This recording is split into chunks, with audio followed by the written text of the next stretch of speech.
You can smoke some cigarettes and we'll smoke some Globers. I wish they would come in here so you could smoke them.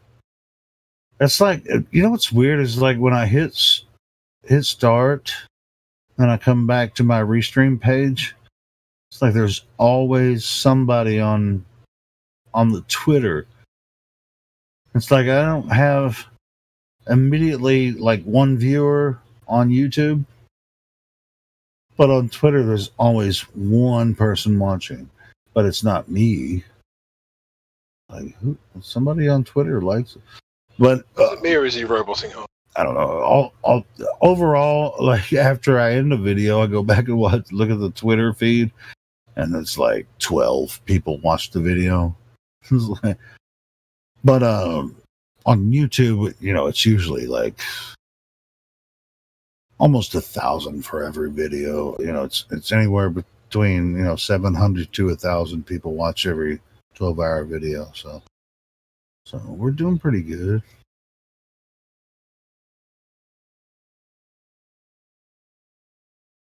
People are digging it. So, did you say 70 people listened to the last stream? No, it's a lot more than that. Oh. No, there's. Oh, how many then? Sorry. Oh, no, there's on every single 12-hour video we have, there's close to 1,000 sometimes. That. Oh wow, Well, that's really cool. Yeah, views. Yeah. We get anywhere from 15 to 1,900 views a day on our videos. So that's pretty cool. It used to be a lot less than that. Yeah, that's pretty cool. It's kind of slowing down a little bit right now, but I think it'll pick back up again. But yeah, I keep track of the analytics. I take a look at it. But yeah, we usually have anywhere from 15 to 1,700 views a day, at least. That's a lot more than I expected. Yeah, sometimes it's over 2,000 every day. So yeah, it's pretty cool. Yeah, it is pretty cool.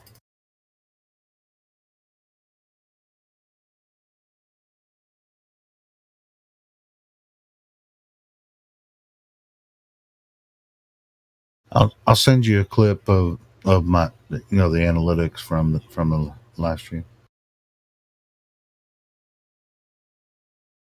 And this cool, yeah, thanks. Yeah, and what I'll send you is it's a little bit down right now compared to what it has been for the past few months, but it's still staying pretty steady. I'll send you a clip.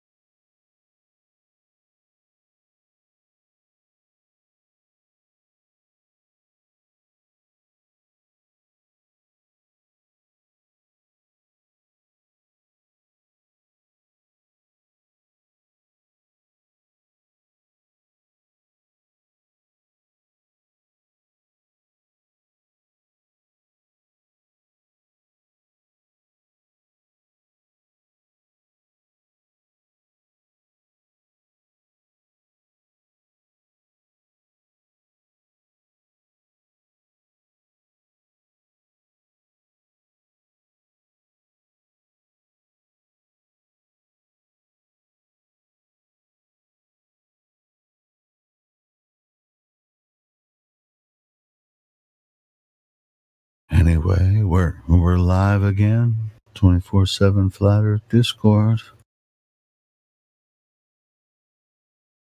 If you're listening, get your ass in here. Tell us why we're wrong about the Flat Earth.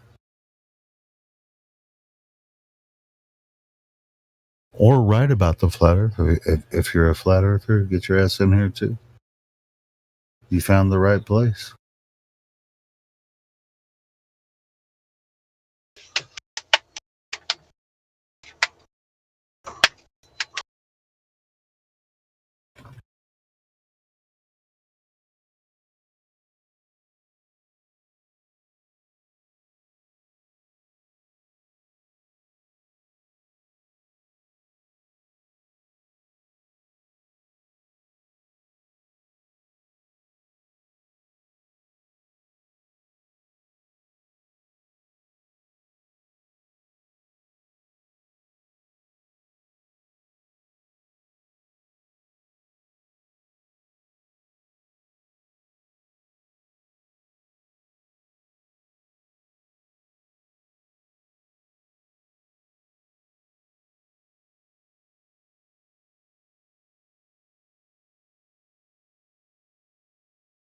Crypto, I'm not just going to send it to you. I'm going to post it in the live stream for everyone to see. Everyone that participates here, this is what's happening with the live stream. Good stuff. Good news. And you have to bear in mind that's also with us being obviously shadow banned. So like clearly it's being shared from like person to person. God dang it. Shit. Just hold on. Capture freaking screenshot of this. I know I just saved it. I can't find it. Pretty sure I saved it in my pictures folder. Where are these pictures? Oh. Damn it. Is this? Wait, Windows sucks sometimes. Windows sucks all the time. Yeah, it sucks all the time. It's really awesome when it's awesome, and it also sucks when it sucks. Yeah. Right. I don't want to sound like an Apple cuck, but at the same time, I've never had a problem with my MacBook in 6 years. Are you use Apple? You fucking asshole. Well, I bought a MacBook because I used to DJ with my Sony Vaio that I had, and before that I had a Toshiba. But both the Toshiba and the Sony Vaio let me down during gigs, and I always had backups and all the rest. But it's still quite embarrassing when the music just dies, and then you have to like fade into a new song, and also having to take the backups is just like, it just felt a bit like. If I was setting up all of this stuff, then why was I bringing the laptop in the first place? So anyway, I moved across to Mac because I had a friend who hasn't let me down once during any show. In 6 years. As I'm looking so I would recommend them. Fucking folder. Saving it as this. Bitch. I'm gonna. If I save this again in the same folder and I can't find it again, I'm gonna be. Alright, I'm gonna say.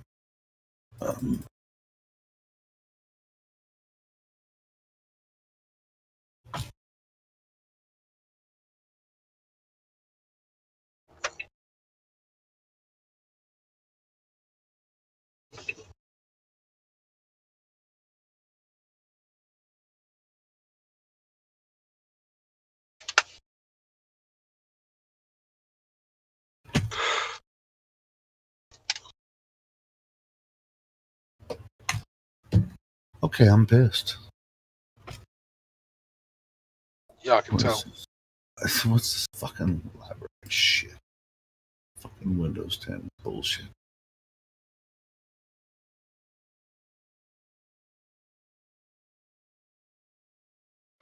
My God.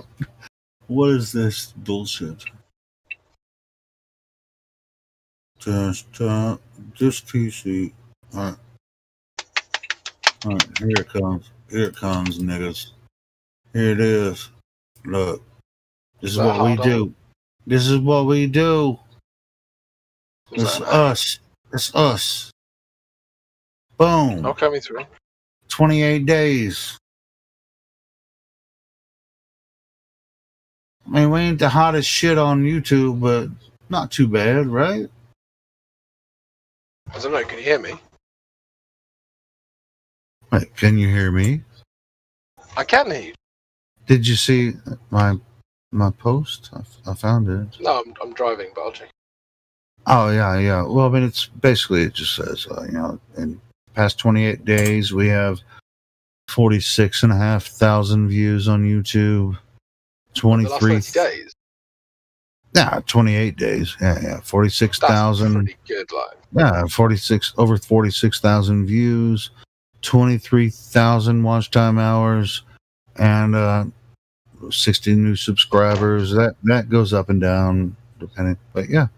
Last 48 hours we have 2,700 views. So yeah. So that's like I said, we get 1,300 to 1,500 views a day. So yeah, good stuff.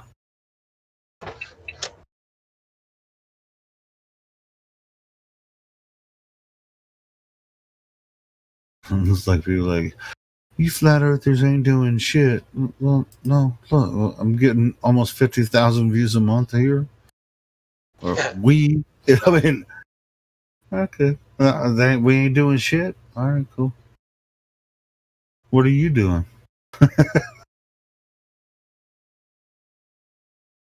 Well, they trying to cover up the truth. That's one thing they're doing.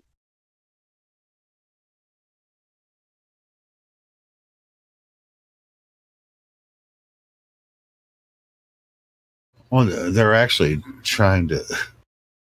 There's. I don't know. I can't.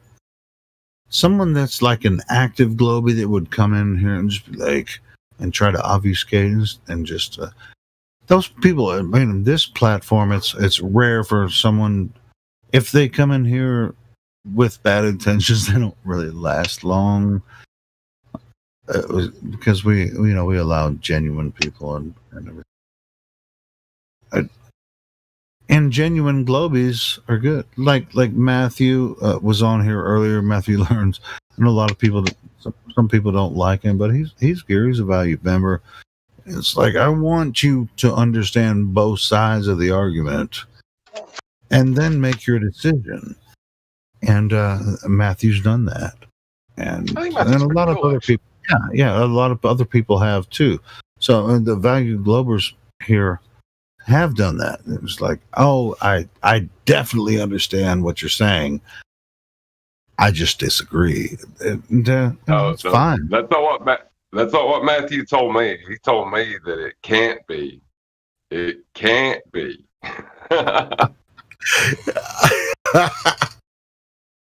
Well, as long as Matthew shouts us out on his YouTube channel, I don't give a fuck. Yeah. Yeah. Well, you know, he's got half. Did you know, Helio? He's got 500,000 subs on his YouTube. Did you change his names to Matthew? Has 500,000 subs. Yeah. I saw that. He was on here a couple hours ago. Yeah. Oh, I actually quite like him. I think he's definitely got that nerdy maths teacher vibe. But he's really cool. Yeah, he's got like this fun-loving kind of part to his character as well, and I don't know. Yeah, it's like we're hard to put up with, but he puts up with us, and so we, and he's like, yeah, I don't mind if you freaking. It's like how hard people go in on him sometimes. He freaking takes it, So he's a cool dude. Yeah, I don't mind him at all. So yeah. I'm still waiting for him to shout us out. I ain't saying he ain't a likable guy. I ain't saying he ain't a likable guy, but he is. He's as much a zealot as anybody. Yeah, sure. Yeah, for sure. Well, it's like and he's like Platypus. I mean, Platypus is. I haven't seen him in a while, but he's not banned from here, is he? Platypus. No, he's not. No. I kind of miss Platypus. He's a cool kid. I actually put. I don't know if you know. There's a lyric in my song about Platypus, and he didn't know. So I played it. I played it when he was here, and he was like pissing himself when he heard his name come up. Yeah, I miss Platypus too. He's a cool dude. Yeah, some of them are cool. Some of them are just arseholes, and I think we kind of ban the arseholes. Yeah, we do. We filter. We have a really good filter here, but to make room for genuine conversation. Yeah, for sure. And I'll be back in a few minutes, guys. Yeah, so now that Helio's gone, we can all talk shit about him. What do you guys want to say about Helio while he's gone? Oh my God, I've been waiting for him to leave all day just to say this. Oh, he's actually gone. Brilliant. Oh, look, you said a name a minute ago of someone, and I think it's the same guy. I can't find him in my messages anymore. It looks like he deleted his account. But he was a troll that come in here all the time and challenged flat earthers to a one-on-one debate. Oh, I'd love to have a one-on-one debate with someone. Who was it?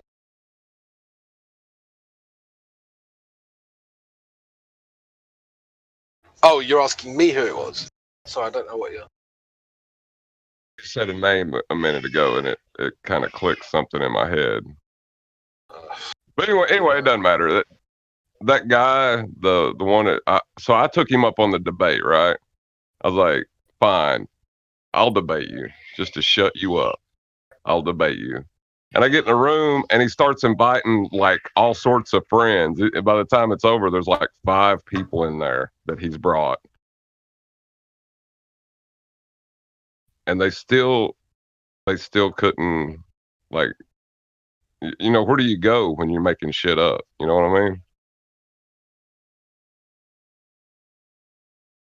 Well, yeah, they just back each other up, don't they? And so the delusion is just reinforced socially rather than intellectually. Well, I mean, even then they didn't have anything, Like, I got one of them to admit that the horizon was an optical phenomenon. I was like, well, that's it for you. But, you have nowhere else to go. You're done.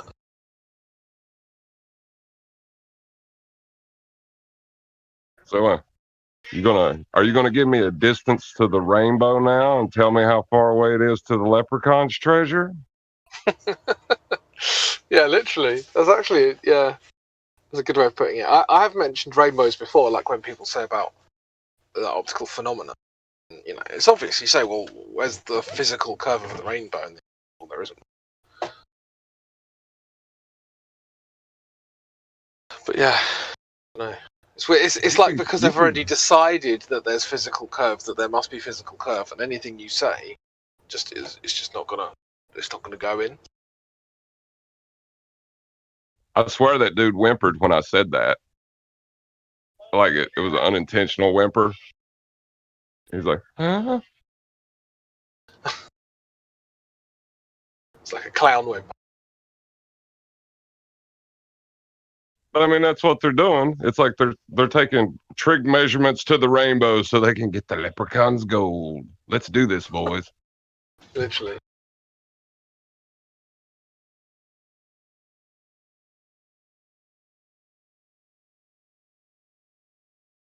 I was trying to tell Brian, I've not put it into words well enough yet. But like when we tell them there's angular size change with distance, and then they try to put angular size into an orthographic view. Have you seen them do that? No, I haven't seen it. Well, from what I can tell and gather, like I ain't exactly sure on this. I'm still like researching it. We've measured things orthographically and it's flat. But our line of sight in that orthographic view dictates generally what we see if we were drawing straight lines. And that'll give us angular size in perspective, not an orthographic view. You know what I'm saying? Okay. So they're just double dipping perspective when they do that. That's all they're doing. And then saying, see, it doesn't work when I use it twice. Yeah, I see what you're saying. Like, yeah, no kidding. You wasn't supposed to do it that second time. You're supposed to draw the picture of what you see after you drew the lines out in orthographic on a flat plane.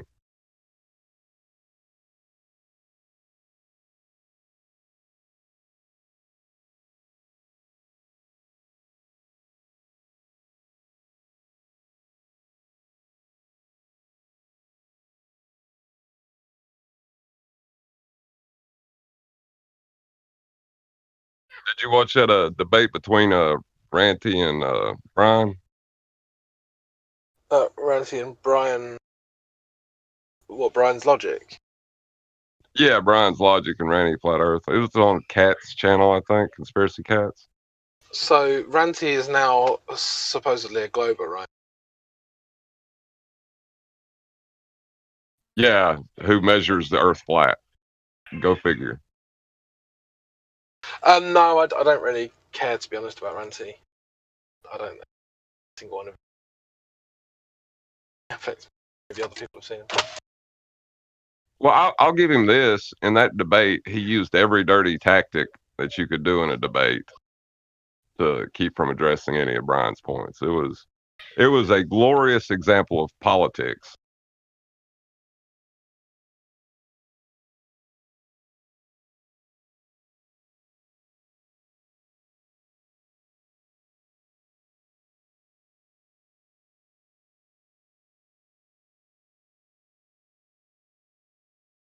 It wasn't,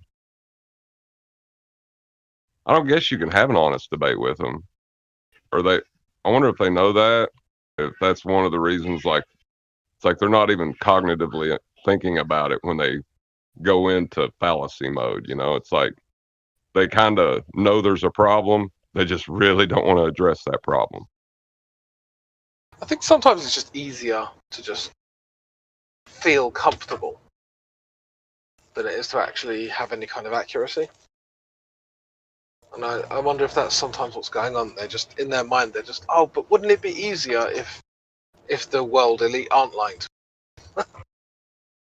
Sure, it would be easier. That'd be wonderful. But it doesn't make it true.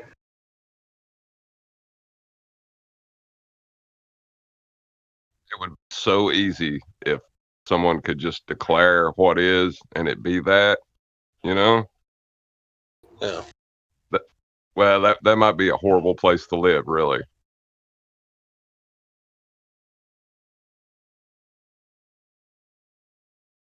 Have you ever seen Liar Liar with Jim Carrey?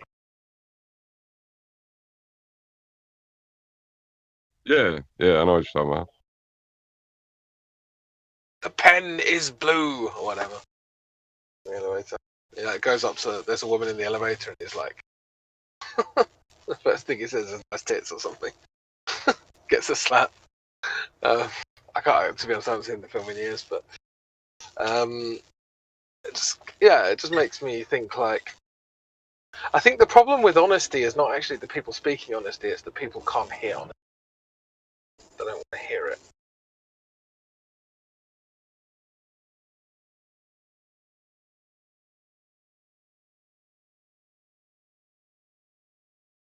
And people don't want to speak honestly because they don't want the repercussions of other people hearing their own badly to it.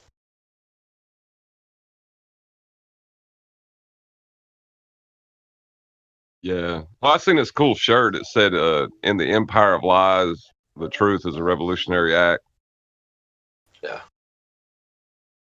I mean, that's why, like, one of my businesses, used to be, working with kids. It's that business point where the UK government stops being, cucked communist faggots.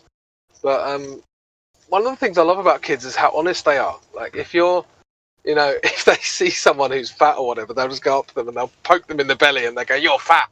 Right? There's no, like, sugarcoating it. Oh, health at every size. Oh, but there's none of that shit. Kids just prod you in the belly. You're fat, and then they walk off as if it's all good. I really admire that about children. They haven't had that kind of honesty slapped out of them yet. I made a show about that. Kids say the darndest things or whatever. Yeah, exactly, because they don't have those kind of self-limiting social values yet. And it would be probably better if adults never unlearned that. I guess we do as we get older. Bit of a shame. Well, I've been trying to have my kids keep that about them, but I tell you what, school makes it really hard, Yeah, there's a lot of brainwashing going on at school level now, especially on the LGBT side of things.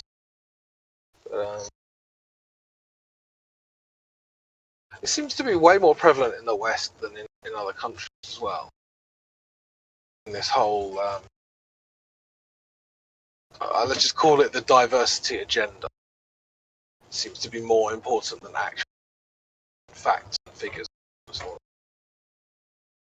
It's not being discussed in Africa, the Middle East, or the Far East, or Russia, for that matter.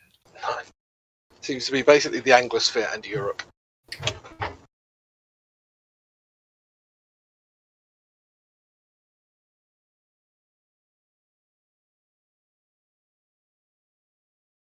Wow.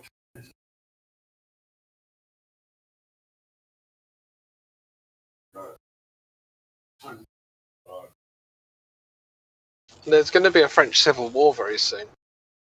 Talked about the other day, but my guess is within 5 years we'll see a civil war in France. So 18 retired, or some of them are still in service, generals in the army, warned that a civil war is imminent in France. And it was actually signed by some opposition leader who's going to stand for the next presidential election. And these people were severely criticized in the media. Yeah, and obviously it didn't make the BBC news because we've got the Yeah. same cuts policies. Yeah.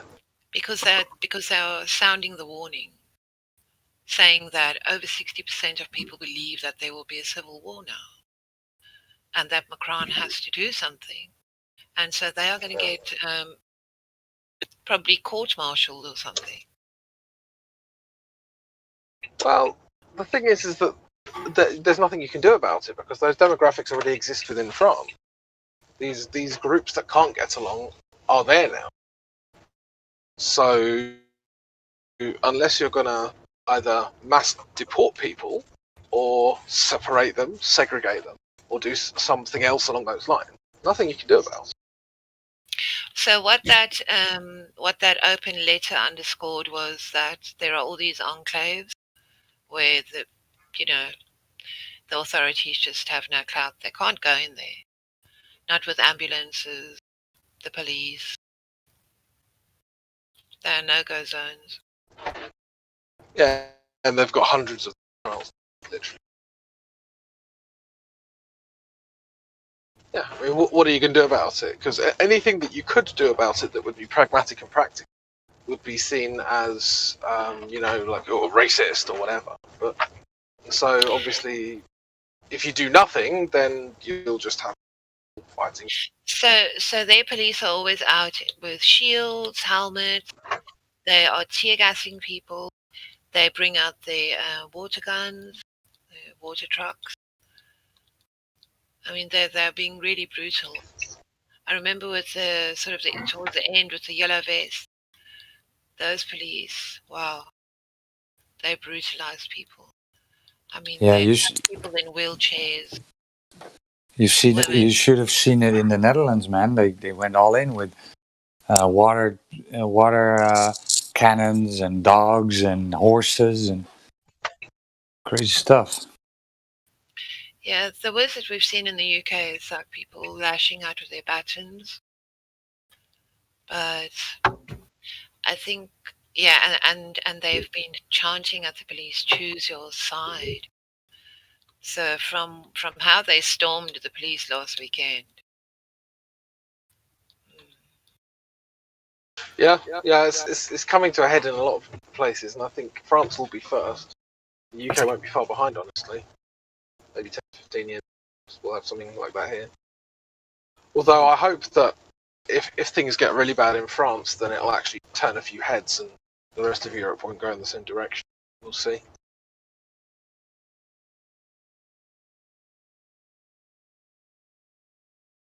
Still holds some hope that there's some people in power that have some sway who can stop this. Think about this, Crypto. So last year in March, that book, COVID-19 and the Great Reset, was already out there. Yeah. And so 6 months following that, people would say, this is not about a pandemic. This is about X, Y, and Z. And they got severely, I got heated off of 2 major platforms.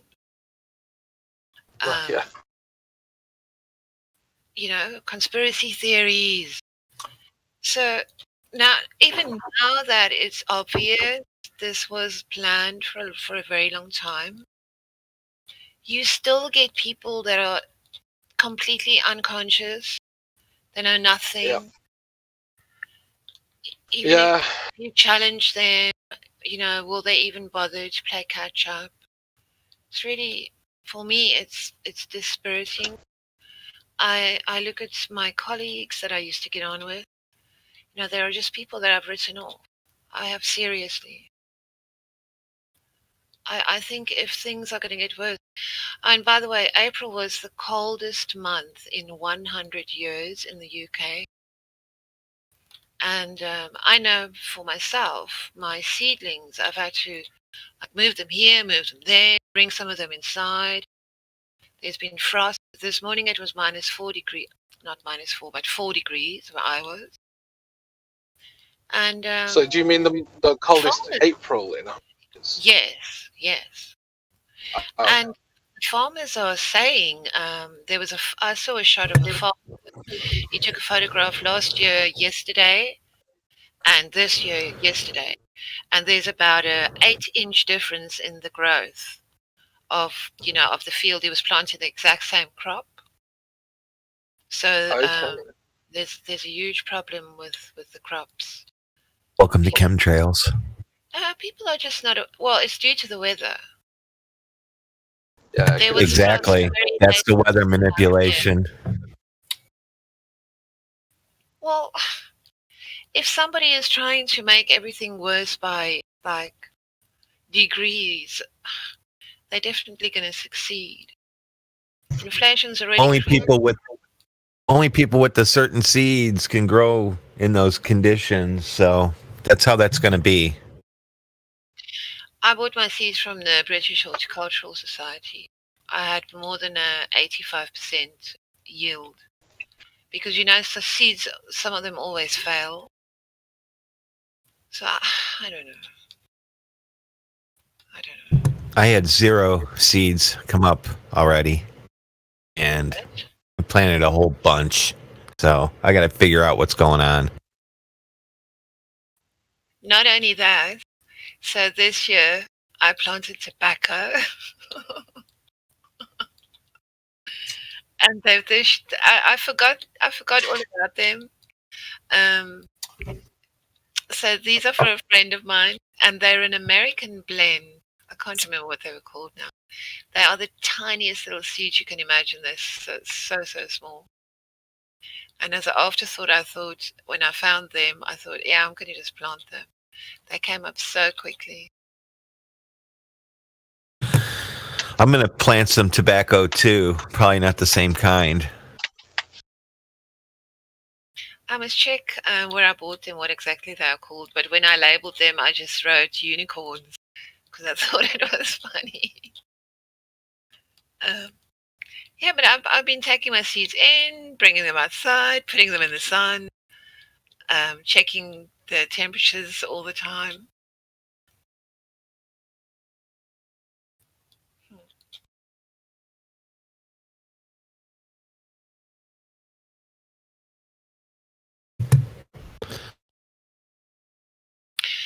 So is it still flat in that direction where you guys live? Totally flat.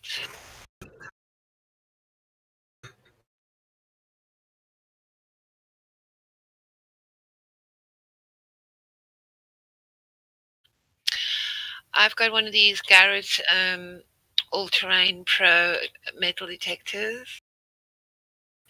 And I sort of I got a Garrett metal detector. Few. Yeah. I've got brand new. Yes, mine is brand new as well. And I've got the treasure hunter's handbook. I've got everything. I've got the what do you call it? The stick that you put in the ground if you want to find something. I've got all the paraphernalia that goes with it. Oh, the little flags. Everything. Markers. Yes, but you've got that that you point in the ground so that you know exactly where the thing is. Oh, like the pinpointer. Yeah. It's the pinpointer. Yeah, I got a couple of those. I got the orange one. That's a nice one. And I have a cheap black one. So I have calibrated it. So tomorrow I'll be... someone was saying to me, if you just find one Roman coin, that's like 700 quid. Oh, wow. Well, we don't have Roman coins here. So I've got a map of Roman Britain. And I've spent a lot of time looking for places to go. You need to find a map of old roads that are covered that you can't find anymore. It's interesting because people kind of think of Britain as being this kind of like horrible nation that went round like cucking all of these other nations, but they forget that we were in the Roman Empire for many. You guys still are an evil nation. Of course. United States is like the white knight, and you guys are the black knights. Right. No, as I say, like nations are the people themselves, right? So I don't really believe that leaders represent the people. They represent the people. So when someone talks about a nation, they're talking about those people. Talk about the land or the fake state or a couple of psychopaths who I think told everyone what to do. the United States is the scourge of the earth, man. They're the worst out there. I don't think. What? They're fighting wars everywhere. They bud their nose into everything. But it's my. the leaders. It's your governmental psychopaths. It's not you. Yeah? I know, but there are governments. So it's not the United States. Totally. It's some politicians, right? Well, whoever's in control of starting these wars, that they seem to start everywhere. I mean, you realize hasn't been a single war, hardly, that we haven't butted our nose into.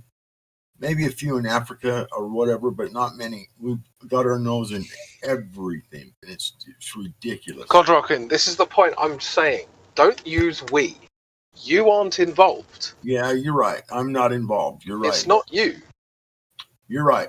I got nothing to do with those people. Don't put me in that boat. I stand corrected on that Exactly. point.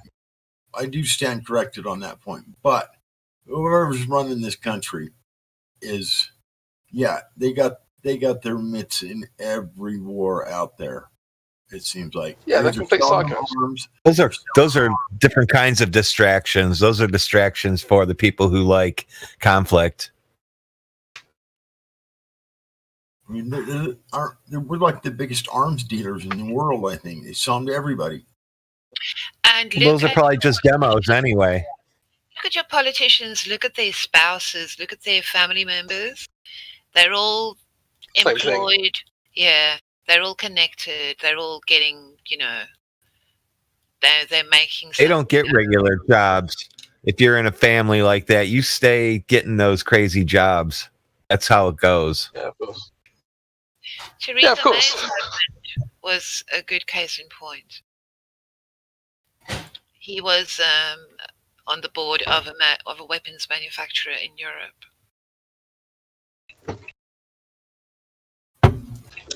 Yeah. I think it's Yeah, they always. it's an embarrassment for me. Back in the day, it was like if you wanted to have like a relation with another country, you would send your daughter or your son to marry their daughter or son. Nowadays, it's just that you marry people who have got political influence or business influence instead. It's just, like, it hasn't changed. The dynamic hasn't changed, is what I'm saying. Isn't there countries out there that don't allow their kids to watch TV and stuff at all? Yeah, the Amish. Yeah, that's one. Yeah. But yeah, people that do that have got to be some of the brightest people on the earth, in my opinion. Yeah, for sure. Not to watch all that horse shit, you know what I mean? What about the leggish? No. I see what you did. That is so lame. Wow. It's That's one like hit that after joke. the other. Where does Noddy keep his little armies? Up his little sleeveys. Oh, very good. Where does Saddam Hussein keep his CDs? Oh, shit. I don't know. In Iraq.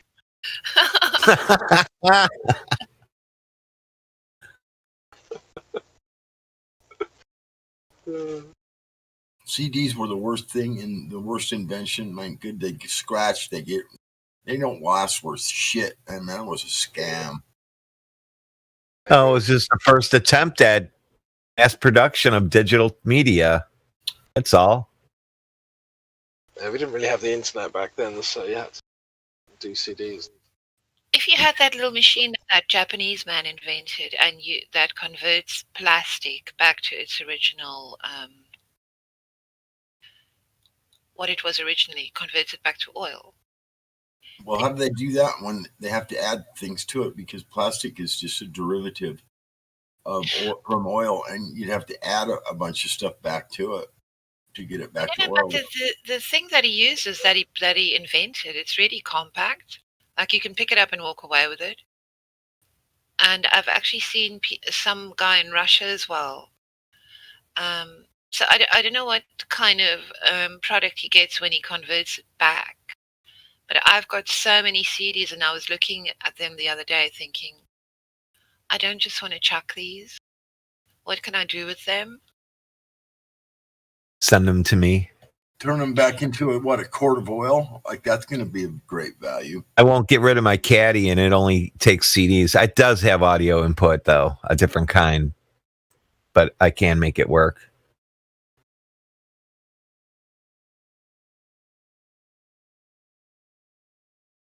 I mean, thumb drives and stuff like that are way better than like a CD. At least they don't scratch. Yeah, well, 30 years ago, they didn't have thumb drives. Didn't even have thumb drives 15 years ago, did they? No, not really. Well, we're only just getting to the point now where the capacities are actually like big enough to make them viable. 256. Like, I actually can put a server on a shop floor that's about 1/4 the size of the palm of my hand, and I won't have to deal with that memory for 5 years, just because it's monitoring 3 machines.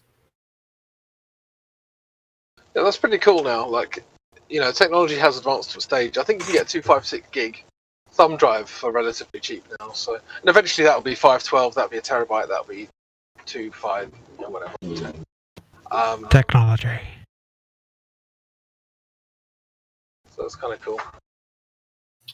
I get the 128s cheap now. SD cards. For the yeah, you can get SD cards. micro. Those are like $19.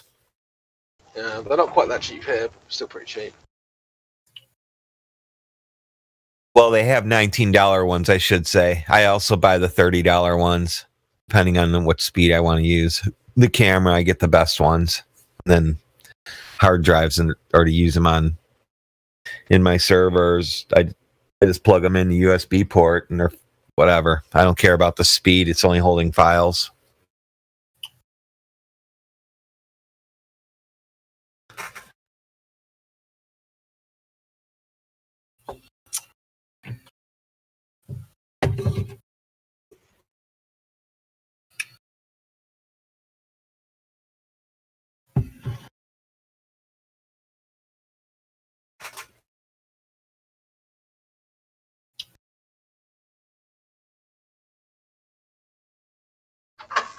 And this thing with the crops doing bad, I think that's really going to turn into a nightmare for the entire world. I think this, yeah. Oh, of course. I called that 3 years ago. Yeah, well, it's pretty obvious at this point that, there's going to be some failures, and there's going to be some mass food shortages. Can't even get grass seed to grow properly.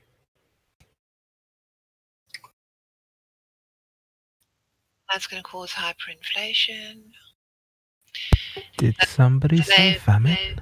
I have to admit, though, when I heard tobacco, that was a great idea, because people are always going to want their tobacco. If you could get a way to grow a big field of tobacco and then, cure it up and hang it. How do I even find tobacco seeds? I don't know, but if you could, I think that's I found mine on Amazon. Fantastic. Oh, really? Yeah. Oh, I'm going to have to look at that. Yeah, me too. That's a great idea, because those are the tiniest seeds I've ever seen. Can I buy poppy seeds? Check on Amazon what they sell where you are. But yeah, as I say, all my vegetable seeds I get from the British Horticultural Society, because so when I was like 4 years old, I remember being in my backyard of the first house I think my parents bought, and there were poppies everywhere because I remember taking them, plucking them from the ground and just swinging them around and smashing the shit out of the bulbs. Yeah. Bad boy. They were everywhere. I was like, oh, look at the milk comes out. Bam, smash them. And I was like, stay away, get out of there. I love those poppies. I've never seen them again. They were everywhere at one time. Poppies, poppies, poppies. What's it about? As they fall asleep when they're walking through them, take a nap all of a sudden. The opium. Well, there's natural uses for it. That's why I want to grow it. I mean, yeah, it's been exploited, but it was exploited because it was being used properly in the first place. Oh, I'm not down. I'm not talking bad. I mean, those would be a great idea to grow too. But I mean, yeah, then you have to be involved in the black market or something to get rid of. No, I would just put them in my yard. I want to grow them like as flowers too. I could, and I don't need 1,000 of them. I need 20 of them. Can't even find that. I tried to buy some once. I actually tried to buy some poppy seeds, and I ordered some ones that were supposed to be these fantastic ones from, I mean, I tried like 4 different types, and I couldn't get a single one of them to grow. They were selling dead poppy seeds, bro. They cook them. Well, I know if you're talking about the kinds you eat or whatever, but I'm talking about real opium poppies, and I couldn't get any of them to grow. None. Not one would grow.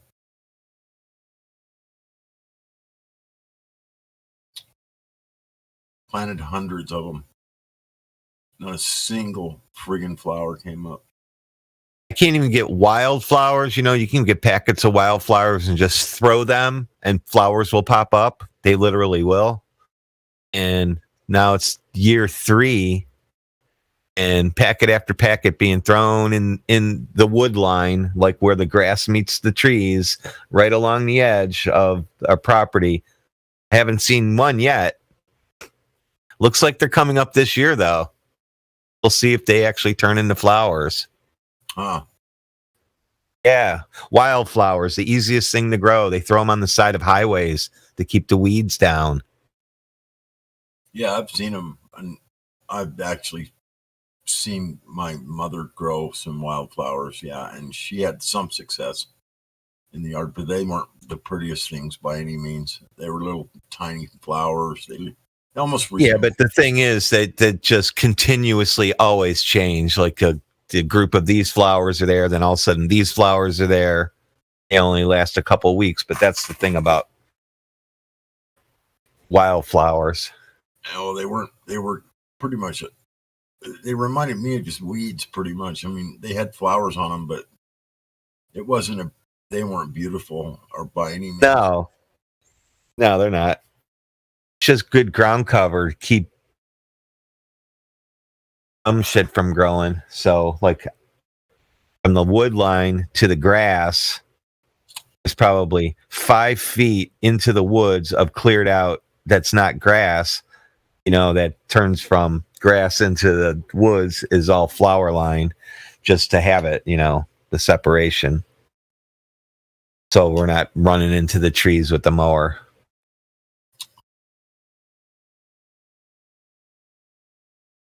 Which, speaking of which, I will have to cut the grass today.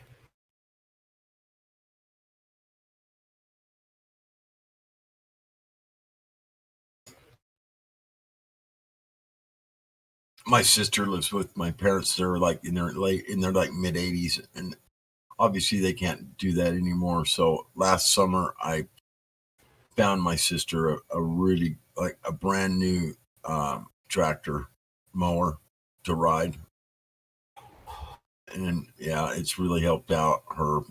I mean, my sister's getting old too. Obviously, I'm 65. She's not far behind me, and Yeah, she loves that damn mower. Let me tell you, with not having to get out and walk the yard anymore, she can just sit down and drive this little tractor, and she actually has fun doing it. It made it fun for her again a little bit.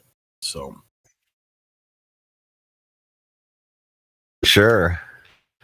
I got a 48-inch lawn tractor, and then I got a, is it 20-inch, or I think it's 20, electric Ryobi. Thing's great. hand push mower, electric mower.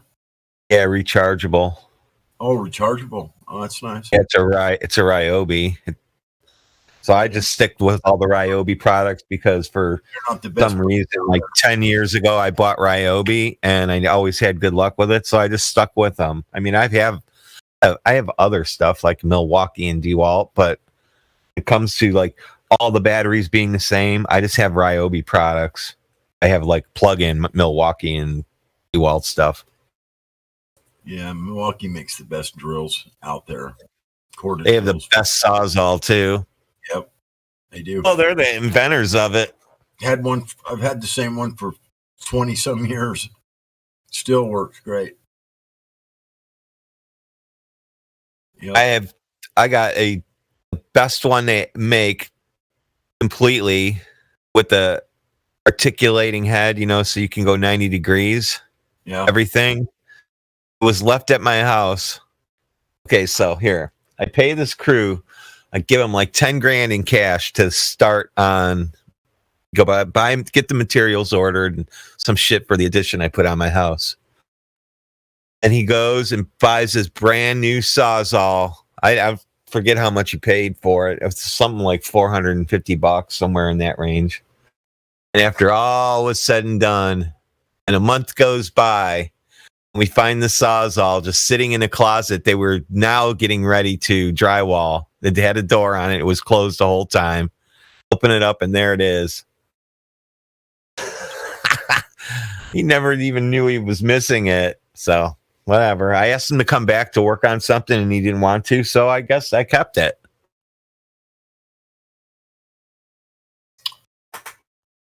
I paid for it. Yeah, those reciprocating saws are pretty handy. You can cut anything with them with the right blade and the right speed. Yeah, I've used them for years for many, many things. Yep. Yeah, that's the nice thing about this one. It's got the little dial on it, so you can make this blade basically go womp womp womp womp back and forth, like a hacksaw. Yep. Yeah, mine has a speed dial on it too. Yep. That's the best way to get those. The other ones, like rechargeables, most of them don't have that feature. They have high and low and stuff like that. I won't use the rechargeable ones. I have used them, but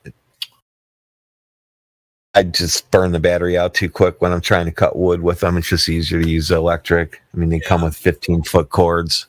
No, that Milwaukee, like you said, that's the nicest saws I'll ever make for sure. That's the trick to remodeling. Yeah, you can cut some. One of the most valuable tools to have in your tool shed for sure. Really, you need this gone. Draw a line, punch a little hole, and put your saw and cut that line out, and you'll have that spot. That's it. Yep. Now you have your hole. Now fill it in with what you want. It's as simple as that.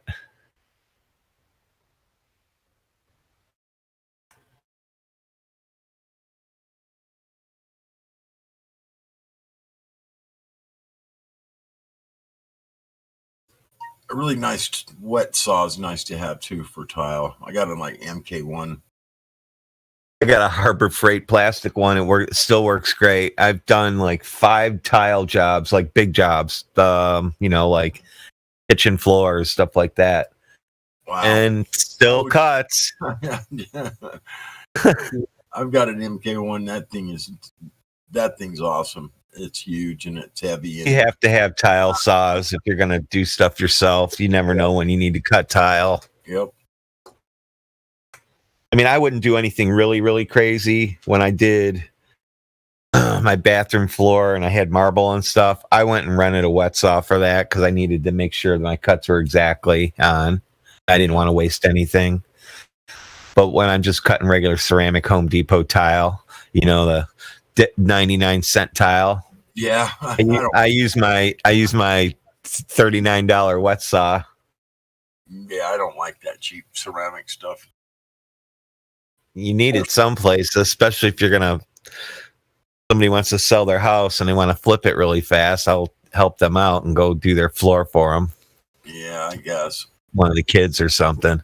porcelain better stuff, but ceramic will work in a pinch, I guess. It is cheap. So I tried it. My mom wanted a faucet put in her sink in the bathroom. And I was like, okay. She went and bought it on Amazon. I didn't check anything out. I assumed everything would fit. So when I took it apart, the new faucet was actually like 1/8 of an inch smaller on the holes that line up. They were closer together. Oh, And shit. it was a porcelain sink. And he's like, I'll just send it back. I said, no, I'll come up with something. So I went and grabbed a cordless Ryobi Dremel, or what do you want to call it? The other one they use for cutting holes in drywall. That one. Chip saw. Yeah. And I found some carbide. It's the only thing I could get close enough that I could think that I could even scratch the surface of porcelain with. And I grabbed a handful of bits, and I was able to actually cut that 1/8 inch notch out after about an hour working on it with carbide bits that just turned into glowing pieces of steel. And I was able to cut it out though, because that's what I do for a living, cut things. And porcelain is the hardest material. Yeah, it's definitely hard to work with sometimes. You have to cut porcelain with diamond, and I didn't have any diamond bits. So I use carbide, the closest thing I can get to being the hardest material. Those diamond hole saws aren't cheap, bro. Oh, no, they're not. Yeah. You can cut glass with those. Yep. Yeah, they're Hole right through glass. they're a $100 bit, And they're a one-shot deal usually. Yeah, they don't last forever, that's for sure. It's worth it if you want to make sure you cut something perfect. I usually just cut countertop, granite, stuff like that. They do a pretty good job with that. Marble's soft stone. You can cut marble with just about. Isn't granite kind of soft, or is that really hard? Oh, it's really hard. Oh, it's mostly marble. I know it's soft. It's like it's really soft, like butter. Yep. You make your own trim and stuff with marble. I've said a lot of marble, and you can polish the edges of it. You can buy those wheels, those polishing wheels that you get like 4 different grits with or whatever, and you put them on the end of your 4-inch grinder, and you can polish the edges of marble. Oh, no shit. Never thought of that. Yeah. Yeah, you can put a rounded bullnose on them in no time. They're fucking great, boy. They make a lot of dust. They make it look so good. Do that wet, or you let the dust fly? Oh, I just let the dust fly. It's not that bad. It's really not.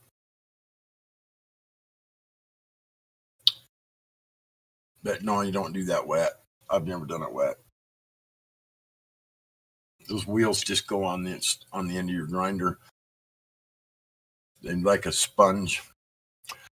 First grit's like them little flaps laying over it. Little flaps one after another. Oh, yeah. I know what you're talking about now. And then the last one is like a sponge that's got grit in it. To polish it? Yeah, to polish it, yeah. Oh, okay. Might have to try that. You can buy like a box of them. It has all 4 grids in it. It's like $80 for the box. And you want to redo my island top, but I just want to make it. and just remove the whole top that's there now and just make a new one. I have the one I have there, but we're already done. It was 5 years ago was the remodel, and I think it's time for the new one. When you do like a sill where you have to have the tile overhang a little bit, you always want to have that edge polished up real nice. You can round it and polish it. Marble's soft. It's easy. And it makes it look so nice when you do a little bit of an overhang. Yeah, the radius to keep it from chipping. Yep.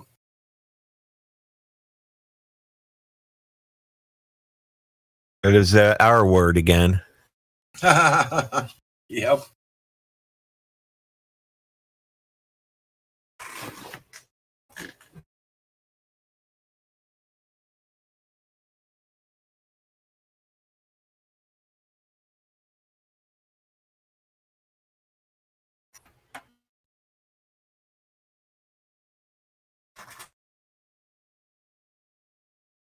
Some of the funnest thing some of stuff I've ever made, those out of stone. I actually went up on the mountain and harvested some stone and then took it down and split it and with chisels and sledgehammers and split it into, thin pieces, like tile or whatever, half-inch thick or whatever. And then I had all these split. I mean, I actually went and got a dump truck full and split it all up. And then I cleaned up the edges with my wet saw and it just whatever it took to clean that edge up, and then whatever it took to clean up the next edge. So they were all kind of weird shapes. They were big and they were small. And then I did this artwork above this dude's fireplace, and I made it so that there was like this guy riding like a bird, and he had his hands on, how some of the doves have them feathers coming out of their head, the two little feathers that come up. This guy had his hand on that, so he was steering the bird. With that, he's sitting on the bird and he's flying through the air, and I made it so that you could see the air going around him as he was like flying through the air. And then up in the corner, I put found some red stone, put a sun up there, and then put little points coming off of it, and then also put little meteorites, like little pieces, like getting shot out down into the picture.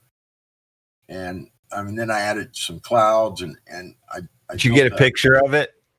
Yeah, I do. I don't have one anymore, but I had some at one time. But yeah, I could go get some pictures of it. It's just not far from my house. The guy that I did it for was majored in art in college. And when I got done with it, he said, that thing belongs in a fine museum of art. And I was like, I was quite proud of it, but I bordered it with black slate. Did you draw it and everything? Yeah, I did everything. No one helped me at all with it. I did everything, and I didn't draw it. I just did it. I just did it freehand. I just designed it as I went. That's crazy. Yeah, it's bad as fuck looking though, dude. Smoke good weed, that's why. And the grout that I made for it, after I cut all my stones, I had this green silt in the bottom of my wet saw. So I scraped it all out and added it to some white grout. And I used that because it was the exact color match to the stone. So it blended really good with the stone because of the color, because the actual color came from the stone. It's crazy. Yeah. You get into stuff too much. I want to be done with it in an hour. You want to be done with it in 3 months. Yep, it took me a while. You're right. It paid me well, though. Well, that's different. I usually end up doing everything for free. Oh, hell no. But I buy people's tile and everything. Be like, the kids want something done. I'm like, well, this was just go away and don't bother me. I'll be just leave on Friday and come back Sunday. And this guy's hired a contractor to come and put an addition on his house, a kitchen, and all kinds of stuff. Just a complete remodel on his home. And the guy got about a third of the way through, and he just bailed on the guy. He never came back. So I told him, I said, look, dude, his name was Evan. And I said, look, Evan, I'll help you finish it. We'll do the whole thing, just me and you. And then you can just pay me whatever you think it's worth in the end. You can pay me a certain hourly wage as we go along. And then at the end, you can give me a bonus or whatever. So I had to do the electrical, the plumbing. I tiled the entire house, every floor. Every floor was tiled. Not one bit of carpet in the house except the bedrooms. Ouch. Yeah. I put borders around it, all of it, and I built like designs in the middle of the floor with tile, like diamonds and different things. Yep. Yep. And bordered every room had a border around it. It was fun. I mean, it was a fantastic job to have because I worked there for like 3 months and finished this entire house. Finished the framing, did did the electrical, the plumbing, everything, and then painted it. And spent 3 months there doing it. Contractor just bailed on him. I mean, just never came back, and took like 50 the money and ran. Yep, exactly. That's what he did. It was his neighbor's brother. His neighbor talked to him. What did he do? Pay up front or something? A bunch of it, yeah. He gave him a big, huge down payment, and he never came back. Started the job and then never came back. Yeah, he ran out of money, drank it up. Probably. We never could find him. Just bailed. Well, the baby spider is now almost a big spider that I've been letting crawl around. I'm in the basement of my house, so I've seen it about 2 weeks ago. It was a little tiny one, and it wanted to touch me, so I had to leave the basement. Then I came back, and it was gone. You got arachnophobia? Not really, but don't touch me. That's all. Yeah, my dog's allowed to touch me. Wife, people like that. Spiders, no. So now it's pretty big. So I know it's a wolf spider because I can see how it's growing now. So it's fine. It ain't going to bother me. Some of them wolf spiders can get pretty big and ugly looking, though. Yeah, I don't mind them. I mean, just don't touch me. That's all. I was sitting here one day and it literally came down like 1 inch in front of my nose from the ceiling, and then I just slowly backed up and I said, "Oh, it's break time." That was the end of that. Oh, you're funny. It's crawling up the wall right now. Itsy bitsy spider. Oh, it's getting to be a medium size. So it can go do what it's going to do, and that's going to kill those bad spiders, the little green ones. We don't really have many bugs around here, though. Not in the house, anyway. I wonder if that's going to be our next issue after the weather and after this. Now we're going to have pestilence, famine, pestilence, disease. What's next? I mean, good hell. It's not, and I don't think our future's going to be too bright, bro. I think we got some troubled times ahead of us. If I don't get seeds growing, I'm going to be not happy. I'll bet. Because we got like literally no time left to get things going. It's been too cold. Here, I don't think anybody's planted yet. I cut the grass for 2 weeks, and I think it was, I don't know what day last week. Got 8 inches of snow overnight.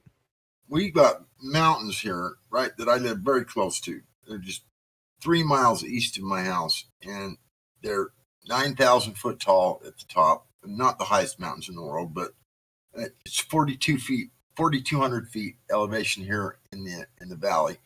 And the mountains are like 9,000, just a little over 9,000. So that's almost 5,000 feet that they jolt up out of the ground and go. They're steep mountains, and they are still covered with snow, bro.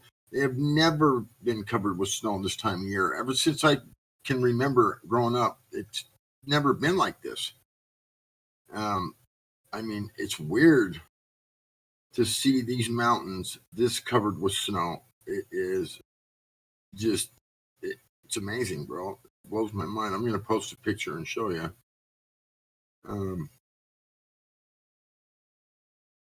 Where you at? Utah. So I'm in Ohio, 8 inches of snow overnight, and then it was gone by the end of the day. Melted that quick. And that's the one to the south of that is further south. See that big cliff in the front there? That never holds snow on it. Never. Because it's too steep and it just doesn't collect snow.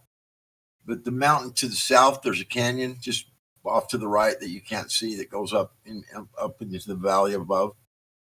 And the other mountain, the snow comes down all the way, halfway down the face of that cliff, the other mountain. And it's covered with snow all the way down to that level, halfway down that cliff, all the way, the mountain to the south. And it's May 1st, for hell's sakes. May 2nd, I mean, usually there's only maybe one little tiny little sliver of snow or something. You can see one spot in a shaded area that's got a little bit of snow on it. But these mountains, especially the ones south of this one, are just covered still.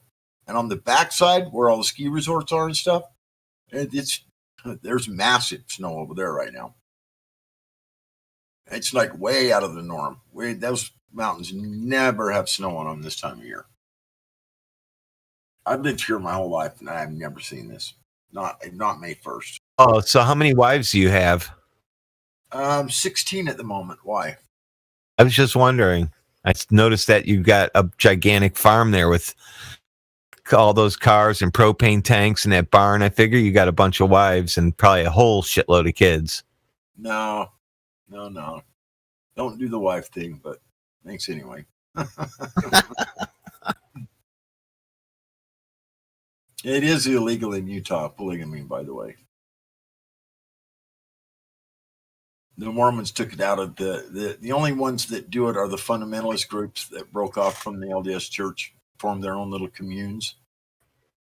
They call themselves the LDS Fundamental or the LDS whatever church, but it's not like the standard LDS Church. There are no polygamists in that church anymore. Mentally, that doesn't even work for me anyway.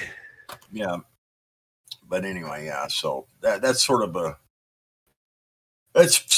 a not true statement anymore. I mean, yeah, they did that when they first got here because all the men got killed on the way here. So they said, well, you guys can have more wives so these women can have lots, so they can have children and families. It's not fair to them that they travel all this way to come settle out in the West, and then all the men get killed on their way out here, persecuted and murdered and whatever else. And so they said, the men that are left, you guys can take on some extra wives so to give these women families and children. And then after just not very many years, they abolished that. So, but they did do it for like 20, 30 years, something like that. Not very long.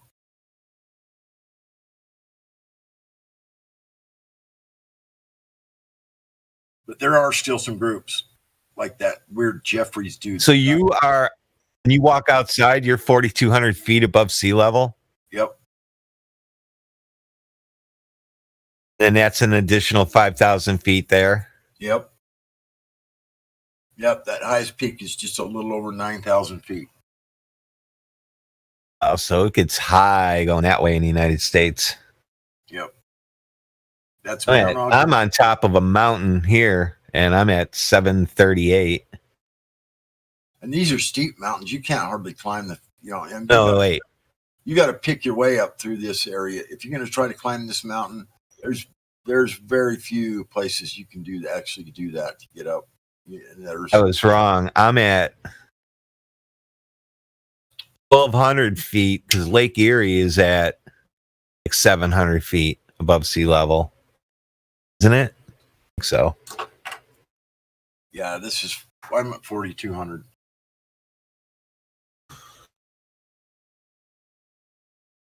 Whatever Hopkins is.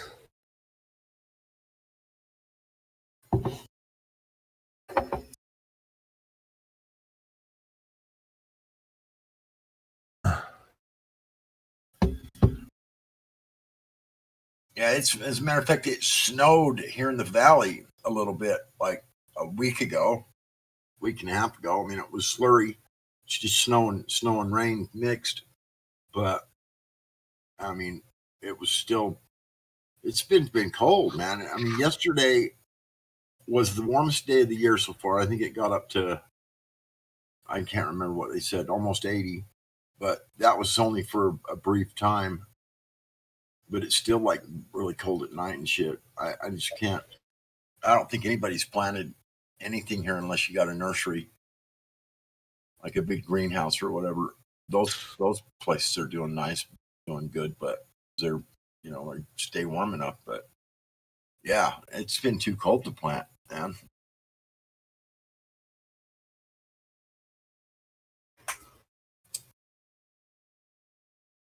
And this is the year of the daytime comets. Sims, you heard about that? 4 that were spotted in Europe so far.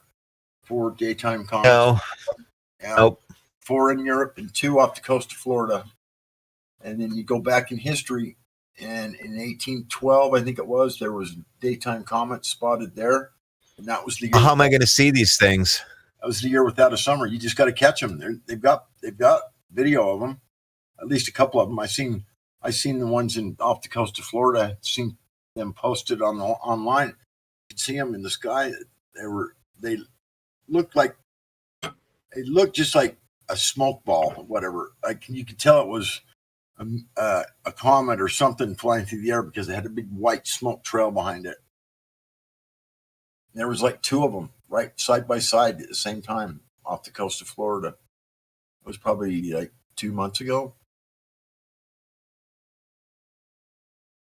And Martin Leidick, Flat Earth Pretty, said they've got people that have spotted 4 of them over there.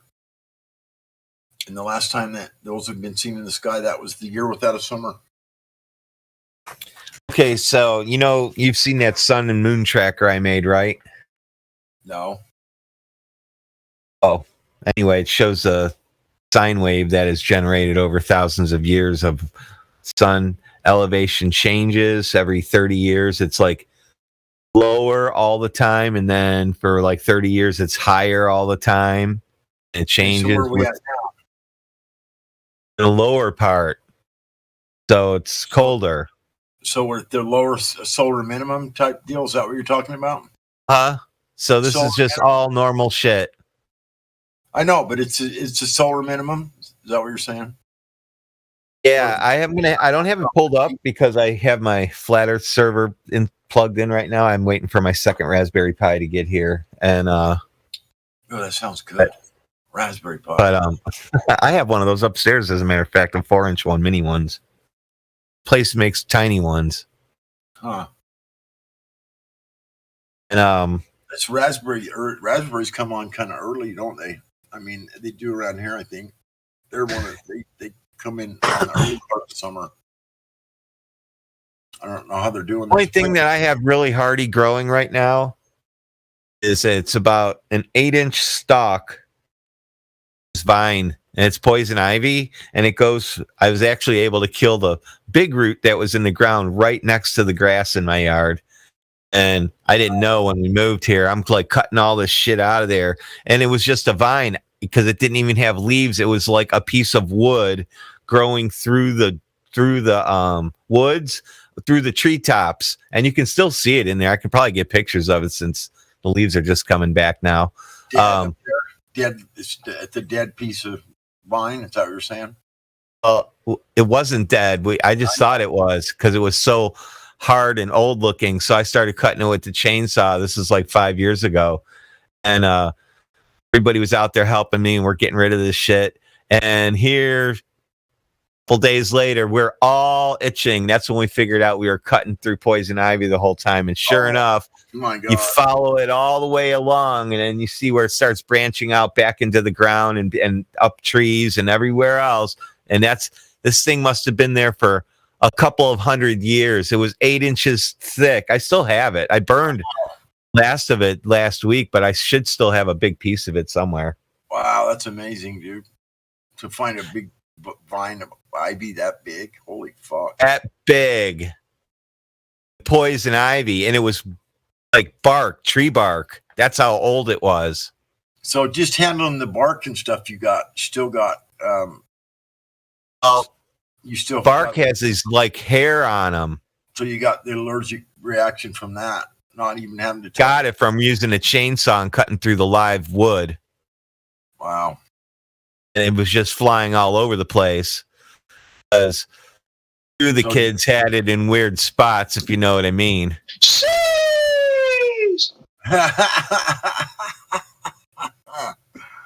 Oh boy. Mukau. Yeah, it was Mukau. Okay. Yeah. Let me get him. Bye. I think we have poison oak around here. We don't have poison ivy. I think we have poison oak. Something like that. But it's not really bad like everywhere. You hear every now and then someone getting into it a little bit around here, but I know that vine started at my one tree right at the corner of the property, and I couldn't figure out why the trees were dying the way they were. And it's from that. It went in there and choked the actual tree out. Like it was grown into the side of the tree. Like its roots were into the tree. Wow. Weird. I didn't know they did that. Attack the other. I didn't know it did either, but it had to be a couple hundred years old. I mean, to be that big around, 8 inches at least. There was probably at the base, it was probably around a foot. I got that out of the ground, so I don't have any. I didn't even take. Well, there's probably pictures of that when I was taking other pictures. I'm sure it's in there.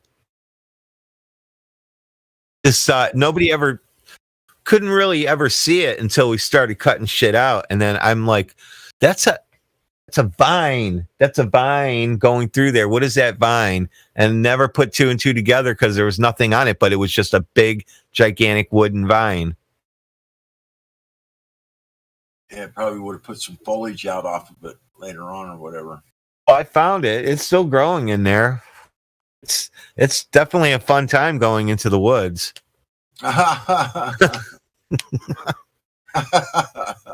I'm not into killing plants, so I had to get rid of that because it was killing the trees. So something had to go. That's why I started getting rid of it. I'm like, this thing is killing the trees. And sure enough, the trees that I got rid of, it grew out of the ground into this one tree. The one that I finally got cut that in half and killed the vine, or the part of the vine that it was feeding, because you can see where it went down other trees and still is, and it goes back into the ground.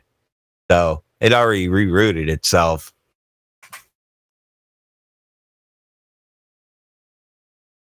Oh, that's crazy. I mean, I only move trees, or I only do that. I move plants if I can. I don't kill them. Try not to. Ivy was a much smaller plant. You know, I thought it was too tiny little things. You know, like little shrubs and stuff. Oh no, it's a vine. It grows up trees. You better take care of it. I'm just learning that today, I guess. So I didn't know that. Yeah, 3 leaves. I didn't see any because I wasn't looking for poison ivy, and there were no leaves to look for. Because vine itself, it was so old, it didn't have leaves anymore. In the woods are all the leaves.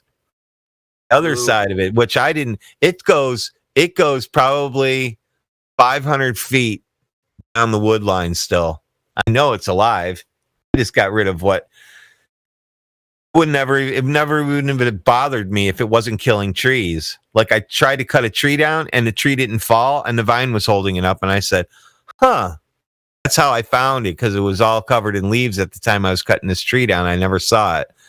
So it was like, that thing didn't fall. Something's holding it up, and it wasn't another tree. And sure enough, it was just the vine stuck to it. So I started cutting the tree, in sections going up to it. We were able to get to the vine and pull it down with those extended saws with the hook part of it. And I was able to cut through it and release it. And I was like, oh, let's get rid of this while we can. And that's when daughter was helping me, 2 of them, wife, everybody, 4 of us had poison ivy and didn't know why we were itching like crazy. The 2 girls got it in funny places because they went to the bathroom not knowing anything at the time. Yeah.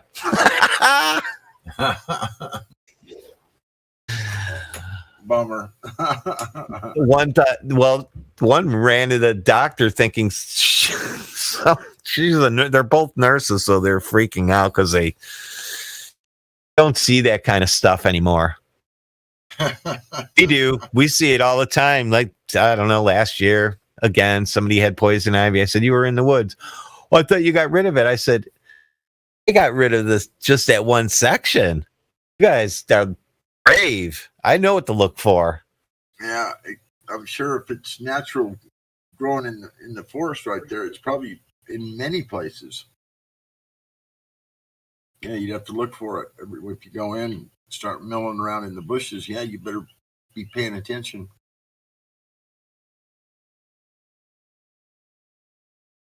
Like I said, I've seen poison oak and stuff. That I've never actually had any experience with it where I've actually got any of it on me. But my brother did one time. He had a bunch of like this weird, like a rash, a really itchy, like kind of a rash all up his arm and shit one day.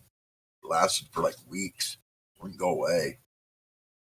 He took it to the doctor and he said they told him it was some kind of poison oak or something he'd gotten into. It took a long time to go away, though. They gave him this weird calamine shit, that pink shit to put on it, and whatever else. You know what calamine is, don't you? Yeah, I didn't get it too bad. I don't really get stuff like that too much because I'm not a clean my skin freak where I have to be clean 24 hours a day. So when I work outside, I'm already covered in shit. He was just getting a rash and getting a little bit sores, was getting sores on it and stuff. Yeah, start itching it. Yeah, you need something. Yeah. Start itching it is where it gets even worse. Yep. Oh, look at the rocket landing. Yeah. 1959, they did that. Oh, fuck. That's some pretty good CGI for 1959, isn't it? Yeah, they didn't have that, I heard. Yeah, whatever. Obviously, seems like they did, though. Seems like they did. And they have people in the 1959 one. They had to do it over the ocean so that, because there's too many people now. Look at when that rocket first comes down and the very tip of it's coming, it goes out and then on again. It's like the flame on the rocket. It's like it flashes off and on. There's no way they could control that thing going down like that with just one flame. It would have to be a wider base with flames, with rockets spread out. You need it at the top, straightening it out is what you need. You need them pushing from the sides left and right to keep that thing balanced. Well, you need something other than just that one fucking stupid ass flame coming out the bottom. Yeah, there's no. You know what I mean? Just watching that, and people believe that's real. I know, it's fucking so amazing to see how stupid people are. Especially that one on the bottom. That's Elon. Where's the big gigantic wave that's coming around that raft that's out there from it? That thing landing on it, or does that thing not have any weight to it? I know it didn't land like a feather. Oh, it landed perfect and didn't even wobble. See it? Computer generated. I wonder if any of those waves are duplicated. I can't. Such a bad picture. It is.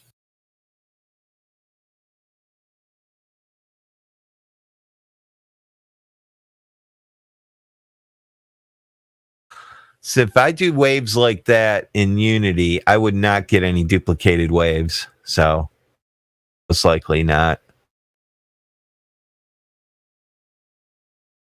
Yeah, but all original waves. I can do everything that you see there. In fact, I started doing that a couple of years ago before I knew about this shit. I mean, not before I knew about it.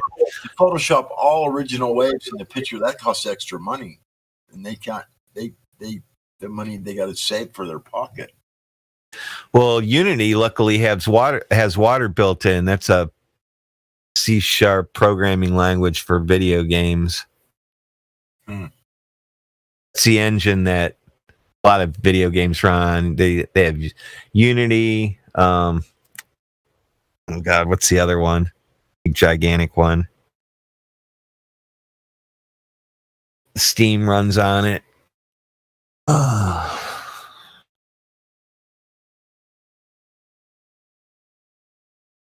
Yeah, I've got those. I've got the programming systems for doing that stuff. It's got all the physics for smoke and gravity, all that shit's built into it. You just tell it this object is this.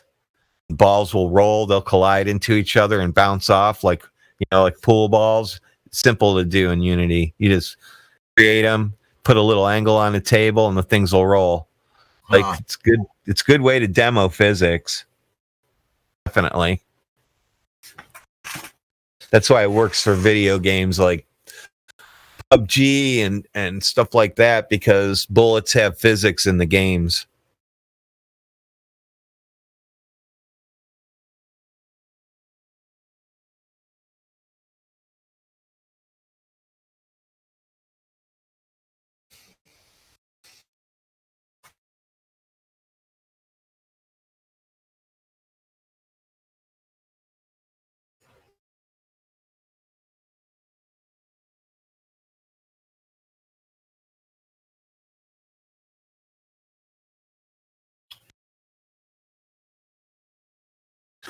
When I get my new engineering notebook, I will work. This could not take the fact that I am slow, which I am because my programs don't open fast enough or do things quick enough for me. Maybe when I get that, I'll put Unity on it and start playing around with it again. See what I can do for showing what looks like to be on a ball and have things happen, which don't really happen.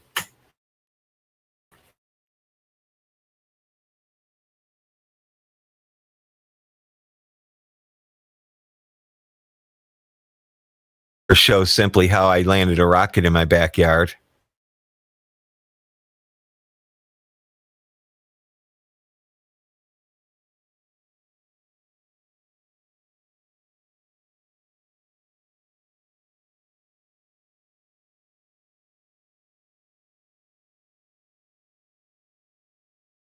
So I'm watching that live stream they had.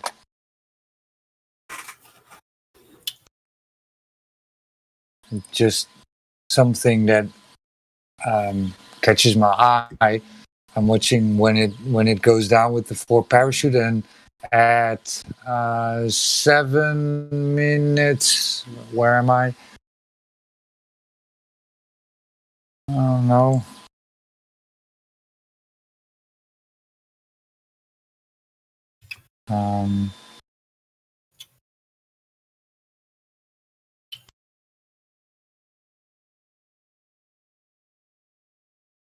Difficult to see, but I think it's at 7 hours and 16 minutes.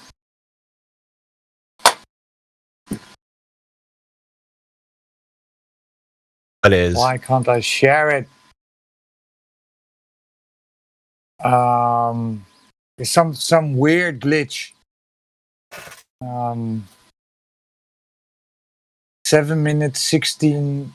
7 hours, 16 minutes, and around 30 seconds, but I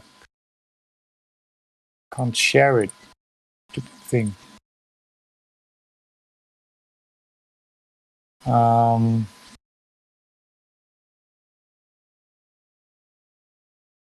second.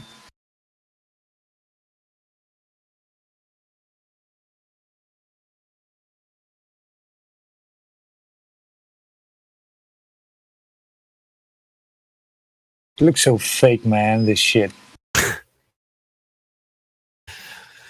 Makes me want to fire Unity back up and do this stuff again.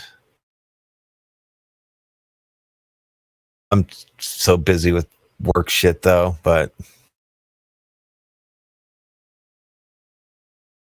knows. The company wants to start doing crazy AI stuff or virtual reality stuff now. We just manufacture parts. So let me check if I can share it now. And today is 7 hours 60 minutes, I think.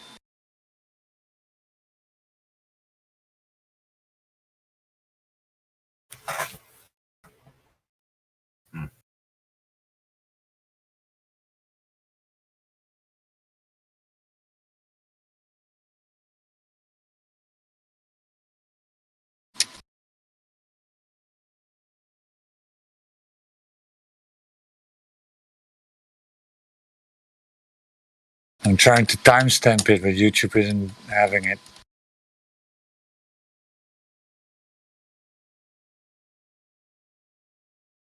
I'll be right back. What? Wait a second, I almost got it.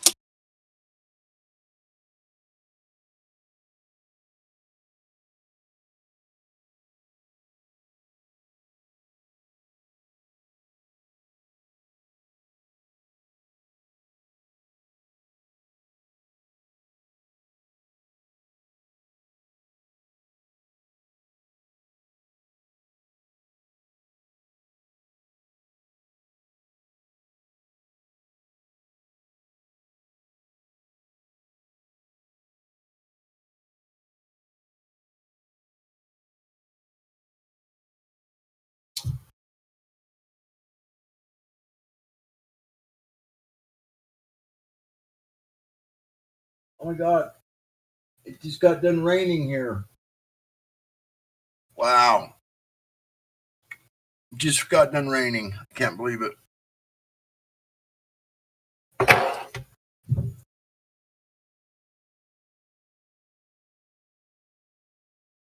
Wasn't very much, but still. Early morning rain.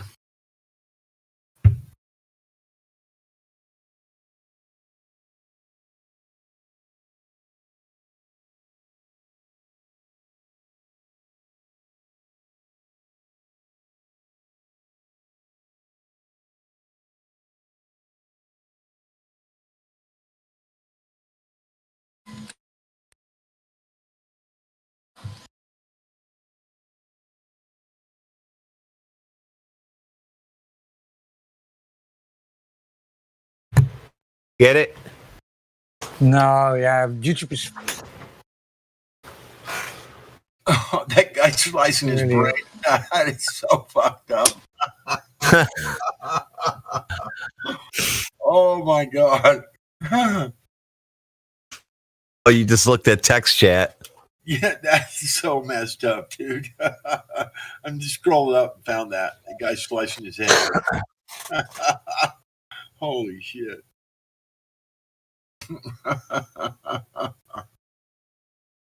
Oh, fuck. Oh, it looks like Jason's in here. I'm going to have to go find him, see what he's doing. I mean, he just posted something, man, just a few minutes ago. Oh, no, someone posted to him. So Ricky Boy says the first time, what do you guys think of SpaceX Dragon landing? And then I post that thing, and then he's never said anything. Oh, Jason? Yeah, I see that now. Oh no, Ricky Boy. Oh.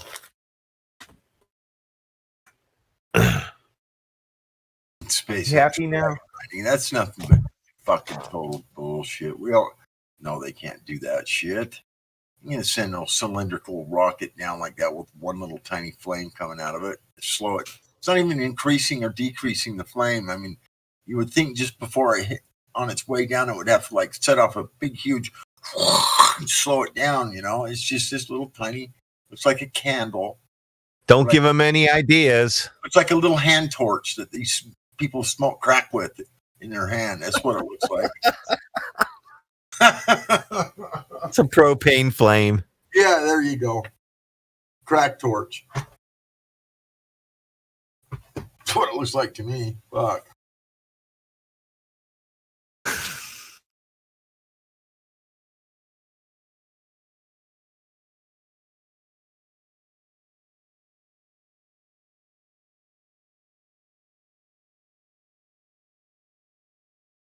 Oh, maximum amount of thrust is not on takeoff, though. It may be on touchdown, but it's not on takeoff, because on takeoff, like, let the clamps go and it just rise. It starts at 0 and then it goes like 1 mile per hour.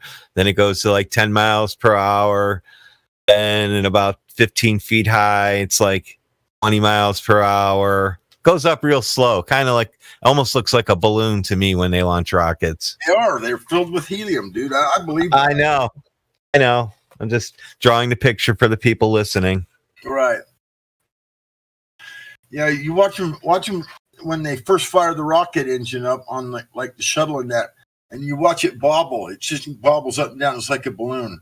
As soon as the flame starts, you can see the whole rocket kind of go up and down, up, kind of bouncing like it's tied down on ropes, because it's full of helium. I always remember seeing that and never even putting 2 and 2 together way back when. Yeah, that's what it reminds me of. Anyway, now we know for sure they're the largest consumers of helium. It makes sense, right? Is it harder? We know they. Is it harder to catch a ball or to throw a ball?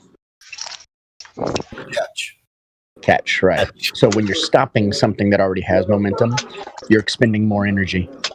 When you're adding momentum, you're not expending as much. So on landing, it should be the maximum amount of thrust. Yep. It should be. So you need to save all of your fuel for landing. I agree with that. It only makes sense for sure. I mean, just watch a Harrier. Just watch a Harrier or a helicopter or a Valkyrie.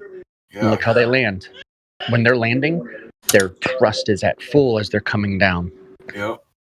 Because they have to maintain neutral buoyancy with the air.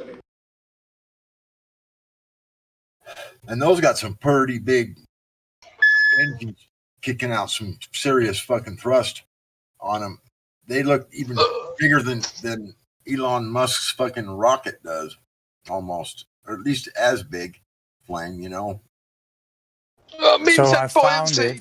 He said buoyancy, therefore gravity exists. I wanted to say density, but just didn't. Well, it fit with my description, is why I used it.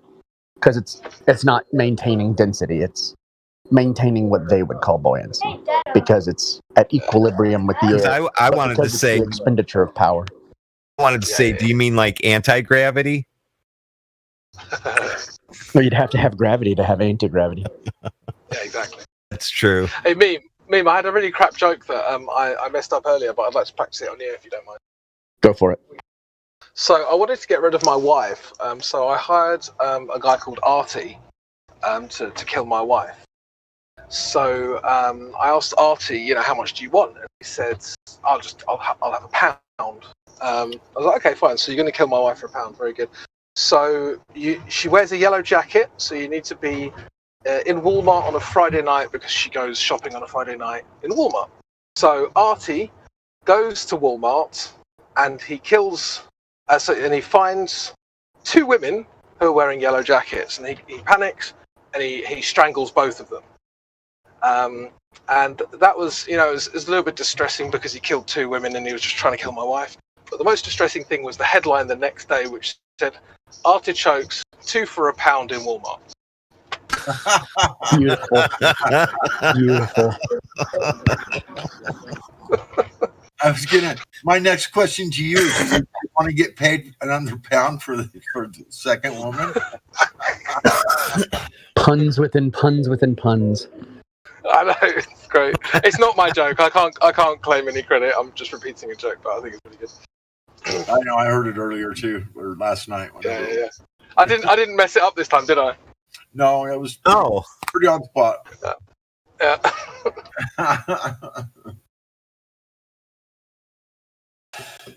Still funny though, even the second time. Yeah.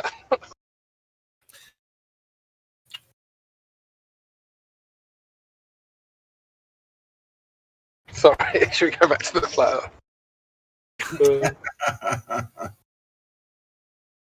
That did happen on Flat Earth. Yeah, that's true. Do you see Redwind?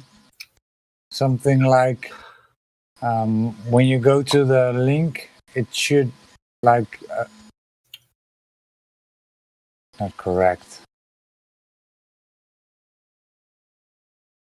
What are those crazy? What is that?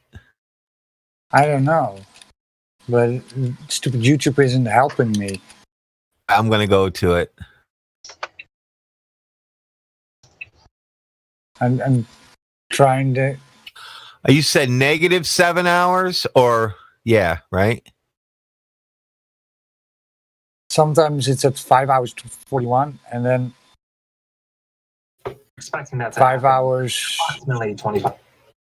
What the hell is that Let me picture see. all about anyway? What is that? Yeah, that's some kind of glitch it showed. NASA's the only company that has glitching video equipment. I have like free, open source shit. Mine doesn't glitch. Wow. And you also don't need 50 million a day to sustain it. Oh, so it might be the reason why I don't have enough people working on my equipment. That's why it doesn't glitch out. Yeah. That makes sense.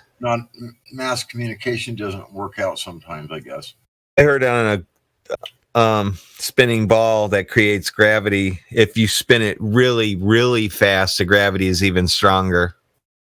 Oh, really? Yeah, I heard that the other night too. The guy, so one of these Globers brought out the spinning bucket full of water. I mean, oh my God. Oh God, really? Yeah, he was trying to say that was analogous to the gravity on the Earth. When it's the exact opposite. I mean, the exact opposite. A spinning bucket of water holds the water in the bucket, which proves gravity, which proves how the Earth holds the water. That's what he said. Well, I would ask, is the bucket gravity or is water gravity? Well, I would Just like a to know what would container. happen if there was no bucket. Well, or no bottom in it.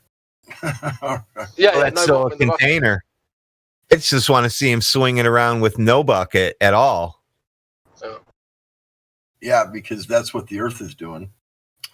Well, it's like be turning the bucket the other direction and then spinning. You wouldn't even get it halfway spun up, and the water would all be gone. Oh, Bala. That's the worst example I could possibly even think of to try and show how the Earth holds the water on the ball. That is the absolute worst comparison I could even possibly think of. Put water in a bucket and spin it. It is so opposite. I mean, are you fucking kidding me? Anybody that claims that as one, They believe it though. I don't care what they believe. That is just the most heinous comparison. Oh my God. I mean, everyone knows it would toss the water completely out and off and gone. I mean, the Earth would too. There wouldn't be a speck of water on this planet if it was spinning at 1,000 miles an hour, no matter how powerful gravity is. The centrifugal force of that much mass spinning the water would be gone instantly before it got. Well, I mean, that's even if you weren't in a vacuum, because of course, if you were in a vacuum, what would happen? The air would fuck off, and then the water would boil and become more air. Yeah. Minimum, there should be mountains of water at the equator and nothing like at the top. It should be squeezed. Well, you have see you found it? It's now at 7:33 somewhere. They put 7:31, 7:33. If you watch from there, Radwin, 7:33, you might catch it because this live stream is still going on. So that's why it doesn't help me.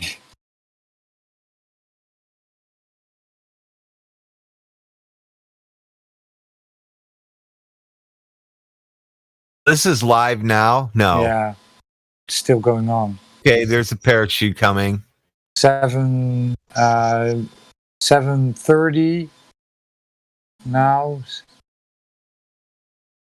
You see this boat with where you see the water through the boat. And then you see it from Parachutes. We got 4 parachutes and it's zoomed in under infrared. right. But we can't actually see shit. So it's when I saw from the glitch. above. Yeah, you saw the glitch. Yep. It's real weird, right? I don't know what it is.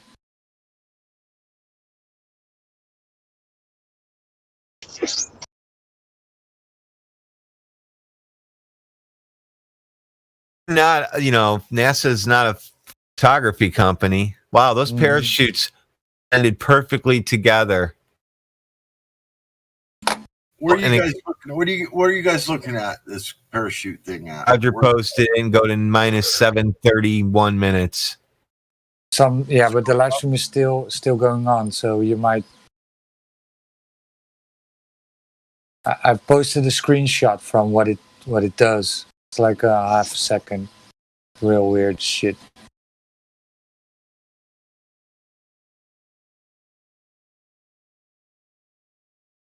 It also says pre-recorded. Oh shit! Pre-recorded live. Where does it say? Yeah, this definitely is not live because I switched to the live and we're seeing shit from this whatever. We're watching a movie now. NASA at work. They play the music and all. Adapting to a space environment. Moonwalk series, program 2. Brilliant. Have they got Michael Jackson giving a speech? And this is the second show of our 4-part Moonwalk series. Today's program is called Adapting to a Space Environment. Oh well.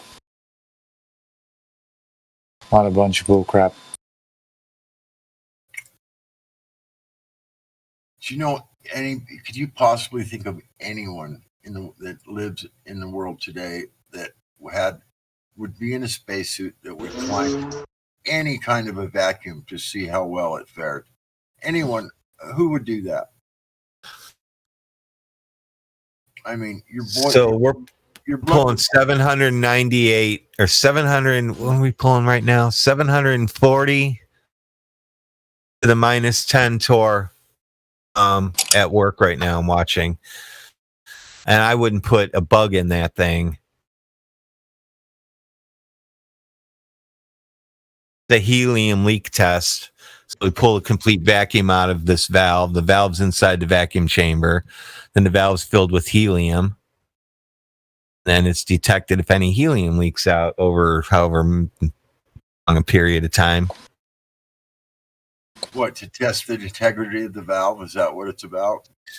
Yeah, every single valve we make goes through this because these are valves for a lot of chip manufacturers, stuff like that. They use these and they have to be absolutely perfect and exact when they're turning them and whatever.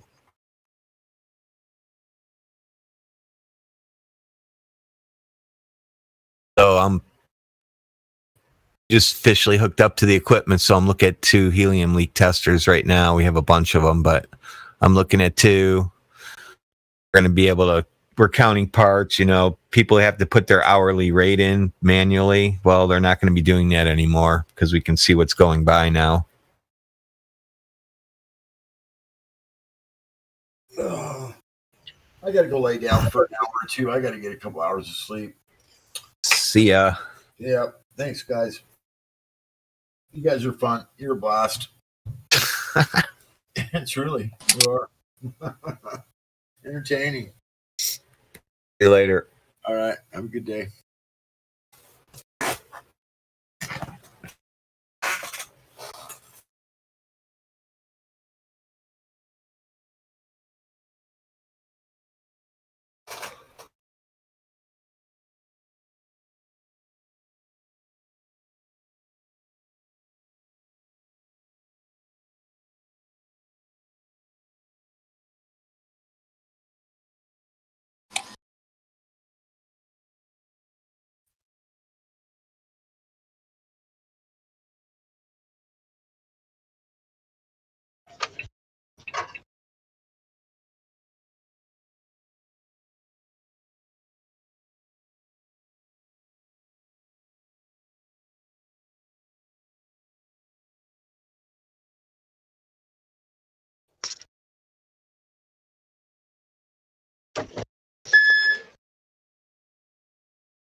I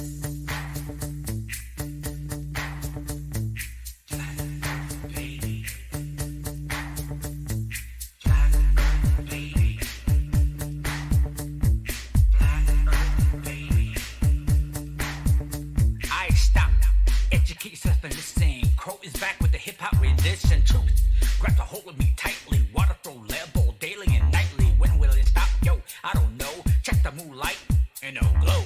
You're in a dream, wake up to a scandal. The world's astray, the truth is hard to handle. Trance, you obey and consume, killing your brain like a poisonous mushroom. Deadly when you bleed the enemy. Anything less is the best is the felony. Flat earth believe it. Check the sun rays better than ever. You gotta hit play. If there was a problem, yo, I'll solve it. Earth is flat and the sun revolves around it. Flat, flat, baby. It's flat, baby. It's flat, baby. Flat, flat, baby. It's flat, baby. It's flat, baby. Flat, flat, baby. It's flat, baby. It's flat, baby. Flat, flat, baby. It's flat, baby. It's flat, baby. Now that the party is jumping, with the bass kicked in, the lights are thumbing. Quick to the point, your NASA's baking. Cooking theories like a pound of bacon. Burning them, make a life big and simple. Gravity theories all in limbo. Hi-hat with a simple tempo. I'm on the road, it's time to go global. Get it? Yeah, I got jokes. Evolution is stupid, going up in smoke. Houston on a standby, waiting to just lie. Astronaut, no, neither big fly rockets. We're always on the drop, bust the pick. Now they hit a roadblock. The block was dead, so I continue to A18.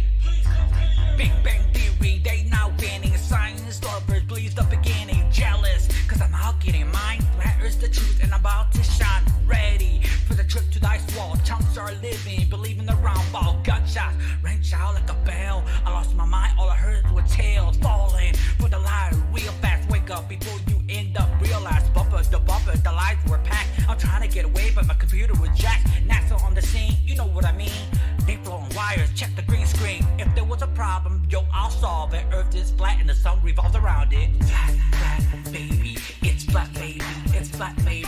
Flat, flat, baby. It's flat, baby. It's flat, baby. Flat, flat, baby. It's flat, baby. It's flat, baby. Flat, flat, baby. It's flat, baby. It's flat, baby. Take heed, cause I'm a flat earth poet. Crow on the scene just in case you didn't know it. My sound, said the truth is what I found. Nothing shaking, kick some holes in the ground. My style's a lyrical feel. Say what's in my heart, cause you know it's real. Conducted informed, this is hella concept. We make a hype, and you wanna step with this. Parody is made, I really meant to get to jump out today. So fast, other MCs say, man, if my life was a picture, it'll be Instagram. Keep my composure, cause I won't lose. When I get done, you know I got the juice.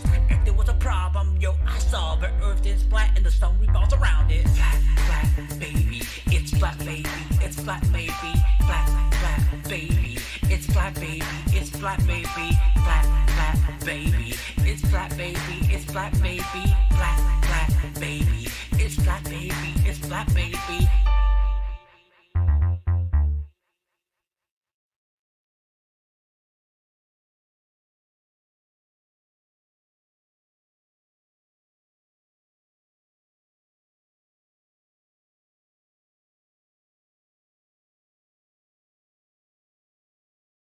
That's the Scarecrow from the server here.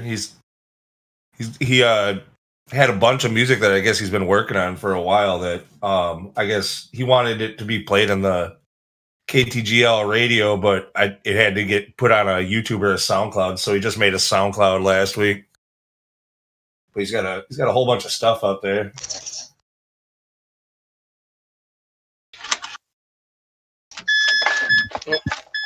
Oh, sorry about the noise, guys. It just sounds like you're communicating with Houston from the ISS. That sounds like the little beep in between. How did you know? I figured you were. Wow. Because I figured you to be a troll the whole time. I knew you were from NASA. No, yeah, I mean, that's entirely correct. Earth is glob. Rockets going to space. What else?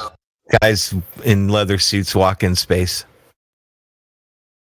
Yes. You can definitely have like space suits that will protect you from both plus 250 and minus 250.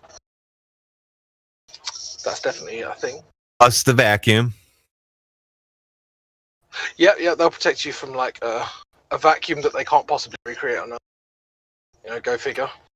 I want to see somebody go into a vacuum chamber wearing a SpaceX suit. You know what? That's an argument I've never actually heard made, and actually is a really good argument. How could they possibly make spacesuits? Because they don't have like, just based on the pressure. So if they're going into space, 10 to the negative whatever pressure, we can't recreate that here. So how could they possibly know that their spacesuits work? Because they have no environment to test them.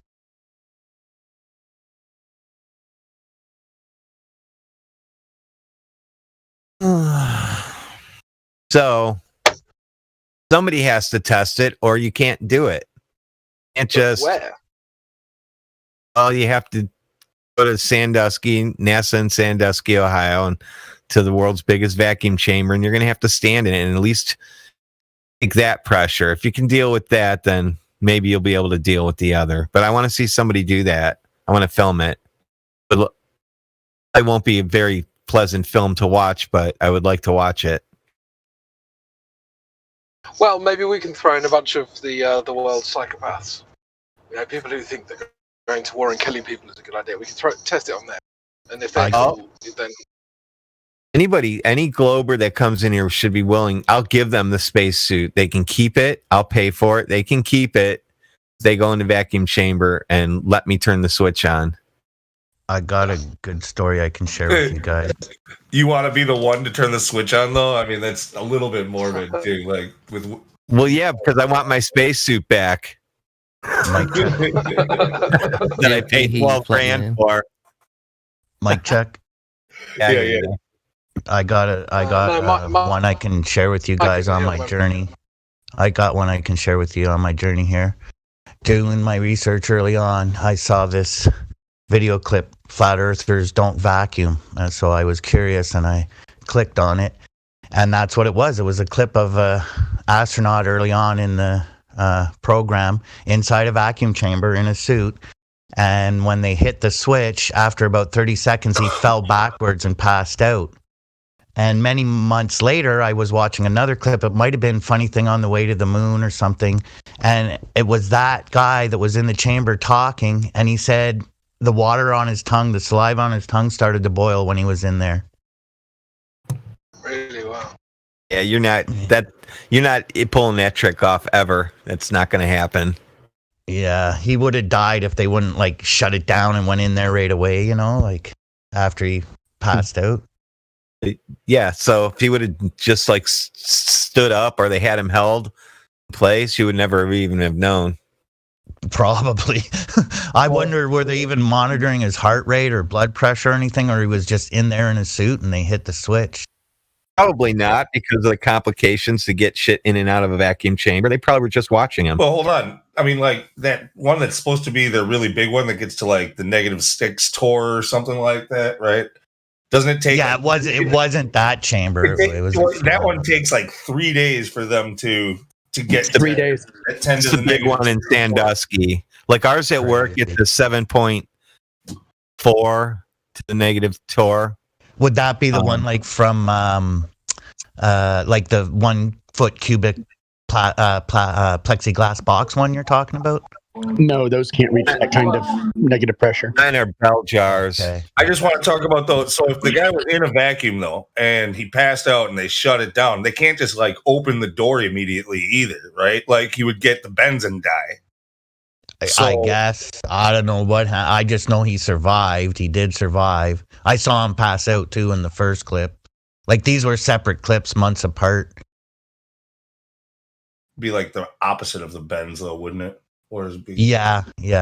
I jump from airplanes, and I know if you're jumping from 10,000 or higher, you can't go scuba diving. You have to wait 24 hours before you get scuba gear on and get in the water. You'd be getting the straights. Yeah, but it's bad. You could die. Like if you jump and then go scuba right away within 24 hours, you'll have problems. Sounds like stuff you're not supposed to do. So I'm not going to do any of that stuff. I love jumping from planes, though. It's a rush.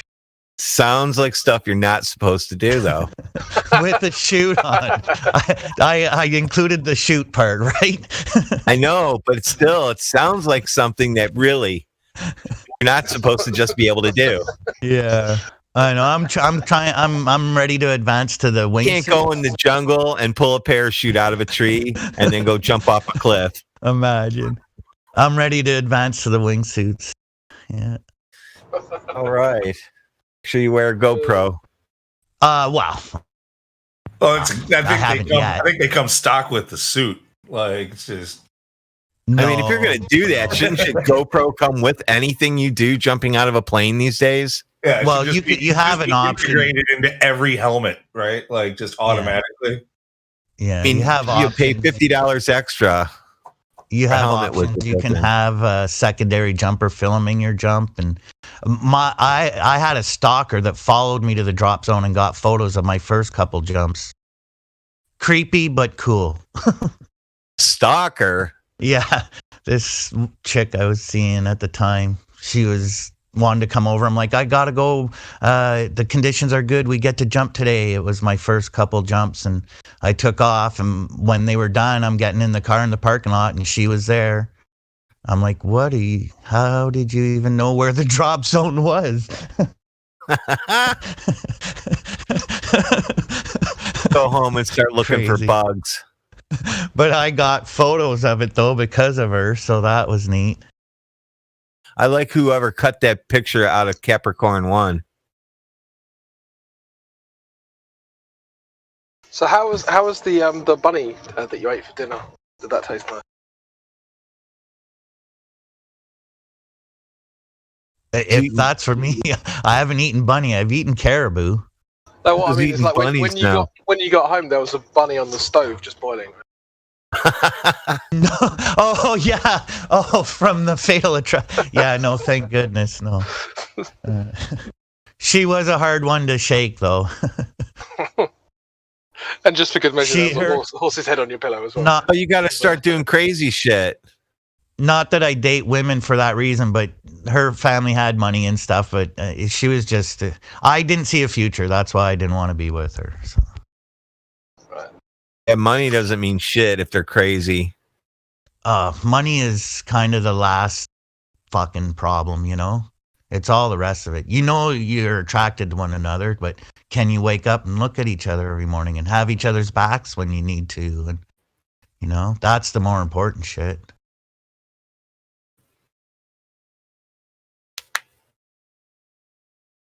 It's rough, man. I'm single. I'm going to be very picky. And now you need a flat earth girl. That's even tougher.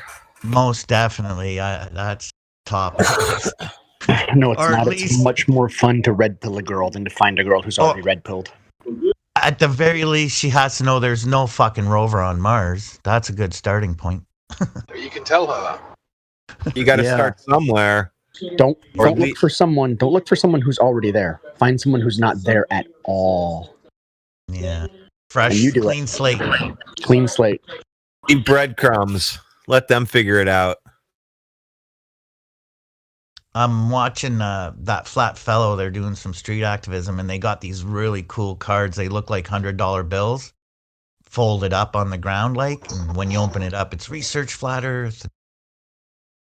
I want to get my hands on some of those, pass them around my city here in Canada. Or drop them in elevators and shit, you know? People are like, cash! Put it in their pocket. Or, even better yet, take like a whole shitload. You could probably fit 2,500 of them on you and drop them from the plane when you go. Oh, that'd be mint. Right when you get out, though, so they're at the very top and they'll go everywhere. Yeah, but mostly just into fields that he uses as drop zones and shit like that. Still get out there. Yeah, I'd have to be jumping over one of my old stomping grounds like Bell's Corners or something. The problem with that idea is how many are going to land on roofs and everything. Yeah. You know what? You're still going to see pieces of paper around, and people are still going to go chase them, seeing money. Just flush their toilet. Yeah. I mean, you can even put like an advert out, or just put the word out that there's $100 bills all over the place. Like they could be in, local parks or anything. And then people will actively look for them. Yep. Leave them in public bathrooms. I don't like public bathrooms, but I can go in them to wash my hands at least and leave a couple on a counter. But then you got to go find a private bathroom to go wash your hands. Yeah. Your hands in a public bathroom. Make sure you wash your hands for 20 seconds. 2 minutes. 2 minutes. Oh, is it 2 minutes now? Okay. How aren't the loos, like when you're taking a dump, you're sitting on the throne in a public bathroom? Aren't you closer than 6 feet to the guy next to you, anyways?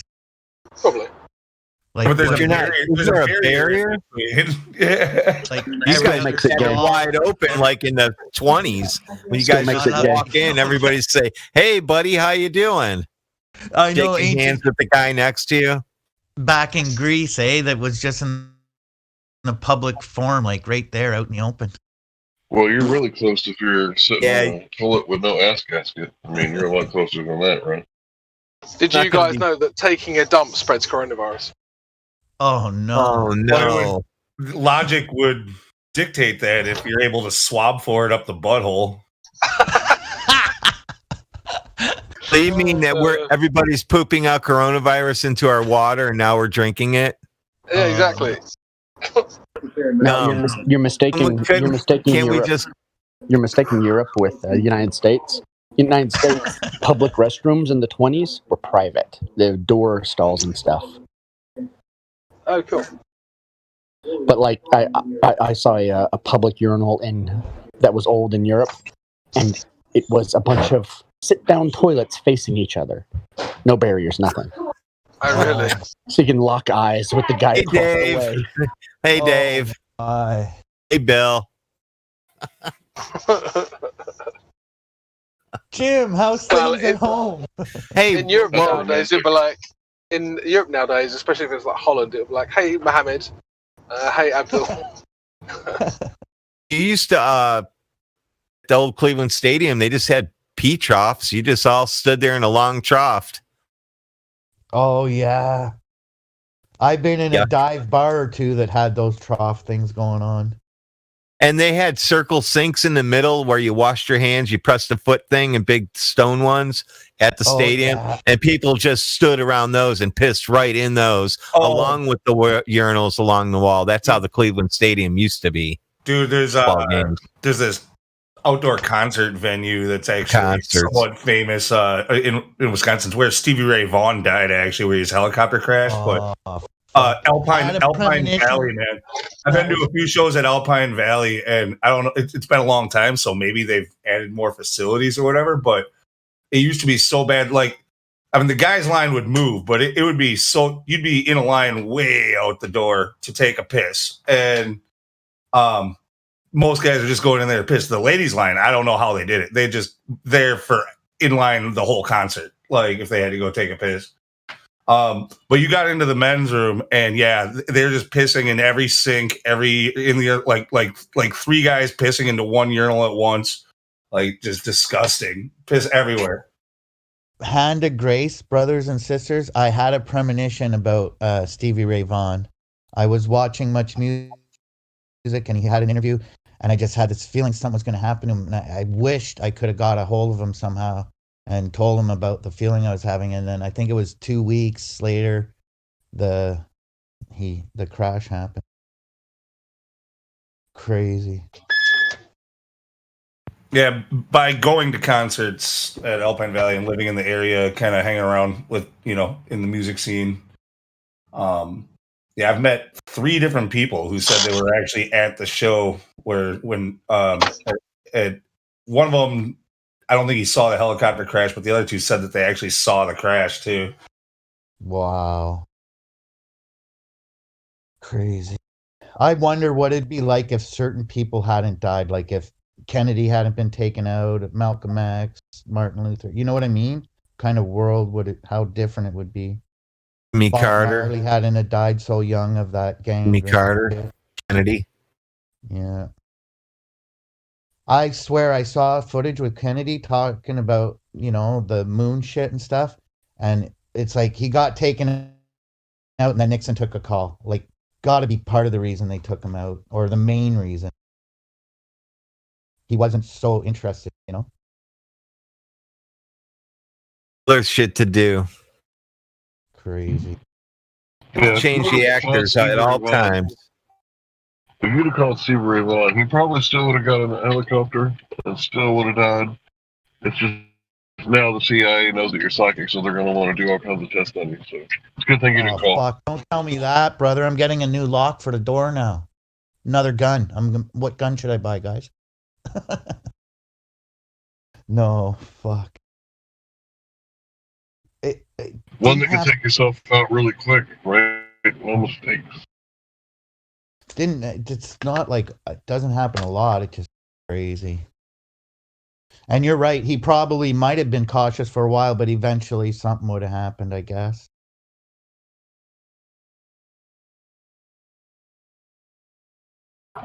Yeah, Stevie Ray Vaughan is an amazing artist as far as like top 10 of all time, maybe even top 5. Have you heard of Joe? And he fucking. Go ahead. Sorry, have you heard of Joe Satriani or Steve Vai? I'm not good with names, maybe. I don't know. They are amazing guitar virtuosos. Similar to Stevie Ray Vaughan and Jimi Hendrix.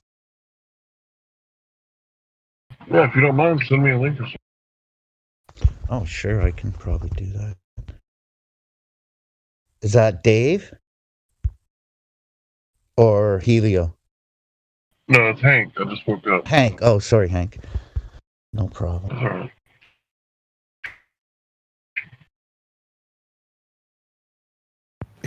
Helio's not even here.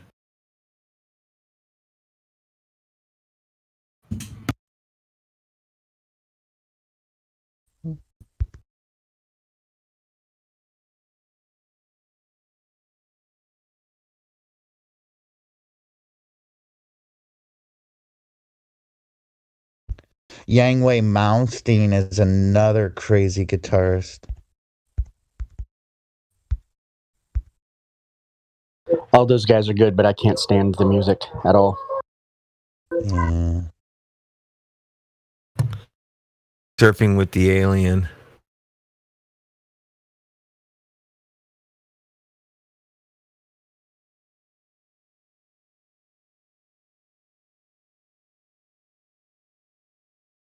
In fact, I'm going to have to listen to it now, since now you had to talk about Joe Satriani.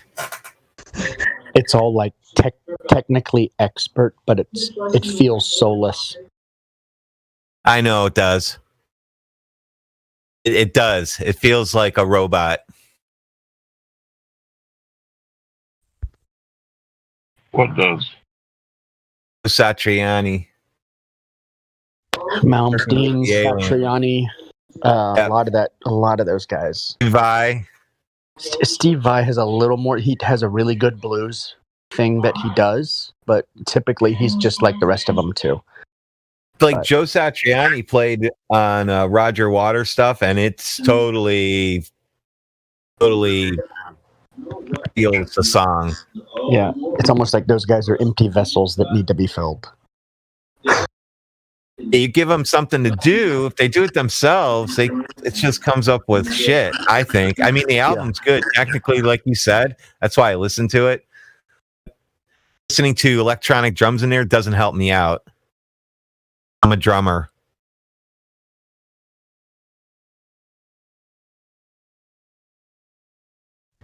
Well, one of my Satriani playing in a band where he actually is a member of somebody else's band. He plays with feel and everything by himself. Yeah. It's like a robot. Yeah, for sure. Those guys are not leads.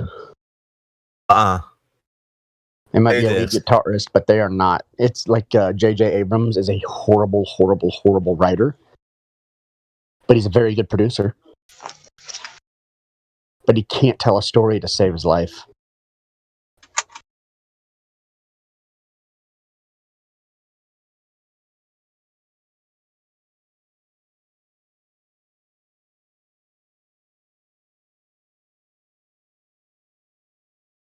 Like, I'm going to take 3-chord 1980 punk rock over Malmsteen or Satriani any day. Oh, for sure. I have no words. Well, you had 4 just then. You should have said, I have no words, but I must scream. How dare you? Ree!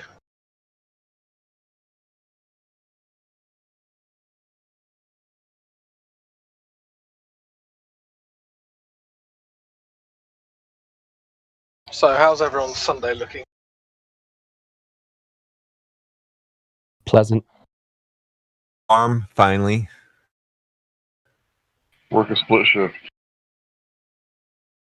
Split shift. I'm just procrastinating.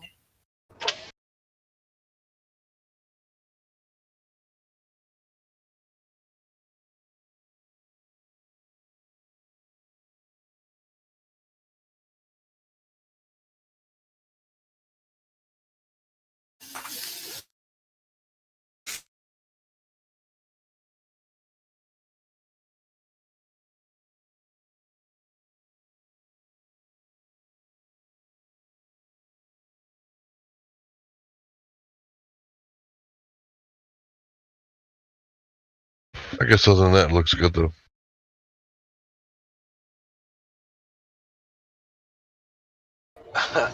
So I just drove past a pub in England. I don't know if you guys know, but we've still got this kind of like cut down, kind of semi-active until mid-June.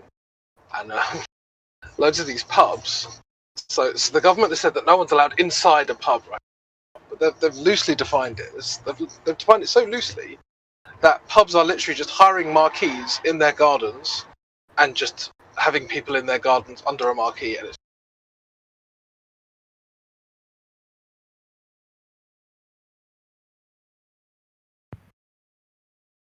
I think we were talking about this a couple of days ago. Like, they've just moved everything outside, and it spills out into the streets and into the parking lots, and yeah, it's ridiculous. So it's outside but inside, because they're hiring marquees just in case it rains. So there's no difference. So why are they stupid? Like, everyone's over this now. Even people who pretend to care, they don't really care. Do you know what I mean? Like, no one cares in this country. It's so... Riddle me this. In Hertfordshire, the government has given £3 million to a council to employ COVID marshals, and they will start in the first week of July. What are they going to be doing? Marshalling people. Marshalling people? How? I've just seen some COVID marshals on YouTube walking around London, and they have a canine with them. One of them COVID sniffing dogs. Oh my God. So it's a pretext. They're going to be used for pretext, not for actually marshalling people. That's a lot of money to put out there, to say to a company, provide us with 60 COVID marshals. We're supposed to be out of lockdown at the end of June, and this contract is for these marshals to start walking around at the beginning of July. So what does that mean? It means there's going to be 60 officers that'll be able to use pretext to arrest people for other things other than that. Exactly. And there are marches everywhere, even in France, Kill the Bull, and in the UK today, because the police are going to be given all these new powers. I don't know. Oh, that's nice, isn't it? Like new power? Wow, that's like an upgrade. Right, what do they have to do to get that new power? Because most of us have to go to the gym or conquer a dragon. You know, what do they do to earn that? I think they can enter your home. Is it true that France is on the edge of a military coup? Is it true that France is what? On the edge of a military coup. Oh yeah. I don't know about that. Definitely a civil war, for sure. There's no way they. Like I would say that the majority of cities in France have no French. So you can only carry on in that direction for so long. The new police powers thing, wasn't that maybe just a little over a week ago, where they were talking about that in Ontario in Canada, where the cops have all kinds of new powers to be able to harass you for no reason at all.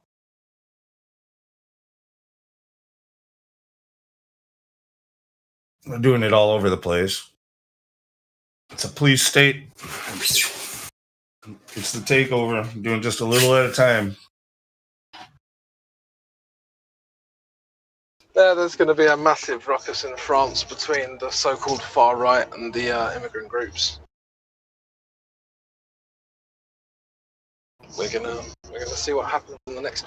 My guess is within 5 years, but it may be a lot sooner. Honestly, that's just what I think. You think there's going to be a huge pushback? I think France has got 2 years left before there's a proper revolution. I mean, it's unusual for the French to have revolution, as we know.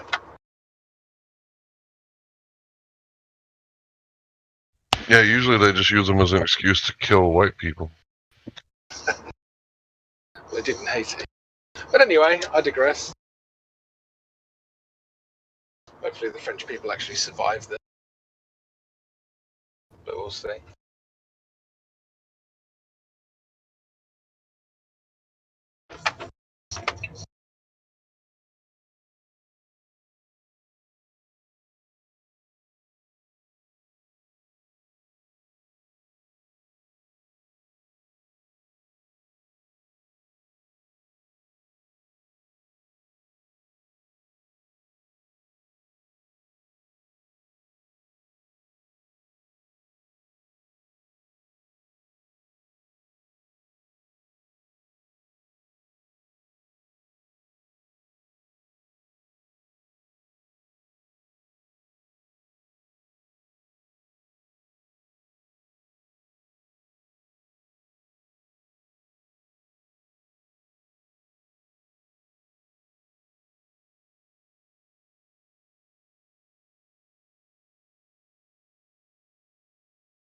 Now, what I read was that some generals put out a statement that looked like it was feeling the waters to see how the public would react if they did a takeover.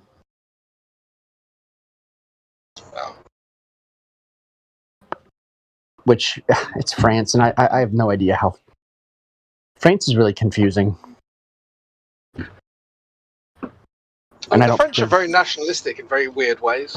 They're very proud people, but they don't seem to they'll preserve their language before they preserve their people. I find that really weird. Yeah. We As don't long care as what the you look language like. lives on. The language is the most important thing. Oui, oui. As long as people speak French and eat baguettes, I am happy. Oh, so long as you molest 14-year-old boys and eat baguettes. Oui, oui. Yeah, so. We have a similar problem in England. We think that it's okay to just molest 14-year-olds. As long as there's a certain groups of people doing it. Chill. I heard there were Japanese that were doing it, right? Oh, really? Yeah. Well, they keep saying Asians. They keep saying Asians, yeah. Yeah, I just imagine all these Japanese gangs running around raping people. I think, to be honest, at the moment it's a struggle to get Japanese people to be interested in sex at all, which is what the Japanese government's finding. We have a problem. Japanese man not want a real vagina. You must have heard about these one-person marriages, these solo marriages. Yeah. Japan's wild. Wait, how do you enter into? Go ahead. I'm sorry. There you go. How do you enter into a contract with yourself? Is that like a New Year's resolution? Like, I'm not dating any more bitches. Sign on the dotted line. Hey man, when I was a teenager, I dated myself for a while. Oh yeah, fair enough. That's TMI though, right? Yeah.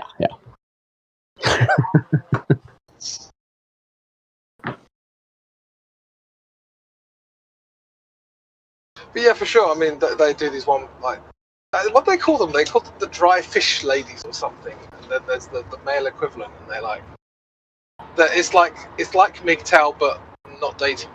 Rather than deciding how you're going to have those interactions. It's odd. Honestly, very odd. I hope I wasn't hot micing, guys.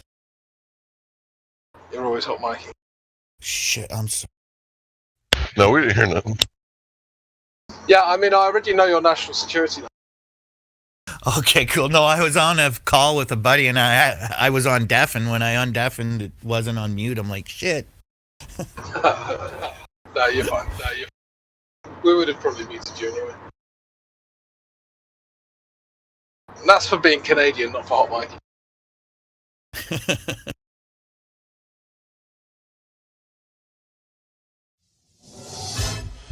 Yeah, I'm looking for Scott Kelly. Has anybody seen Scott Kelly? Anybody? I haven't heard from Scott Kelly for a while. Is Scott Kelly available?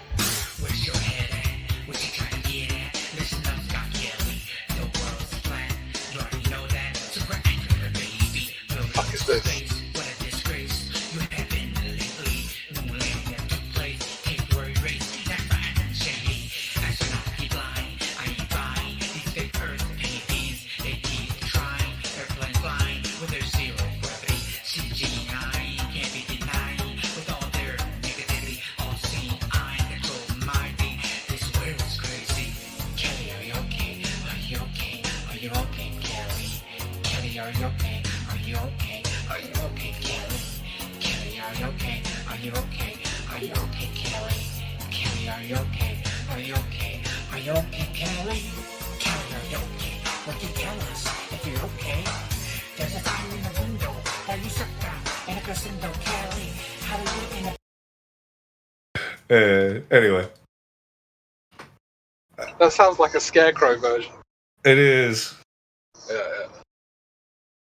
They should have got someone to do the higher part. It doesn't sound right, that kind of lower register.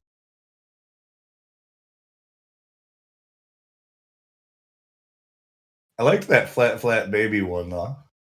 Yeah, that was funny. Yeah, he certainly gives it his all, doesn't he? Yeah.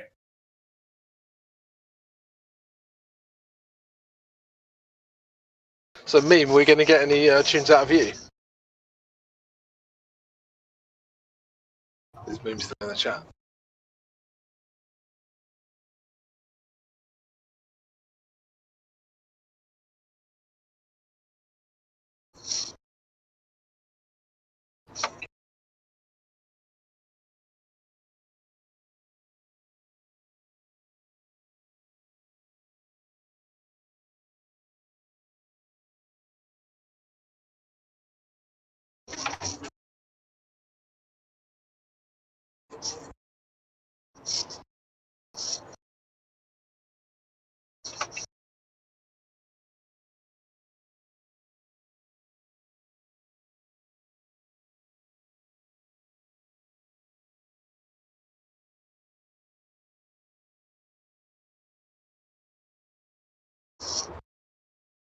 Now, the real question is Scarecrow actually Crow 777? I'm gonna go with a big maybe. Big maybe. Yeah.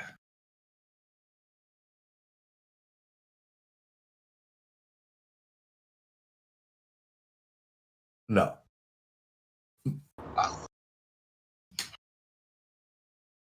Being so close-minded.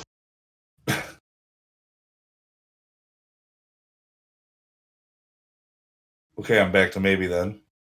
Fair enough.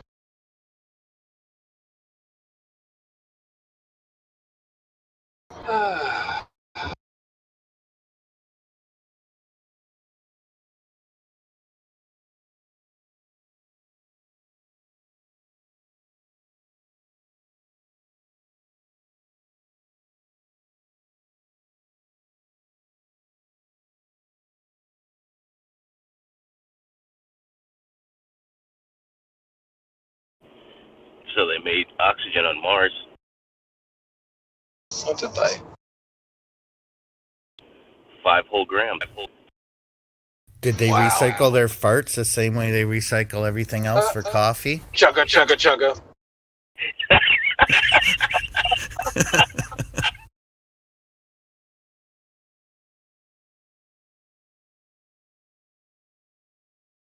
All the advances in technology.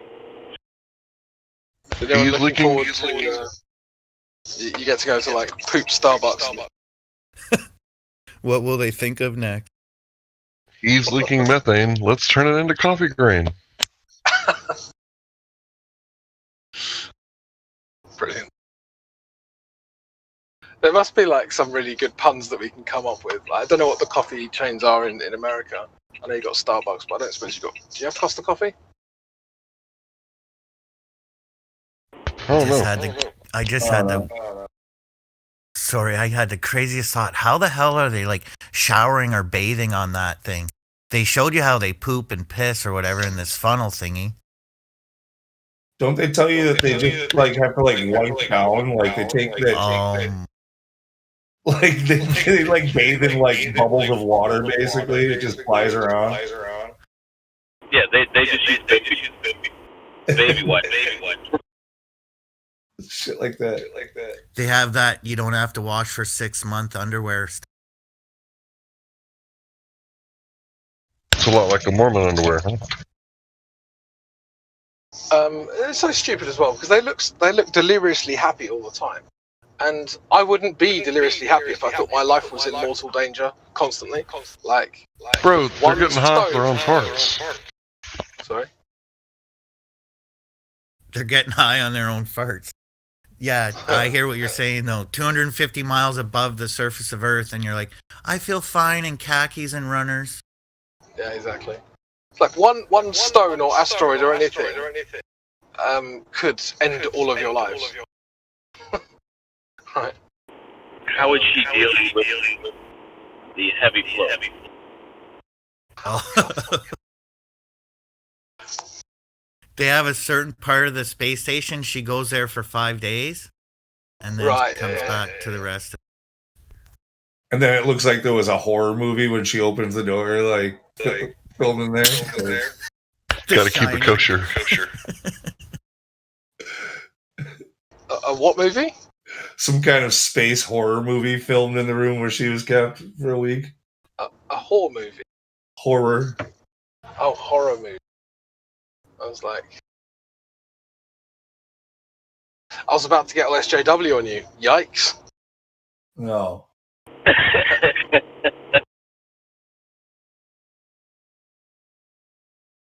Like a scene from Alien. Pretty disgusting. Is that what they really say? She goes somewhere for 5 days? No. It would just be funny. Yeah, no, I just made that up. It could be right, though. I don't know. Right, because, I mean, how is she going to deal with all that? I mean, think about that, dude. I mean, like, where are they disposing of these things? I mean that's you can't just toss it out the window, right? They want to eat liters of ice cream and cry at the drop of a pin, and yeah, they got to be segregated for 5 days a month, you know. Or strangle you in your sleep. Yeah. For the safety of the other crew, she's got to be segregated for 5 days.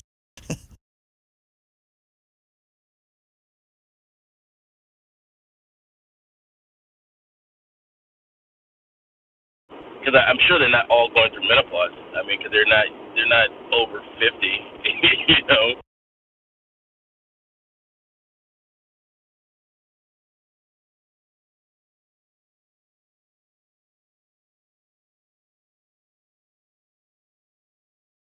What I would pay a kid to ask one of them questions live, you know?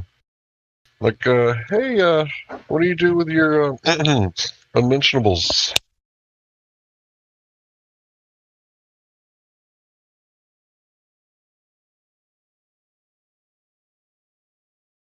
We just keep them in a really smelly bag for like 6 months. So how that works? They got a vacuum sealer up there?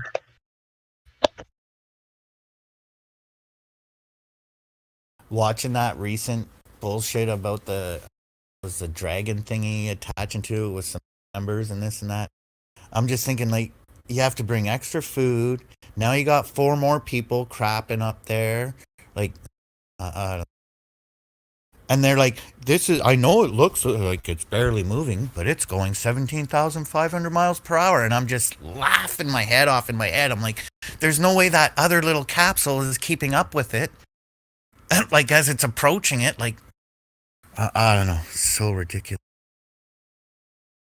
Okay, so you're telling me they're going 17,500 miles an hour without motion blur? That smells fishy, and I don't think it's because of the last conversation. Yeah, well, they're telling me this. Anyway, you're right though. It's insane. It's made in every movie. You see when they show you the visual of the capsule coming back through the atmosphere, how there's all those flames going around. How fast was that capsule going there? So if the ISS and that little thingy with the other people in it are 17,500, shouldn't we be seeing some things as it's going? I don't know. Bad effects department. Bro, you just don't understand. They're falling in a circle. That makes total sense. I don't know why you don't get it. Perpetually falling in a circle.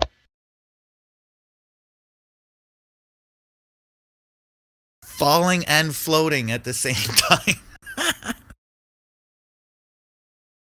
Yeah, you fell in a circle before, right? Like you tripped and then, like did like a full maneuver and were like back on your feet without hitting the ground?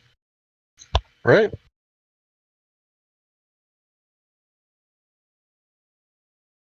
My one buddy, he could do like just from a standing position, a full flip in the air, like the pommel horse, all that stuff. You guys, why am I echoing?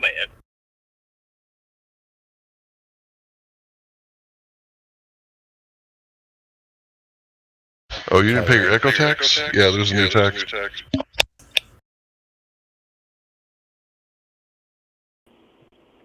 What was that?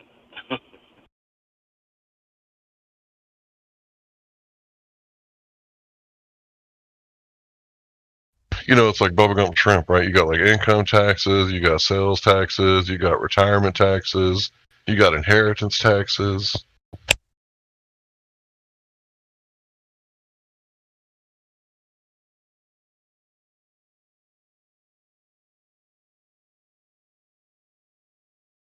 Eight hours later, and they're trying to do global warming taxes, so you got the carbon tax, right? And now you got the echo tax, because you got to pay somebody to get headphones.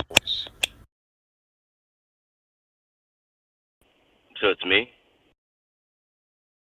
I don't know. Do you got headphones? I'm using my car.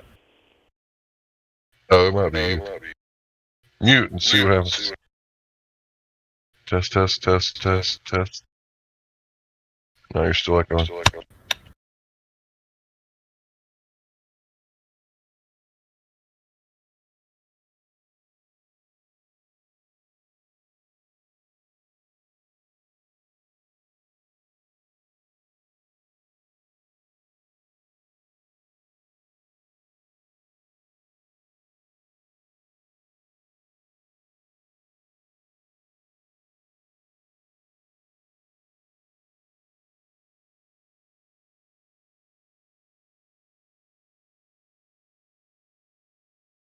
For everybody who played sports in high school, you remember how the locker room was just like musk, like just musky.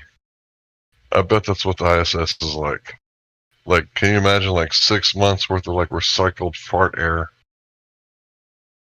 Right, but it's been up there for like 20 years. All right, is that coming now? Yeah, I hear you, bro. All right, good. I don't think I'm No echo. All right, so there's another Mars movie or whatever movie, and I was watching it on Netflix, and apparently, so this one isn't supposed to be that far in the future, but now they figured out how to make anti-gravity in the ship, but they still don't explain it. So I'm like, how many more movies are you going to make of this without explaining how you guys created gravity on the ship that's traveling to Mars? So when you watch the movie, it's rotating. Like part of the ship is rotating. So I'm like, all right, so you're saying gravity has something to do with the spin of the Earth, right? So this is, I mean, I've always thought that was their claim, but they say it's not. But why is this ship spinning? No. The idea there is it simulated gravity, that they would use centrifugal force. Right, that's what I'm saying. So if the Earth's spinning, that has something to do with gravity, right? You know what I'm saying? Because they're on the inside of a vessel and using the centrifugal force to stick to the outside of it, like on a concave Earth, right? On a ball Earth, that doesn't work. So that's just how they would simulate gravity, so that you could, if you were in so stupid. If you were in fantasy space, you could then fantasy walk on the walls of your vessel. So like instead of floating all the time, you could still use your muscles and, you know, walk around and stuff. But right, but I mean, but how fast is it going to have to be spinning in order to do that? You know, that would depend on the width of the vessel, right? Like, so if it, like the diameter of it or whatever, the circumference, if it's bigger than the bigger it would be, then the faster it would have to spin, I would think. So one of my first thoughts when I heard about the flat Earth was the centrifugal force countering gravity, right? And I've always like wanted to get like a pool ball and like send it to like Canada, and then have someone like then send it to like Ecuador, right? We weigh it like and see how much it weighs, because I'm kind of halfway in the middle, right, in Texas. So like, you know, like we all weigh it and see how much it weighs, and it should be changing weight, because if there's centrifugal force at the equator, it should be countering gravity, right? Yeah. Right, but going with what Tim was just explaining. So the Earth is being flung around the sun. So, and then you have it spinning, and somehow gravity is being created in all of that rotation and circling and all. No, that's not what causes gravity. They say I know it's not what causes gravity. I know it's not what causes it. But you have all these variables going on, and then somehow gravity's in there, right? So you got all this going on inside of a medium that has no atmosphere or resistance. You got the sun moving, the Earth being flung around the sun, the Earth spinning. You got the core spinning as well.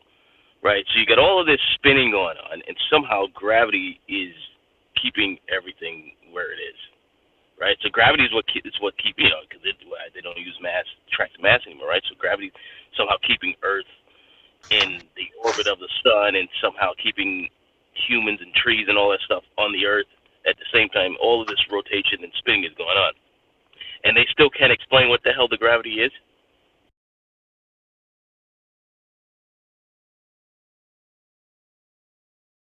But it's easily explained how to create gravity when you're in space inside of a ship, but yet we can't simulate that, right?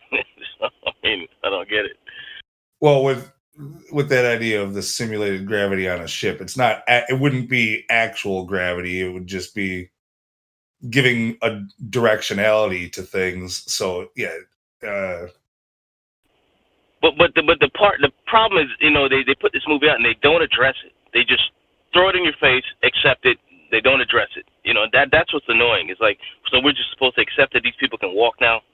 You know what I'm saying? Inside of this vessel. Well, it's been explained in lots of literature and movies before, because like they've had the whole artificial gravity thing for a while. I remember being like very young and, you know, like got the artificial gravity, and they zoom out and you see the little thing spinning, and as a kid, I was like, "Oh, okay, that makes sense." Right. like in Star Trek, they barely. You know, what episode? I don't even remember which one. There isn't one where they explain how it works.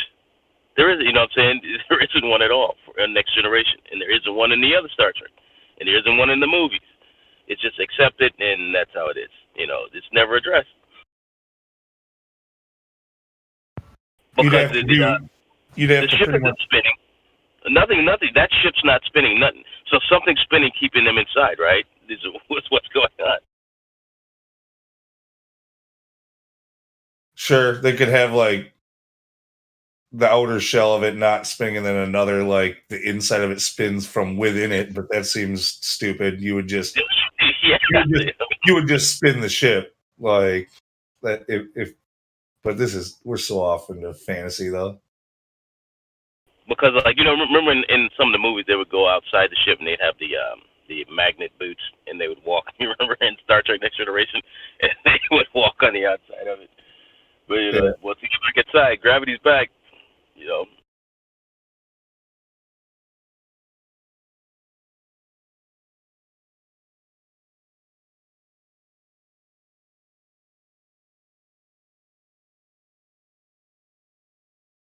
But anyway, the movie is about like there's a stowaway on the ship by accident. The guy gets knocked out and unconscious, and somehow is caught up in like the upper portions of where I guess you would work on that ship, and he falls out of the ceiling or something like that.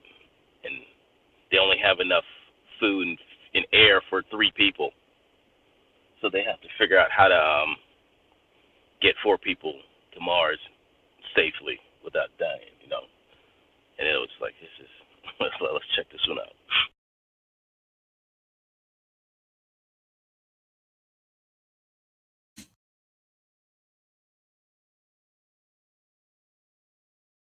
I don't know what it is this morning, but I mentioned the whole, that whole bloody ISS room. Now I've got this image of if you spun a ship too fast and everybody on the inside just got smushed like a pancake over time. Just, I don't know. Bunch of Danny DeVitos get off the ship and land on Mars.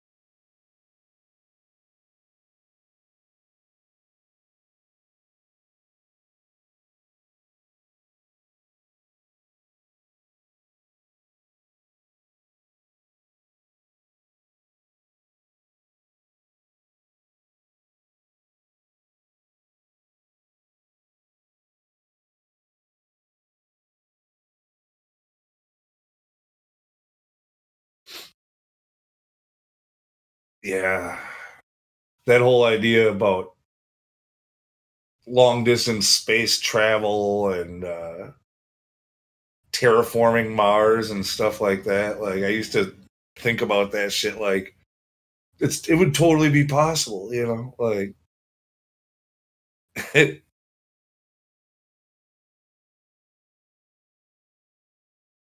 theoretically maybe.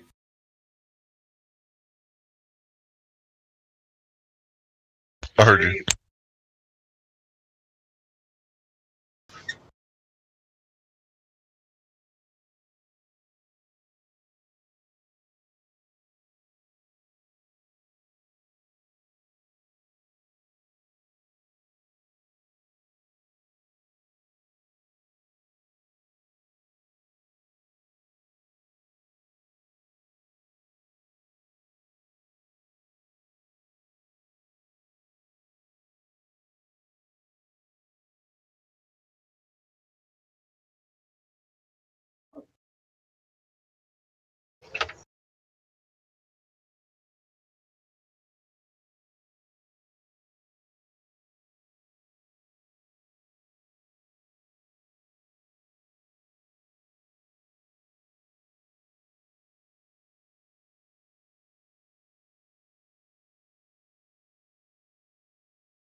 Yeah, that whole science fiction literature, it's been going on since like the 1800s, like cowboys and on the frontier, like had books and they were reading about like bullshit science fiction literature. I didn't even know that shit. I didn't know that people were writing about that shit that far back. So they've been working on us for a while with that shit.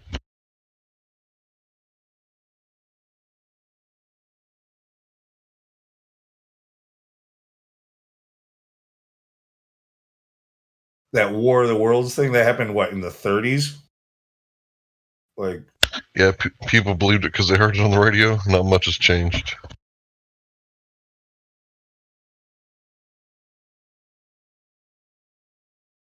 In order, for to get people to panic like that, yeah, they must have all grown up hearing the stories of aliens, from even earlier stuff. You know what I mean? Otherwise, just this whole idea of aliens landing, they'd be like, "What? What are aliens?" What do you mean? What are you talking about?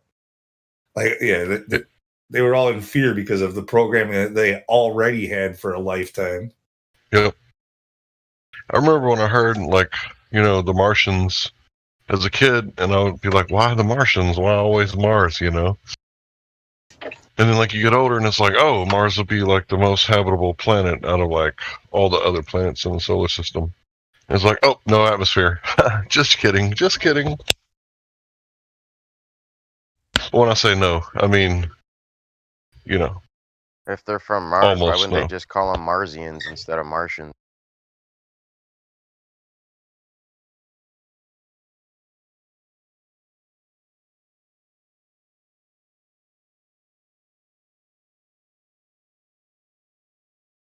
I guess you'd have to ask P. Mars. Maybe he knows.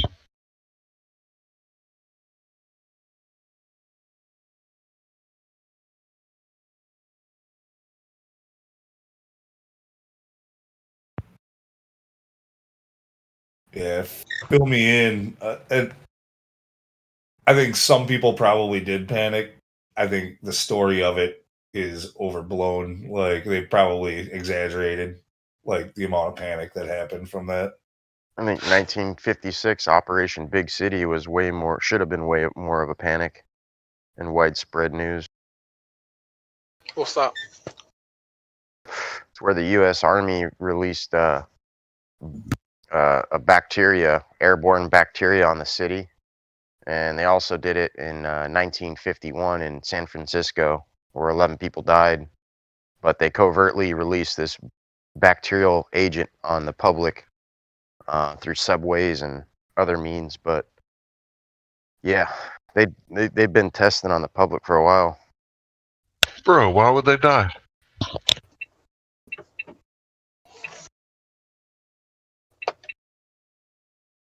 Just why would they die? Their bodies reacted to the bacteria in a bad way. It was kind of a poor joke. Because everybody's like, why would the government lie? The government's so wonderful. Yeah. The ones that really blow my mind though, and they're like, oh yeah, I know the government lie, but why would they lie about this? You're like, bro. Well, it's all open source document. There's no conspiracy to it. It's it's all there. We had a guy the other day said, oh yeah, I'll believe flat earth when schools teach it.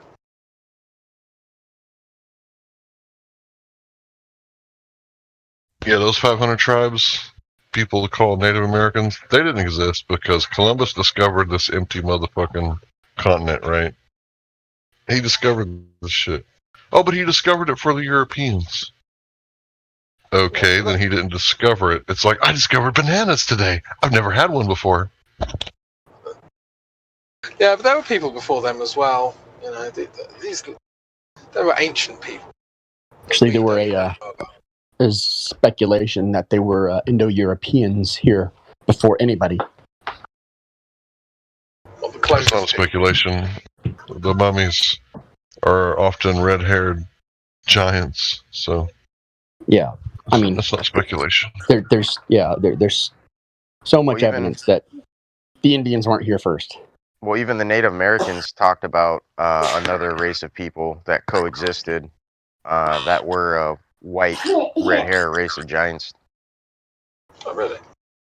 Well, Forget talking about it. Look at the newspapers. The Hopi talk about it over here. So on the they were West Dutch Coast where I'm people. at. Yeah, they were Dutch. But here's the problem is, Well, there's the original copper miners that were here, that mined the copper mines in Michigan, way back when, and it was all written in. those were all just plain Europeans, though. Like, they actually came over here in the Middle Ages to get the copper. Way before anyone else. Because they found those same mines in, not Utah, Arizona. But they find, like, lots of, like, medieval stuff there, too. Like, there's medieval cross. Yeah. Oh, yeah. Stuff like that. There's a shit ton of Celtic swords they've found. Yeah. I mean, there's been a lot 11th century, too. So it's way before what it's supposed to be. Well, not only that, but we've got Mayan pyramids in the southern states that have been kind of. That's because they came down from Michigan. Because point is, we've been lied to. Well, the word Mexican means place of many fishes. That's the same word in Azteca, is Mexican. It's place of many fishes, and that's what they call their origin, was the place of many fishes. They came from Michigan, and the blue clay that they use is only found in Georgia and Florida. Yeah, I even saw one place in northern Illinois, like not too far from here where I'm at in Wisconsin, like that supposedly they're saying that one might be a Mayan pyramid also, and it has resemblance. Well, did you hear about the guy who found ancient Egyptian artifacts in the Grand Canyon? I can never verify that. I can never find pictures or primary documentation. I do keep looking. Ken Kinnaid, I believe, was his name. Yeah, I keep looking for primary documentation and I can't find it. Yeah. Maybe he did. Yeah. I can't find it, though. I know. Now, I do know Miami is Miami. I thought it was my jammy. Yeah. No, but I think the number one mistake, though, is calling them any of it Azteca or Mayan, because those are derivative cultures. Those are not the primary cultures. There's a culture that came down, and then a people who knew of the culture called themselves that when they inhabited it. Well, if you look at a lot of the megalithic structures where a lot of these Aztecs and Mayans built, if you look at the subterranean structure, it's completely different. So they literally built on top of pre-existing structures in most of these places. I forget. Dude, that John Levi. Sorry, go ahead, bro. Weren't the Mayans and Aztecs, they're supposed to be separated by like 1,000 years or more, aren't they? Like 2,000 years even? Yeah. I think they're both derivative cultures. I don't think they have anything to do with the progenitor culture. Well, you can see the polygonal stacking of their rocks, how they did it early when, and then you can see the change where they built above that. There's like a total change in the architect, alluding to the fact that it was two different cultures, two different time periods. Brian Forrester, I don't know if you heard of him, covers a lot of this on his YouTube channel. He's an archaeologist. Yeah, watch a lot of that, but those guys. What if it wasn't a cultural change and just a technological change? Well, New building this is the thing: is the original architect that was there is far more advanced than the Mayan architect. The original architect is way more closely conjoined and just way more precise. You talking about the stone? Yeah, the stone, the Because they're size of the concrete. stone. They're poured the in place cutting. concrete. Well, no, these are actual stones, diorite stones that were solid. It's not a Genesis stone. Only Genesis stone is granite. Everything else is a derivative. When they talk about diorite and they talk about basalt, these are conglomerate stones. Yeah, I don't know a great deal about geology. You mean parent-daughter? Yeah, parent-daughter. You mean? Yeah, thanks. Yeah, so That's probably another name for the same thing. Yeah, it is. It is. That's why, like, I work in concrete. And like when you work in construction, you try and figure out how everyone else would have done things. And you just go down there and look at all that stuff, and you know exactly how they did it. because Yeah, I do the general same thing when contractor I'm myself. when I create fake stone out of concrete. The exact same technique, and I get them looking exactly the same. Well, the issue is when you look at the grain, right? The anatomical molecular structure, you can see in a lot of these that it isn't actually concrete. I'm not saying that there isn't places where there is, but a lot of this is actual solid stone, like those H blocks in Puma Punku. Yeah, Those concrete is weren't solid. stored in place. Concrete is is indiscernible from normal rock, depending on your mix design. Correct. And when you look at like basalt rocks along continental coastal regions, you can see the magnetics within the rocks and how it lies, and they've actually showed how the planet or the flat Earth has changed over time due to You're talking about the shifts. magnetic direction of the stone. Correct. Okay, that's actually proof that it is concrete. No shit. Yeah, How because so? because when all of them have the same magnetic direction, it means they cured at roughly the same time. Same thing with pyramids, and pyramids even have the blowout underneath where the forms go. I think what he was saying was that the magnetic alignments were different or conflicting in a wall, suggesting that they are individual stones placed on top of one. There may be cast walls. I agree with you. I also have worked in construction, and I know how deceptive you can make something look like stone. But effectively, those stones are thousands and thousands of years old with weathering and all that. You can see that they are rock and not necessarily a concrete composite like you'd find in Rome. So see, that's the thing is, like the pyramid stones, they're indiscernible from natural stone. The problem is limestone concrete is indiscernible from limestone. So I'm going to go with, it's not conventional to say it's concrete because it's actually more conventional to like attribute it to some kind of almost magic. That's the more like The way that conventional. I've also seen it is that if it was concrete and we were casting, then there would be a mold and then there'd be very similar block orientations. And because we find such random block orientations, some stones are touching on 6 or 7 sides. They have multiple angles. That's why sort I of think it was cut out. concrete, and I can tell you why.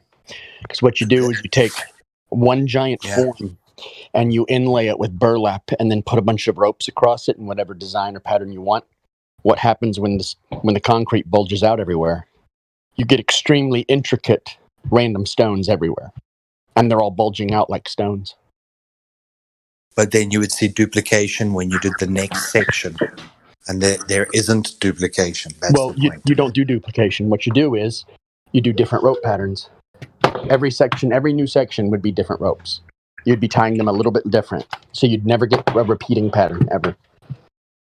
That's why we moved away from like molds into like specific designs. Like we don't even use stamps anymore.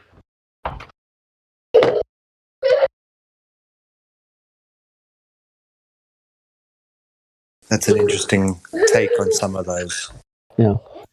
Actually, I would like to see the concrete guy. Mimas, aren't you the concrete guy? Yeah. Yeah. Could you do a test like on something like that? I mean, it probably could be done. Let me think. Imagine, I'm gonna have to ask you to imagine. Imagine you built a frame for a wall, and that's your concrete form, and you build a hollow spot to it. Run ropes across it, and then inlay that with burlap or leather. When all the concrete pressure pushes up against that, the rope that it's pushing against is going to hold it into different formations of rock. As far as the bulging part, is that what you're talking about? Yeah.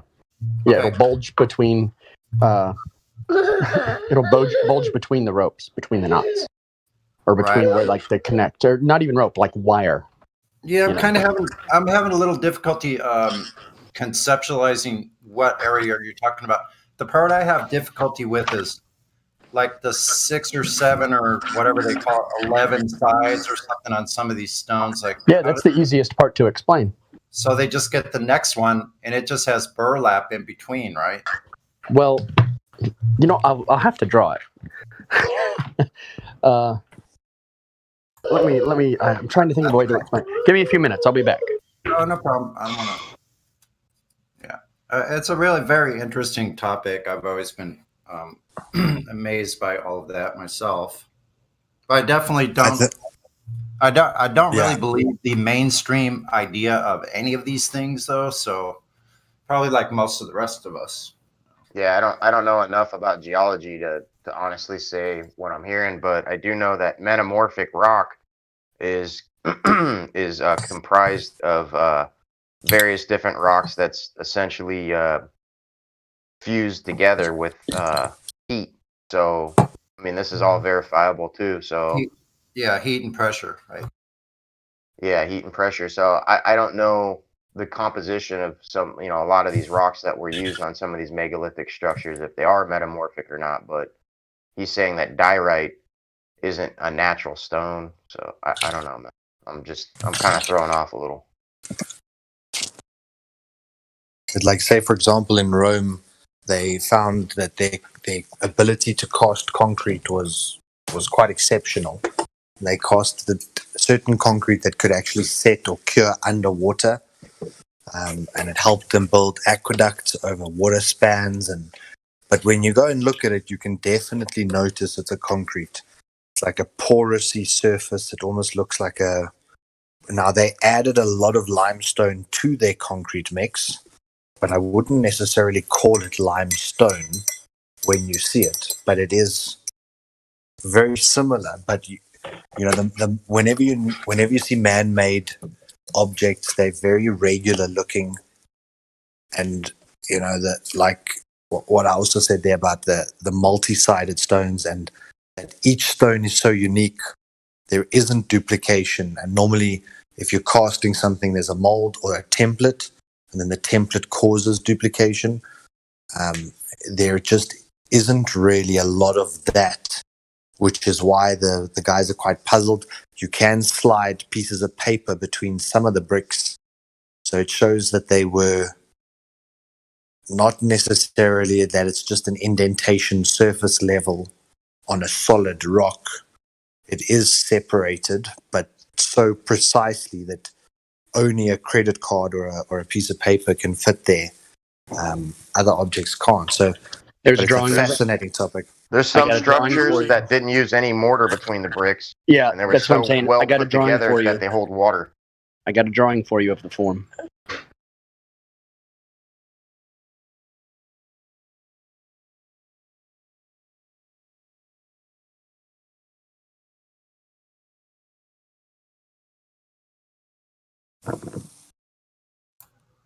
So the leather or burlap is only in between stones?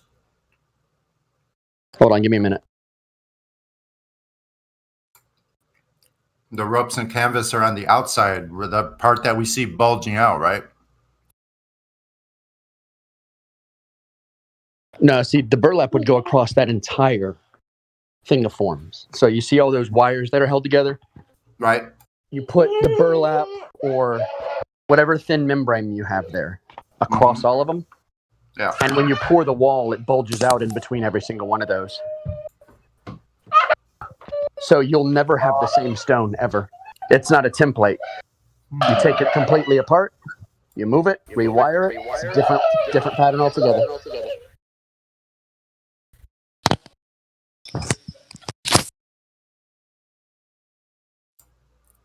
The only problem is why would they want to create this I just disagree. Look? Like why would they want to go out of their way to rewire that jig and create a new pattern? You're asking why do people love art? Well, so look at the stone that I posted there. With your rope example, you need tension points or torsion points. So it needs to be attached at one side and attached at another to create those type of angles. And when you look at these stones, they're often, you couldn't create the vertical line unless it continued through the next stone. Or if you did create an attachment point. This is just a sectional form that I kind of designed on the fly. Well, a wall like that, like we would do at a Bass Pro Shop, you would design the entire wall all at once. Oh, so but you're a saying stepping down function, like you see at the top of that 7-sided brick, you couldn't do that with strings because you would need a single straight string point and then some other kind of an anchor point to pull it lower down to be able to do the next step and the next step and the next step. Like the wire would have to be coming out through the front side and the back side, and then shifted downward to create that step downward. I kind of understand that. So, are you saying that this pattern is the entire wall, Mimas? Yeah, they don't do it in sectionals. They just create a form that encompasses the entire wall. You pour the whole wall all at once. I see what you're saying. And so, at some point in between there, you first put up all your major strings, or wires, I would say, not strings. And then you just work your way. You put up the major ones, and then you do ones in between it. And eventually you create a complete spider web of mess. Yep. If you look at that nodule on that center rock that Flat Earth Solar posted, if you look at the bottom corner of that polygonal rock and you can see that protruding nodule, Right. that's a quintessential architect that archaeologists are still trying to understand how those are created. That's because archaeologists are retards, and they think in terms of Darwinianism. They don't think in terms of how do people actually build things, and that's because archaeologists are educated to be stupid. But my point is, no, but it's about that the nodule surface. there can be seen They would have to throughout different plane off- continents and different time periods, indicating And that they would have there had to plane that whole surface and leave just that nodule above. And that's a very peculiar thing. Yeah, I mean that's interesting. Sorry.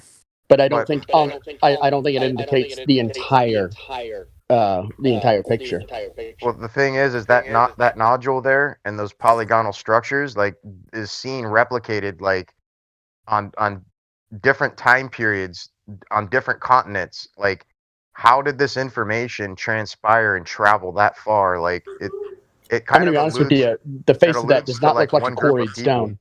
That does not look like a quarried stone. The face of that, that does not look quarried.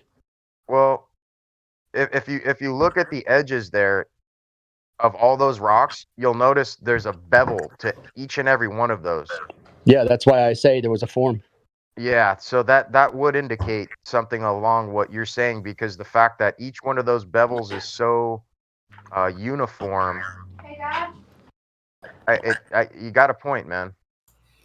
So you're saying that these joints are not actually joints. They don't actually go all the way through. It's not a single stone. That whole wall is like one big piece. One All right, solid so wall. I think it's on some of these structures, these are like faux block.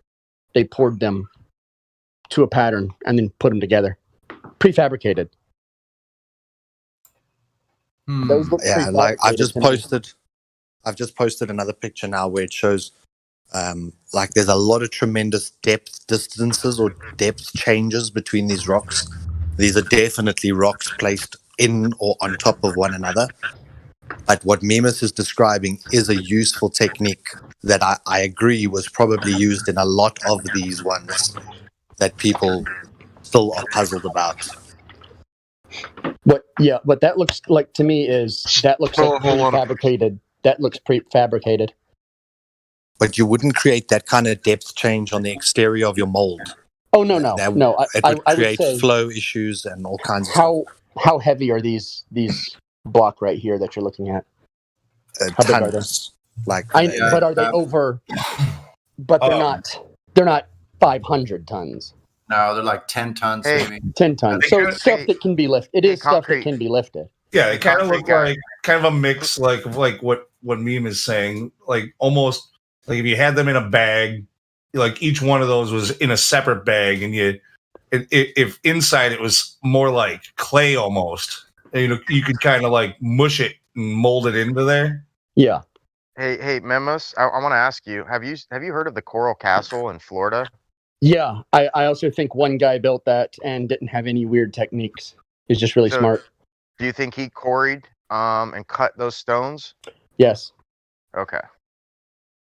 There's a video you need to watch. It's by an engineer who actually replicated his flywheel and everything. And he does all the work, and he does it as one guy. What do you think about the black box on top of the tripod that he supposedly used? I think that's people seeing what they want to see. Maybe It was just a box that held wires. It was just a connector. So how do you think he was able to move these stones? Was it just like pulleys and leverage, or was there some Not some other pulleys, but technology? leverage. What about the I don't think there generator was he any weird created? technology that he employed at all to build Coral Castle. Well, he did. He invented a generator on that property.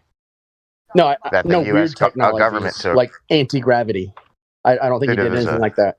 Well, I mean, he revolutionized. I mean, the Did he? generator with what he created. Are you talking about his flywheel? The one where he could hand crank and create power. It was like Well- a friction generator. No, that was invented before him, though. I don't know. I mean, potentially, but from what I saw, it said that he invented this, and the U.S. government, U.S. Army, essentially stole the patent. Well, they steal everything else, so. You know. Here's the video I'm talking about. I'm going to post it. If you're interested in Coral Castle, that's a really good video. I recommend you watch it. I've watched a lot of videos on it, so I don't think I've seen this one. I'll take As far as moving big stones, that's not even an issue for me. Hold on. No, go. So I'm gonna get you another video. Hold on. Okay, so I've always been along the lines of thought that they would not have done any of this stuff unless it was easy. That's my line of thinking. Why would they make something that was so freaking difficult? There's no way they could carve those stones to fit that exactly. So it would have to be easy. Now, yeah, it'd have to be soft. Another question I have is about Baalbek. Like, what about the Stone of the North and the Stone of the Pregnant Woman? Some of those have grinder marks on them, like high-speed grinder marks, Well, they like also diamond cutting like the tips. diamond blade. They have high-speed Yeah. grinder marks. Yeah, they have saw cuts underneath some of these stones, and also on some of the huge obelisks that they Right. found that were unfinished. They found saw marks with like only 2 or 3 feet, like on the side, and somehow Your option with that is this: either they had some kind of air compressed diamond blade type grinder back in ancient times, or it's a recent creation. Those are your two options. That's All right, Memes, here's another one. This is the largest megalithic structure in the world in Cambodia. Have you heard of this one called Angkor Wat? Oh, Angkor Wat, yeah, that's definitely all precast. What do It's you not think? it's not cast in place, but it's all done in precast. We went through the entire thing and checking it, and you can actually see the repeatings in all the sections. I think at one point the entire thing, at least on the inside, was covered in plaster too. So have you seen Pramaveen Mohan? He's got a Yes. channel. Okay. And have you seen how he walked off site, away from the Angkor Wat, off into the bush, and found more structures? And he also found remnants of a lingam. Do you know what lingams are? What is he calling a lingam? I might know it by something else. It's a cylindrical, round, concrete statue, if you will, that rotated within this bowl, and it spun supposedly at high speeds. And what powered this lingam is still kind of a mystery due to the fact that Indian government's been removing them from all the megalithic sites. So what it was a grinder to create ash for concrete. Ah, It's a production well, plant. that's nice. There's an That's a nice off-site theory. production plant to create their materials. You don't create your materials, 1,000 miles away and then sail it downriver, right? You just you get all your materials on site. Yeah, I don't Yeah, know if definitely those worth- rocks are naturally found on site, though.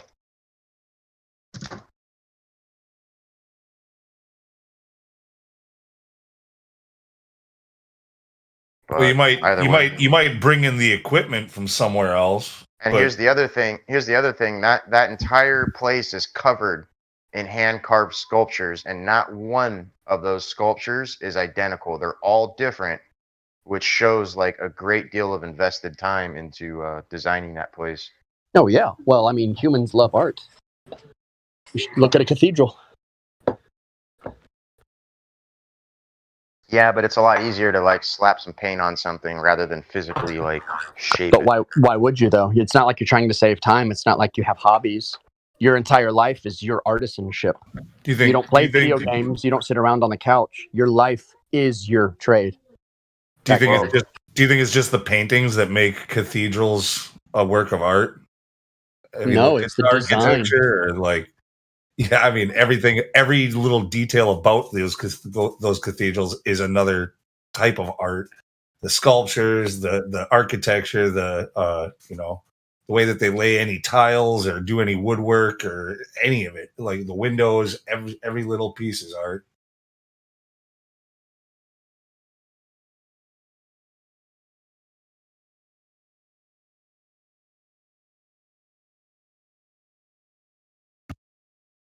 Do you know about Egypt and how all the megalithic sites there interconnect underground? And there's 90% of all the megalithic shit in Egypt is literally underground. Like it's one thing to look at the pyramids and go, holy crap, like this is a task that they've completed, and that would have taken a lot of energy and time. But when you actually look at the entirety of what's been done there, there's far more underground, dude, than there is above surface, which indicates way more work, way more efficiency that would have had to have been accounted for in order to complete this. Like, I don't know, man. It opens up a broader possibility when you look at it in its totality.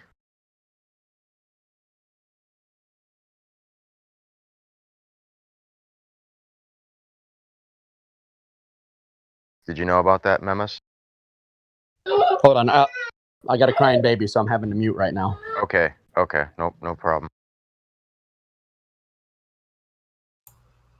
Yeah, I've heard that underneath Teotihuacan, near Mexico City, same thing, and a lot of the Mayan Yes. and sites, all the pyramids and those large areas down there with ancient. There's over 800 miles under that particular one you stated that they've recently discovered. Yeah, are you talking about Teotihuacan near Mexico City? Yes, there's Yeah. over 800 miles of interconnecting network underground. I believe it. They also found underneath the Sun Pyramid, they found tons of mica that was like this cut mica that comes from like 1,500 miles away. And so people are, contemplating why are they using mica, which is like a semiconductor. Sorry, but so Flat Earth Solar's pictures, with the one that says 8 sides, like that pattern there.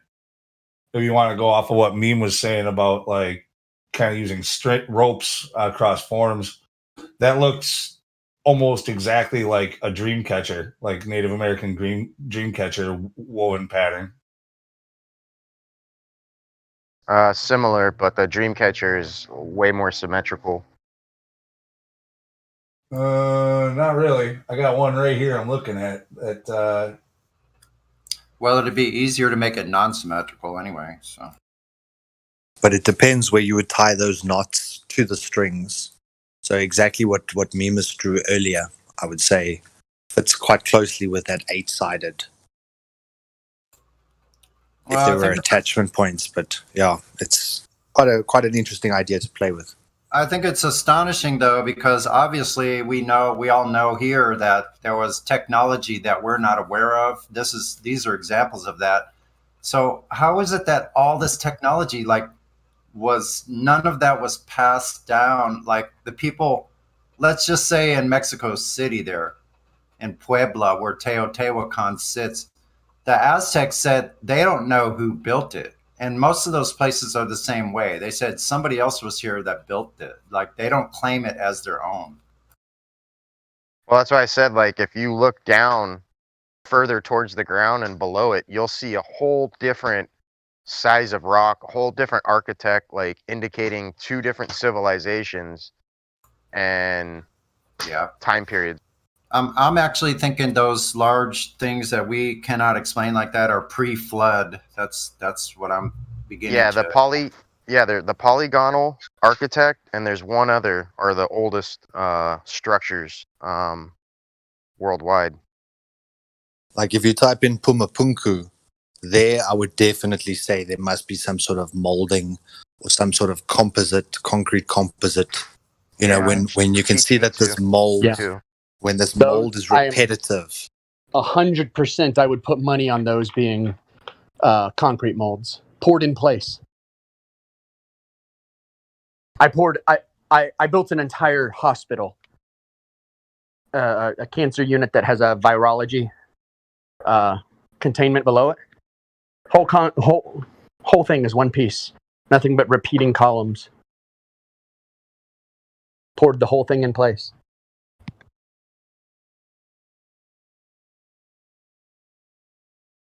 That's amazing. There's a technology that they've been working on for years like that, where it's the concept of 3D printing, but you 3D print the building, and it's done by machinery, and it lifts the wall containers up a barricade every day, and they lay the steel inside, and they pour the concrete, and they just keep moving up a floor, up a floor, up a floor, up a floor, until the entire thing is printed.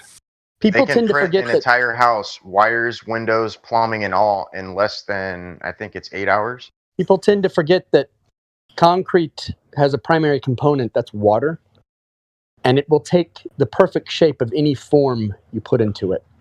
We pour things. I do decorative concrete, so I do design architectural concrete, and so like on the outside, like the outside of spheres. No, inside. So, what we would do is, like, if you want to do a sphere, what you would do is you would create two spheres, an inner sphere and an outer sphere, and you would fill between it if you wanted to keep it lightweight, or you could just make a big, giant 10-ton ball. So when you do your concrete, isn't it 3 components? The silica, the lye, and don't you add a little bit of glue, maybe like a cup of glue? Polymer. It's the concretious polymer itself, which is the aggregate and the fly ash, and the sand, and then there's the water. What about? Isn't there a bonding agent like glue? That's the concrete ash that I'm talking about. That has all the lime and calcium in it. Okay. Yeah, concrete comes pre-mixed in its constituent parts. You add aggregate and sand to the cement. It's cement, and then it becomes concrete when you add aggregate and sand to it. Yeah, I used to do like skim coats on subterranean living space for waterproofing, and we'd have to add glue to get everything to bond and bind, and so it wouldn't crack, and just like as it dried and cured. Yeah. Well, like I do pour in place decorative type stuff. Yeah, So, that's a little different. If you look at a Bass Pro Shops, I've done those. Yeah, I mean, I've watched all those form boards and everything being put up, and all the shit, all the concrete going into it, and the big vibrator machine that gets all the air pockets out and settles it all. Like, I've seen the whole process. Oh, see, that's the thing. Like the Egyptian pyramids, every single stone is facing the same magnetic direction. Every single one. So that's how you know it's concrete. Because that only occurs in natural stone. So it can't be natural. So what happens is when you start looking at the cornerstones of these big blocks on the pyramids and the stuff around the pyramids, you'll find that down below the bottom of these giant blocks, there are little blowout sections where the concrete leaked under the form and creates these little angles with blobs attached to the bottom of them, which happens anytime you pour concrete. You have a wood form, but sometimes the concrete leaks out under the form. And that's all over the pyramid. There are lots of blocks that are indicative of that, where it's poured in place concrete. It's called geopolymer. It's literally the oldest construction material on Earth, and what was I going to say? It's the original 3D printing also.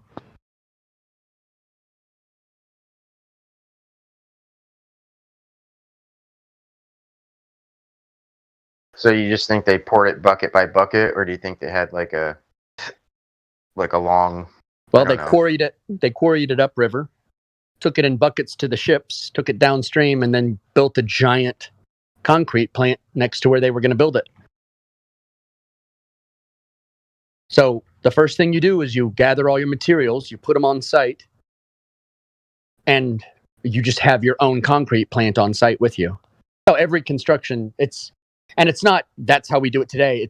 That's the only way to do it, because that's the only way that would make sense anywhere. If you were going to build a house, you'd get all your materials together. If you're going to build a castle, you get all your materials together. If you were going to build anything, you would get all your materials together first. You certainly wouldn't start any project and your materials are all hundreds of miles away, and you're building it piece by piece. That is classic archaeological retardation. That is why the archaeological and the paleontological and the anthropological disciplines are just filled with absolute mongrels who have no brains. They've never worked real jobs. They've never thought about how people do things. They think about how they think people would do things. These people have never done anything except look at stuff. They don't know how to do anything, and so they come up with like, oh, well, we think that they chiseled this rock. Yeah, that's a perfect example of what we get in here every day. Yeah, people who don't know how the world works telling us how the world works. Yeah, but I would just be careful. I would just be careful to say, it's the only way it can happen, because I'm being a little facetious. I am being a little facetious. Yeah, there are always the specialty items that have to be special ordered. There's limited supply. Some jobs are done in phases. Like I am being slightly facetious, overgeneralizing. Yeah, but one of the guys mentioned earlier, I can't remember who. There's that video about an Indian guy who goes and visits all these monuments. Yeah, Pramaveen Mohan. That guy, yeah. And he showed on one of the sites they've got these spinning wheels that they were potentially using to cut the rock into disc-like shapes. And it also made me think about the whole cymatics thing, and even linking it with the Hutchinson effect, whereby Hutchinson could turn solid objects molten, or merge two molten objects together. That was the Canadian scientist I was talking about. They killed him, right? The Hutchinson. Yeah. It is a really imaginative way of thinking of it, not discounting it. Who's echoing? Someone's echoing. Real bad. Flat man. Turn your Canadian butt down. Okay. So, what was I saying? I was saying that's a real imaginative way of thinking of it, what he does. I would just say if I came across a bunch of big gears close to a construction site, I would assume that they were manufacturing something for the job. Torque and leverage, man. Or there was just a manufacturing mill right next to the monument they were building. Well, you got to think that they would have had to have utilize torque and leverage in order to be efficient to any degree. Like, for sure. See some kind of signs of like a pulley or something. But it links back to that Coral Castle, how he used sound to actually levitate stones, and he talks about shifting stones into position tens of tons on his own using sound frequencies which made the rock basically buoyant. And have y'all seen this guy's video? The one you posted, I haven't watched it yet, or maybe I have. But he moved an entire barn at one point with like 4 people. Yeah, but this using is sound. this is one person moving a 9-ton stone and stacking it fucking 20 feet high, and then pendulating a 9-ton door like off of a Ford fucking wheel bearing. Like we're talking about stuff, dude, that would require extreme equipment in order. Like when they had to replace that bearing, it took 2 fucking cranes and like a crew of like 30 people just to fucking attempt it. Hold on a second.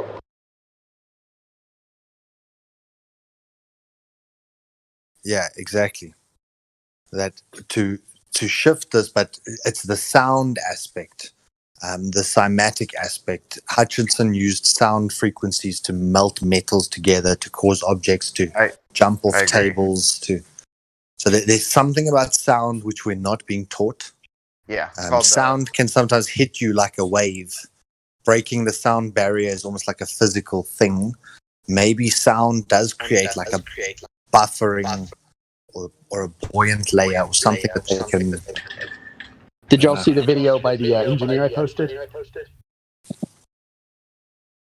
says Coral Castle video. I watched it the other day.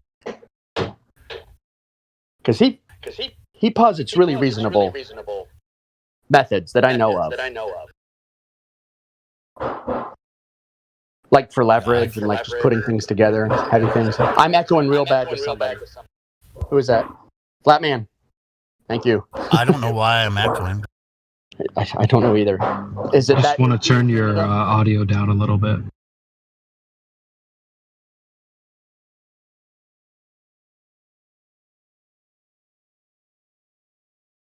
Go ahead, I'm muted until I figure.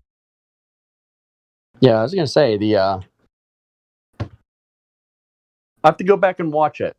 It's been a while since I watched it all the way through. But like that, I'm gonna go with that before I go with levitation and stuff. Because I'm gonna go with what's simpler and what's doable before I go with something that I could never validate. But I think that's the point of limiting beliefs, in that if we try and use our present understanding to solve the present question, we always stay within our current thinking.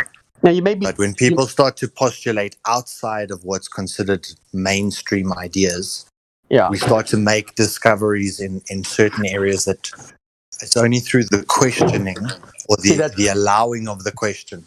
I was gonna say that's a double-edged sword, and you'll probably agree with me when I say this, in that when you decide something can only have an alternative explanation, it's kind of the same boat you're in, right? It's almost like creating a model, and instead of thinking along simple lines, you stop thinking along simple lines and only think about complex things. So I agree, it's a double-edged sword doing that. Well, I would say that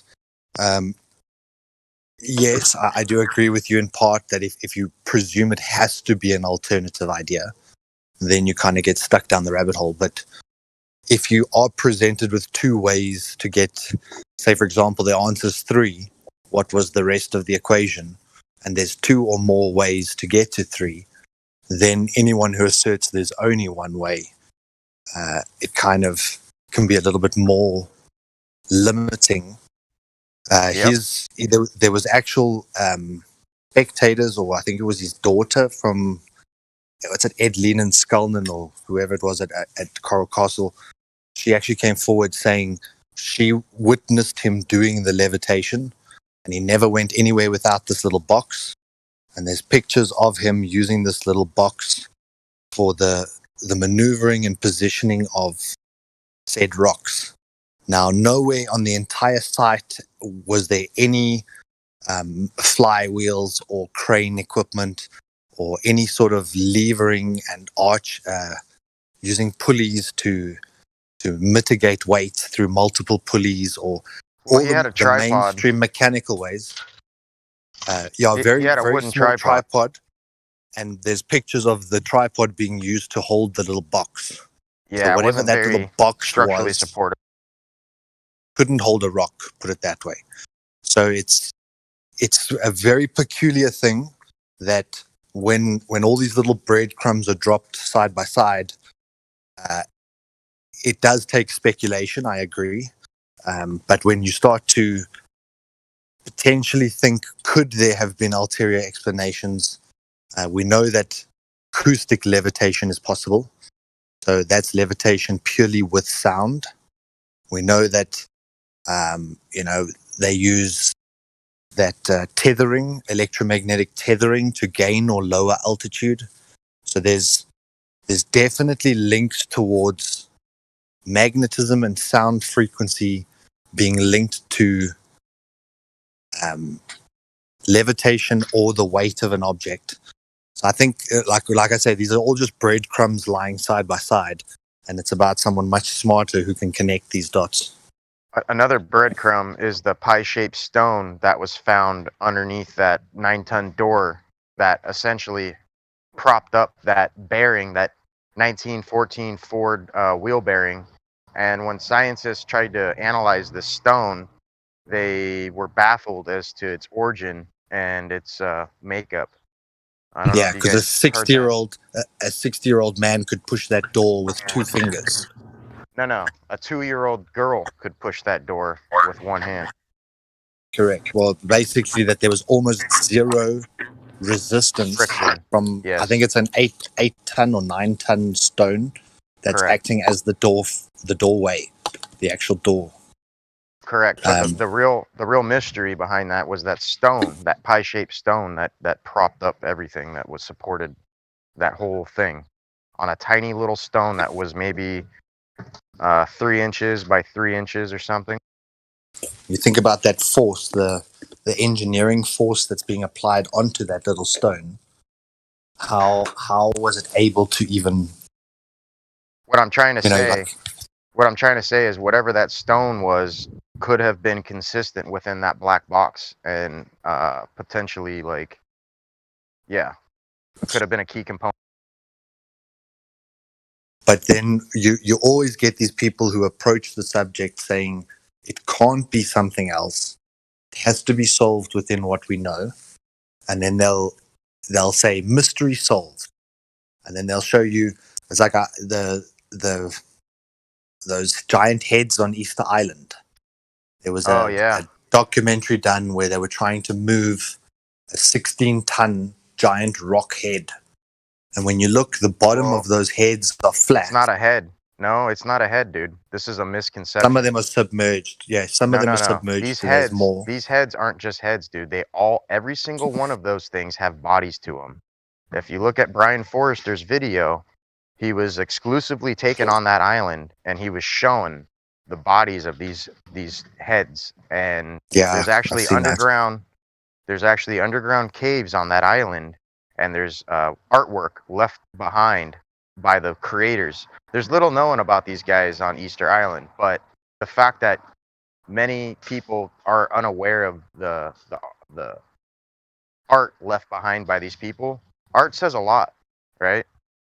Yeah, the crux of what I was trying to say, you're right.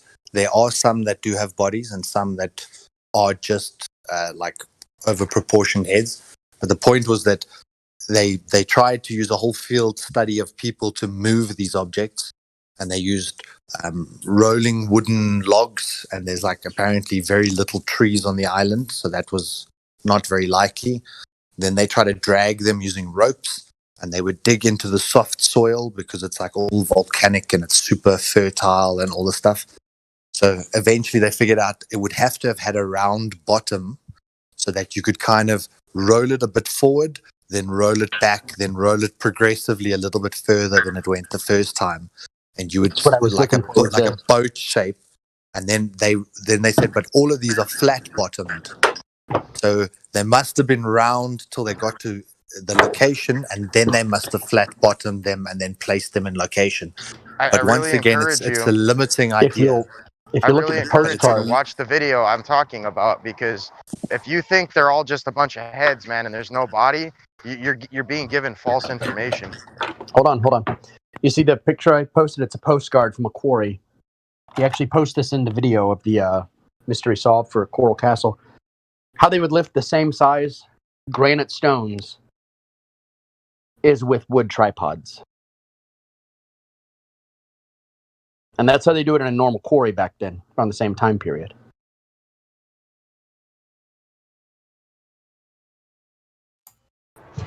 Yeah, if you guys watched the video that Mimas had put on earlier, 15, 20-ton blocks, how he stood them up, that explains kind of a lot about the Easter Island. Yeah, because I used to see, what got me into the Coral Castle thing was not actually the size of the blocks. That wasn't what bothered me. It was that a lot of people were saying that the tripods themselves couldn't be put up by one guy. Because they were too tall, too heavy, and all this other stuff. Dude in the video puts them up easily and actually gets them perfectly level.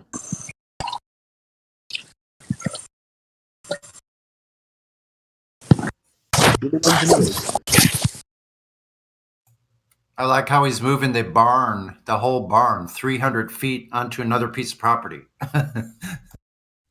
Yeah. I don't know. I think they would have came up with a more efficient way. Like, I think they had nothing but time to sit there and think about the most efficient way with the least amount of energy exerted to get the job done. And maybe they would have started off like that primitively, but I think eventually they would have gained technology. Well, it's not that primitive.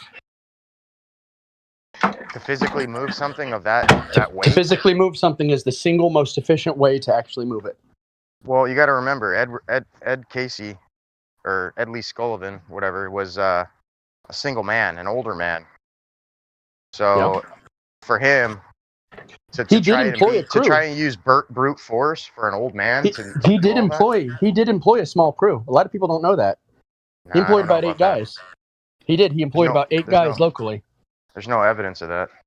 Well, I mean, there are some pictures of him at his thing, and there is a crew of men with him. He did have a crew that helped him out. It was a very small crew. But they said that he only moved the stones at night alone with no one there. He didn't want to share how he was actually doing this. So that crew was there too. What about the sacred geometry he left behind all over the place? Do you think that was just like? No, he probably believed in like geodesy and sacred geometry. No, I don't doubt it. I think you're kind of tarnishing the bigger picture to a degree, and I mean, fair enough, rightly so. But you know, I'm kind of leaning more towards technology that's yet been discovered.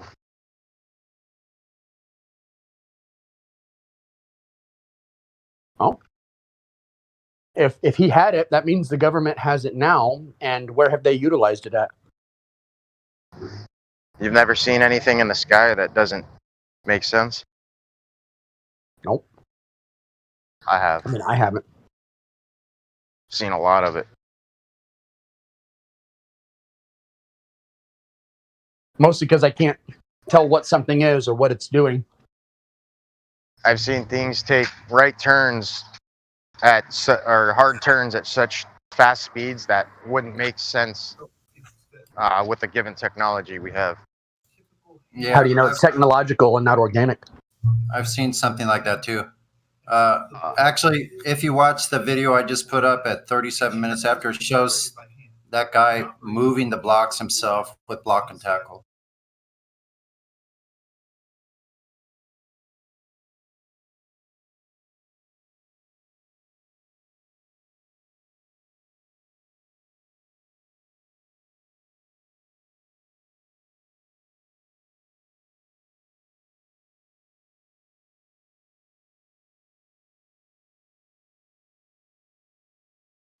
What about some of the soot discovered in some of these Egyptian pyramids on the inner walls?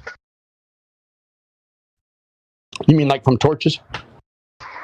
No, from not indicating like carbon deposit, but I think it was when they tested it, it came back. I don't remember the exact composition, but it indicated something that would have been used for generating a power source, like 3 different chemicals or something. Oh, well, I think, I mean, honestly, I think the pyramids were power plants. Yeah, that's But what I that's think too. also, but that also is because I'm trying to look at this through a completely mundane point of view. I'm not trying to apply any fantasy to it. That's why I think they're power plants, and that's why I think they had generic construction techniques, because they were utilitarian structures, they were infrastructure structures, and they were just going to build them the most efficient and best way possible to do the job that they were designed to do.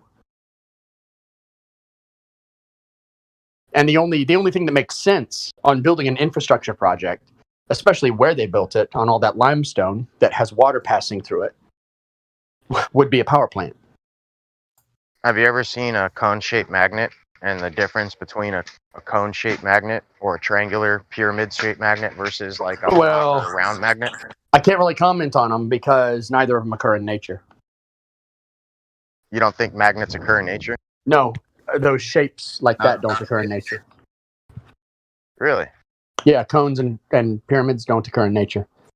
I mean, not perfect like pyramids, but I mean the general shape, I think could. All crystalline structures are pyramidal or cone-shaped. We have cones in our eyes. Cone is a very common thing. In terms of what you're saying, yes, the man-made cone-shaped magnet, yes, that's not very common. That is specifically But what I'm talking about. I'm really but I only think talking a about rock- in the context of magnets. A rock that's magnetic, that's grown in a cone shape or a pyramidal shape due to like crystalline formation, I would say is possible. Well, the reason I bring up the pyramid shape and magnetism is because there's a unique quality to the pyramid shape with a magnetic neodymium magnet, and it creates a focal point, if you will, like kind of like a straight beam rather than like this toroidal field that a normal magnet would create. So when you look at the pyramids, if they were power devices creating energy, electricity isn't a thing in itself. It's comprised of dielectric and magnetism. And so if you account for that and that shape, it could have been emitting something up into the air or the sky. I'll just leave it at that. Maybe it's just the most stable structure that there is. Like if you were going to build something that's 1,000 foot tall, why not give it a 1,000-foot base? Because then you're not ever going to have any complications with structure. Well, I don't think that matches the shape though, because the base is bigger than the height. Yeah. I think it's 108 feet or something rather. I know 108 is one of these numbers that is I'm pretty sure it's 1,000 foot or something. I think 108 is the angle. I think it's 108 degrees is the angle of the base. Okay, yeah, there you go. Maybe 108, 36, 36, like the isosceles triangle.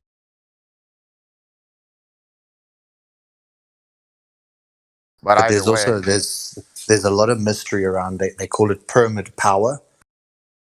Creating different shapes of pyramids have effect on germination of plants, in the storage of seeds, in the preservation of food.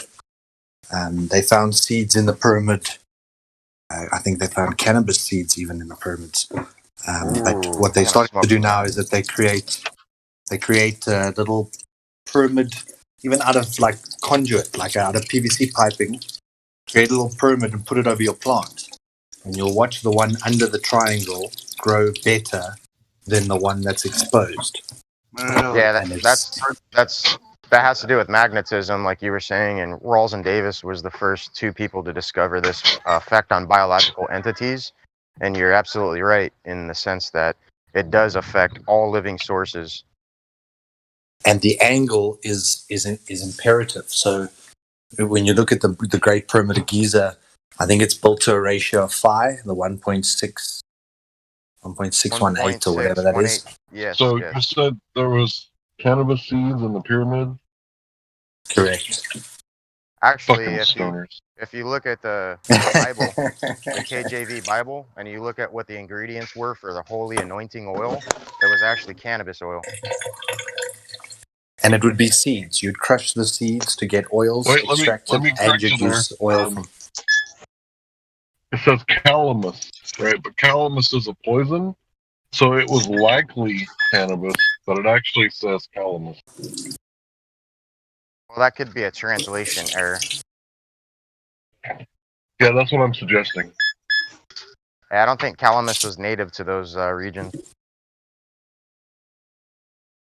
Plus, it's a poison, so it's unlikely the creator of all things would have gave them a poison as healing oil. Well, everything's a poison depending on the moderation level.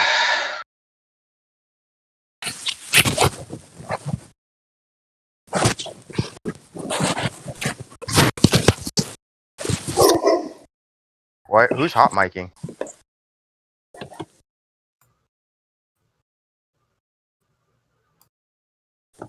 Sorry, my dog was barking. I don't know if it was me. Who brought up Phi? Was that you, Flatter? Yeah. You need to send me a friend's invite. This Nobody phi talks ratio about that. is something that's it's blowing my mind because it's also the drop rate. If you just times the distance by 1.618, so there's all these relationships that are just usually. This one to phi is the one is the backbone of the incommensurability that the Pythagoreans discovered, and their most deeply held secret, and why Opaces was murdered and sent out to sea. And this same geometry of incommensurability is extrapolated in Plato's Republic on page 509d through 511 within his divided line. And this self-symmetry of... What page was that? I have Plato's Republic. I've read it several times. What page is that? 509d through 511. But anyhow, this is the phyllotaxis. This is the golden ratio. This is the golden angle. This is the Fibonacci sequence. This 1 to phi ratio is what creates everything within with every shape, every biological shape within nature.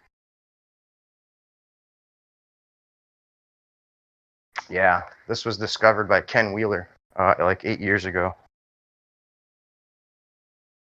This is what makes the phyllotaxis and the spiral that you see in the Dreamcatcher and the sunflower, and yeah, man.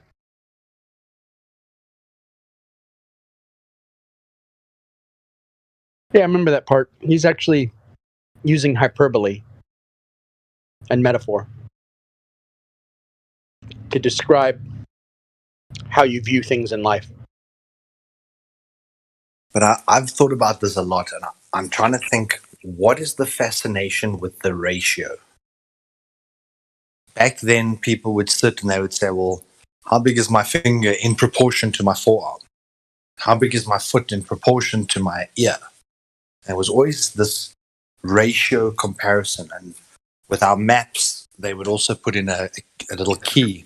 1 centimeter is so much ratio, so much Cultural proportion. autism. But suddenly we've kind of lost all ratio discussion.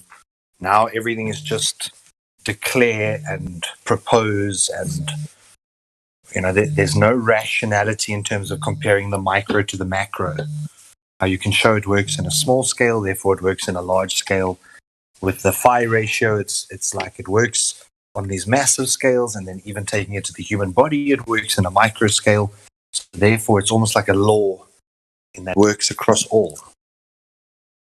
Yeah, it's actually I think it's 1 over phi to the power of -3 is what is the final formula.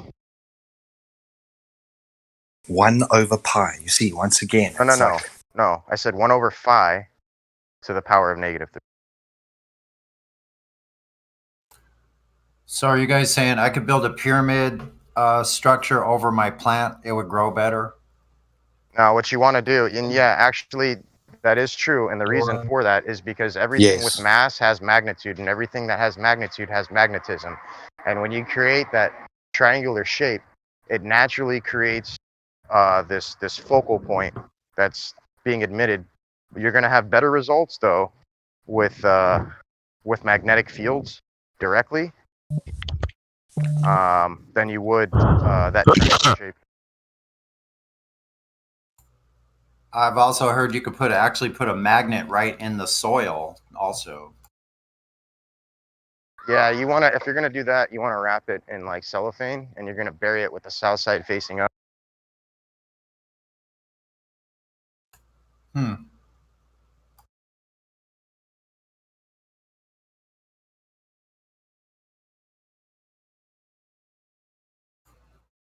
would like to see somebody that grows a lot of plants, like somebody with a, with a farm or something, do some experiments with that. It's probably been done. I'm just not aware of it.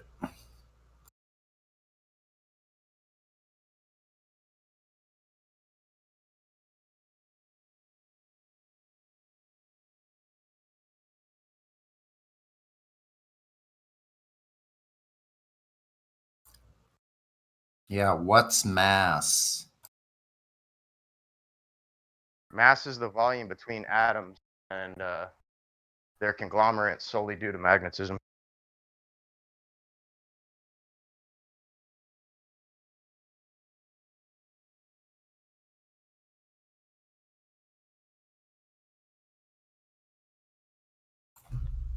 I'll have to run that by the science advisor. Science advisor.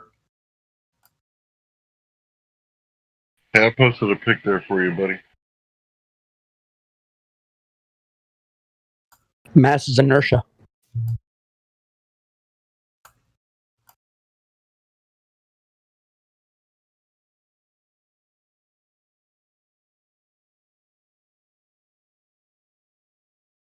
Are we talking about a mole or are we talking about mass?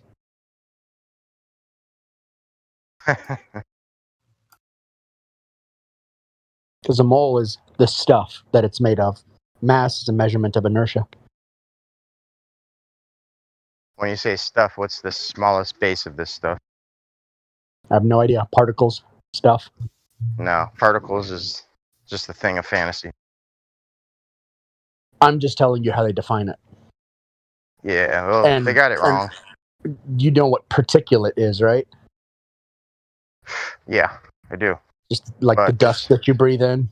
Yeah, but when you try to invoke particles, like that's kind of getting into like electrons and subatomic particles, which is literally a conceptual abstract to try to understand reality by subdividing into discrete units.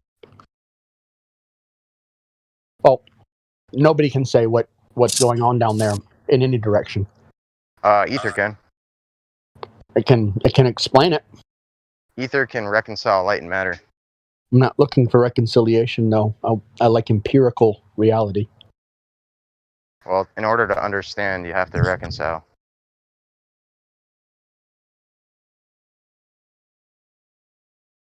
I have yet to hear a good definition of what the ether is.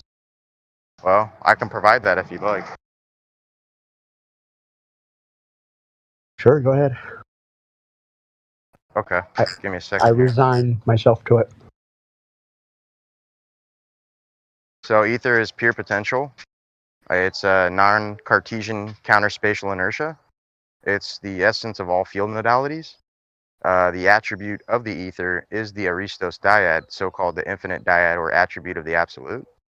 Only two foundations of cosmic foundations have ever been postulated, one being ether, the other being an impossibility for which observed phenomena say is false, that being atomism. Ether is an antecedent subject we loosely call energy, or pure potential from which, by which, and of which all things are possible. All matter and atoms are compound ether conscendents, or ultra-high energy light compounds. I quote, light is a longitudinal disturbance in the ether, light is a sound wave in the ether, end quote, Tesla. And I can go on if you'd like.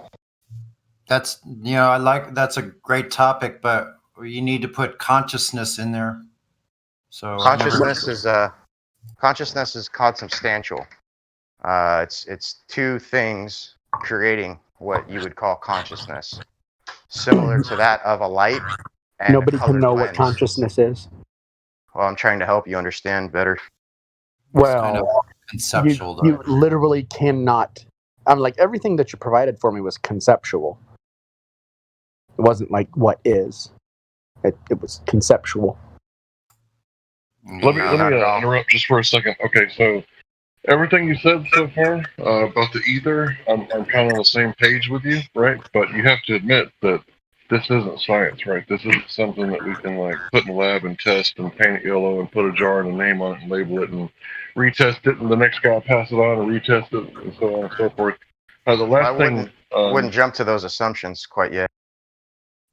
Oh, okay. You got some scientific hypotheses? Oh, I've got many. Well, please do share.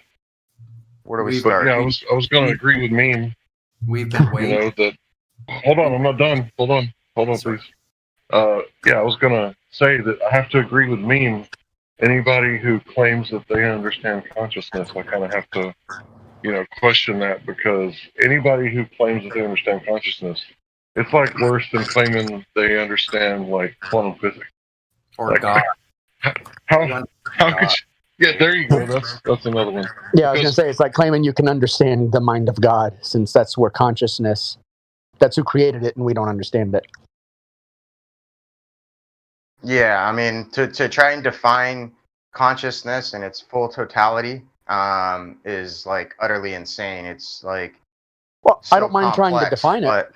Defining I'm it is trying no to problem. break down. I'm trying to do retroductive logic via negativa apophyticism and synthesizing, deducing a conclusion. So we can sit here and speculate till the cows come home, but at some point we have to hold to physics and metaphysics being one and the same thing, and not try to sit here and just like shout out these feelings, thoughts, and beliefs rather than facts, logic, and wisdom. Metaphysics and physics isn't the same thing. Yeah. Metaphysics and physics are two sides of the same coinage. Sure. Mainstream science would like to because pigeonhole physics deals with like material, right? 3D stuff, like stuff from the periodic table and derivatives of that, right? Metaphysics is like, wonder what God thinks about when he eats breakfast, right? Totally different than, like what happens when carbon decays. So what you call physics, modern physics, is nothing more than mathematicians trying to quantize reality. And anytime you have math, you have to understand that math is a concept. You can't show me the number 2 in nature. I'm echoing a lot. Can you please mute yourself, whoever that is? So anyhow, math is a concept. Math is an abstraction in order to describe what nature is doing, but it never explains. And furthermore, to get any type of data from math, you have to have a key or a legend in order to decipher that data. This is where metaphysics comes in, because philosophy, you can't understand math and what the data is telling you without philosophical understanding of words and how they're applied contextually.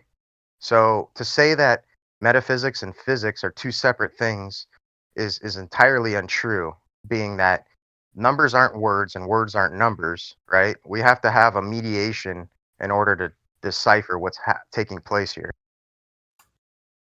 What's your take on Earth? I don't see an Earth roll. Just curious. Do you slow?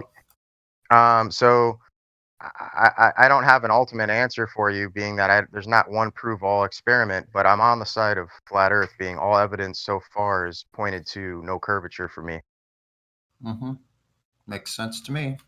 That's what we found in the real world is no curvature in any direction here on the surface. So.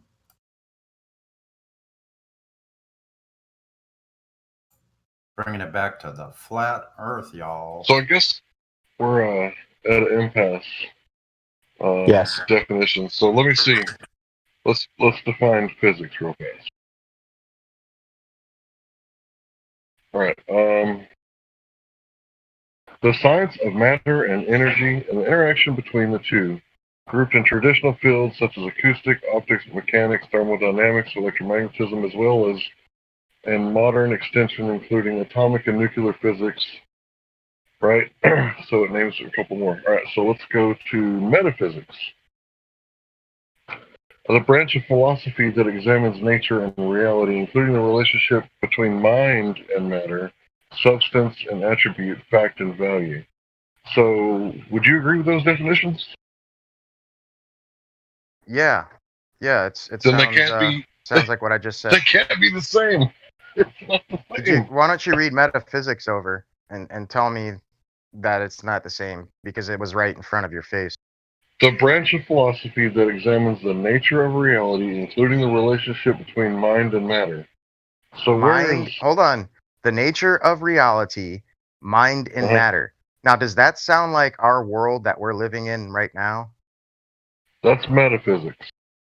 Nature and reality, mind and matter, thought and physicality, and the natural world of phenomena that we live in.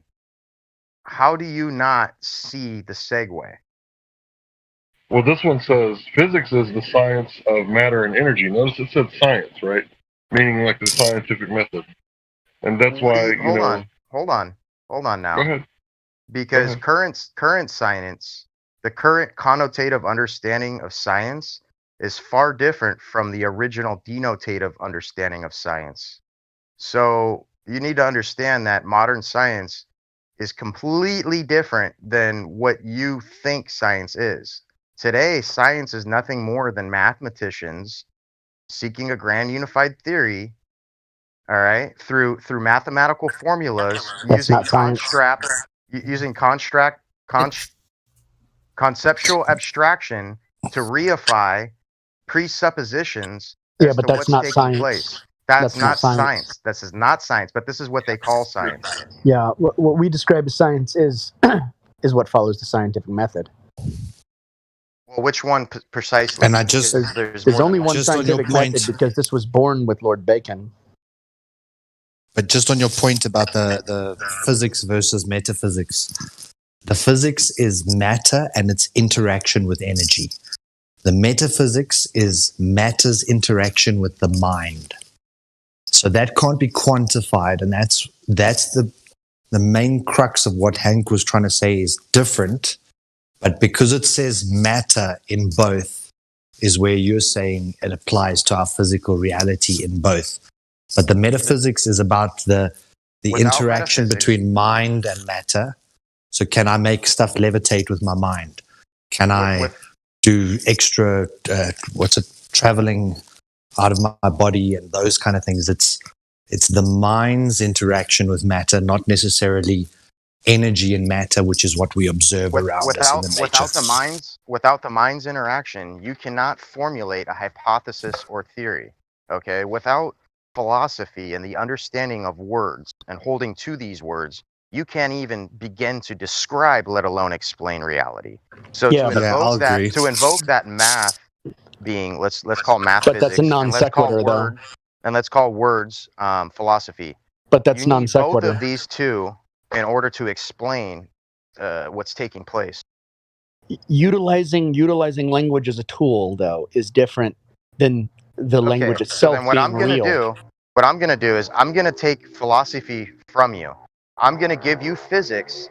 You're not allowed to use philosophy. I want you to explain to me reality. Philosophy is a tool. Description is a tool, but it is not the thing itself, right? Look, I get Daislow's point. You're getting it backwards. I get your point that you have to have an observer. You have to have an observer to observe, and therefore it's engaging with the mind. If you're mixing the three methods of knowing things, which is philosophy, mathematics, and science, then you're going to confuse everything. Because you're going to apply philosophical knowledge to empirical knowledge and empirical knowledge to mathematical knowledge, and they aren't the same thing. You're gonna just if you use a philosophy, like say a scientific method, which is a philosophical method, but it's a philosophical method that does what? That searches for an empirical answer. Then you have a philosophical method that just searches for like morality. And it's only through logic, and it's not using empirical. It's not invoking It's not invoking empirical reality. You can never prove empirically morality. That's the thing. That's why these are separate. You can never prove empirically morality. Out in the weeds here. Yeah, well, I don't want to jump out into the weeds with morality because that could carry us. No. way What I'm way- saying is, you got to listen to my modus tollens here. What I'm saying is, you got to listen to my modus tollens here. All right, or ponens. I'm not sure which it is. What it is if philosophy cannot prove something empirically, and science cannot prove something philosophically empirical. And what I mean is, you can't empirically prove something like morality. On the other hand, philosophy can't prove the cause of something that fundamentally needs a physical measurement. Right? These are tools, and these are tools that are used for different things. So it's kind of like when the globe heads use a theodolite. And they're using a tool, but they're using it wrong. They're applying it to the wrong thing. They think it has to be level, it has to do all these other things. They don't understand the tool that they're using, and so they think it's useful for all these different things, when the reality is it's not.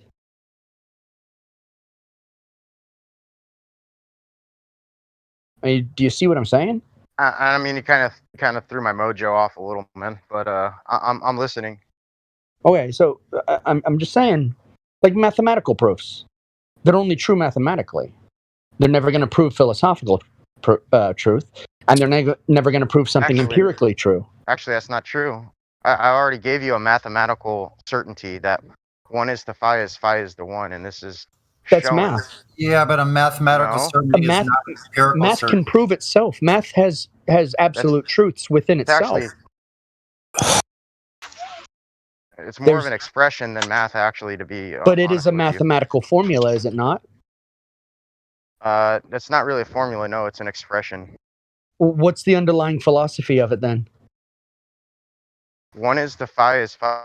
If you want me to get into the underlying That's a formula, philosophy though. of that, well, That's a formula. It's not though. A formula has a sum. But you're getting expression mixed up with the thing itself. Like if I said it cost me an arm and a leg, is that literal? So when I say physics, you gave me your definition of it. I'm gonna give you mine now. I'm not interested in personal definitions, though. Well, Just how we define things. I'm trying to explain where I'm coming from, Okay. and I don't know. I'm like, there's a disconnect. Your So I'm definition just of trying to physics, get to though, is common going to be ground. metaphysics. I'm just trying to get to common ground. You should make those assumptions. Like, let's have a conversation and not like just convey our assumptions. All right. So physics is a study of phenomena with mass and magnitude, or the attributes of magnetism, the realm of the byproducts of the release of energy, the realm of transient phenomena and unreality. Physics is but one half of the study of nature, complementary to metaphysics. Neither one is the opposite of the other, rather both are mutually complementary. I don't think you see what you're doing. There's a lot of people that come in here and they're angry that some things aren't answerable scientifically because they think science lends validity to something they say. Have you ever heard of the word academic hubris? Yes. What do you know about this word? You mean hubris in general? Hubristic, sure. Yeah, hubris is the human condition. Can you explain, please? Just go read some Shakespeare. Why don't you explain your position to me of what academic hubris is? Academic hubris is thinking you have the answers to something you've never seeked. Thinking you know the answers to something you've never actually looked into far enough. Hasn't that been my complaint about academia all day? I don't know. It seems like you're taking the stance on academia, so I'm just curious. You should, from what I told you today, I am vehemently opposed to the academic mindset. Academia does not follow the scientific method. They strictly reject the scientific method. Only less than 1% of all so-called academic papers that have been published have even utilized the scientific method. No, I hate academia. Academia does not use science. Fair enough.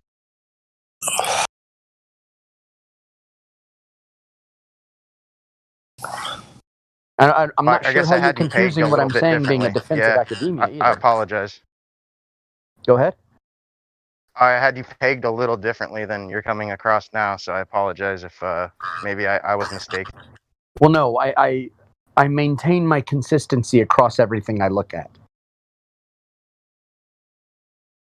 That's the thing is, I'm not unfriendly to people searching into the ether at all. I'm not unfriendly to that at all. My problem is people think an explanation is good enough.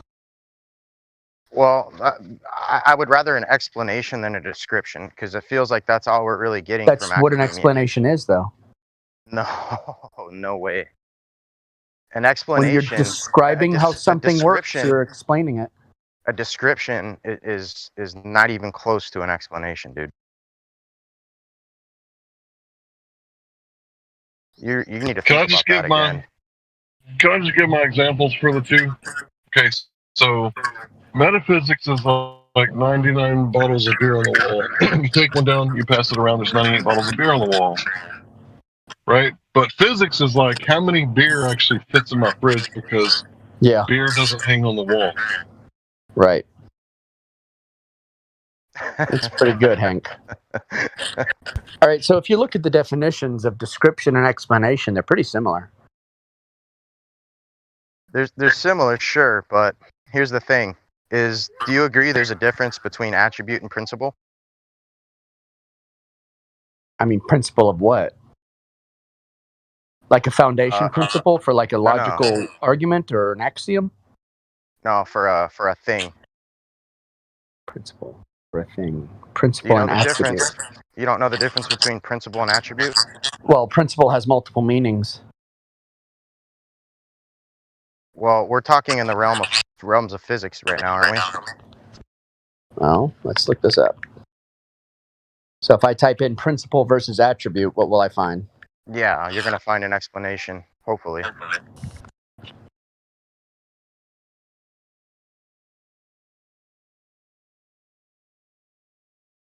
No, this is just characteristics in language. This isn't. Why don't you describe to me what you mean? All right. Or Light. explain. Oh, okay, go for it. No, I was just being silly. Oh, okay. So the principle would be the source, right? Like, let's just say light. Let's just say the sun is the principle, and the light being projected from the sun, reflecting upon our reality here, is illumination, which is the attribute. So you've got the source, and then you've got the effects of that source. Okay. Does that make sense? I know what you mean.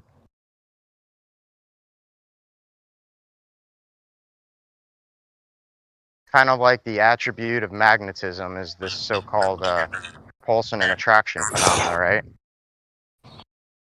And it's qualitatively measured, but it's not quantitatively measured. Okay. So principle supersedes the attribute. Just like a shadow. A shadow's not a thing in itself, right? It's consubstantial to something else. It's a deprivation of light. Yeah, what you're talking about is the principle, which is the axiom. Sure, the source, the axiom, the crux.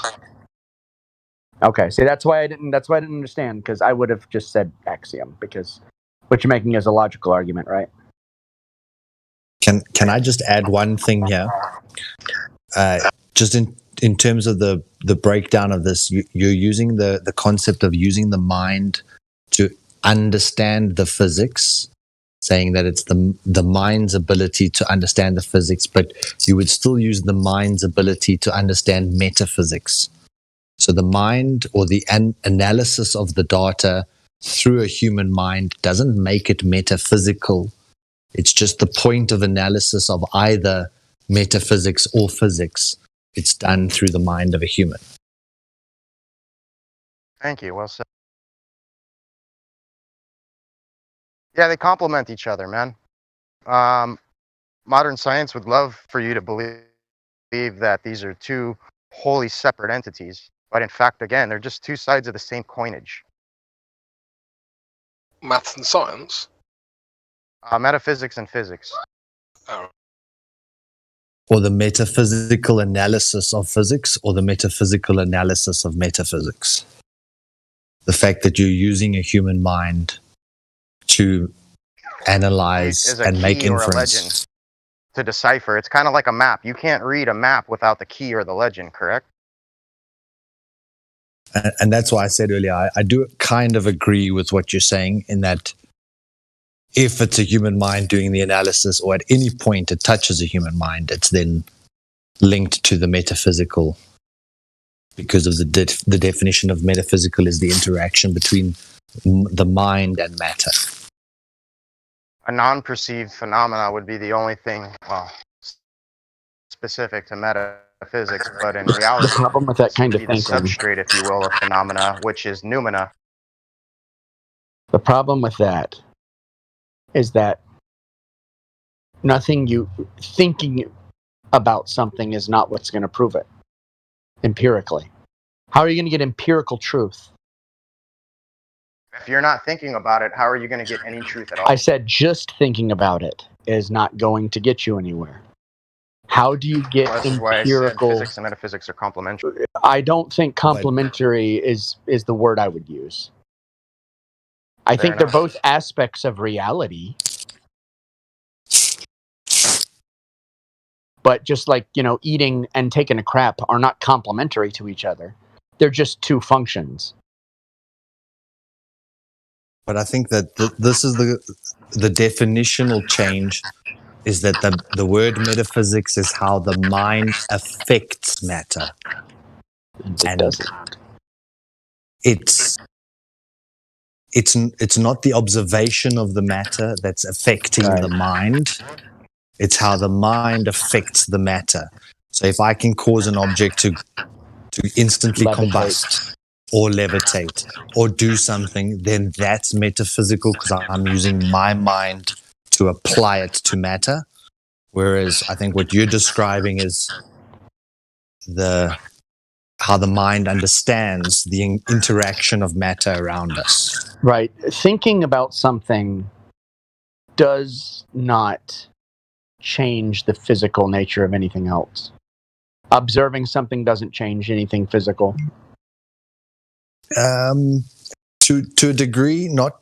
Well, Actually, this is are you where about that? Hold on now. Hold on. I want to take. I want to attack that argument. I got something to that's do. Fine. I gotta go. I'll be back.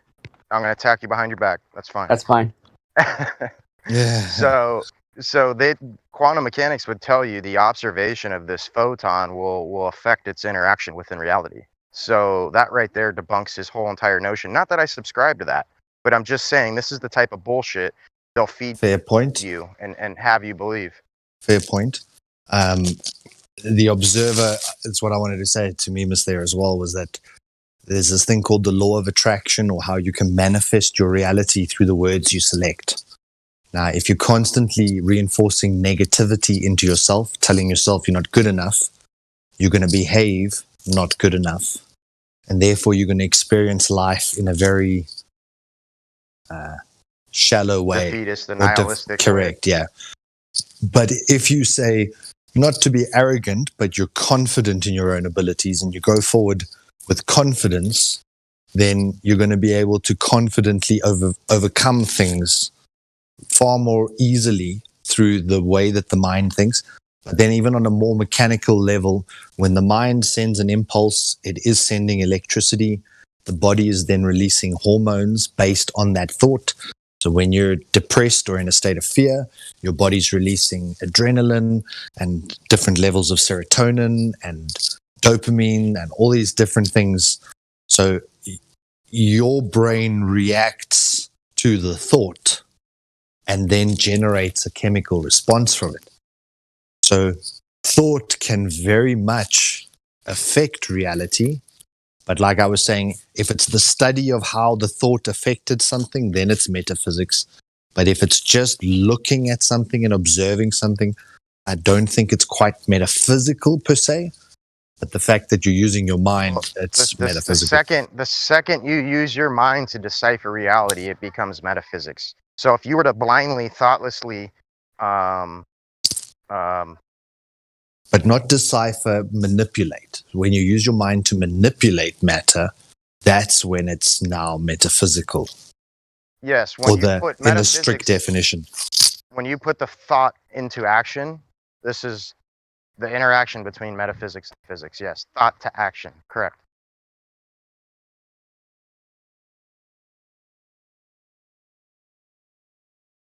But I mean, this is just the tip of the iceberg. Academia has been doing this with fields, even like they pigeonhole electricity and magnetism, and they create all these different forces, right? And they try to tell you that like Mother Nature's got this like calculator and she's conducting traffic, if you will, when it just doesn't work this way, man. Like it's far more simpler than what they've alluded you to believe. Well, I think it goes back to that core question you asked about what is consciousness. Because we don't truly understand why it is that we ask these type of questions. We haven't been allowed to study a lot of the metaphysical sides of our reality. We've only been able to study the materialistic sides, the chemical interactions or the exchanges of energies, or whenever there's something that can be quantified, that's usually what's gotten preference. Well, humanity has far more time into understanding consciousness from like a historical perspective than they do like trying to decipher physics and like science and technology. Like we've got a shit ton of time here on this planet as a species, and since the beginning we've been trying to figure out this thing we call a spirit. Well, when I say planet, I don't invoke a sphere. Yeah, you do. And it's not a planet, and we're not a species. Well, I apologize for my lack of terminology, for lack of better wording. This is what I'm just resorting to kind of convey my message. So, no offense, I apologize. No, none at all. None taken. Yeah, please carry on. No offense taken, but we need to be hyper specific here. I agree, man. I'm working on that. I've had many years of, as we all have, with this indoctrinated quote unquote education. So, please bear with me. That's no problem, man. We're just having a conversation. It's an easy fix, right? You man this earth. Right. Keep it simple. I like the caveman approach. Booga booga. I don't know if any of you guys play golf, but sometimes when you play golf, when you're standing up to tee off and there's all the eyes are on you, and you can play the worst shot of your life, and then the second time, the moment that the pressure's off, you can then play the best shot of your life. That's when you get the hole in one, man. Now, what if there's something very peculiar about the being observed aspect. Well, yeah, you lose when focus. You're standing in a crowd. You're perceiving yourself through all these eyes. There's something else when there's an observation of matter that can cause, I don't know, focus or... Yeah, you're pulling yourself out from a third-party perspective and perceiving yourself through these alternate sources subconsciously, i.e. losing complete focus and train of thought. So do I carry on it? Okay, sorry. Crypto, Can you guys hear me? Now, sorry, I just had a really weird. Sorry about that, guys. I didn't mean to talk. It's a really weird interaction. Basically, there's just been a crash on the motorway, and I was just driving past it, and the police officer waved me down, and so I kind of slowed down, and then he was like, "Why are you slowing down?" And I was like, "Because you waved me down." Like, the fuck? This guy's dumb as fuck. So, and hearing what you just described, I'm assuming that you were seeing the back of his hand, and he was pulling his hand towards you, right? No, he was looking at me and waving at me. Yeah, but how was he waving? Explain, like, the direction of his hand. The palm was facing me. Okay, and was it back and forth, or was it like, how was he waving? Oh, I would have perceived that as slow down. Yeah. So I did, and then when I get there, he's like, "You know, why are you slowing down?" He waved me down, bye then. Carried on going. Can you guys hear me okay? Yeah, go ahead. Yeah. So when I don't play golf, right? It's not my game. So you're telling me that the knower of the witch path information causes your particles not to go through the single slit? Oh yeah, you got to look at the what is it, Schrodinger's cat? Or am I getting that confused? Schrodinger's curvature. Oh, we going deep here. Yeah, my golf ball definitely doesn't go through the second slit. Doesn't even go in the first hole, does it? That's what she said. There we go. You need a little hair around that hole. But it's like that with all these different things. I don't know if you played cricket. When you throw a ball at a stump and you're trying to knock it down and you have any thought of doubt, you miss. But when you are so confident that you're going to hit it, you do hit it. Or whether you're throwing a stone at a tree, or there is something. So I'm gonna tell you something to the contrary, even though I agree with you. I want to say it's all about how you train. So if you train in this specific environment to try and focus while not really being completely focused, you know what I'm saying? Then you might have a better outcome.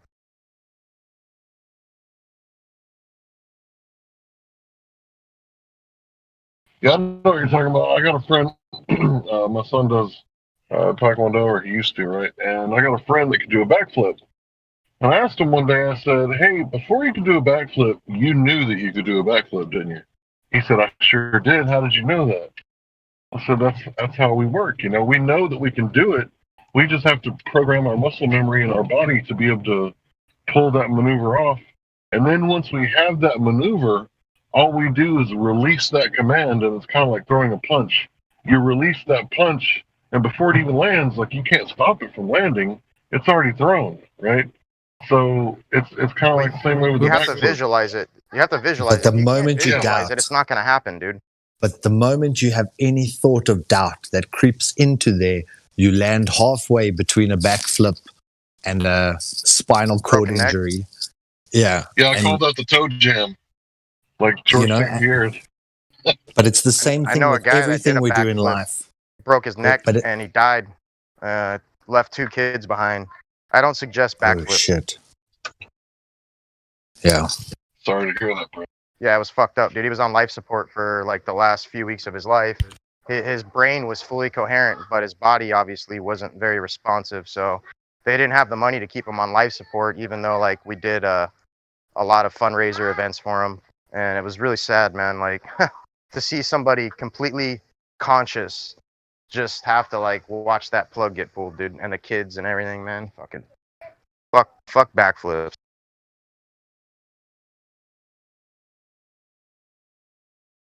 It's not worth your life. Do like I did. Practice at the pool. Yeah, I don't like trampoline. He was jumping from a trampoline into the pool doing backflips, and this guy's done backflips his whole life, dude. I mean, he was 50 years old and good shape. Done this shit 1,000 times, but it only takes one time to fuck up, and his head hit the edge of the pool, and his body went in the pool, and it snapped his neck. Ouch. But it's a good warning. You know, I've got a small child, and I was trying to teach her to jump and do a backflip the other day. And you often think, like, is it worth actually even starting them down that path, or do you just say no. Backflip's bad? You know, backflip bad. No doing. Yeah. Unless you've got like something that's gonna prevent your neck from bending unnaturally. Well, look, she's a they gymnast. do sell neck guards. Well, they have neck guards. So if this is what you're gonna do, she needs to be in a freaking neck guard. Yeah, she does gymnastics, and she's starting to learn to tumble like forward flips. But she was saying, "Can I do a backflip?" And I was like, "Well, exactly like Hank said. Do you think you can do it? Because if you know you can, you can, and if you know you can't, you can't. And that's the choice that we all have to choose every day. Do you or don't you? Is it worth it or isn't it worth it? But that's it. What do you gain from it? A little bit of applause. What can you lose from it? Can you guys hear me? Yeah. Go, Hank.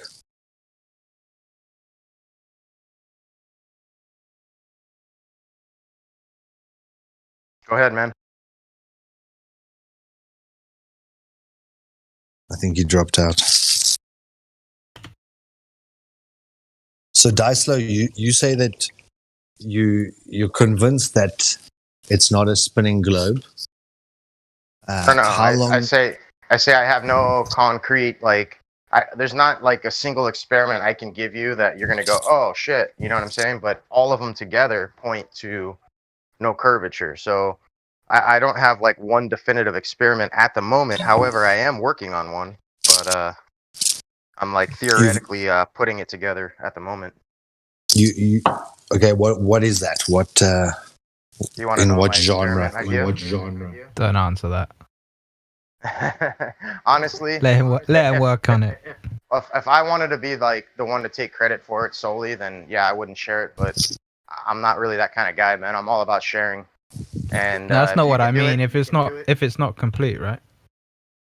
well, I got the idea down pretty good, and they're like my threshold of error is like what I'm trying to sharpen right now.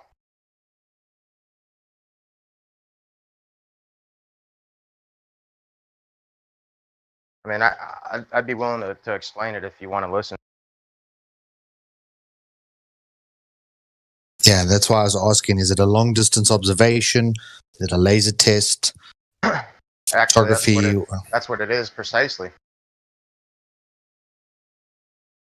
Long distance laser test using multiple lasers in series, carrying the same tangential pathway to account for the refractive variables that would potentially take place. And I anticipate catching it prior to the apex of this refraction, so I can keep this true line, if you will, of sight down a long observational pathway at which I plan to measure from the surface up, as well as having another parallel laser pathway that I can also reference the supposed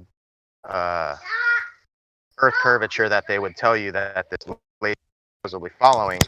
So if we see no deviation between the two parallel pathways of the laser versus the surface in reference, then that would throw the Earth curve right out the window completely.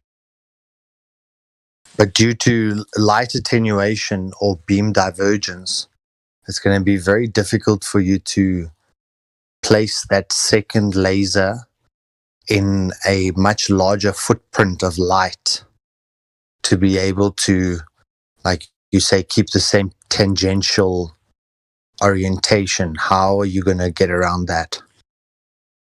So there should be like a fraction of a degree fluctuation at a set distance, and I plan on using multiple lasers prior to this deviation, if you will, to account for that.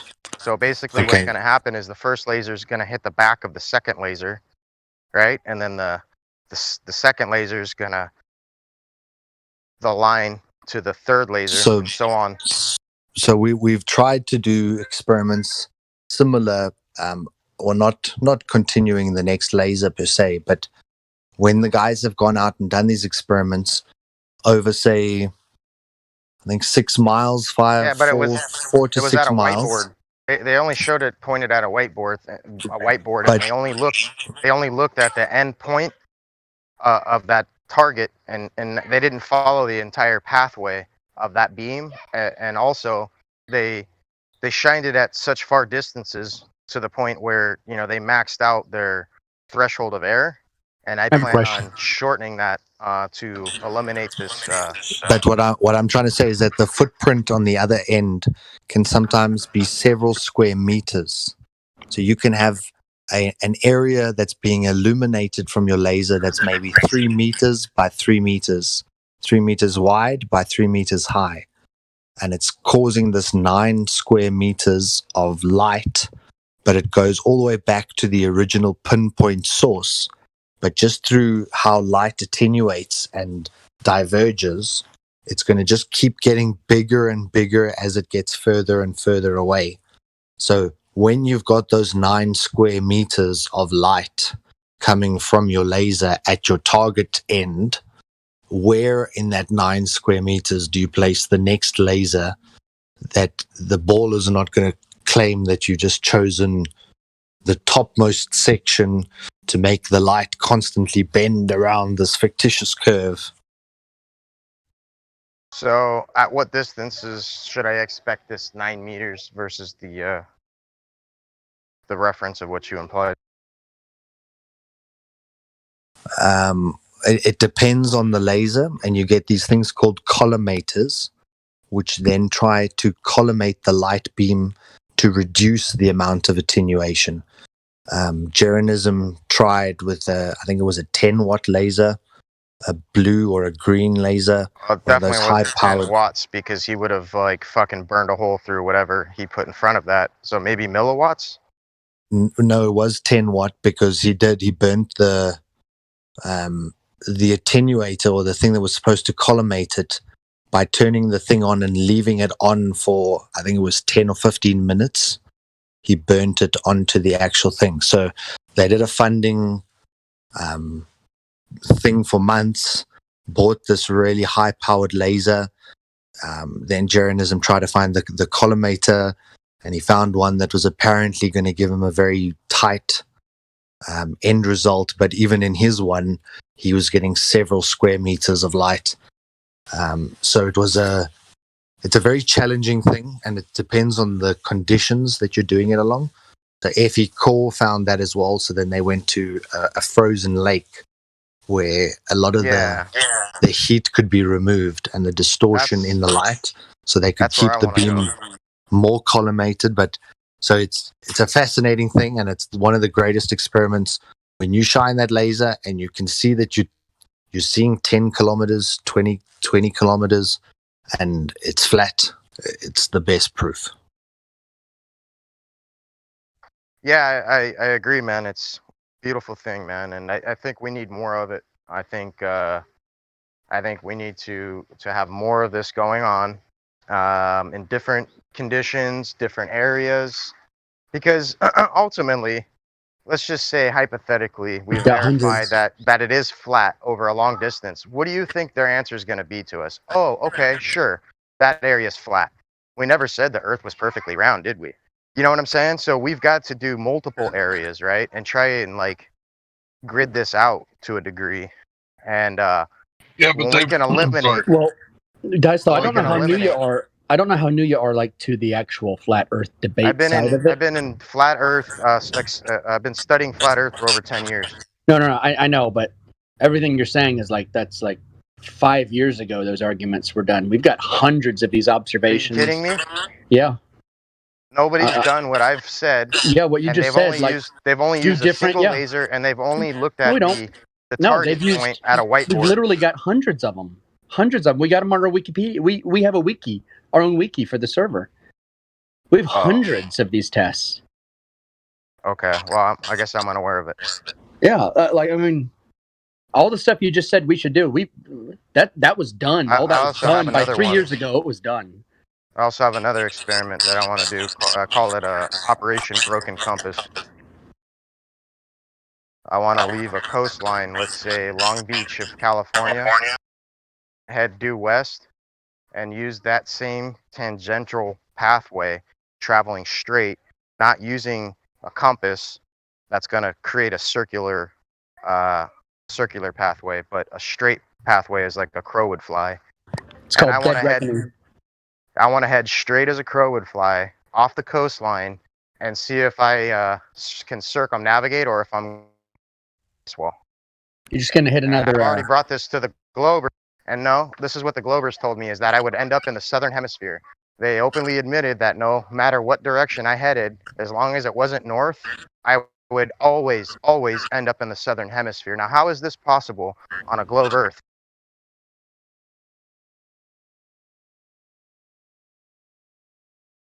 Doesn't really matter. You're going to hand wave what I just gave you? No, I'm going to hand wave their assertion. Doesn't really matter.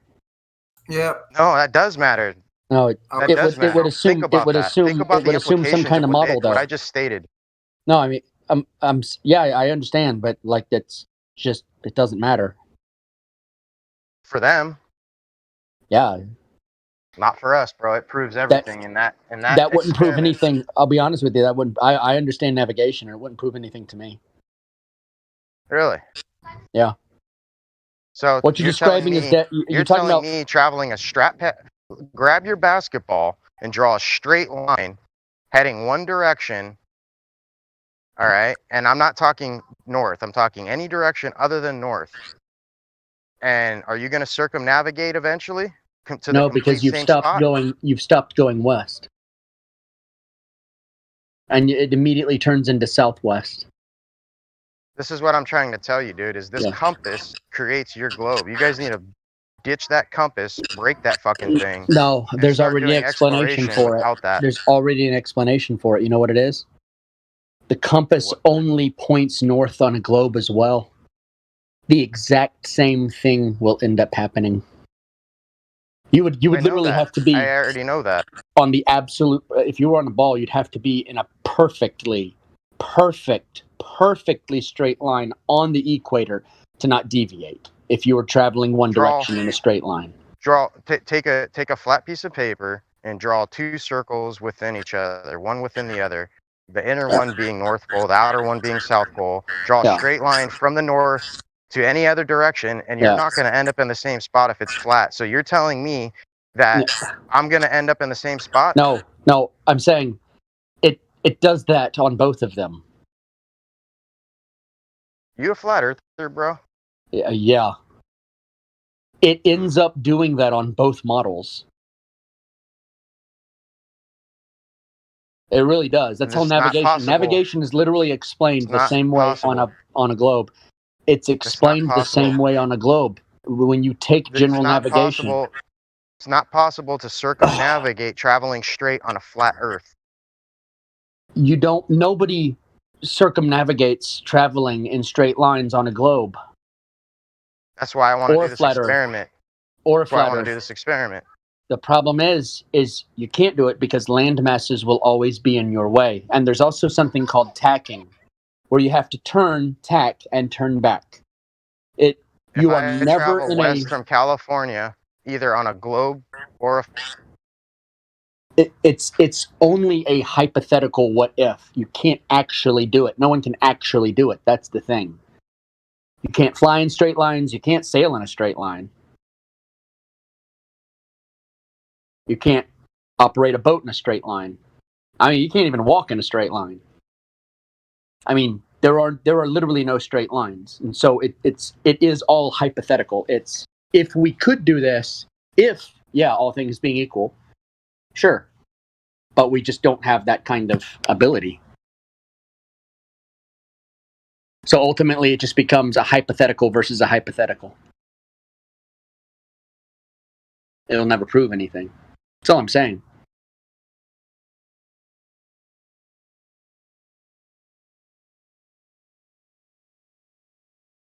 I mean, I do agree if you're going west and you lock your steering wheel straight, you're going to end up in the southern hemisphere.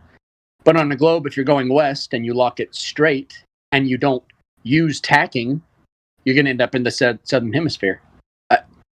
They have their explanations.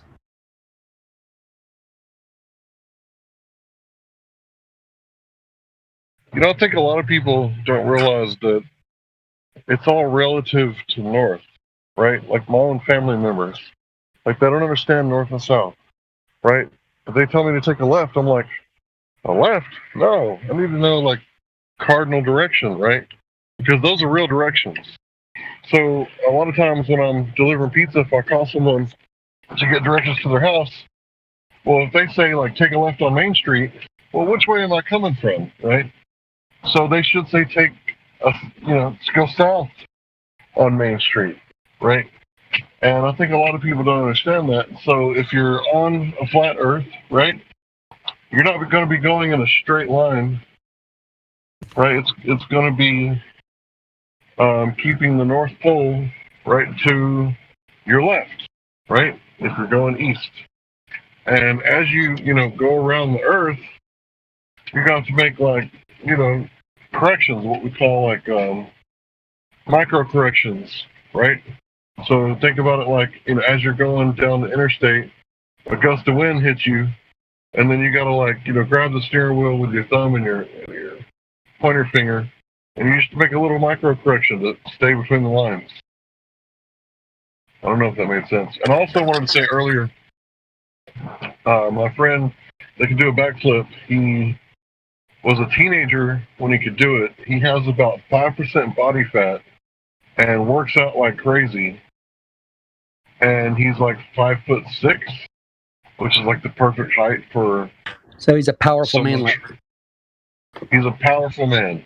Yeah, king of the manlets. King of the hobbits. King of the hobbits. Yeah, he's a powerful little man. So yeah, backflipping isn't for everybody. That's for sure. Hey, where did Dice Slow go? I mean, I hope his mic just dropped out, or his Discord crashed. I hope he didn't leave because he was mad.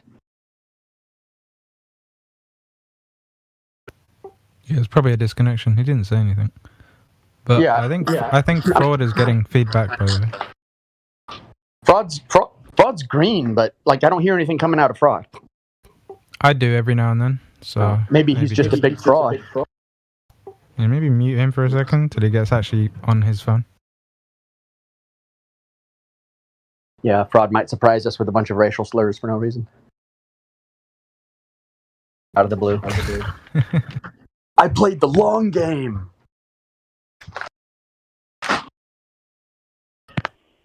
Is that better? Fraud's going to come in here and be like, Eskimos. No, you racist bastard. They're called Inuits. Don't be a fact. Can you not hear me? All I know is Eskimo pussy is mighty cold. All right. That was very inappropriate. No one. There's an old army chant. Old army cadence. Yeah, Fraud, you're ridiculously quiet. Fraud's guys, how am I going to interrupt you if I'm just quiet right here? It's like George Lucas giving an interview right now. Yeah, hello, my name's Fraud. Yeah. See, I wanted to make Jar Jar. He certainly doesn't. He doesn't represent blacks or Negroes in my mind at all. Shine my shoes, Jar Jar. Yes, sir. Yes, sir. Dude, I remember this. The IQ's too high, right? Dang.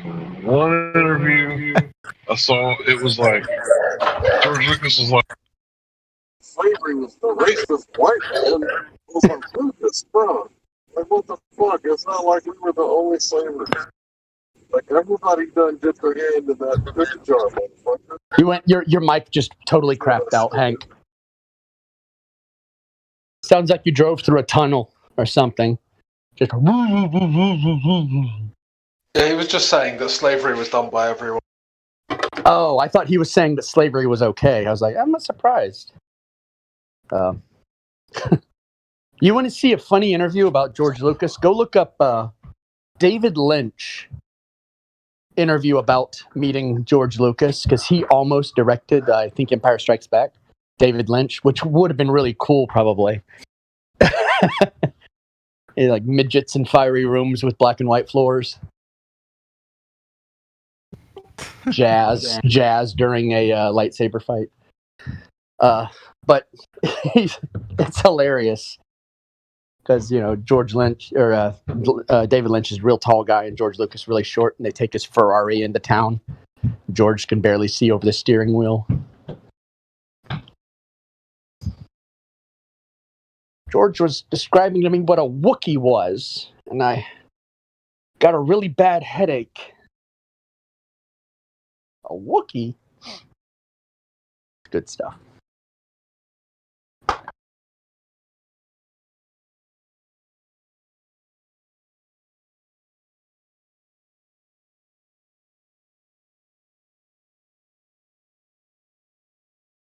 Is everyone else quiet, or is it me? No, I was just thinking about all the Star Wars propaganda and space operas that I watch. Oh, yeah. and how I'm not watching any more of the Star Wars. I watched The Mandalorian because it was like just an old samurai show. I liked it. This is the way. Oh, it's what every man-child now is saying. This is the way. This is the way, guys. We're gonna go to the Star Wars convention. You guys heard of the theory that Jar Jar Binks was actually a Sith Lord because he was the one that gave it emergency power to... Hola. Yeah. Hala. Yeah, I've heard that. You know, it was canon that Jar Jar Binks' father tried to kill himself and screwed it up after he tried to kill Jar Jar. It was horrible. Stupid. It's like Jar Jar was so stupid that his own dad tried to kill himself out of shame and screwed it up. Yeah, but that's the thing. Like, a Sith Lord would be even more powerful if he could play dumb. But you saw that, like, triple somersault, double backflip that he did into the water, right? That was very Jedi-like, wasn't it? It wasn't no dumbasses, you know, cannonball, right? Misa do a backflip. Yes, sir.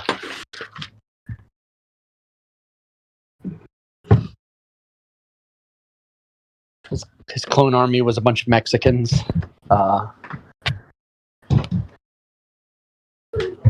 Only George Lucas could make an Okie Day boy and not get in trouble for it. Did you ever see that Mad TV skit with George Lucas and Jar Jar? He's got a black wife. That's why. It's like, honey, I'm going to put you into the film. Divorced 3 months later. Or they say, why'd you put Jar Jar into the film? Oh, well, I love my wife. They look at his wife, and she looks just like Jar Jar. Did you ever see that Mad TV skit? Where it was George Lucas taking him around Skywalker Ranch?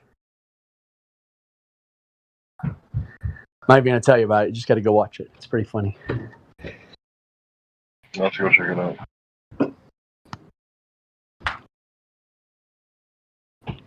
People often accuse me of racism. And Jar Jar comes out. Yes, sir, massa. Yes, sir. It's horrible. It's horrible. And you're going to be horrible for laughing.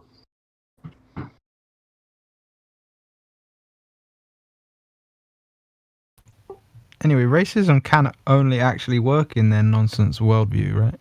Of multiple planets with multiple life forms. Well, yeah. Hey, that's what Star Trek's about. Because in Star Trek, every planet did not represent an ethnicity here on Earth. That's for sure. Remember the Black Planet one, and then you Lieutenant Yar.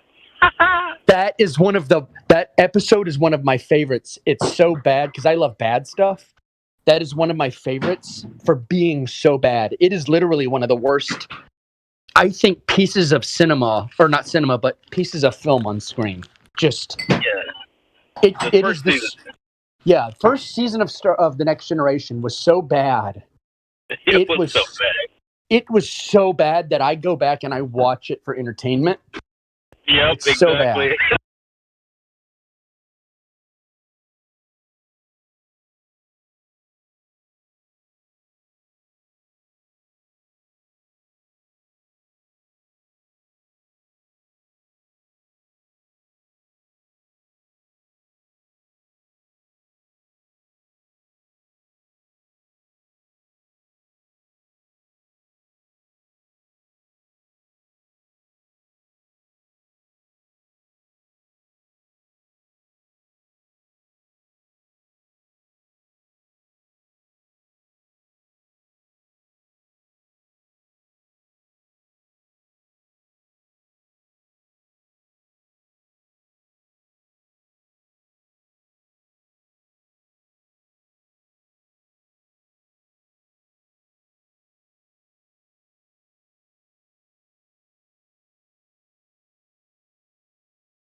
Hi there, the internet.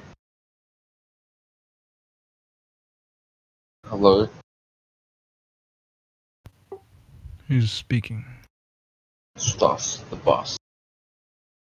Wow, your avatar definitely doesn't scream troll. Doesn't scream what? Your avatar definitely doesn't scream troll. It's literally Maxim Body, bro. Do you know him? Do you even watch him from YouTube? Yeah. All I'm gonna say is I'm not gonna be surprised when it happens. Alright, that's a bit rude, honestly. I'm not even here to troll, I'm just here to listen.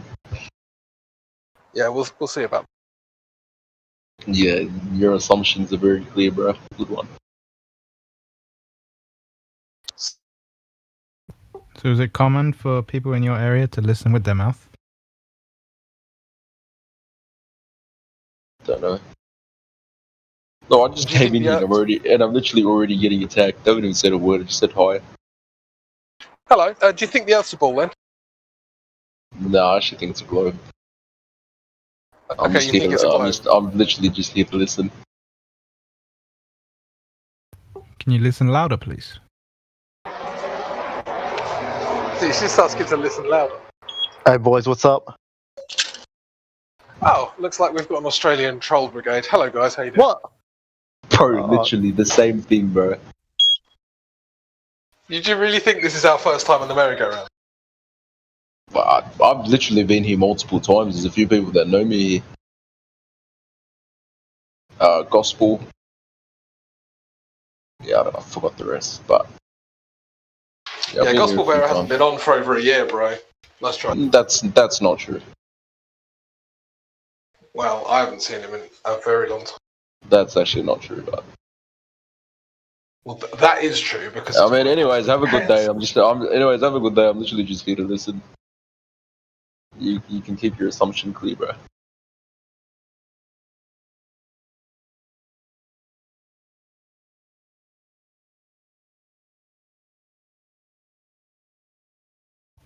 $200 points. All right.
Hello? Hello.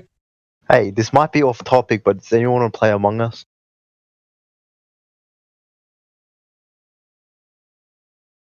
Not really. Oh.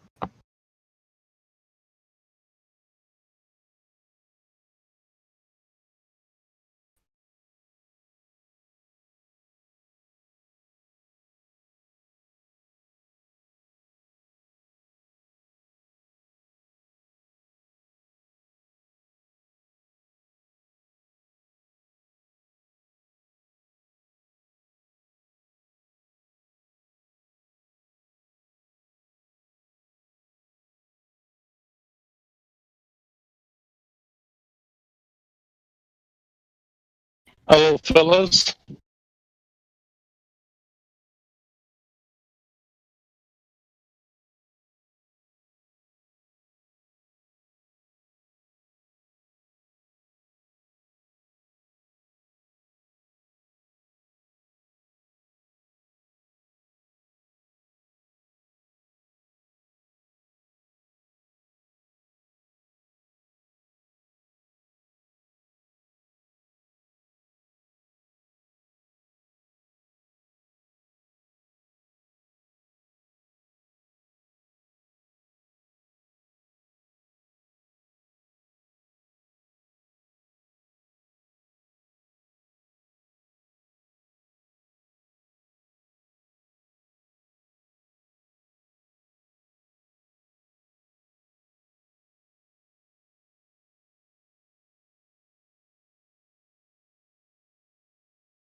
Anyway, I started blasting.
Crypto, have you seen what Hank Hill posted?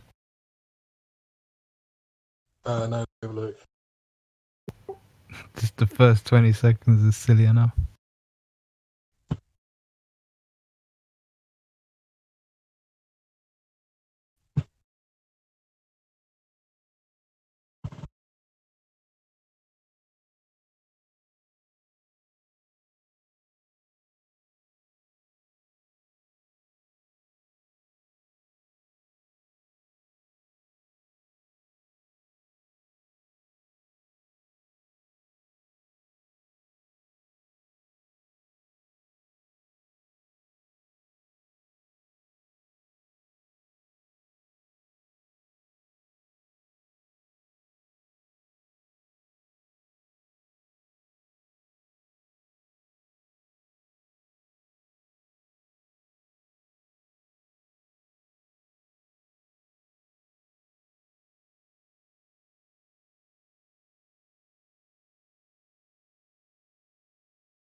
Wow, that's a whole load of bullshit, right? Right. Man, it's just like listening to like the canon discussion of a sci-fi series. Yeah, literally, yeah. Well, that's the first time I heard about the magnetosphere, I laughed. I was like, "You, as in Magneto, the X-Men character, right?" And my mate looked at me like, he was like, "Why don't you understand it?" It's like, no, I don't. It's not that I don't understand it. It's that it's fucking ridiculous.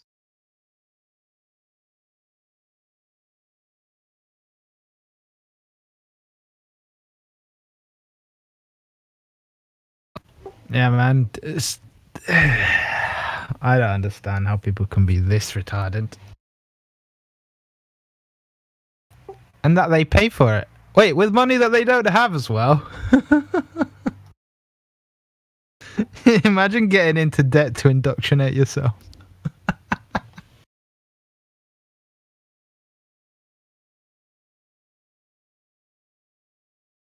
Well, what do you think Luniversity is? Right. But the depths, because this guy fully believes what he's saying, man. Look at his background. He's got a photo. He's got a quote-unquote photo of a galaxy. So, okay. You were there, yeah?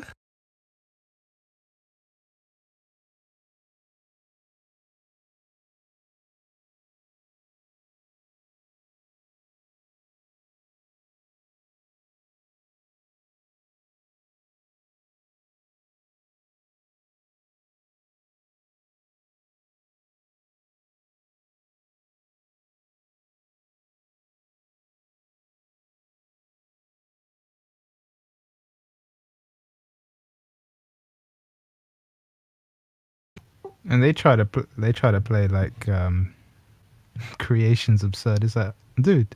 You're the one that says in the beginning, watch. In the beginning, there was nothing, and nothing went bang. Right? Oh no, it's worse than that. In the beginning, a bunch of metal on the table. Then, hey presto, watch. Oh, and then watch had little babies and made trees and cars. Yep.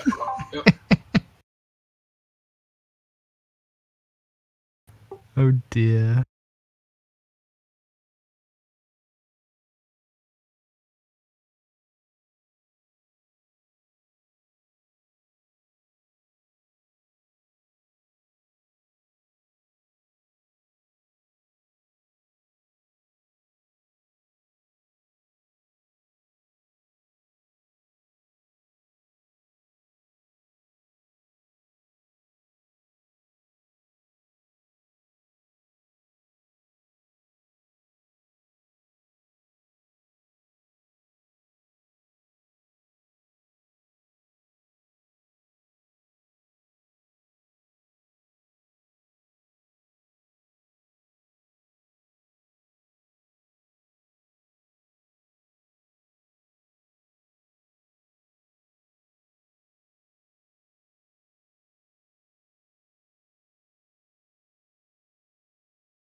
if you'd like, look at pictures from space where you see the Earth as a sphere.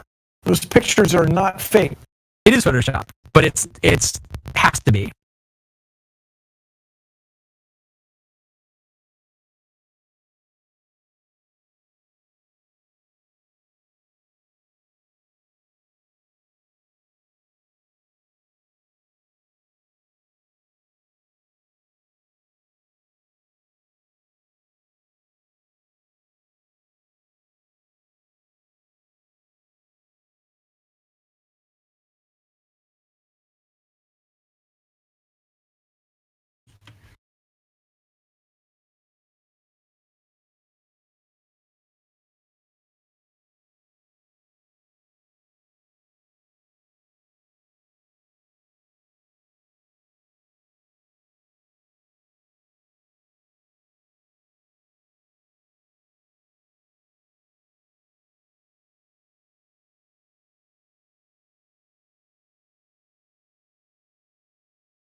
Crypto, you want to do the honors?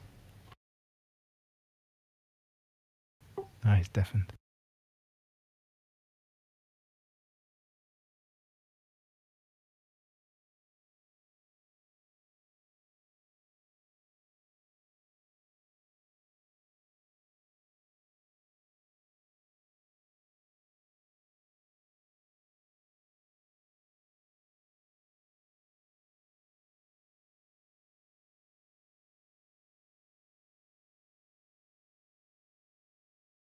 I'm at home because of the COVID-19 virus.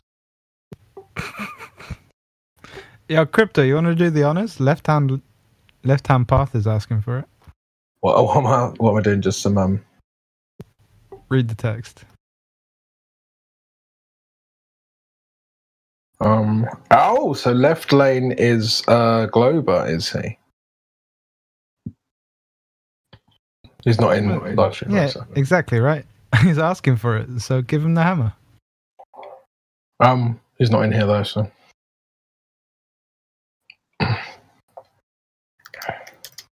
Boot him, boot him, boot him. Anyway, he's just being a clown. He's the one on.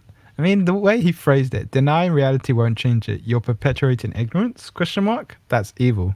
Are you asking a question? That's confusion. Yeah. Yeah, Fiverr says he hasn't got the balls to come in. He's got no fans. You got no fans. You're shit.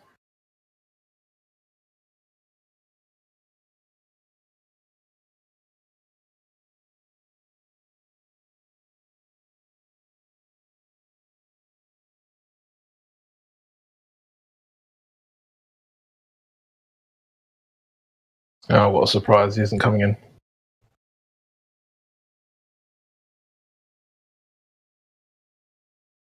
That's right. He's dickless.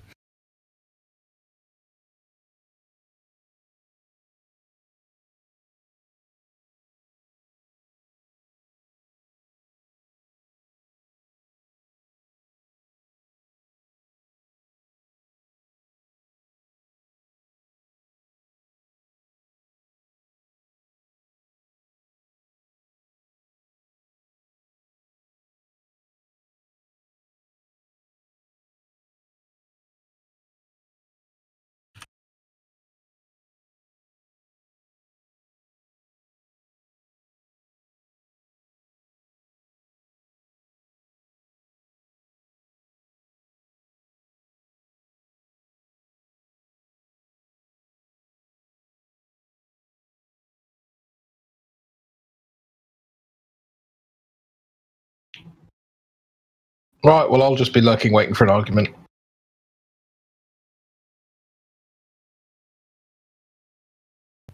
Where is the stone?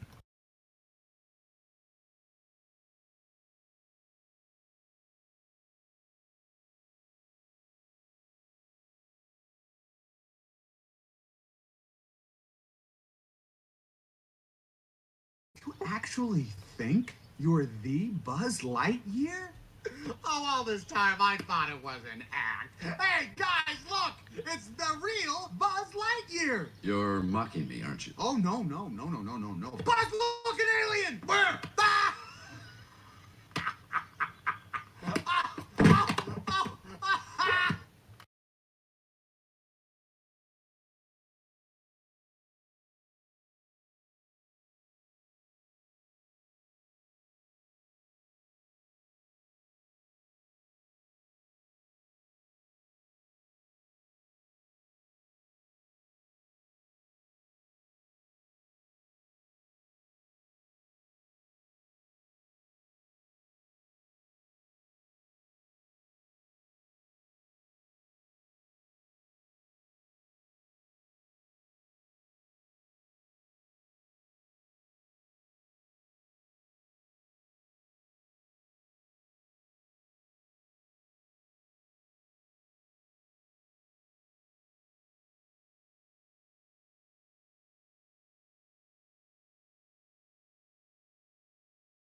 Where are the monkey representatives? Ooh, ah.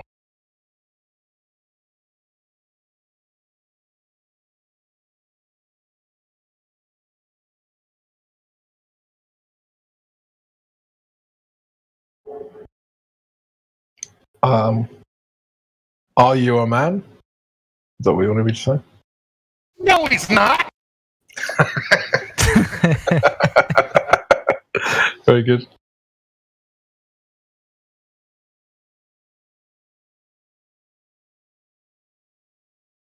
So WhatsApp, do you have like a curvy girlfriend?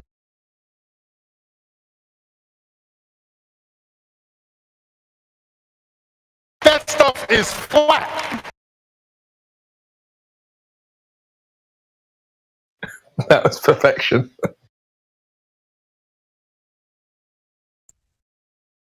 Any boxing fans here? Unless you count Friday night at my pub, no. It's funny.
Is it really this quiet in here?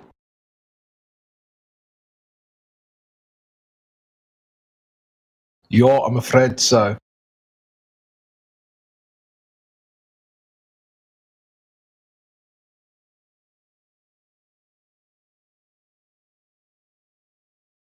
I think everyone's just like, they're so intimidated by the success of Precious Metals Night that they don't want to speak.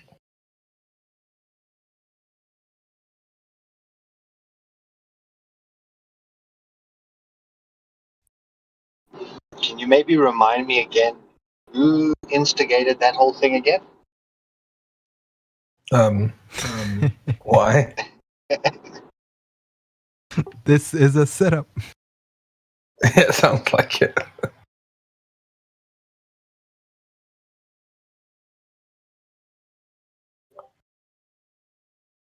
Bank It error in wasn't your me. It favor, wasn't Crypto. me. I blame Dandelion for everything.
Creation Bear, you trying to speak?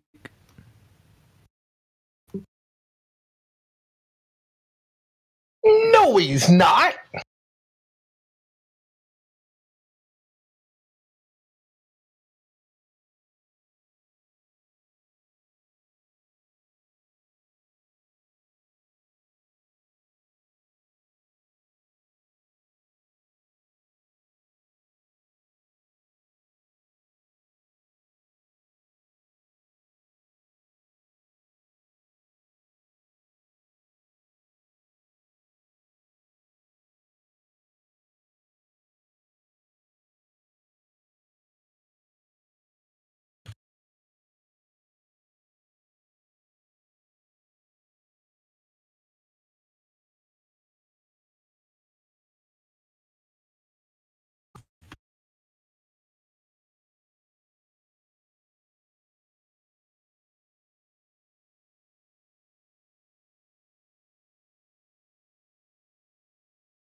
Hi, guys.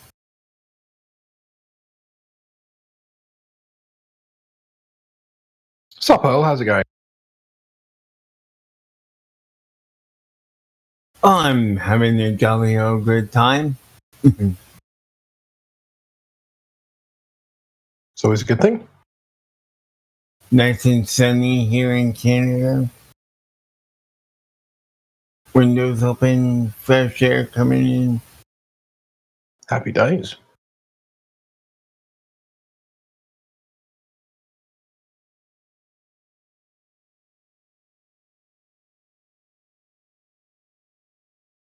It was cold several days this week. Oh boy. It's like, are we in spring or freaking fall? Or just feel like it's going back into winter? We had about 10 days last couple of weeks that were blazing hot, and now we're just overcast and grey again. It's really annoying. Yeah, well, that's England though, isn't it? Like, isn't England usually like overcast or foggy or rainy or, you know? Yeah, pretty much.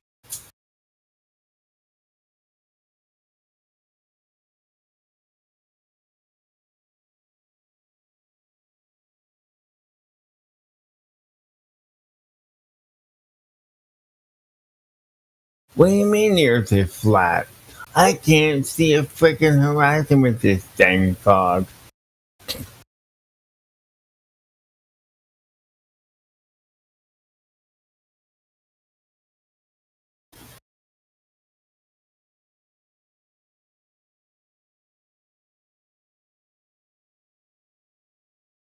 I look at fog as, uh-oh, someone messed up the program and now we have to have a low draw call. So to cover up, they put the fog simulation in. Or to cover for some other shit. Yeah. Yeah, fair enough.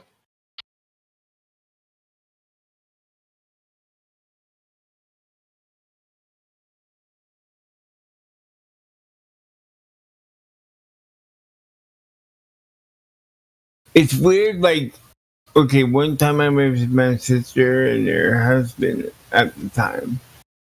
So we're going to the college here.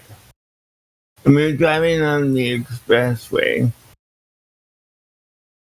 And there's this patch of fog. It's weird, like, it's a sunny day as well, so that's freaking weird in and of itself. So we're driving through it, and it's like as if you're just driving through a cloud that's just there for no apparent reason.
Man, it's too quiet for this room.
Happy Sunday to everybody. How's everyone feeling today? Very well, thanks. How about you? Doing pretty good. Finally getting warm here in Indiana. Got that real spring feel to the earth. Can you send some over this way? Huh. If I had command of such things, I certainly would. Oh, some people say they can control weather with like Oregon and things of this nature, so maybe there is a way to do that, and I'm just not hip to it. Just another reason to hate the English government.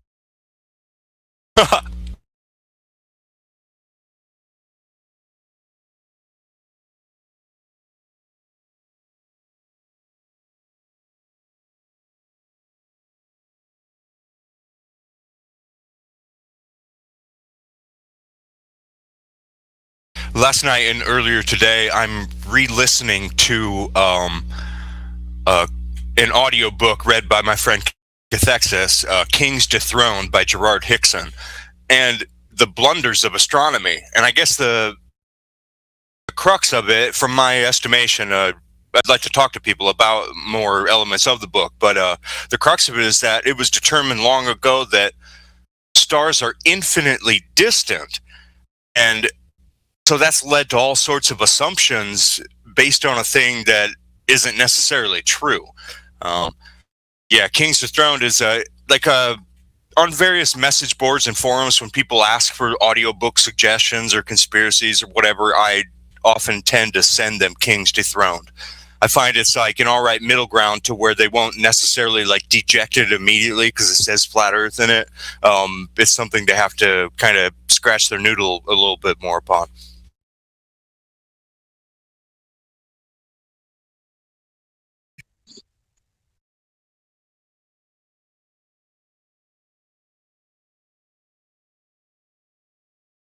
Yeah, great.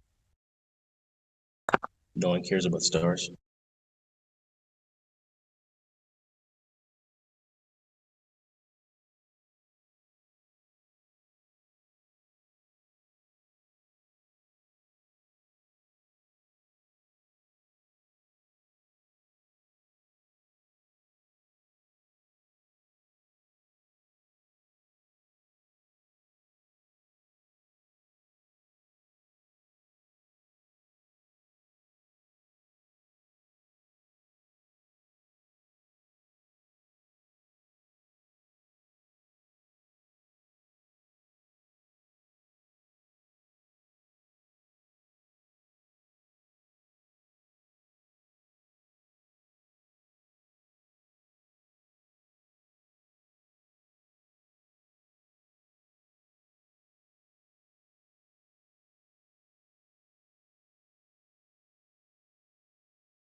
Globebusters is on currently. Has anyone signed up for that Rockfin thing that they've been talking about?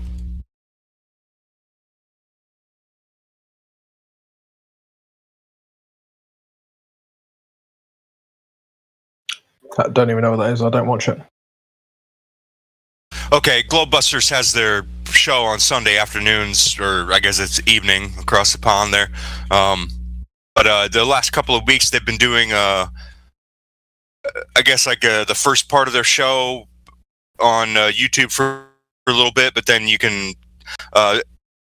There's a different platform called Rockfin. It's ROKFIN, and they've been trying to promote that and get people to go sign up.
I check Mike. No, Mike's not here at the moment. Damn it.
Oi, Crypto, you there, mate? What's up, mate? How's it going, buddy?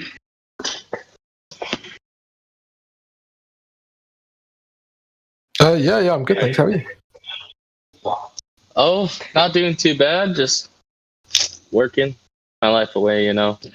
Sweet. Yeah, Totally worth it. Oh, it's totally worth it, dude.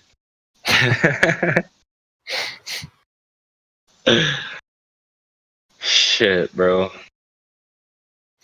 Where is everybody? I think there's like 10 people in here. I don't know. It's been uncharacteristically quiet last couple of days. But yeah, it is what it is. Oh. Shoot, sorry. Somebody has the work stereo all the way to frick up.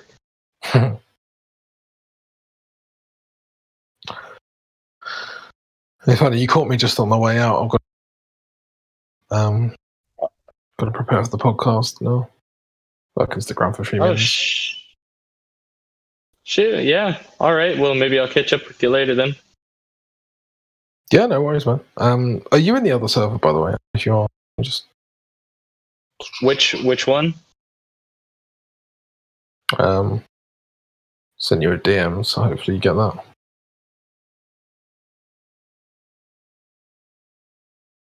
Ah, good name. Good name. That's freaking funny. Hell yeah. I know, right? Yeah, cool, man. So yeah, we're going to be doing a show live with Bear in about. So if you want to check it out, check it out.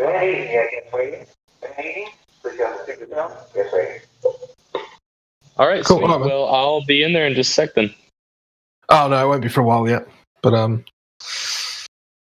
yeah, I'll let you know. I mean, I'll give you the roles once you join.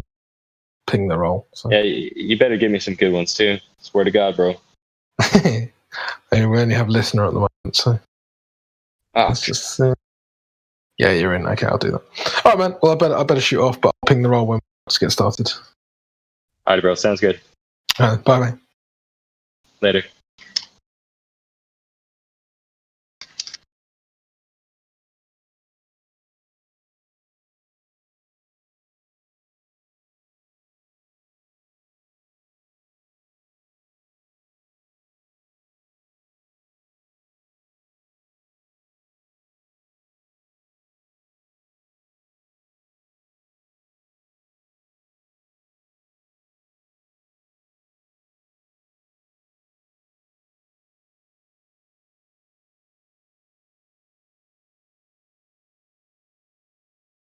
Mr. Ben, Mr. Shore, guest waiting. Ben, Mr. Shore, guest waiting.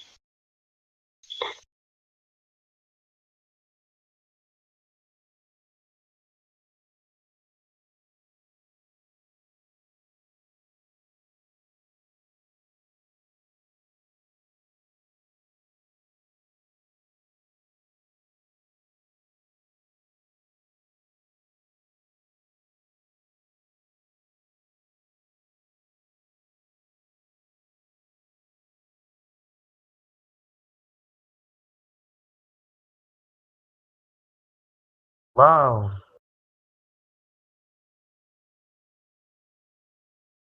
Anyone here? Anybody live? Alive? No?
Hey guys, what's up?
Is there anybody here?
Ladies and gentlemen, I know that we have some dead air right now. I think, ladies and gentlemen, oh shit. I know that we have some dead air right now. Where is it? I think from here. I'm gonna play the debate with on McTuna's channel through the Groovy Bot from Friday night, I think. And just to kind of float through the dead air. And I'm gonna be watching a TV show because I already watched the debate. But so yes.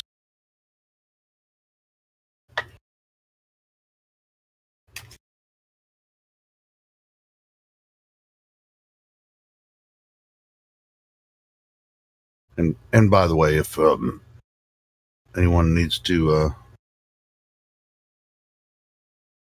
stop it, just let me know. I'll keep an eye on the chat.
Hello, I'm MC2, the worst rapper in the world, and I hope you enjoyed a little bit of headbanging there, because I know that Austin was enjoying some headbanging there.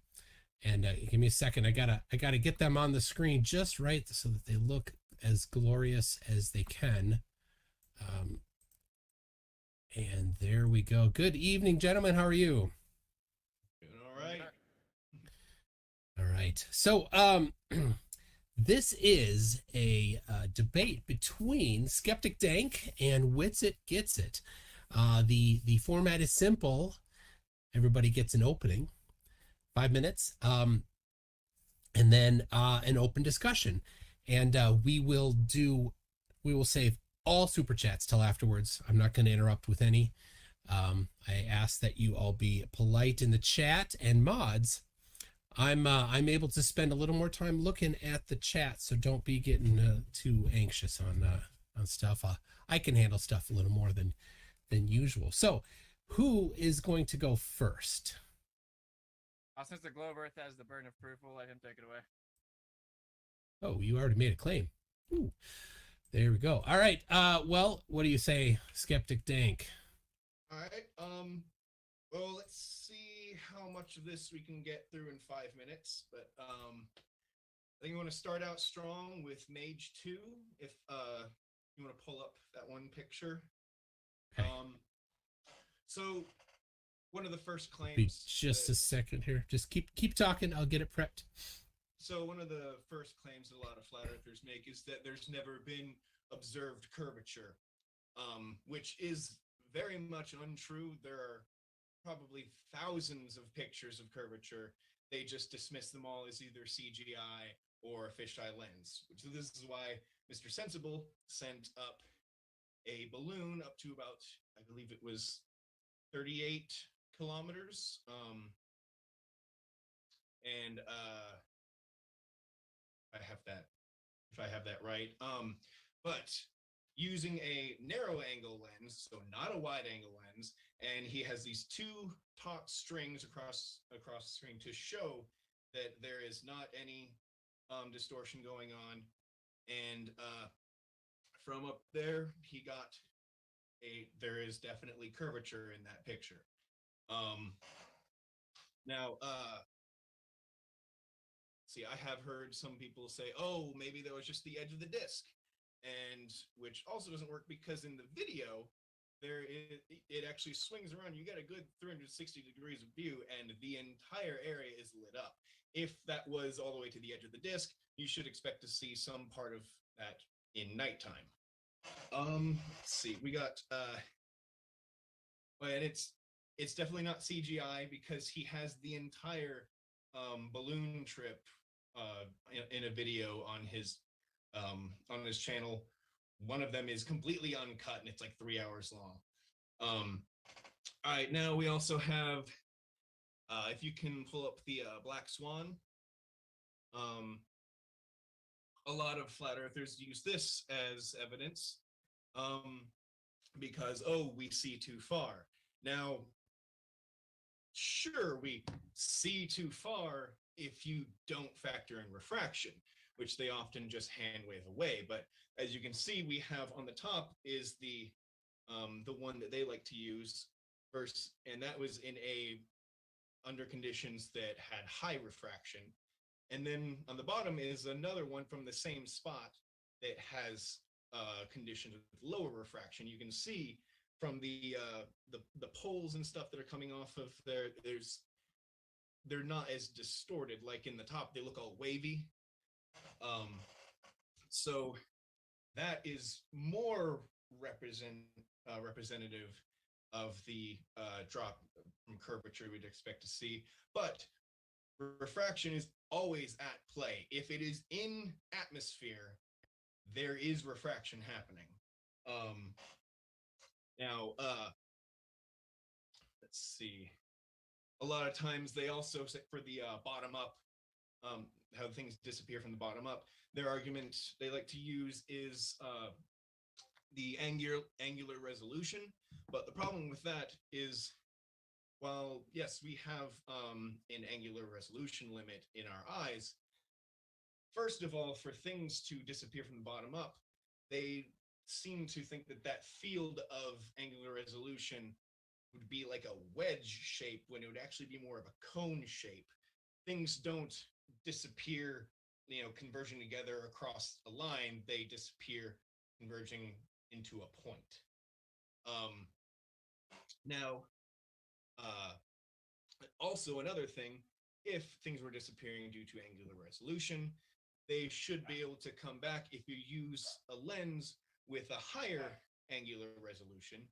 But instead, when you have something like this, as long as it's taken from the same spot on the same day under the same conditions, you will never bring, say, that oil rig, for example, back up over the horizon, no matter how high of an angular resolution camera you use. All right. Next one, we got star trails. Now, they like to use things like, oh, Polaris doesn't move, and therefore, it means that we are stationary. So which one were you wanting to see on that? Let's see. Just a second here, because I got one. I didn't get a picture for this one, but the star trails, they're always perfectly circular, no matter where you are. Now, if we were under a dome, seeing that, if you were right on the North Pole looking straight up, yes, it would be a perfect circle. But further away you would go, the further south you would go, and looking at Polaris, you shouldn't see it still as a perfect circle anymore. It should, at a certain point, like the further you go, that star trail should become more and more oblong, because you're looking at it from an angle, not straight on anymore. However, what we see looks more like we are still looking at that star trail circle straight on, until you get to the equator, in which that has now gone down to the horizon. If you go beyond the equator, it is now below the horizon, even though you should be able to see all the way to the edge of the dome. You should still be able to see Polaris. Now, okay, if you want to pull up the triangulation picture, so The isosceles triangle. this would be the right triangles, the two of them. Polaris 60 and 30. Yeah, so Okay. you might a lot of times they say, oh, it's because perspective, because things appear lower the further away you are. And the beauty of that is we can calculate that exactly how high or low it should be the further you get. Now this one is so this one would be if you are 4,136 miles away from the poles, you would see Polaris at about 60 degrees. Now, you can go out and test this. If you can see Polaris right now, and if you have a sextant or anything that you can measure the angle of, go ahead and prove me wrong on these measurements, because this is what they use. This is what they've been using for navigation for hundreds and hundreds of years. So we know that that is the angle you will see Polaris at that latitude. So if you calculate that as a triangle, assuming a flat Earth, then you can calculate the height. The height should be about 3,581 miles away, or high for Polaris. But if you go you go to the next one. If you then move to what is it, 2,387.9 miles away, you would see Polaris at about 30 degrees.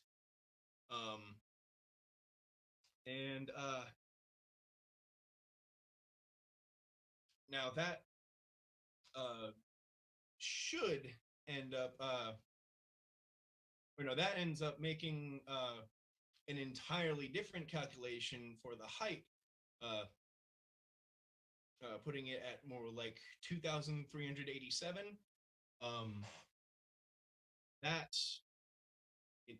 That number should stay constant if Polaris doesn't magically get further away from Earth just because you moved south. That has to stay the same. So, but yet, if you were to put this into globe calculations, it becomes exactly what we would expect to see. Because it always matches, the degree from the North Pole is the same degree that you're going to see Polaris at. That should not be how it works on flat Earth. Now if you can go to that's about 5 minutes. All right. I did have a couple more things. Now, Austin, do you want I can give it to you, or I could keep going and then just give you an equal amount of time? I'm sorry, I can't hear you.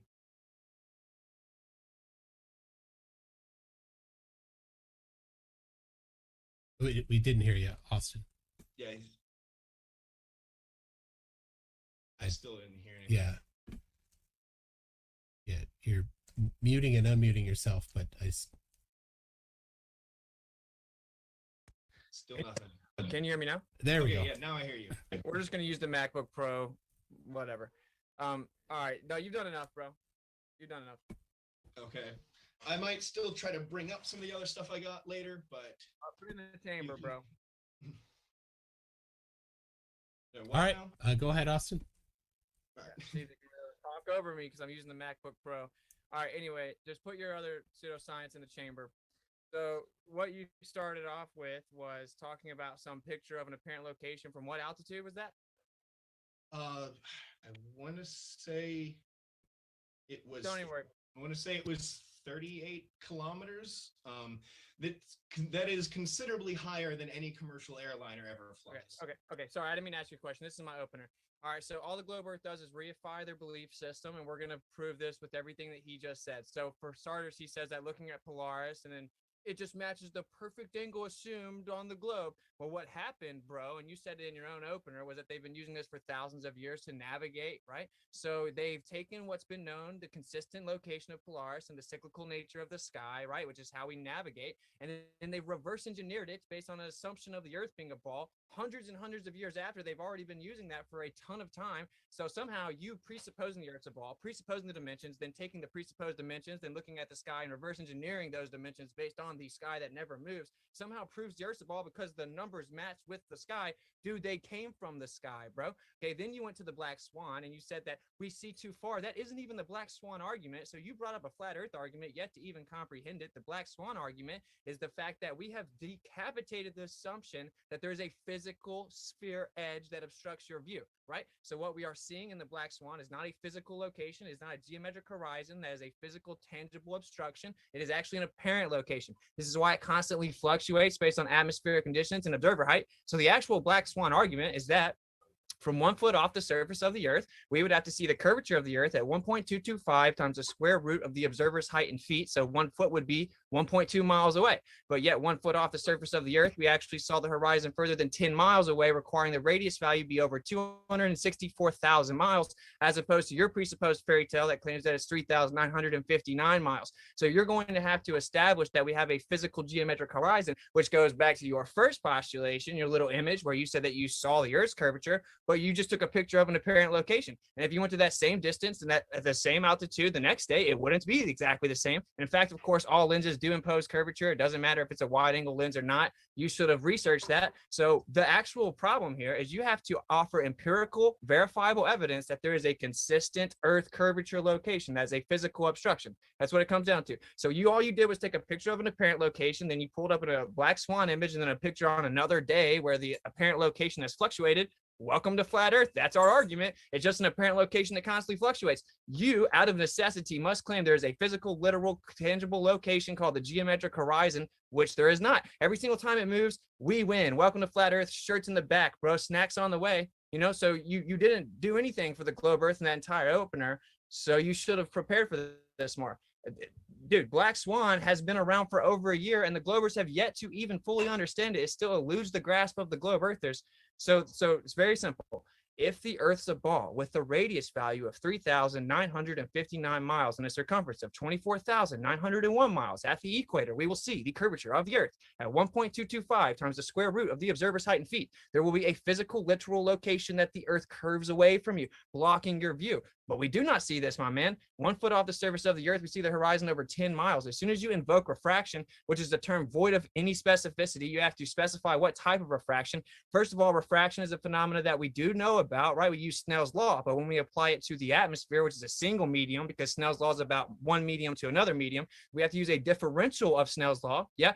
Objectively, the subject matter experts on your side know that you have to use a differential equation, if you know what that is while you're shaking your head, a differential of Snell's law, because it's a singular medium, not a homogeneous medium, but a singular medium with fluctuation within that medium. Okay, so refraction is a generalized term. You have to actually, specify what type of refraction. But I'll tell you what you have to invoke, since you don't know. It's called terrestrial refraction. That's what you have to invoke. Okay. As soon as you invoke terrestrial refraction, which the equation requires 7/6R, that is a begging the question fallacy, because what is in contention is the R value. You don't just get to arbitrarily fluctuate the R value that's in contention, begging the question and reifying it, and then say this proves that the R value is real. That's laughable. In addition to that, if you do use that and it's a category error and a begging the question fallacy, it still doesn't help you, because it only extends the horizon just a small bit, and you actually have to extend it all the way to 10 miles. So terrestrial refraction doesn't help you. That's the only type of refraction that you can invoke, because what is in contention is the actual terrain itself, the terra firma. That's why it's called terrestrial refraction.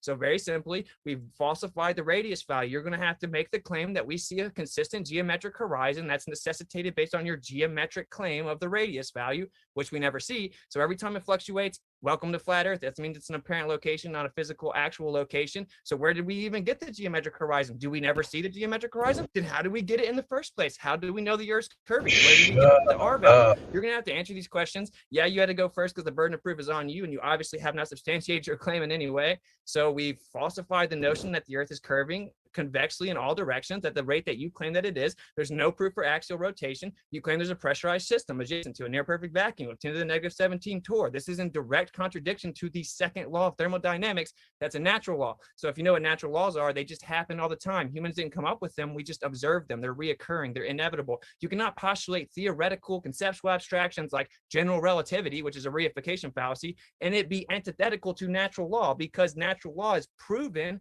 It's 100% true. A theory doesn't get to override it being antithetical to it. So you claim that space and time bend and warp based on the displacement of mass and causing a gravity well actually causes gravity to be contained, even though it doesn't where it's the closest to the center of mass. So we have a problem here because we have a pressurized system adjacent to a near perfect vacuum, but the antecedent to pressure is containment. So you have tons of problems here. We're going to need you to address them with some specificity. Let's start with the fact that you don't have any evidence for the geometric horizon, which is the very crux of this whole issue. Is the Earth curving? Well, do we ever see the curvature of the Earth? And if we never see it, how do we know it's there? I mean, I would go back again to the Mage 2 thing. We definitely have seen the curvature of the Earth. Now, you mentioned that there's always barrel distortion in a camera lens. That is true, but if you can go back to that picture from Mage 2, those two lines that are going through, the top and bottom third of the screen, those are there. Those are there to show that there is negligible distortion happening. Yet, so is this the geometric there's horizon? still curvature happening in between them. Okay, is this the geometric horizon? There would be significant, there would be very little refraction happening from here because this is way up. The atmosphere would be very thin from this. All right, bro. This is a yes or no question. Is that the geometric horizon? You will never actually see the actual geometric horizon as long as there is an atmosphere. Okay, that so is one thing that you're still getting wrong, is that No, there's time always out. No, refraction don't at tell me play. what I'm getting wrong, bro. That's called a straw man fallacy. Okay, this is your claim. You're claiming the Earth's a ball because NASA told you it was, so we're going to talk about it. You just now said this is Earth curvature, but then you said it wasn't the geometric horizon because you will never see it. So to clarify for the audience, we have never seen the geometric horizon. Is that correct?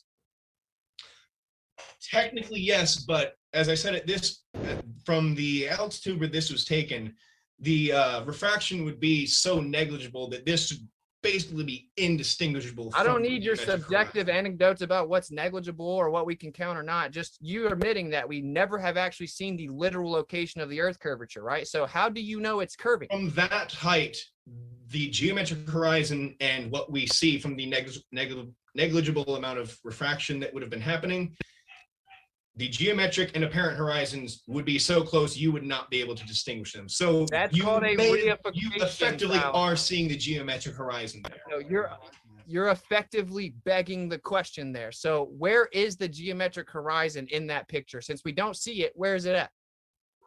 It would be roughly in that spot where you can kind of see it fades a little bit because of clouds. So it's not a perfectly hard line there, but the geometric horizon would be pretty much like almost exactly. Oh, in how that, how far away is that curvature there? I mean, we could calculate it. I don't have the numbers off the top of my head, but we can take the we could take the altitude that it was taken from and plug it into a calculator there. And okay, so time out. You're This gonna isn't a exactly measurement of Earth. This isn't a measurement of Earth curvature then, because you don't even know the distance to the supposed curvature, and you're admitting it's not the actual curvature; it's the apparent location. Because if it isn't a physical, actual location, it literally has to be an apparent location, and you don't even know how far away it is. But it has to be a certain distance based on the certain size claim you make, right? well, that doesn't change the fact that there's still observed curvature there. Yeah, but you don't this is have an to have the optical effective specific lens. numbers to see that there is curvature in that picture. No, you have to specify exactly what your claim is. I'll do it for you. You claim a radius value of 3,959 miles. That means the Earth has to curve at a certain distance. Are you claiming that this is the Earth curvature consistent with that radius value? I am claiming that there is observable curvature in that picture. Okay, just once again, Malman, for one, just for the audience, and he'll just hand wave this and throw everyone under the bus, but some of the top people on your side, like the people over the world's biggest planetarium, say you can't see the curvature of the Earth from 252 miles, the supposed distance from the ISS. You can't see it from 128,000 feet, according to Neil deGrasse Tyson. But this guy knows more than the people that 99% of the Earth was told to believe when it comes to whether or not we live on a magic spinning cartoon ball. Random people on YouTube, right? They get to throw all the propped up scientific communicators under the bus. So just to clarify, because I don't want to straw man you, is Neil deGrasse Tyson and the head of the world's biggest planetary wrong when they say you can't see the curvature from 128,000 feet and 252 miles? Well, that all depends on your angle of view. Now, there was a time when Neil deGrasse Tyson was slightly wrong about I'm pretty sure I know the exact quote you're talking about, where he was talking about a certain height, saying that horizon should look flat.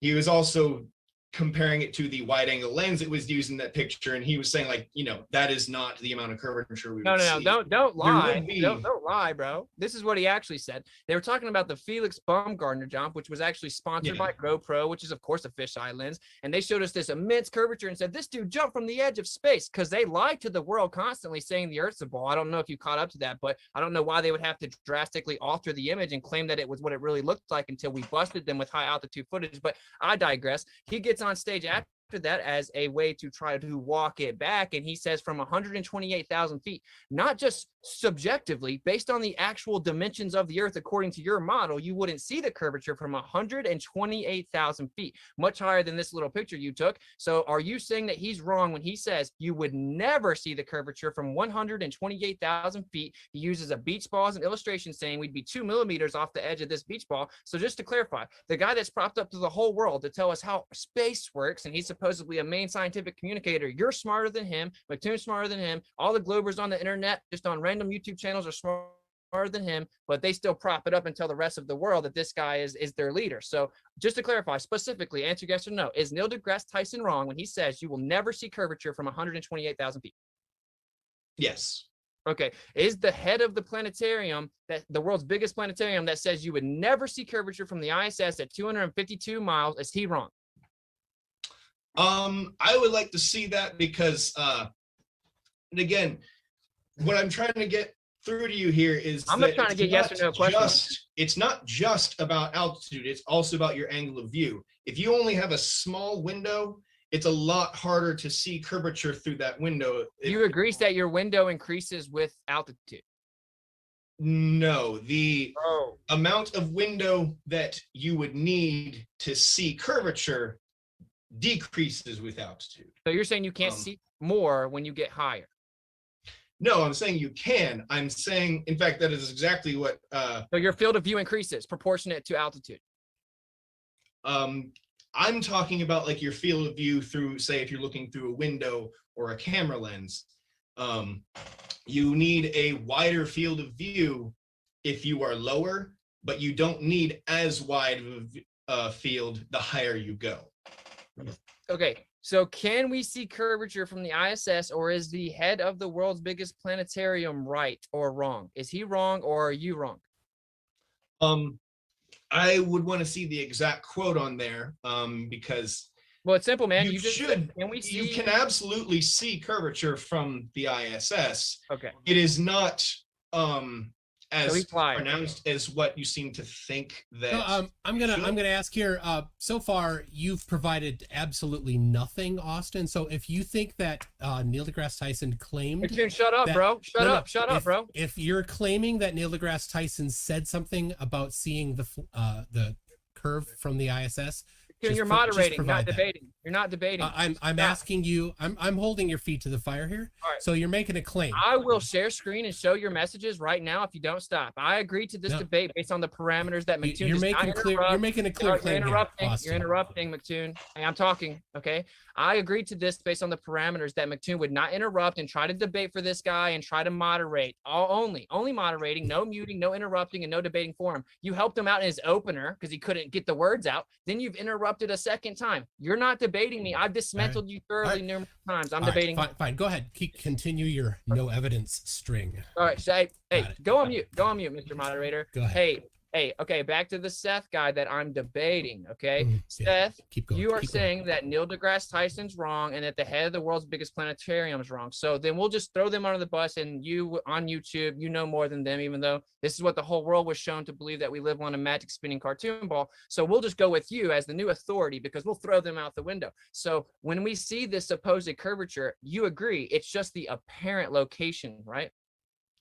If you're talking about the distance to the horizon, that is just apparent, yes, because there is always an atmosphere there, so there will always be refraction that will slightly change it, more or less, depending on the conditions. Okay. When we're talking about the the axis of seeing that curvature, now the refraction part, we're talking about seeing curvature over the edge. Now, if we're talking about seeing the curvature this way, that is the one that's not the same calculation as going by apparent horizon. Wait, stop. One at a time. Slow down, man. Okay.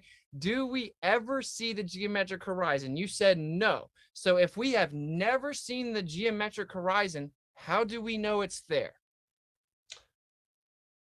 I mean, we could see it if we sucked the entire atmosphere off of the Earth, but did you hear my question? I'll ask it again. If we've never seen the geometric horizon, how do we know that it is there? Because it is there. The apparent horizon is just a slight shift of that. Now, there are other ways that we can calculate. How do we know that it's there, bro? You just there are other ways to calculate it. The calculations, I've seen a calculation of Superman's flight path. Superman doesn't exist, bro. Neither does your Earth curvature. So if we've never seen the geometric horizon, how did you discover it was there? Well, we can use Polaris is a really good one because, as we know, that one has a fixed location above the North Pole. And I thought we were talking about the Earth, not the sky, bro. We're not talking about Polaris. We're talking about measuring the geometric horizon. If you don't know that you've ever seen it, how do you know it's there? Do you not understand how you can calculate this using the apparent angle of things in the sky? The apparent, you said it, the apparent angle presupposing sphericity, which is the very thing in contention, which is why none of these clown shows I mentioned earlier would ever debate me or any of these flat earthers, because they would have to be intellectually honest while you just run around scattergunning fallacies that are literally inadmissible in any intellectual exchange. So we're going to run it back a little bit. Don't beg the question and just say that I can calculate it based on the assumption that the Earth's a sphere. How do you know that there's a curvature of Earth if we've never seen it ever? It doesn't have to be based on the assumption that the Earth is a sphere. In fact, that the right triangles that I was showing, those were on the assumption that the Earth is flat. And doing those calculations, they do not line up. We can so if you assume a flat Earth and try to calculate the height of Polaris using the angles that you see from the known angles that we see Polaris from on different parts of the Earth, it does not line up with the flat Earth. Okay. So it does line up. Stop interrupting. He wasn't done talking. Oh my gosh! Shut up, McToon. Stop talking. Camera, bro. Stop talking. It does line up with a sphere Earth. Now,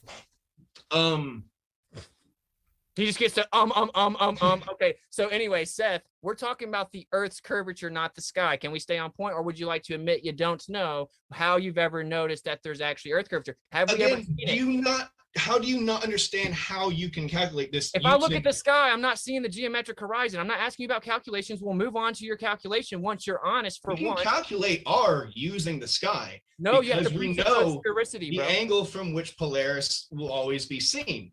Yeah, and if you presuppose sphericity, then you can reverse engineer dimension claims. I'm asking you, how do you But if know you there's an presuppose Earth curvature? flatness, the calculations Where's fall the apart. moderator? Why is that? Hey, if we've never seen the geometric horizon, then we don't know that there is a geometric horizon. So when you point to the sky saying, we know there's one, I'm going to calculate it, that doesn't prove that there is one. So The this thing why is, you there can't has just to grow up be and say a you don't geometric know there- horizon. There has to be a geometric horizon for there to be an apparent horizon.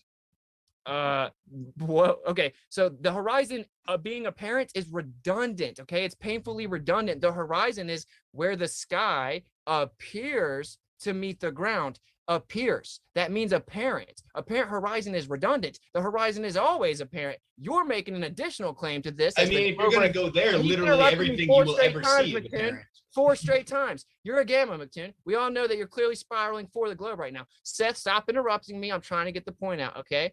If the Earth is a ball, it has to curve at a certain rate. There has to be a geometric horizon. The horizon is where the sky appears to meet the ground. That's apparent. You're making an additional claim to that. You're claiming there's a physical, tangible location called the geometric horizon, but that we never see it. We just know it's there. So I'm going to look at the sky and reverse engineer calculations. So would you like to concede that you've never seen the geometric horizon? There's no physical measurement for the geometric horizon, and you have to look up at the sky and assume that it's there.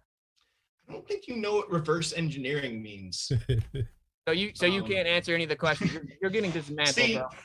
when you're talking about reverse engineering, that's just calculations. That's the point. That's calculations are pretty reliable when they're repeatable. When you can use them to make predictions. Are you just gonna hand wave away math? My man, I know that you're spiraling and really embarrassed right now. It's not a prediction if you came up with the calculations after the observation. It's called a post-diction. So you looked at the sky, then you made up calculations. Now you on YouTube, looking like a real loser right now, are running around with the calculations saying, look, it matches the sky. Of course it does. You made the calculations from the observation in the sky. Can we get back to the Earth? Is it curving? Can you admit that you've And never you're seen still missing my point though. When I do that same thing, but then use calculations using a flat Earth, it doesn't work. When we use the calculations of the things that we can see in the sky and then use calculations based on a flat Earth and try to calculate the distance and angle of Polaris from different locations, it doesn't work. Okay, You now can use 2 locations to triangulate the height to Polaris, and you can get it, and you'll get a number there. And then if you change one of the locations, it will change the height of Polaris. All right, my friend, I'm happy to talk about Polaris. You don't even understand it. I'm about to decapitate that. I know you think I don't know how to respond to it. I'm not playing your game. You're diverting. So I'll move on to your stupid comment about Polaris once you stop diverting. Would you like to concede you don't have a physical measurement of the geometric horizon on Earth? I mean, that, again, you're not getting how you can Yes or no, bro? calculate that using Polaris. No. Stop talking about. Would you like to concede that we don't have a physical measurement of the geometric horizon on the Earth? Yes or no?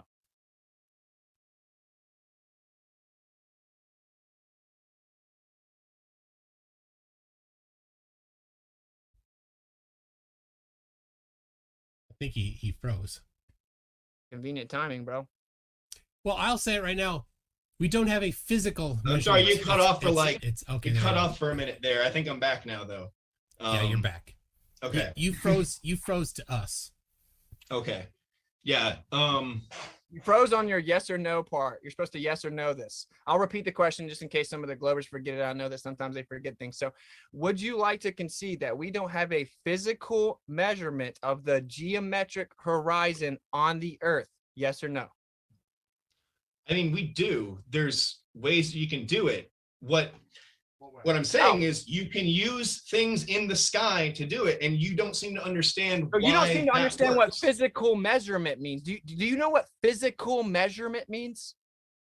If you want to take the angle of the sun or the stars or Again, how are you not understanding how you can use these things to calculate the radius of the Earth? It's not that hard if you have the most basic understanding. Stop self-projecting your intellectual insecurity. I'm going to dispose of you right now. Do you know the difference in calculation and measurement? I mean, they kind of go together. Are they the same thing? There is some difference in how you get them, but you can use a calculation. You can take a measurement, and if you have a few different known measurements and make a calculation with them. Oh, we need the known measurements part. We need the known measurements part. So what's the difference in the measurements and the calculations, and where is the known measurement? You just now conceded that in order to invoke your calculations making fairy tales up about the sky, you have to have known measurements. Where are those at? The measurements that we've been using for hundreds of years to navigate. Again, we know what the angle of Polaris will be from certain times, that we know what the angle of the sun will be from different latitudes at different times. That this is actually baffling. Effectively, I don't even know what. Do you know that measurements and calculations are different? I'm asking you for physical, empirical evidence that we can locally verify on the Earth without believing your fairy tales about the sky. So we need a physical measurement. Calculations and measurements aren't the same thing. I asked you what the difference is. You said, well, you got to have together. You said that you have to have measurements first, and then you get calculations. You're right for once in this debate. So where's the physical measurement of the Earth curvature? Again, you can kind of, you take the measurements of, again, let's say angles in the sky. Oh my God. You make calculations with them to get your measurement of curvature. Okay, wait. Let me rephrase it for you so we know that there's no way you're not understanding. Okay, apparently I'm making a little bit of assumptions of comprehension here. Can you give me a physical measurement of the Earth's curvature without the sky? Well, let's see. There's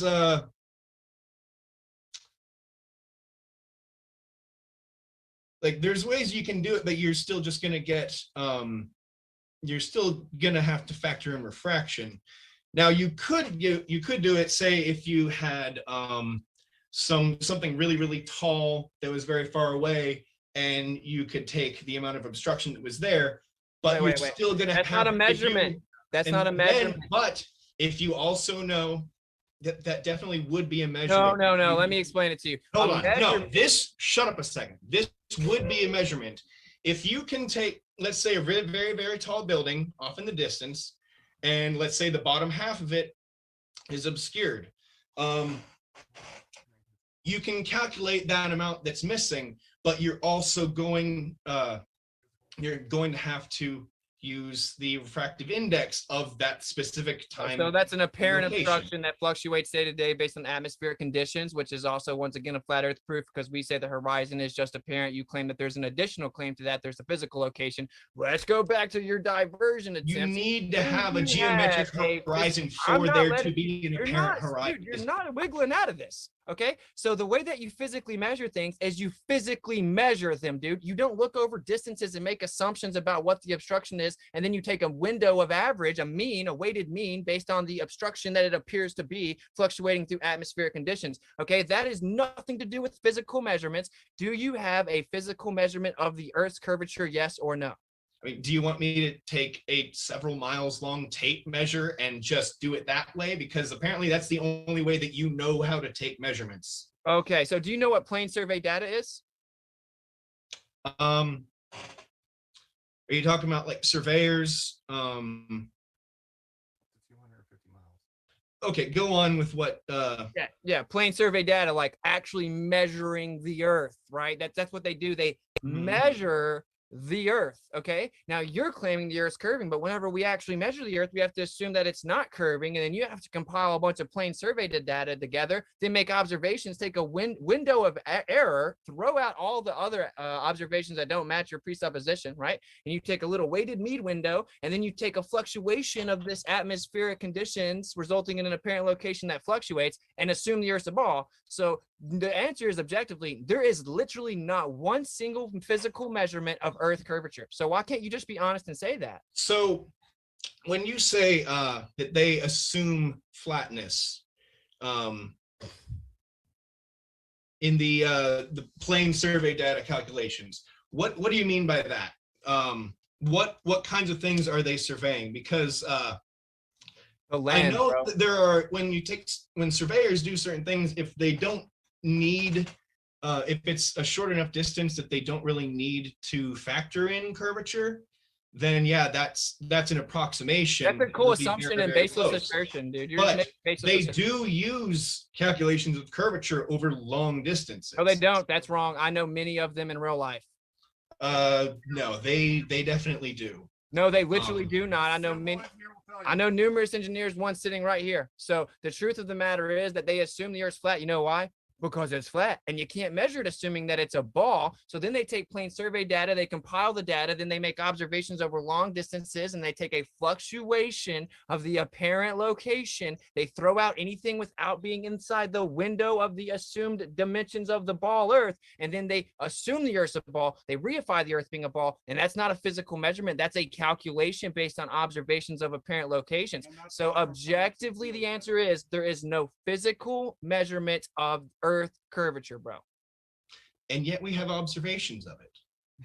Yeah, because you have observations of a fluctuation of the horizon. You just told me that we never see the Earth's curvature. Now you're saying we have observations of it?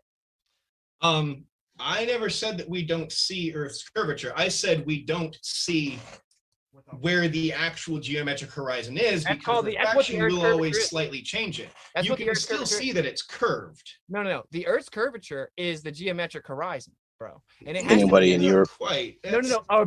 Objectively, the geometric horizon is the Earth curvature. That's the tangent point of the sphere, bro. That's But you can objective. still see You don't know your own curvature. religion, bro. Why'd you Any come Europeans here, in dude? the house? So based on the radius value claim of 3959, the Earth has to curve at a certain rate. There has to be a physical obstruction. It's called the geometric horizon, i.e. the Earth's curvature. Do you have physical measurement of this? Yes or no? No.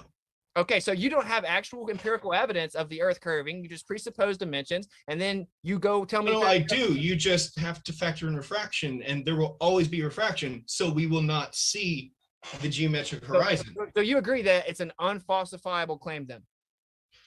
Not quite. Well, I agree with you on that. It's not unfalsifiable because we have falsified it, because based on your math and your dimension claims, we have to see the Earth's curvature at 1.225 times the square root of the observer's height in feet. We'll keep it simple for you. What's the square root of 1? 1. Okay, so what's 1 times 1.225? 1.225. Okay, so if we're 1 foot off the surface of the Earth, where should we see the geometric horizon? Let's see. You're talking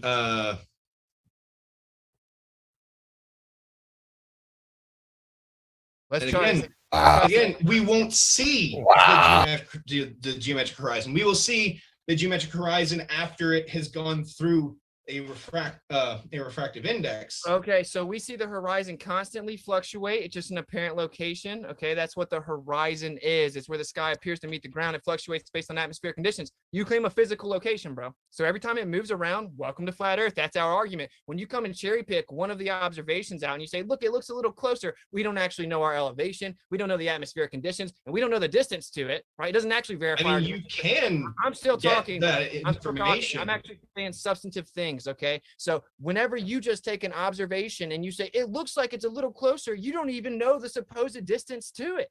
It's not in any way validating your dimensions claim. But if you go back the next day or you wait a couple hours, it'll move. So is the Earth breathing in and out and physically changing its geometric horizon location? No, it's because the atmosphere is changing due to temperature and pressure and bending light in different Welcome ways. to flat Earth, bro. Snacks in the back, bro. All right. So you're still not getting. Stop self-projecting. You need a geometric horizon for there to be an apparent horizon. No, you need a geometric horizon, okay? Because there's an apparent convergence with distance all over the Earth and all kinds of different observations of all kinds of different phenomena. You're making an additional claim. Then why do they disappear from the bottom up? Oh, so now you're going to divert away from your geometric horizon. You're going to ask me. This is very much relevant here. Well, This okay, is because I still- do. No, you don't have a geometric horizon. You don't have physical measurement of Earth curvature. So we'll move on. So whenever I see a boat disappear to the naked eye and I pull out some optics and I increase my angle of view or my angular resolution, I can bring it back into view, bro. No, not quite. Now I have it on my depends camera. if Give it me is full- small enough. If it's small enough to go beyond the angular resolution of your eye before it goes over the horizon, then yes, you can bring it back into view with a camera. If it's something really, really big that you can see that's now like halfway obscured, it does not matter what angular resolution of camera you use. You will not bring that bottom half back up over the horizon. Okay, That so will never happen, and I challenge you to find me a case. okay, I have it on my computer right now, you clown see show. it. I have a Present. P900. I'm still Go ahead, talking. present. Hey, McToon, I'm actually not debating you. I've dismantled you numerous. Okay, go ahead and present. Ooh, you froze. Mind you, it has to be Oh, from he- the same spot under he the can't- same atmospheric can't conditions. So hear us. like Hold two on, he different can't- cameras used at the same time in the same spot. He can't hear us. He froze. Okay. So let's see. There was I don't know what happened here. So who do you think is coaching him? Who's the engineer that's with him? I don't know. Or the plane I'm still- plane surveyor, the many plane surveyors that he's talked to. Now, okay, when he says plane survey, that's talking about the people who just use the approximations it's a junior surveyor. It's somebody who's not qualified to Because do. I know that like they can do surveys assuming flat Earth if it's under short distances. Yeah, it's only good for short But distances. it'll get less and less accurate the longer distances they go using flat Earth calculations. Is Yeah, he gone yeah. now? His thumbnail. Yeah, isn't he's completely disconnected. So yeah, it does seem it's Super Noodle Doodle, the incredibly scared and runaway prone Globebusters, who's in the chat, seems is the one that was coaching and apparently is now a plane surveyor in addition to being a fake engineer. It's interesting, but I don't know where he went.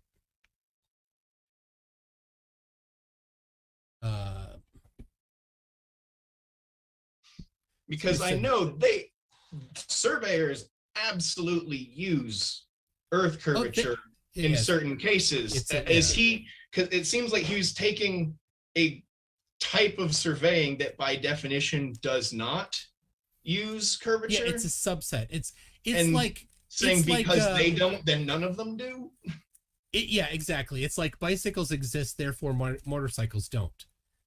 Yeah. But or even more, it's like you work in a kitchen. The plane surveyors are the guys in the back peeling potatoes, and the normal surveyors are the one actually doing the cooking. And then, never mind. Was it geodesists? Is that the? They're like surveyors, but with a much higher degree. Yeah, geodetic surveyors. They have to go to school for longer, and they have much more involved calculations in order to deal with the longer distances. Like PhD Tony. Well, he's not a surveyor, but yeah, he is a he deals. He's a with, geographer.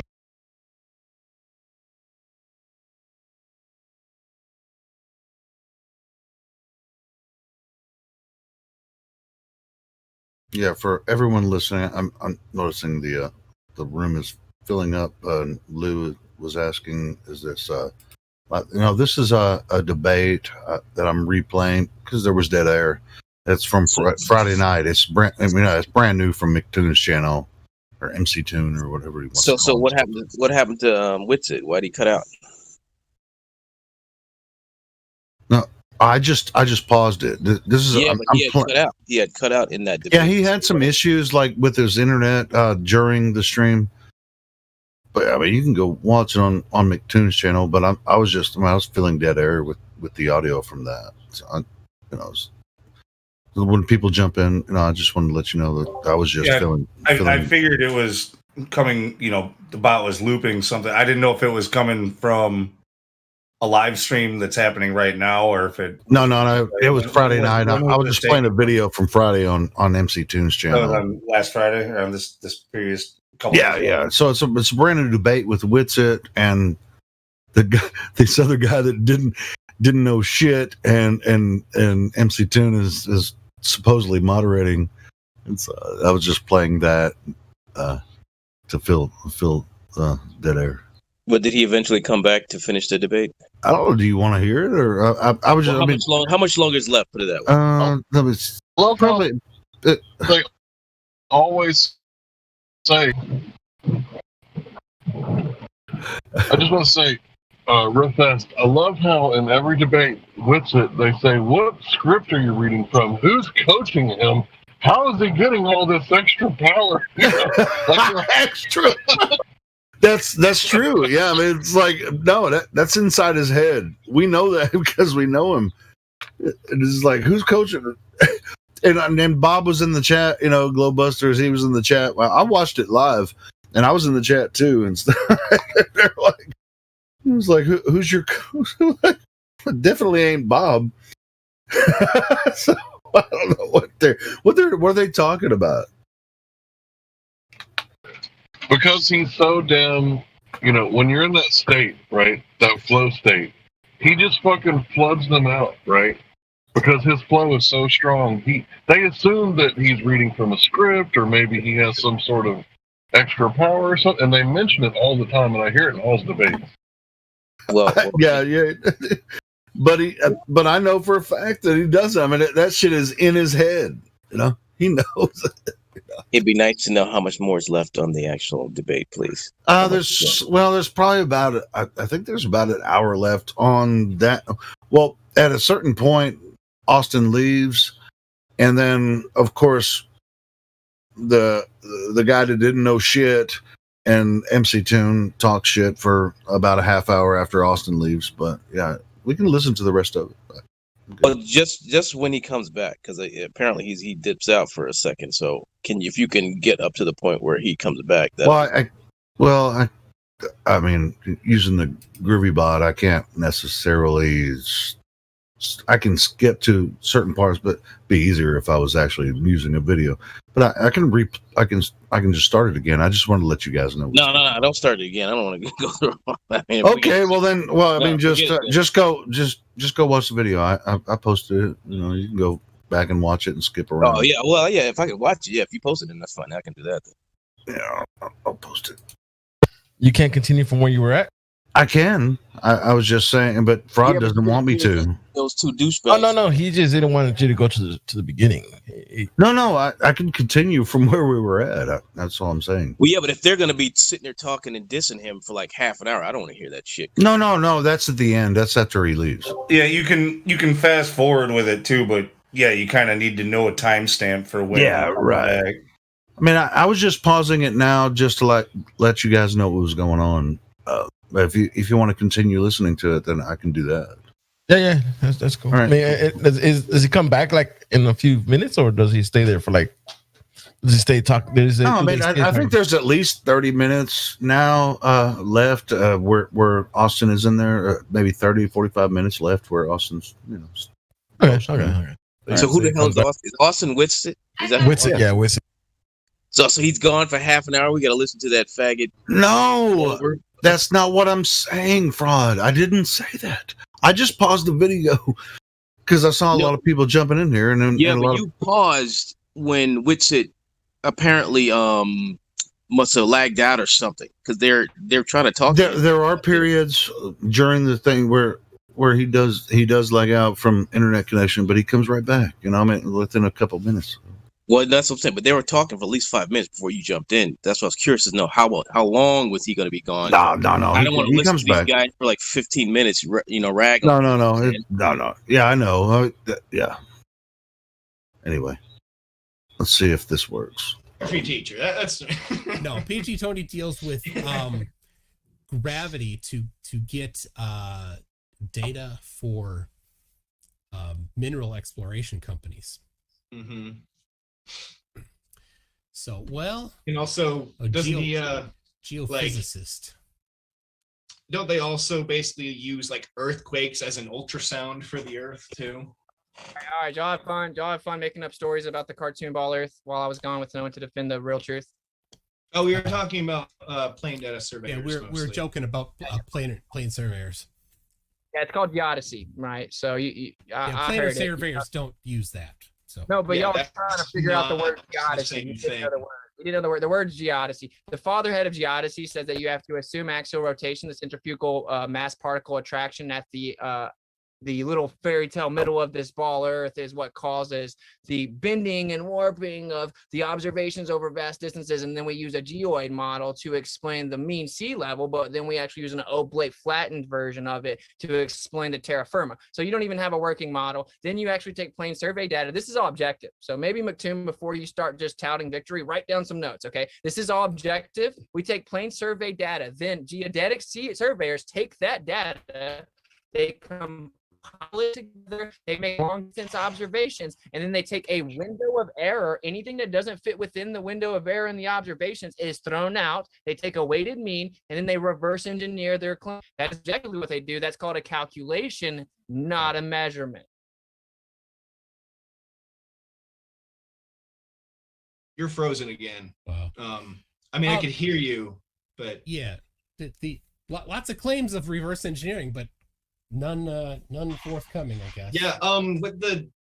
With the geodetic. Yeah, geodetic surveyors. That's not reverse engineering what they're doing. They're the ones that they actually do take measurements and of Earth curvature, and they can use that to plug in the plane surveyors. Yeah, the thing about plane surveyors is they have a limited area, and there's planar maps that they use. And when you have a project that bridges from one map to another map, you need to use somebody that's more qualified to have something that bridges between them. Mm-hmm. So, all right, Like they're the ones that basically stitched all the plane surveys together. Yeah. And they have to use curvature because the further distances you use, the less accurate it gets under flat Earth assumptions. Of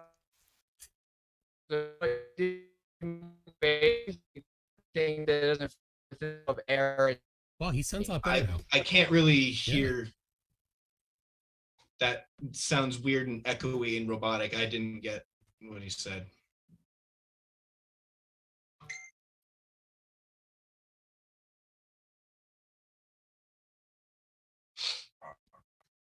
So, are you there? I can see him now.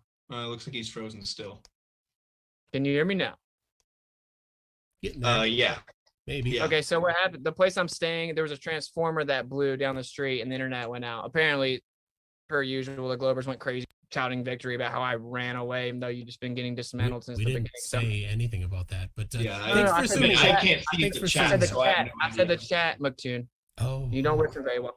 Oh yeah. So anyway, let's talk about what this is really happening here. So we take plane survey data, and then they take it, they compile it, and then they make long distance observations. Okay, and then they calculate with a weighted mean. So anything that is too far away or too close, they throw it out. They have a window of error, and it's called a weighted mean. This is called geodetic surveying, what you're invoking, but you don't understand. Okay, and then they reverse engineer. They go backwards, assuming. Again, I don't think you're using reverse engineering. That's all you right can here. keep That's saying, not dude. What That's all that means. Dude, that's called a semantical diversion, buddy. Okay, You're I won't use using the word- words wrong. Okay, I won't use the word again, and then you still won't be able to respond. So we use plane survey data. This is the 4th time, so you should be able to come up with a response by now. We use plane survey data, we compile it together, and then we look at observations over long distances, and then we throw out anything that's too far away or too close using a weighted mean, assuming the Earth's a ball. We then compare it to an NDSA, which has the radius value in it, which is what is in contention, and we get an accuracy percentage rate. I actually debated a geodetic surveyor on Modern Day Debate. He said all of this himself. So maybe you should go watch that before you invoke geodetic surveying. So would you like to move on, or admit you don't know what you're The talking geodetic about? surveying, that takes a lot more technical knowledge than the plane surveyors. The geodetic surveyors are basically stitching together the plane surveys, and they're the ones that actually use the curve calculations. The plane I just said surveyors, that. I just said that. So that's called a calculation, not a measurement. They have to use the model with the R value already in it. Then they have a weighted mean. If something doesn't, no, they still use actual calculations. That's what I just said. This is already Calculations, known. not measurements. Calculations, not measurements. But what I'm saying, just because you have a subset of surveyors that aren't using curvature in their calculations because No. they're using a smaller area. Every that- single surveyor ever that makes a measurement assumes that there's no curvature. Then there's geodetic No. surveying, Oh. an entire different. Geodetic surveying is an entire different branch. I'm going to of need to see surveying. evidence on that, I'm that talking, every I'm single talking, surveyor I'm never talking, uses I'm curvature talking. because Hey, they hey, absolutely do. Hey, yeah, every single planar survey ever. you assumes- didn't say planar that. survey. Guys, you're Okay. gonna look really stupid on the replay because what I said was measurement. Every single survey measurement. Geodetic surveying is a calculation. McToon, you can try to laugh because you're trying to project that you're not embarrassed right now, but you're getting dismantled Oh, while no. you're breaking You- the very rules you've never provided one citation for anything. It's just claim after claim after claim. Okay, so you were going to show. Specify your but- contingency. I'll debate you too. You're a gamma. Y'all before- are both dumb. I'll debate Before both you, of you. Hey, before your convenient dropout, you were going to show us video. So go ahead you, and a present. transformer blew down the street, you clown show. You That's think fine. I had to run Um, away from you Go ahead and teaming up on me? present the video you were talking about.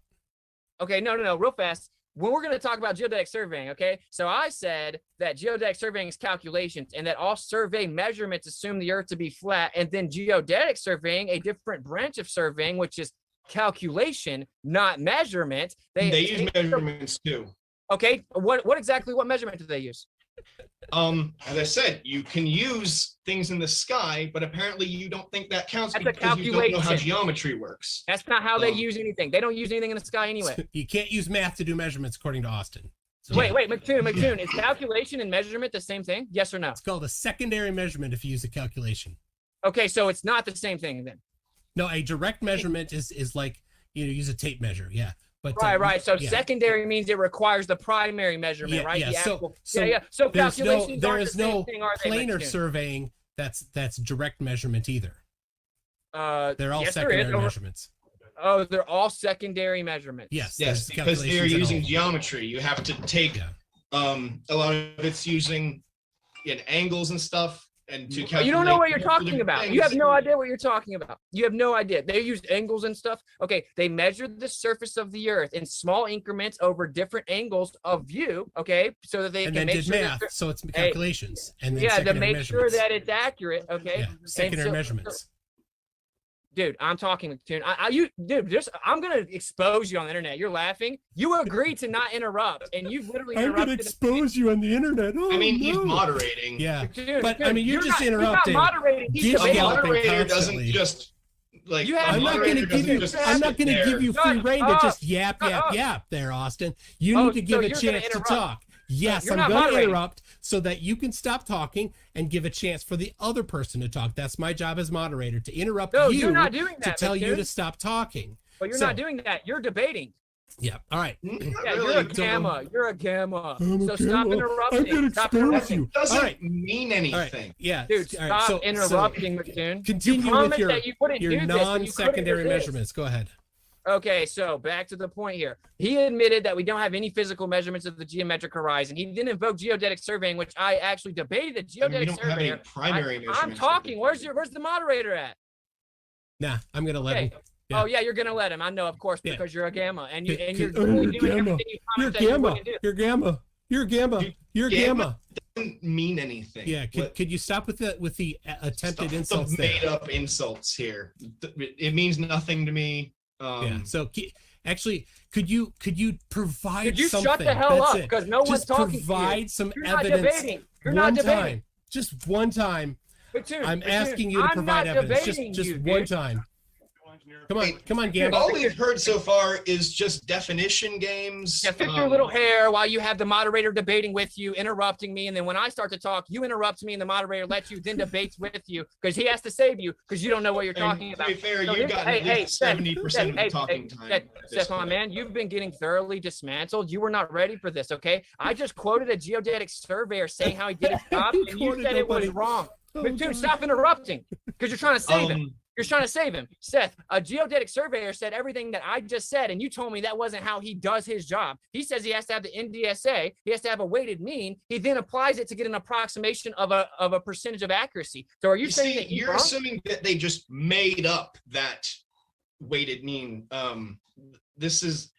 This is still based That's what's on in measurements contention, and bro. calculations That's that what's in they've done. contention is the model, the R value. That's what's in contention. You just invoked geodetic surveying to prove it, but they use an NDSA with the R value in it, and then they have to get within 90% accuracy. So that doesn't prove what's in contention, buddy. And that's what the geodetic surveyor said.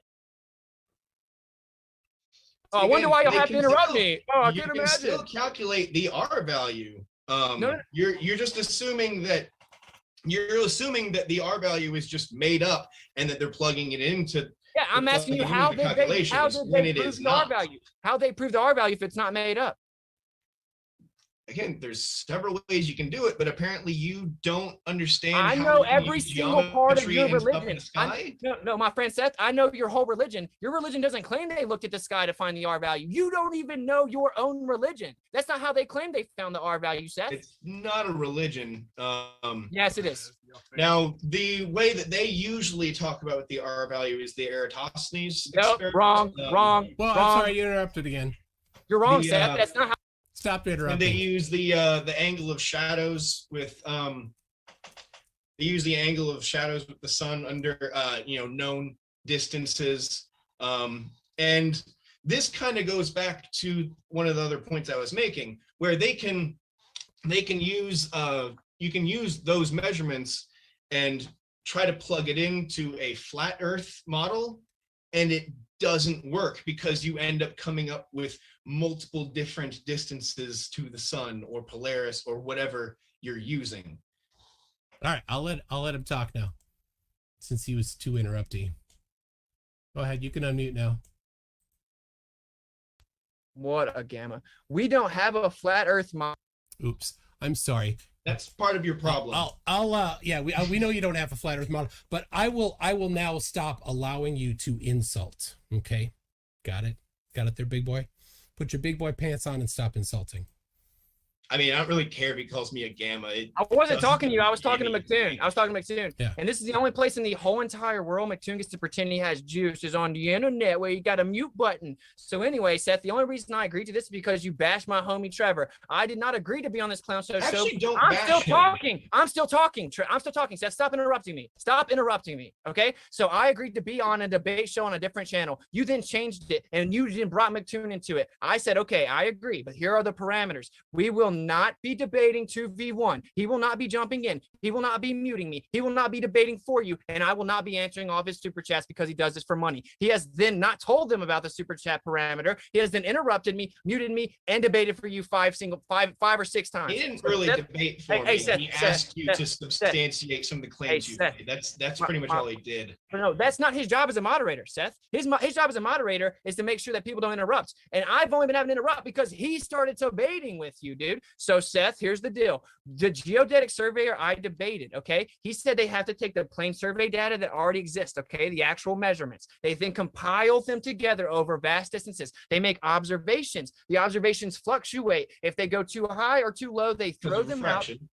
They throw them out They throw out the observations that are not consistent with their assumption of the R value. They then take a weighted mean within the window of error of everything else they threw out. They then go back to the NDSA, which has the R value, and they compare it, and they try to get a percentage of accuracy. That's what the guy who does it said. So what you're supposedly doing right now is supposed to be proving the R value. Okay, so if you go get someone that has to go look at the presupposed R value in the NDSA model, that doesn't prove the R value, buddy. That's just a fluctuation observation of an apparent location that fluctuates. Okay, they throw out the observations that don't match their presuppositions, and then they go match it to the model. The R value is what's in contention. You then brought up Aristophanes with no primary documentation that ever even happened. And in addition, that's not even how your model claims they got the R value. They claim recreate Aristophanes. They claim Al-Biruni got the R value. So you don't know your you can recreate the Aristophanes experiment. You can also do the Polaris calculations, as I had mentioned. You seem to be running on the assumption that the R value is made up and not something that we definitely can measure. No, it literally is made up, and I'm asking you how you measured it. And you don't know your own religion, which is a belief system built upon this doctrine of men without empirical evidence, which is literally what this is. You're actually making claims antithetical to all physical evidence upon the doctrine of men, typically Jesuits, by the way, which are actual religious priests. So I'm asking you, how did you determine the R value? Support that? Hey, buddy, calm down. I'm not trying to divert because you're getting dismantled. Your model claims they got the R value with Al-Biruni. Do you know how they did that? I want to see evidence. Oh, you don't know. They're Jesuits, that all these people that we supposedly listen to are Al-Biruni was a Jesuit, as if that would even matter anyway, because a Muslim Jesuit somehow. So you just get to keep on diverting constantly. You think that the only person that in the chat that thinks you're winning right now are the Globes outs that will never accept reality. But this is for the third party viewer. You have to divert. You have to interrupt me and divert every single time. So your model claims they got the R value from Al-Biruni, okay, not Aristophanes. Al-Biruni. Do you know how that? I don't care who they got it from. That's the thing. It doesn't. Well, you just now said that I'm claiming that. Don't interrupt me. You're going to complain about me interrupting you. Don't interrupt me either. But you're not answering the question. Because you're talking over him. So much more. How'd you get the R value? There we go. It does not matter who did what. What matters is if their calculations can be peer reviewed and repeated and observed.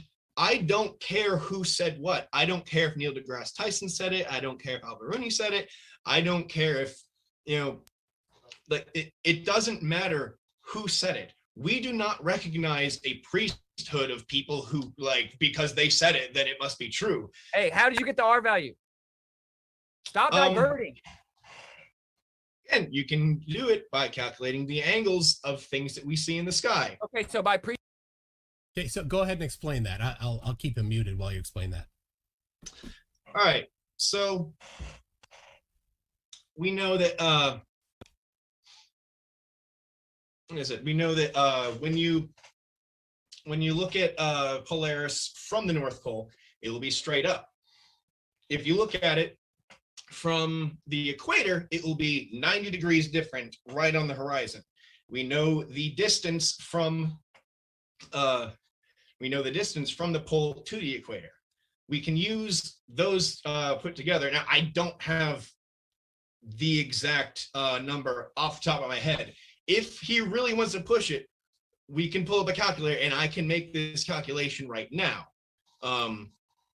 With using. Okay, so you have no actual evidence. You have no actual evidence. You don't know how that they actually claim to got the R. He's gonna interrupt me. Oh, here he goes. You don't know how they actually claim to get the R value, but I do. It's Al-Biruni. Okay, he looked at the horizon and he took an approximate location of the apparent location that is the horizon, and then assuming the Earth was a sphere, then looking at the supposed Aristophanes assumption of the distant sun with parallel rays, reversed engineered R value. This is where you just talk about the reverse engineer phrase because you can't respond to anything I'm saying. So you admitted that the geometric horizon's never been actually observed. So how is it that he found out where the geometric horizon was to get the R value in the first place?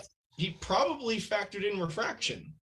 Oh, so he factored in refraction and assumed that there was a curvature of Earth there without actually being able to validate it. I mean, refraction isn't going to add or get rid of curvature of the Earth.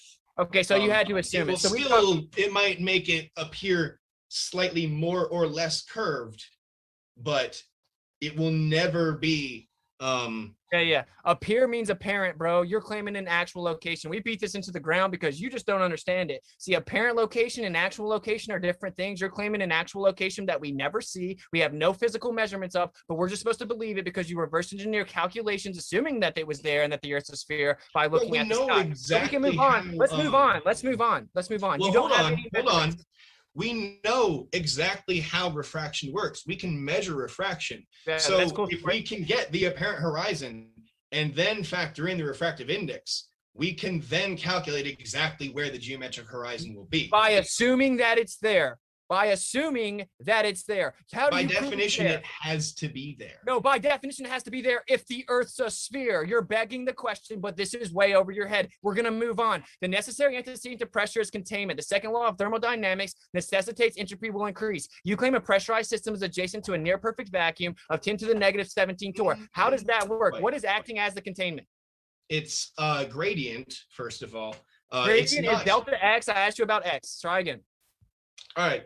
So it is not a contained system right next to a vacuum. It is, you have 1 atmosphere of pressure at sea level. And it gets less and less and less and less and less. That's as the you go gradient. I'm higher, asking you how and we then have will pressure. fade into near zero. You're so lost. That's called delta X. We're not talking about delta X, which you don't know what is. We're talking about X, the antecedents, not the quantitative, but the antecedent relationship. Okay. So how do you have pressure on the Earth? What is acting as the containment? That is the antecedent to pressure. What's the containment? That's gravity. It's Okay. gravity So define is- gravity for the audience. All right. So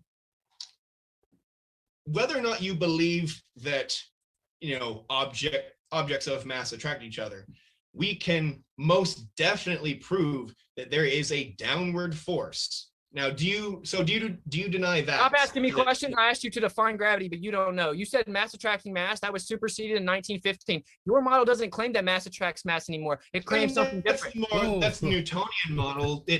That is a more simplified version. You have the Einsteinian model that refines that, but And- it and does actually, not no, say it's that mass different. does not It's attract different. mass. They just add in. It's more of why mass attracts mass. Okay, so what is gravity according to your model? It's not a mass attracting mass in the Newtonian physics that was superseded. So what is gravity according to your model? It wasn't superseded. It Yes, was it more was. explained why. No, it makes different claims, dude. It makes different claims because the Newtonian. Could you just provide evidence for that? Yeah, I will support it right now. McToon, you're lost ahead. like always. Newtonian physics only worked on the local scale. It didn't waiting work for the on the citation. Hey, I'm Waiting talking, for the McToon. I'm citation. talking, McToon. You Shut up. you said you'd support your evidence. Go ahead and support Yeah, your I'm evidence. supporting it right now. I'm supporting it right now. Words won't do it. You're going to need a citation for that. So you're Show us the asking me to citation. provide evidence for your gravity claim. No, you claimed that gravity was Okay, superseded okay, in McToon, 1915. McToon, I Provide know you evidence have for to that. debate I'm with just Seth to try to asking. help him. I'm just 'cause he's asking getting for evidence for that. Eviscerated right now. I'm I asking get it. for His evidence guts for are that. all over the place. We Austin, get it. I'm Hey, asking for evidence of your I'm claim. asking for you to shut up. No, I'm asking for evidence of your claim. You Okay. claim gravity was superseded in 1915. Go ahead and show where Einstein said that. Okay, I'll explain. Einstein didn't say that. Oh, you good. are Okay, so wrong. so you're wrong then. No, Thank you. Platoon, I'm not debating you. Shut up. Okay. Shut up. No evidence. Got it. Okay. So Seth, here's the deal, buddy.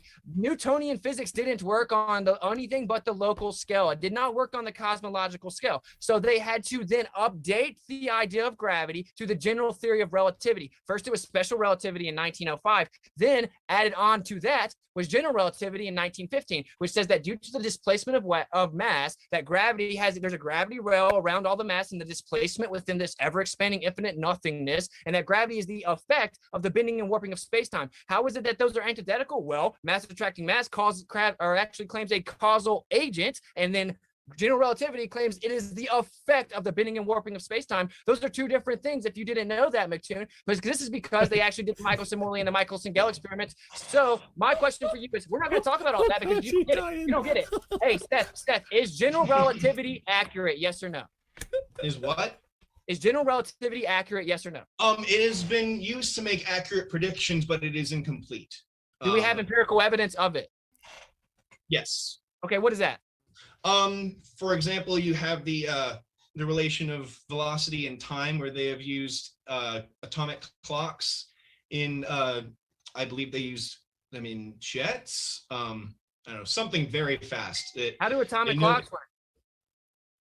it's a clock that measures the oscillation of an atom to get very, very accurate, What's an oscillation? time. What's the oscillation? What's that mean? Like the vibration. You don't know how of an clocks atom? work? Okay, so the All right, oscillation we can rate do of- remedial clock work Hey, later. Do we stop need to interrupting me, explain all dude. this? We're talking about to dismantle him. So what they do is they actually take the oscillation rate of what type of atoms you don't know. I'll help you out. Cesium atoms, okay? And they do not account for the vibrational impact of the plane itself. And then when they see a differential within the oscillation rate of the cesium atoms, they still just presuppose and reify the causal agent. They in no way bended and warped and manipulated space and time. You can't bend, warp space and time because those are physical properties. You're attributing them to conceptual abstraction. That's called a reification fallacy. Time is a conceptual quantification of passing based on the sky's movement. I'm talking with you. Here he's strawmanning space-time. Thank you. See, that's all you can do. You said you wouldn't do this. You promised that you wouldn't do this, and No, you can't help yourself. I'm just you yeah, can't help yourself. Strawmanning space-time. Keep going. Keep going. Yeah, shut up then.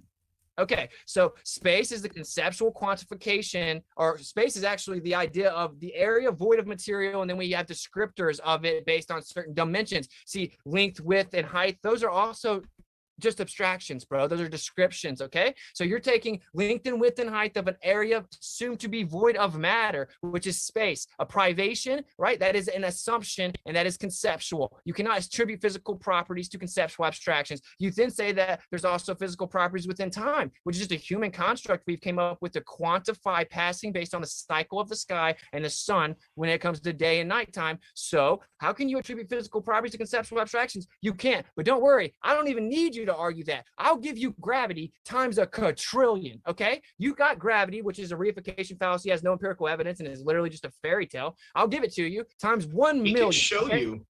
No, hey, I'll give it to you times 1 million, okay? Atom clocks just assumes the causal agent, in no way verifies the actual cause, right? So it doesn't actually have an independent variable that's manipulated at all. It's a joke. But anyway, we'll give you gravity times 1 million. If I take out a pressure of gas, right, like a container of pressurized gas at the surface, and I open it up, what's going to happen?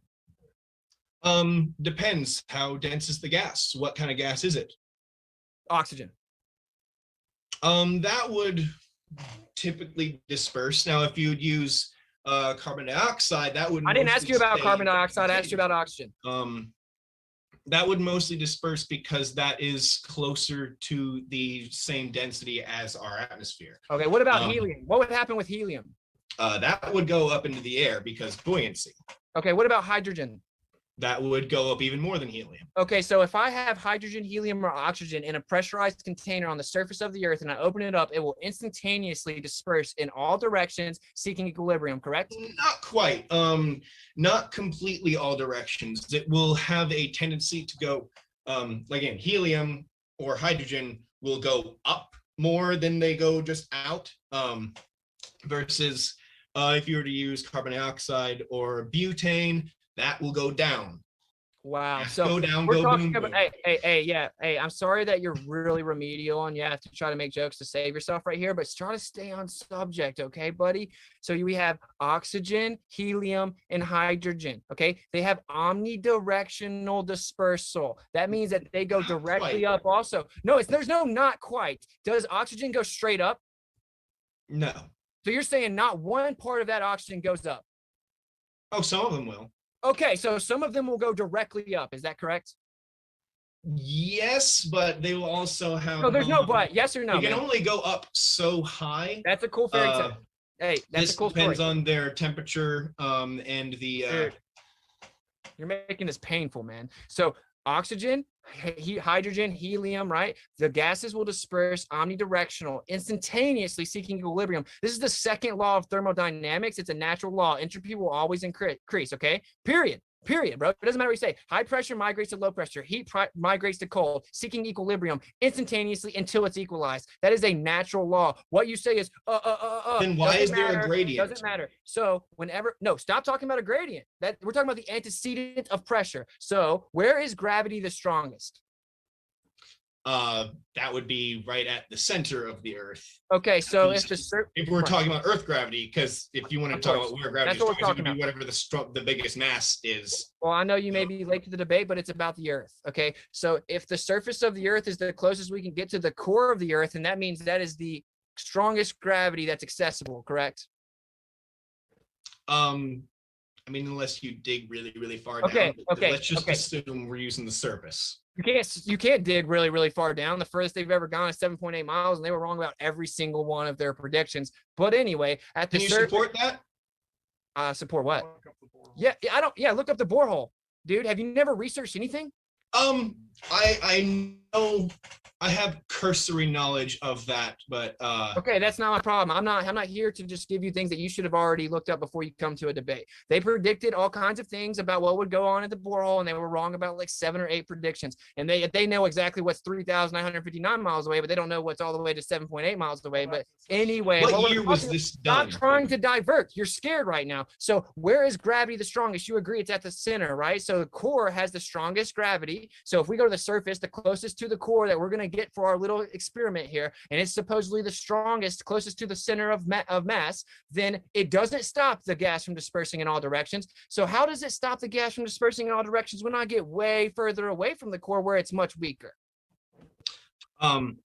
See, this kind of becomes then talk about buoyancy, which does involve the acceleration of gravity in its calculations. Let me try to ask you again, because that wasn't the question. Sorry. So if I'll let him answer, since you gave us all a big heaping helping of word salad there, and then he, middle of his sentence, first sentence, answering you, first sentence, you interrupted.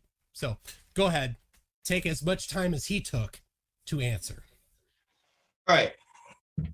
So we're still he seemed to hand wave away the gradient part, which is very much relevant to this conversation here. Now, we know that air has weight, even though it will it'll disperse if you release it. Depending on the density of the gas, it may go up or down. If it goes, if it is a less dense gas in a more dense medium, it'll go up, because that the more dense gas is being pulled down by the force of gravity and forcing that up. Now we can show that buoyancy does not happen in the absence of gravity. You could pull up the bubbles in free fall video. Sure.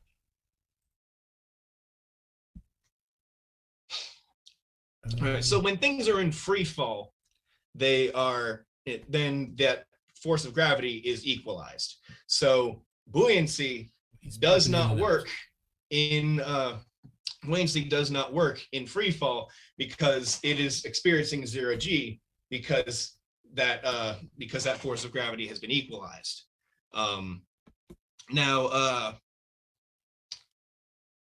Toon's trying to pull up a video here that I sent him of bubbles in free fall, where there's a bottle that is having bubbles being pulled through it, and there's a camera connected to it. When it drops, you see, while it is dropping, the bubbles are no longer floating to the top. The bubbles just kind of hover where they were, and also bubbles that were this part is just this is the gravimeter in the phone. I think it's about 2.5 minutes in is where he shows the bubbles.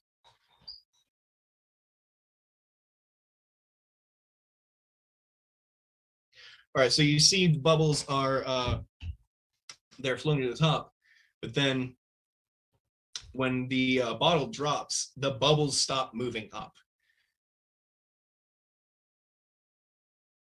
because buoyancy requires gravity, and when things are in free fall, gravity is equalized.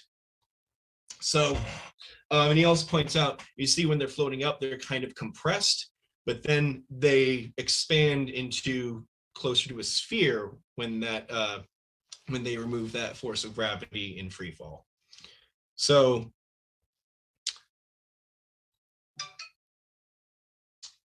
all right, I'm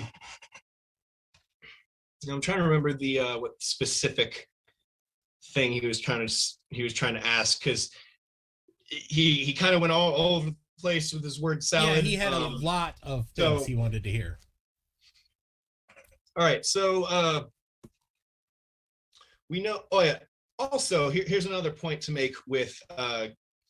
Yeah, you can take, say, just any canister of compressed air, and you can weigh it, and you can weigh the amount of air that is in there. Then you can release it and just weigh the container, and subtract the weight of the container. You can get the weight of that air.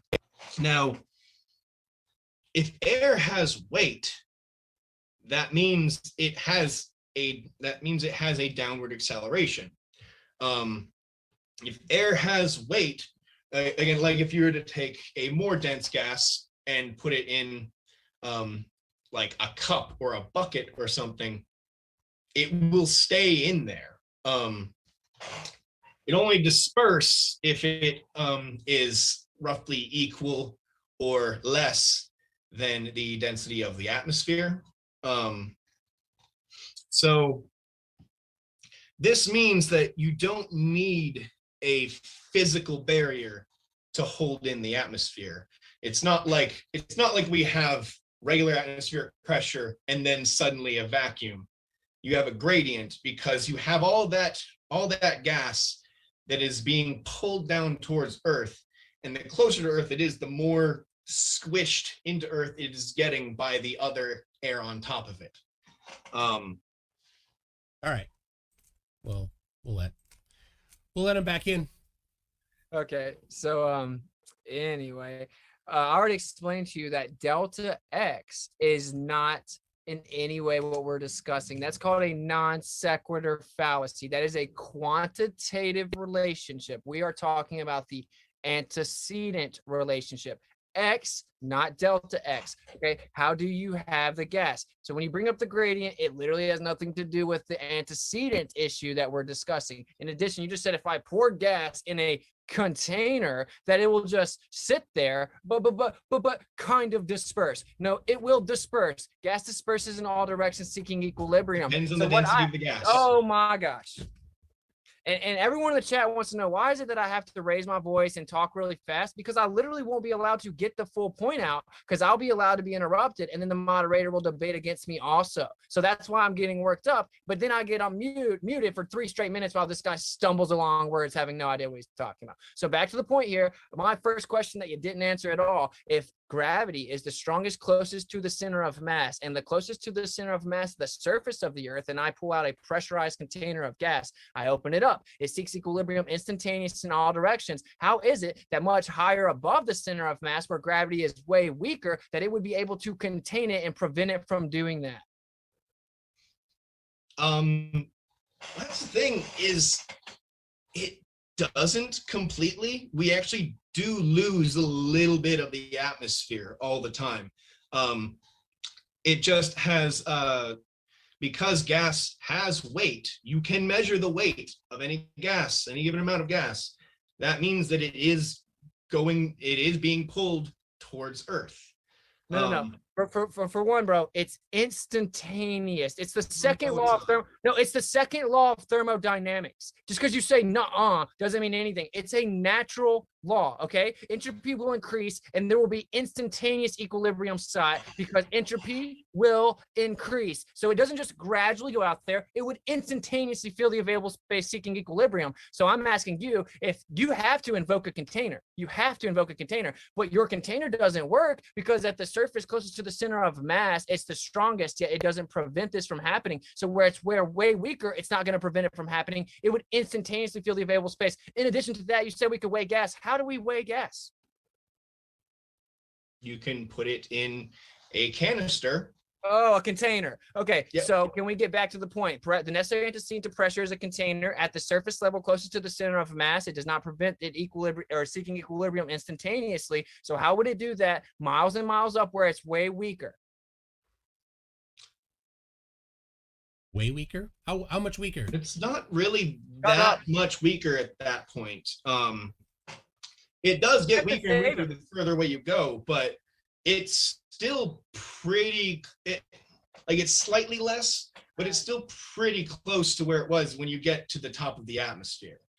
Gravity isn't that much less up there. Is it more or less? It's slightly less. Okay, so it's less then. There's no slight, it's less or more. So it's less. Okay. So if it doesn't do it where it's the strongest, if it's weaker, doesn't matter how much weaker, it's weaker, bro. Okay. So if it's weaker, then it would not prevent the second law of thermodynamics from taking place. Entropy will increase. It would instantaneously seek equilibrium like it does at the surface closest to the center of mass, where your little fairy tale gravity is supposed to be the strongest. So once again, if it doesn't stop it from doing it at the surface where it's the strongest, how would it stop it where it's weaker, much higher above the center of mass? As I said, it doesn't entirely. We do lose some of the atmosphere. Okay. But it is still being gravity is still attracting the mass of air towards Earth. Even when it goes directly up? You have to think of it in terms of particles of air, because it's a gas, it's a bunch of free-floating particles. And they're bouncing. Can you verify that? Have you ever isolated and proven a physical material particle of gas, please? Me personally, no, but this is something that no one ever has. This is very well understood, and just this is something that assumed. No, like. Yeah, if you're going to deny the chemistry of gases, I'm not really sure how to help you. No. I'm denying it's not my the fault that you don't material. understand it. Hey, buddy, I understand every single part of this eons more than you ever will. So stop self-projecting your intellectual insecurity. It doesn't really matter if you've isolated the pseudoscientific subatomic materialistic claim of gas, which that was all over your head. So I guess it was word salad. That's really just non sequitur to the point that the surface where it's the strongest, it doesn't prevent instantaneous equilibrium being sought. So it wouldn't do it where it's weaker. So the necessary antecedent to pressurized container, your little fairy tale of a 10 to the negative 17 torr vacuum adjacent to a pressurized system is bunk. It's out the window. So let's move on. Did you know that? Yes, it is. It is at the surface level where gravity is the strongest. All right, then show me evidence that it is instantaneous. Okay, I'll just pop a balloon. Pop a balloon at the surface level. Sorry, what? You kind of cut out. Just pop a balloon at the surface level. Yeah, and that gas will still be there for a little, like it'll start dispersing, but it's not an instantaneous thing. It doesn't just, the particles of gas don't just suddenly teleport outside of where they were. Give me some proof that the it doesn't fact that it disperses means that it has to move from one spot to another. It's your claim. It's your claim that it's instantaneous, not his to disprove. So you're saying gas? You're saying no? It's a natural law, McToon. It's called the second law. Well, give the citation that says that's not what the second law instantaneously does. Yeah, instantaneously seeks equilibrium. Entropy will increase. Citation. No, I'm not running to get citations, McToon. Okay, excellent. So another claim without evidence. Okay, we are at an hour and a half. No, McToon, I'm not done. No. I got some evidence. Let me share a screen. Let me share the screen then. I asked you for evidence a long time ago there. I got evidence. Let me share the screen, McToon. Oh, let's see your evidence. Okay, great, perfect. Are you gonna do it? I'm gonna do it. You're gonna do that. The video you were talking about earlier. People are asking. Stop trying to specify what I'm supposed to do. People are asking for that claim there. That's a cool story. Supported. That's a cool story. Where's it at here? Share screen. Oh, host disabled participant screen sharing. What a shocker! It's off by default. This McToon guy is really annoying. Yeah, but you've muted me not by default over and over. Yeah, shush, little boy. Do we have to listen to that? Never talking like this in real life. We've all seen you in real life, McToon. Dude, do about 30 push-ups before you act like you're tough, bro. You haven't seen me in real life. Yeah, well, I have actually seen videos of you in real life, and I laughed very hard. All right. How is the video of him in real life different from the video of him now? Well, I get to see him in entirety. You know how he actually looks in real life. Anyway, who cares? Doesn't matter. Go ahead. Okay. You can share. Thank you so much. This is slightly off topic, but you brought it up earlier. Then shut up.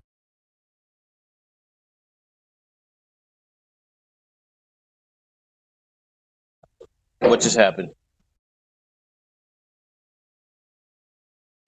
I don't know. It ended.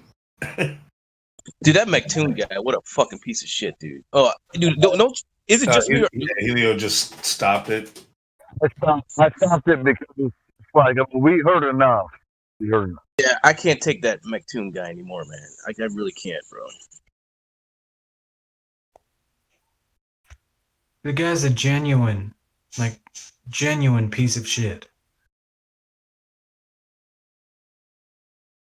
I mean, I stopped it. I wanted everyone to see what they are and what they're about. So, I stopped it. He never once asked the other guy for a citation. Never once. It really was pissing me off, dude. It was really pissing me off. It's like, so when the guy tell him, well, all the gases were dispersed. Well, not quite. Well, some will go up, right? Yeah. Okay. The air will go up. Not quite. It's like, what did he just asked the same thing you just answered. This is what happens. It's like what he told me. What happens when you pop a balloon? You know what I'm saying? It's like, oh my gosh, these guys are. Oh my god. We'll stay there. Some of the air will still stay. Wow. This guy. I can't believe Witz had stayed there the whole time. I guess he had to because he had to save face. But man, yeah, because one of the things McToon says, if the way you know that the flat Earth has been defeated is because they'll either run away, yada yada yada, some bullshit.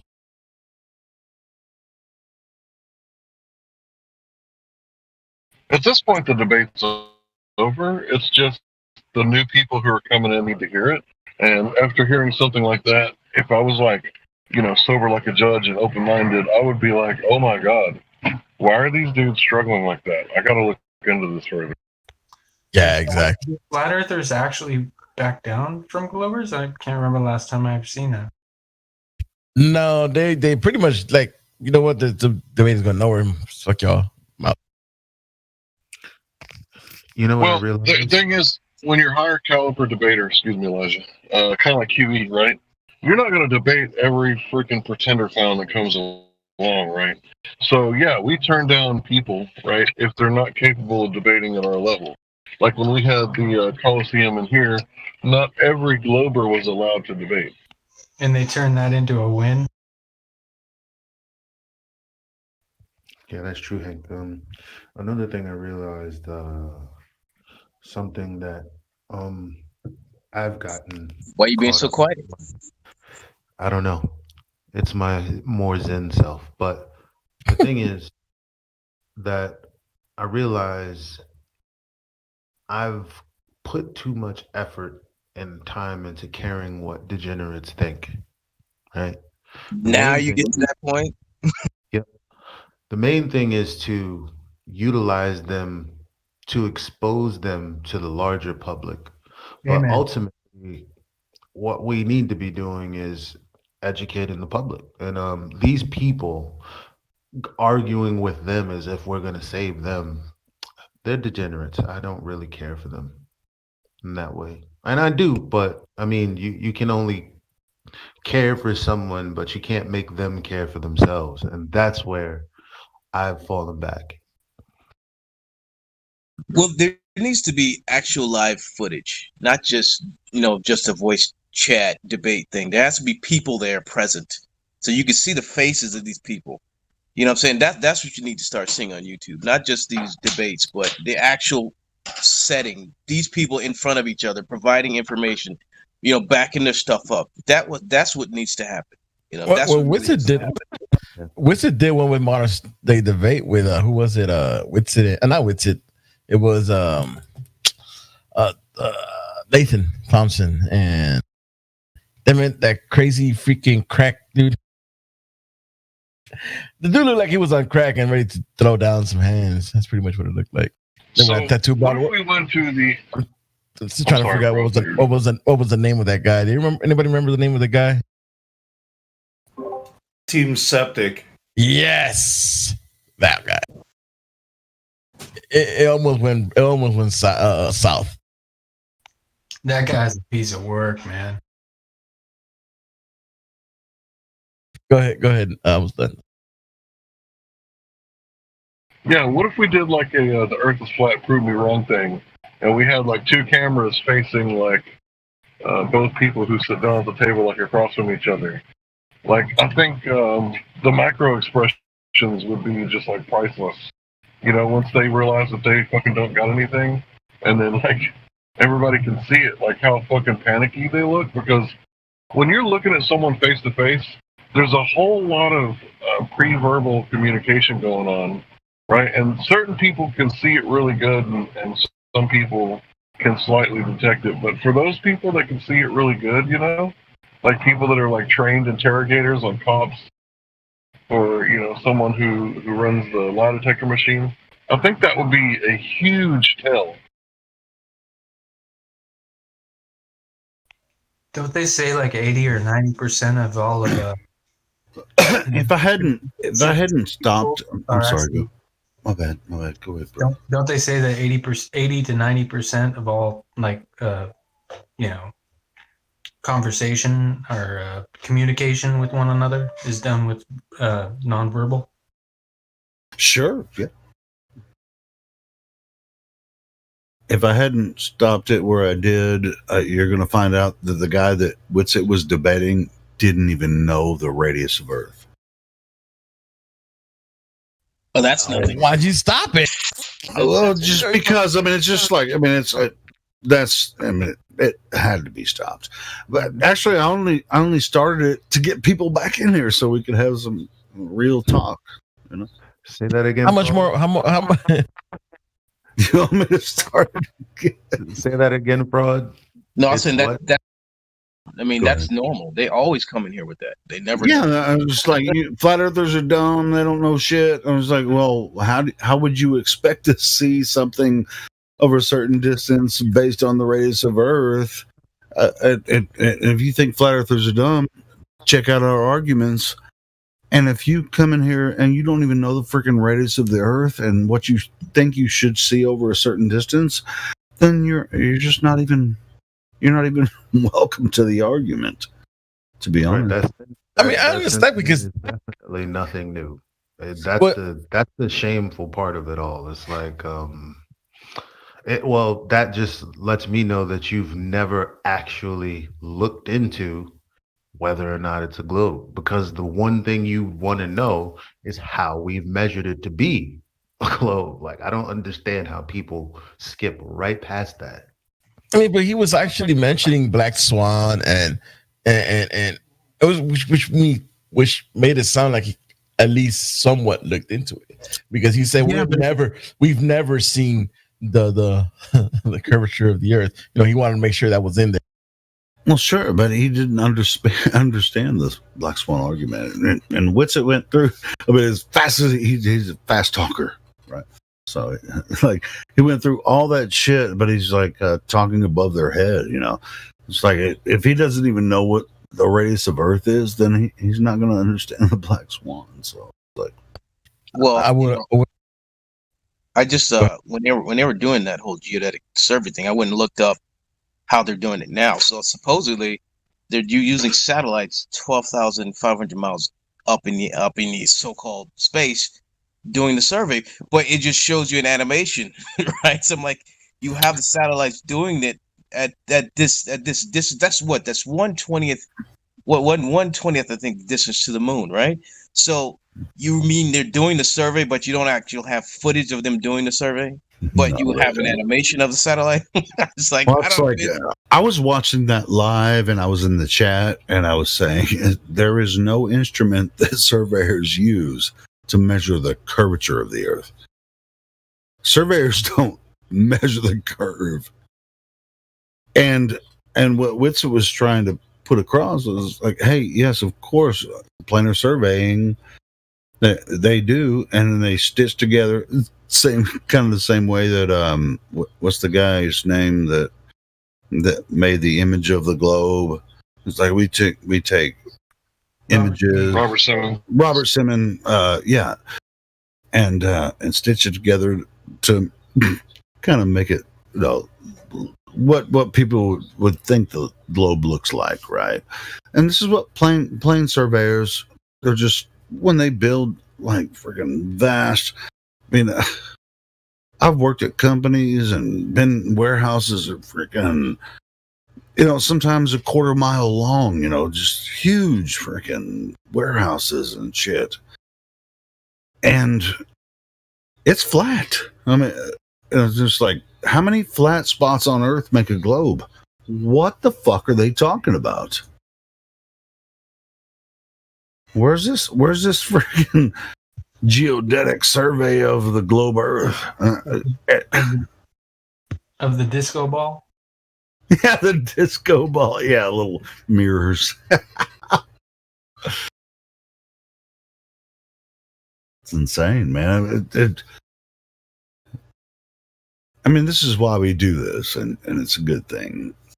But at the same time, people are just so outside of themselves or inside maybe too much to actually grasp the knowledge. You know, it's just like, dude, you can believe your own eyes. You can see it.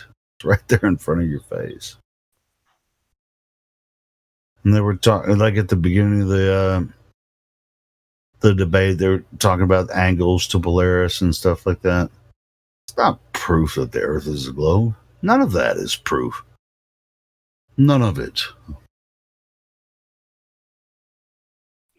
But what angle can It's actually, you know what it's proof of? It's proof that Polaris moves. I mean, Polaris doesn't move, but the stars move.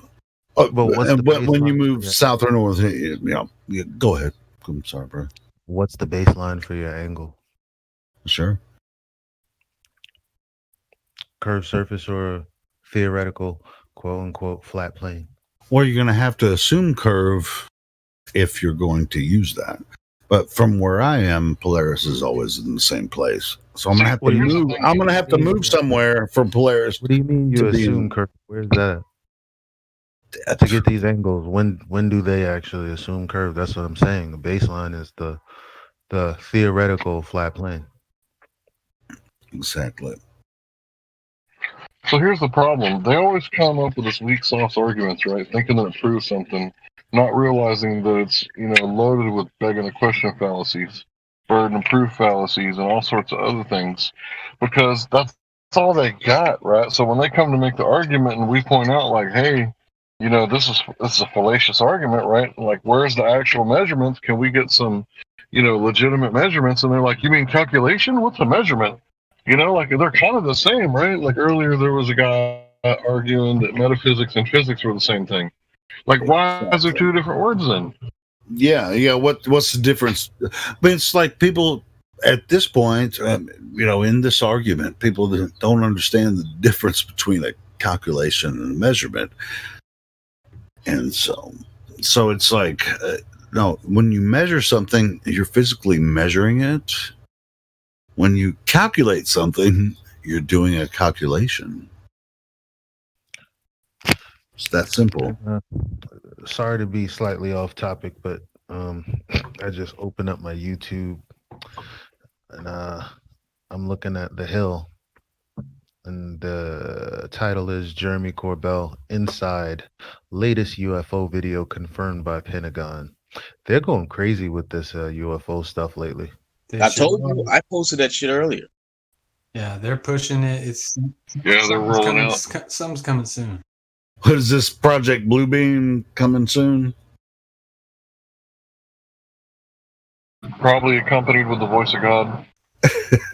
Maybe. Hey man, they can use projectors to project a city in the sky. You know, they can do all kinds of shit now. Dude, I bet there's stuff. What else is going to give them control back over the populace? A message from God. A direct downward. Or what they perceive to be God.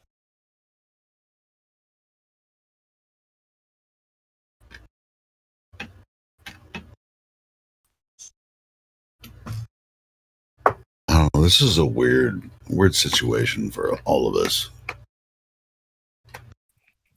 Not for me. Not for me. I expected all this, but I didn't expect it to happen this way. You know, it's kind of weird. Yeah. I used to be a bigger UFO geek than Tyler from Secure Team 10, man, and it took me a long time to take this flat Earth stuff in. before I finally was able to say it out loud. The Earth is flat. I'll tell anybody. Yeah, me too. I used to do the whole ancient alien things, and I read like several books, that were mentioned in the series, and I almost finished the complete series of the 10th planet, or no, 12th planet, sorry, by Zachariah Sitchin, and then, I realized it was a bunch of BS after a while, because there's a whole lot of like rockets and missiles and space travel, and it's like, no, these were fucking Sumerians. This was the first civilization. It's like, oh, we figured out how to count and do crops and shit. We got missiles and rockets, and we're going to space. Yeah, right hand guy. Yeah, but when you see that Earth is Earth, this is our place. This is our home. We were created to live here. Just because we have, and to be honest, through English, and all that kind of. We have a limited understanding about what this place is. We have a very, very fucking limited understanding about this place. And as far as religion goes and all that stuff, it's just a small part of history. We're a very small portion of what this is, and when their Big Bang evolution bullshit is not part of what I think of when I think of Earth and humanity. So what are we supposed to do with that? As far as like a lot of people want to say, well, I know the age of the Earth. It's 4.5 billion years ago, Earth was created, and Crack Villain comes in and talks about some asteroid blasting, and that's where the moon came from, and like hit Earth, and it fucking blew off of Earth. Excuse me, you don't believe the story of Thule? You don't believe the story of Thule crashing into Earth and forming the moon and giving us our core? The core was another planet, sir. Right. Yeah. You're just not a believer. There's something wrong with you. Yeah. Wasn't it? I'm not a believer. No, I'm not. No, I believe my own fucking eyes. So yeah, I don't believe Wasn't it Thea? Everyone knows you can't believe your eyes. That's why you need people on TV telling you what's real. If you believe your eyes, you're dumb. Sir. I would be surprised if they usher in some fake messiah with a massive laser display in the sky, ascending from the clouds. I don't put anything on these people. Is that Ariel? Yeah. Hey. Good to see you. Yeah, exactly. I totally agree with you.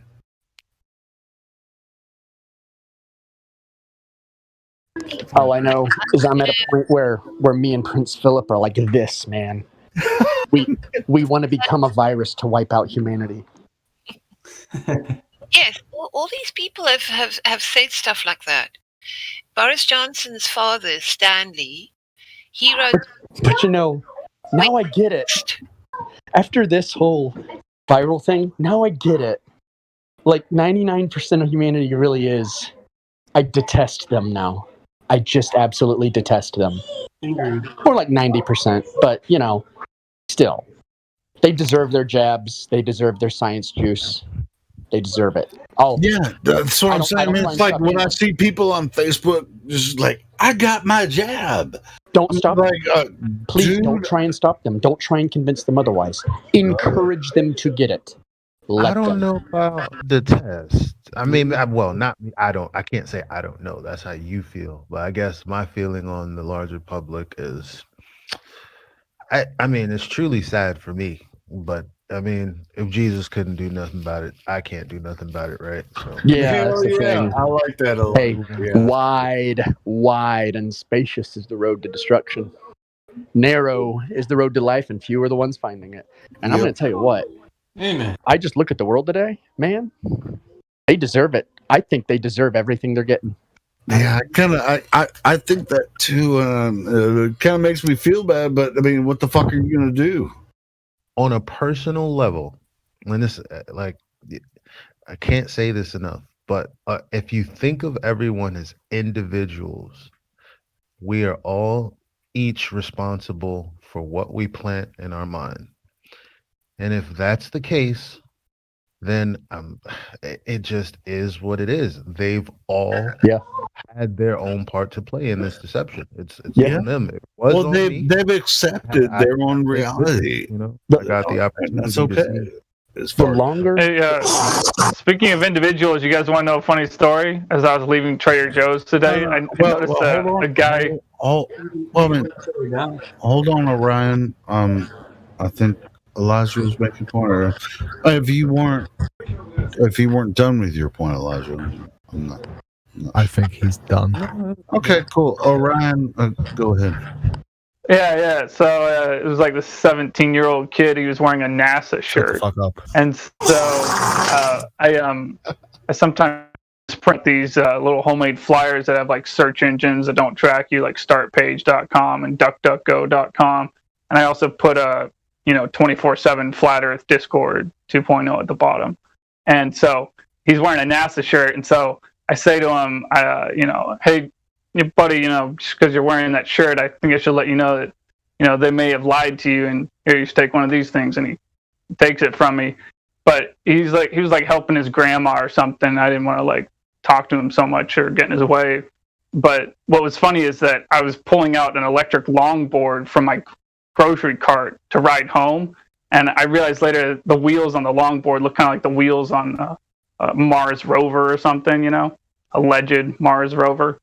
And, it just kind of made a funny touch to it. But he wasn't a masky though. He was like getting ready to enter the store, but not like, so enthusiastic to keep the mask on all the time. So he didn't have a mask on. So he didn't seem like a masky, but I was surrounded by people that were maskies, people just walking around in the open, all by themselves wearing masks here and there, which is just kind of annoying. But yeah, he just took it, and he kind of like, he had this really strange, like I was trying to read his emotions because I could see his whole face, but it was so hard to read what he was thinking, but it seemed like he was kind of taking me seriously, like, but he just had this odd, sad look on his face, like I just disappointed him or something, like, or something, I don't know. But I said to him, it's not about, what they tell you, it's about what you can prove and what you can verify. Like, I was just sure. And I came across an older gentleman. He was Native American, had some really, really neat jewelry on, and I had to ask about it. Hey, Ryan, your mic is a little low. Can you get a little closer to it? Can you hear me? Yeah, we can hear you, but your volume is a little low. Can you get closer to your microphone? I think the people that are deceived at this point have chosen to be deceived. That may be true, but they also don't know that they... I don't care. No, I don't care either. But anyway, I want to hear what Ryan was going to say. Michael, Once he fixes his mic, that's fine. But like if you can't figure out that you're deceived, even on like some level, even on just a basic level, you don't even have to go full bore. You just have to feel it at least a little bit. And if you don't feel that, then you're subhuman. And I'm just disgusted by you. Yeah, I know. It's like it's blue. I don't feel bad for you. You deserve it. Maybe the elites are onto something. It's like, okay, Georgia Guidestones for the win. Does anyone own the purple pill? Let me piggyback on that meme. Like even when I thought the Earth was a globe, I wasn't, taking people's lies in and saying, oh, whatever, it is what it is. Like I wasn't doing that. I was digging my way to this point the entire time. I knew something was wrong. Yeah, I was about to interrupt you and say you knew something was wrong, though. You knew it. Yep. You didn't know what it was. And a lot of people, there are people out there who they don't know what is wrong, but they know something is wrong. They're awake, but they don't even know they're awake, if you know what I mean. And I think that's just all down to a type of heart. There's a heart condition that exists in certain people. And I think the people by and large who are like this NPC level deceived are just not really human. There's something else. They're just empty vessels. I do. I have thought of that. Agree. Like, you ever talked to Nakes before? Right. Nakes is an empty vessel. There's nothing there. I want to pull its mouth open and say, does it have a soul? Because I don't think it does. Are you gonna dig down in its throat to find the soul? What's inside? There's nothing in there except a repeating algorithm in an organic form. That's it. That's all these people are. Yeah. I want to say something. I was always a bookworm as a kid. I didn't need other people around me and noise and lots of, things going on. I was perfectly happy on my own. And I was like that until I was an adult. And so I came to Europe, when I was in my late 20s. And when I came here, I thought of this, because when I was in Africa, I thought, oh, Europe, so advanced, people are sophisticated, they learn it. So when I got here and I realized that this is such a consumer society, I just thought people on the whole were really superficial. The men were all into football and superficial things on the whole, honestly. I'm not just saying this because I want to make myself look, different. No, you're from South Africa, so yeah, it's really interesting. Because of the high level of consumerism here, I used to go in the shops and think, just a normal supermarket where you buy your groceries. And I was just amazed by the choice that people had. I mean, we had it to an extent in Africa, but not like here. And when I started working here, the women that I met, they were all about their hair, their makeup, their clothes. Women consume so much more in terms of like the superficial things that don't mean anything. So for me, the contrast was really stark. And I just think people have reached the maximum level of superficiality. Right. I I have to keep my outward appearance. Hold on, Nick. I had to keep my outward appearance, but at the same time, I couldn't have saved over the span of my child's life to put them through college. Yeah, just want to say with the superficial and the football and everything. So men, right? It's well known. Boys will be boys, and we fight, right? We have really high competitive time during our life between 18 and 28, where our testosterone is through the roof, right? So what they've done is they've hijacked that and directed it to this vicarious games, right?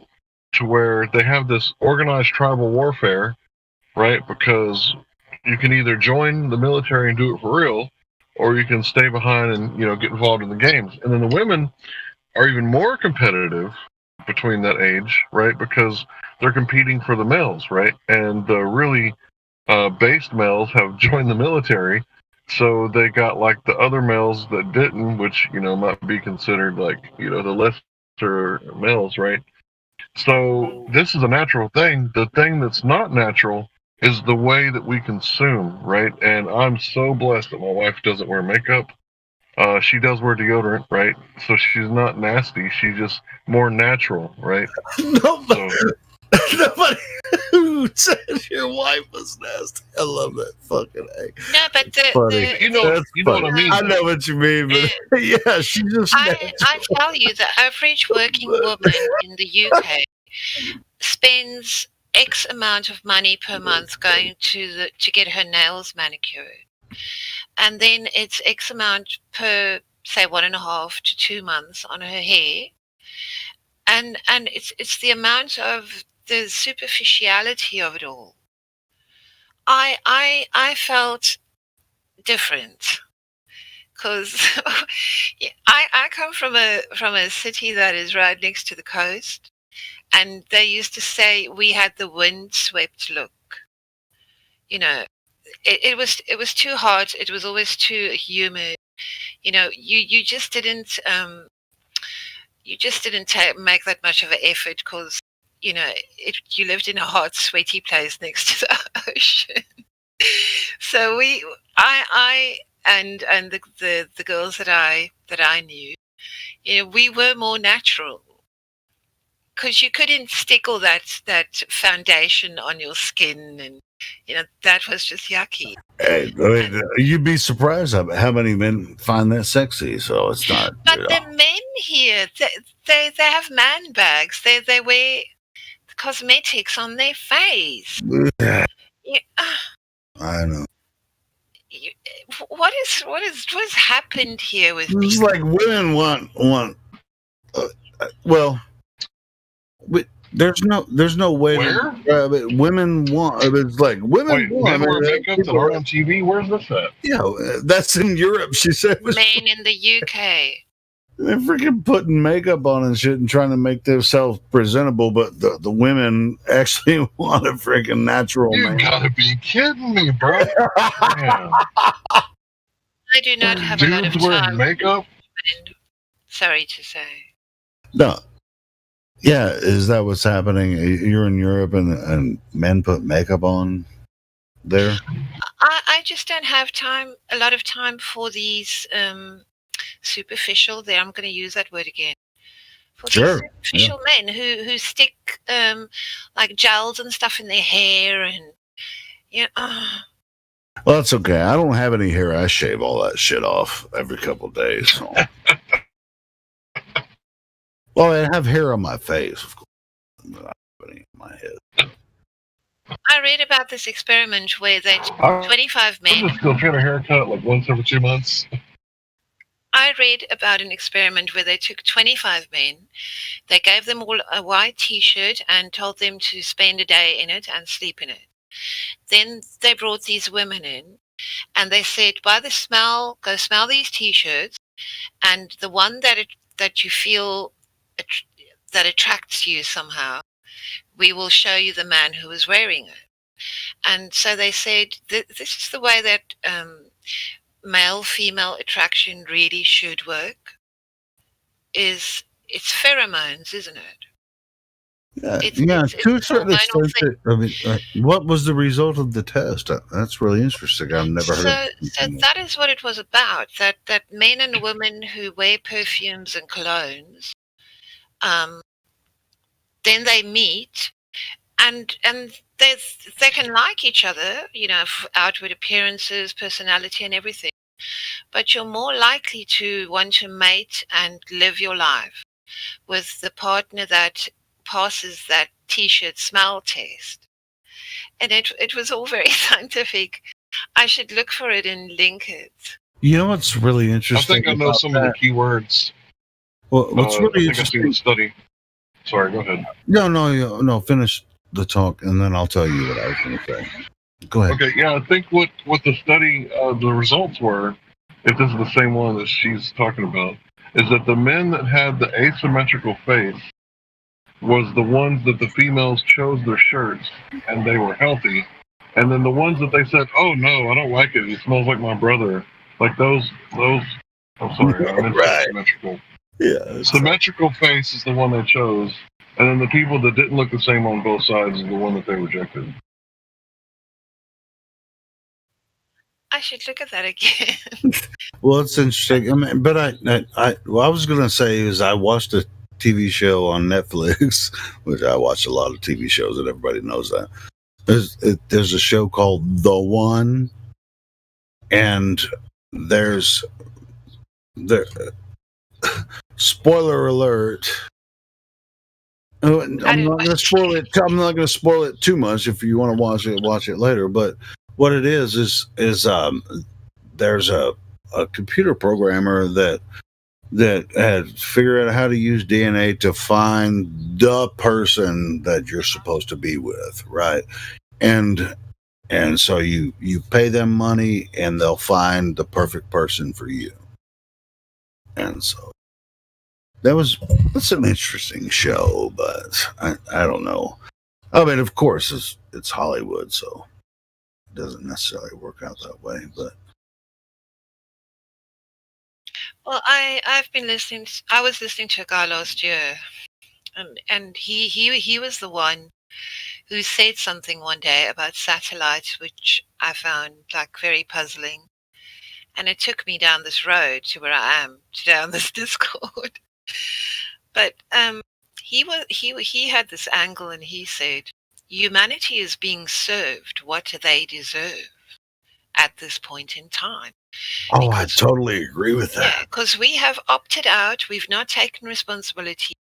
We've left it up to a select few to make all the freaking choices for us, you know, concerning all the major important things in our lives, like our children's education, you know, what we eat, every single law, bylaw, you know, that restricts us, that is supposedly there to protect us, that keeps us back. And now we are getting our just desserts. Oh my God, Ariel, you're just truth right now. Oh God, man, all the men here are going, oh, tell the truth right now. Keep speaking. No, she's calling it like it is. Bro. We're Like getting what our Ariel just just said. desserts. Everybody on Earth is getting their just desserts for believing nonsense. Yeah, you're exactly right. What she just said was like, it was documentary quality. I know. I'm going to record that and like made a documentary. That would be like the first opening line. I'm sorry I interrupted you. If you had some more, please, Ariel, continue. Holy shit, that's freaking awesome. That was it. You're exactly So right. I look at everything, and I feel I have the biblical, you know, I grew up in a very fundamental religious household, and I was extremely religious until I was in my late 20s. I mean, I was involved with the Jehovah's Witnesses. So I was in the Kingdom Hall three days a week. I was in groups like knocking on people's doors because I was told you have to go and spread the news, you know, of God's coming kingdom. And I look at what humanity has become, and I don't know how to feel, you know, at this point. I've been in that same position before, Ariel, and it's not wrong. It's a portion of the right side of things. I used to knock on doors and preach the gospel, the good news to people. You did. I did, yeah. Hi. Yeah, I was part of an evangelical big church. I was a worship leader and stuff like that. You know, yeah. And I actually was feet on the ground, going knocking on doors, preaching the gospel.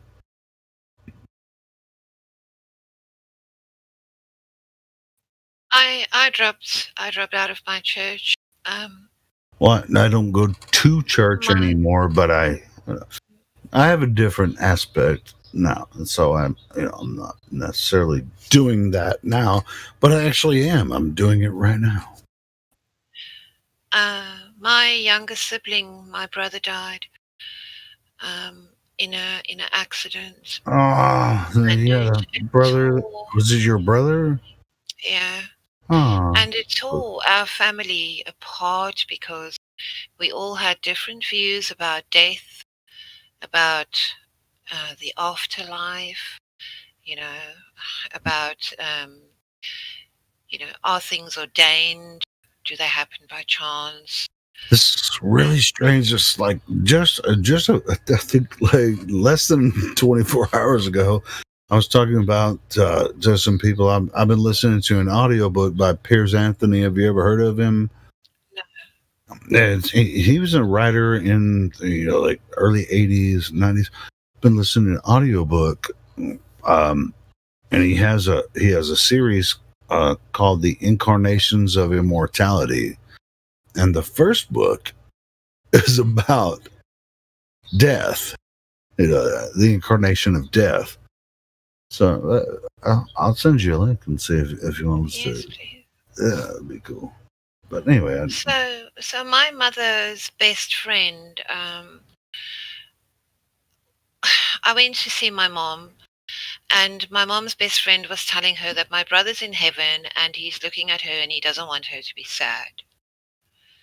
And my view of ashes to ashes, dust to dust was like completely that's too the much. opposite Right? thing. Yeah, it's too much. So I couldn't console my mother in her grief. I didn't feel consoled. I couldn't really turn to anyone. And it did. I felt so apart from the rest of my family. And I couldn't speak to my mother because if I said to her what I thought, then I would probably do harm. So because it wasn't what she wanted to hear. And to now at this point to realize last year, I thought I was going. I honestly thought, okay, you know, I have now. I'm losing the plot. I should leave the flat earth thing alone. No. Well, I mean, the flat Earth actually kind of shows you what Earth is, and it definitely brings back spirituality to people. That, I mean, once you discover, I was always a spiritual person, but now I see the Earth for what it is. Now, as far as like, I can't call myself a Christian anymore because I was a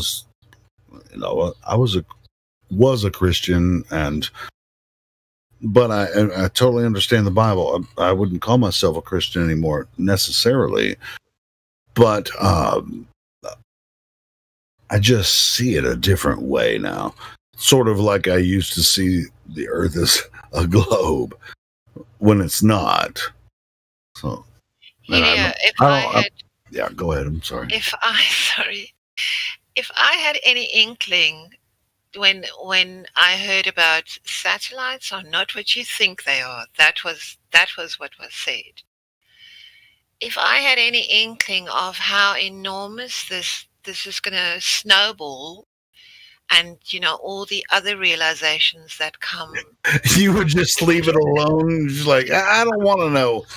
That's what it's like when I talk to people. They're just like, they're like, I don't want to know. I don't want to know. I'd rather just be in my ignorance. Unwrapping the layers.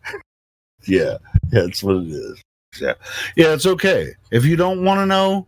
No, I would live. No, I'm not talking to you. I'm just talking to anyone listening. If you don't want to know, go back and watch TV. I don't want to. I honestly.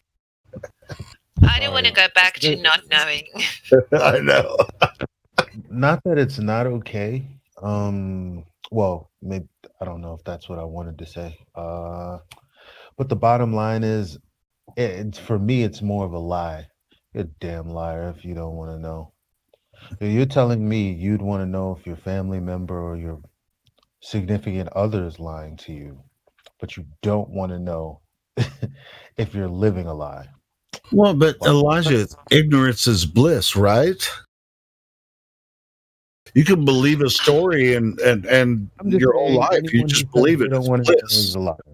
That's all I'm saying. I mean, but ignorance can also be a word. Ignorance can also be horrible as well. So. That you want to, you can say with your mouth that you want to be ignorant. That is a fucking lie. We are because that would mean that why not be ignorant about everything? Why not be ignorant about every potential lie? But no, people don't live their lives that way, so it's a fucking lie. Yeah, but they own their fucking ignorance, and that's what's really frustrating to us, right? They fucking own their ignorance. That's like, goddamn. Come in here. If you were to come in here and talk to us about flat Earth, and you don't know shit about it, and say that, well, you're just wrong about this because I know something because somebody told me something. Well, I know what they told you. I used to believe that bullshit too. Well, and who's wrong, me or the people that you believe. I've taken a look into this. So Can you guys hear me okay? yeah, Hank. Okay, so when I first came to the subject, it was through Rob Skiba, and he quoted, and I had a real good foundation with the Bible, right? And he quoted a scripture right in the middle of my cog dis, and it was, "A man who speaketh on things which he has no knowledge of, it is a folly to him," or something like that, something along those lines. Like, how dare you speak without knowledge? You right? said in the middle of your cog dis. Is that what you said? Yeah, right in the middle of my cog dis, right? And I was like, no, it's not flat. He's a fucking idiot. And, I was like in that stage, right? I was like, no. And then it was like, he quoted that scripture. The Bible says, "A man who speaketh on something without knowledge is a folly to him." And I was like, fuck, that's right. I got to look further, right? So if it wouldn't have been for that foundation and where I found it, I mean, you guys don't understand. I was a NASA fanboy. I would have been a Glober. Like, I would have been one of the guys coming in here and, like, acting a fool, showing my ass, if I wouldn't have came the way that I came. Hey, and I actually got you in here, Hank, didn't I? I was like, hey, you got to come over here, man. Yeah, I showed up like 6 months earlier but couldn't get in, and nobody would vouch for me. And it was like, I came back like 6 months later, and you were like, "Oh shit, it's Hank. Let him in. Get your ass in here. This is the best place to talk about Earth." And I met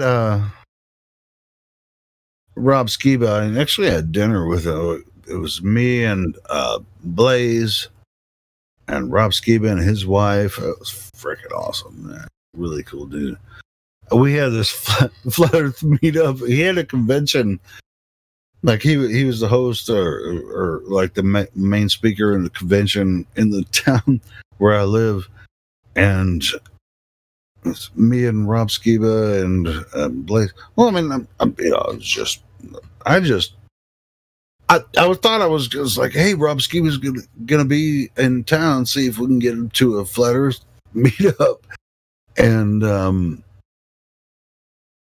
I didn't think it would amount to anything, but it ended up from that convention that they had.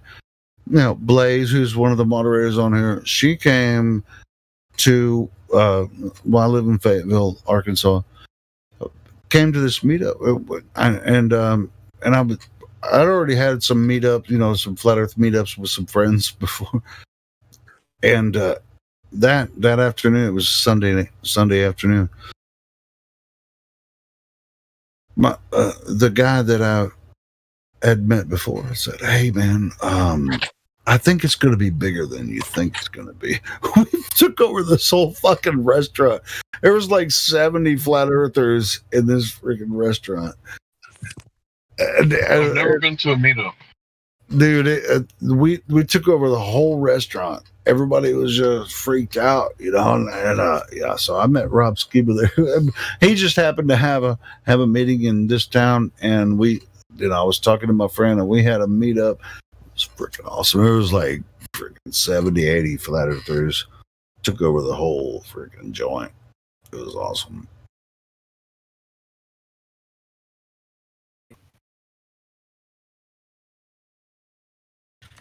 I don't know why I'm talking about that now, but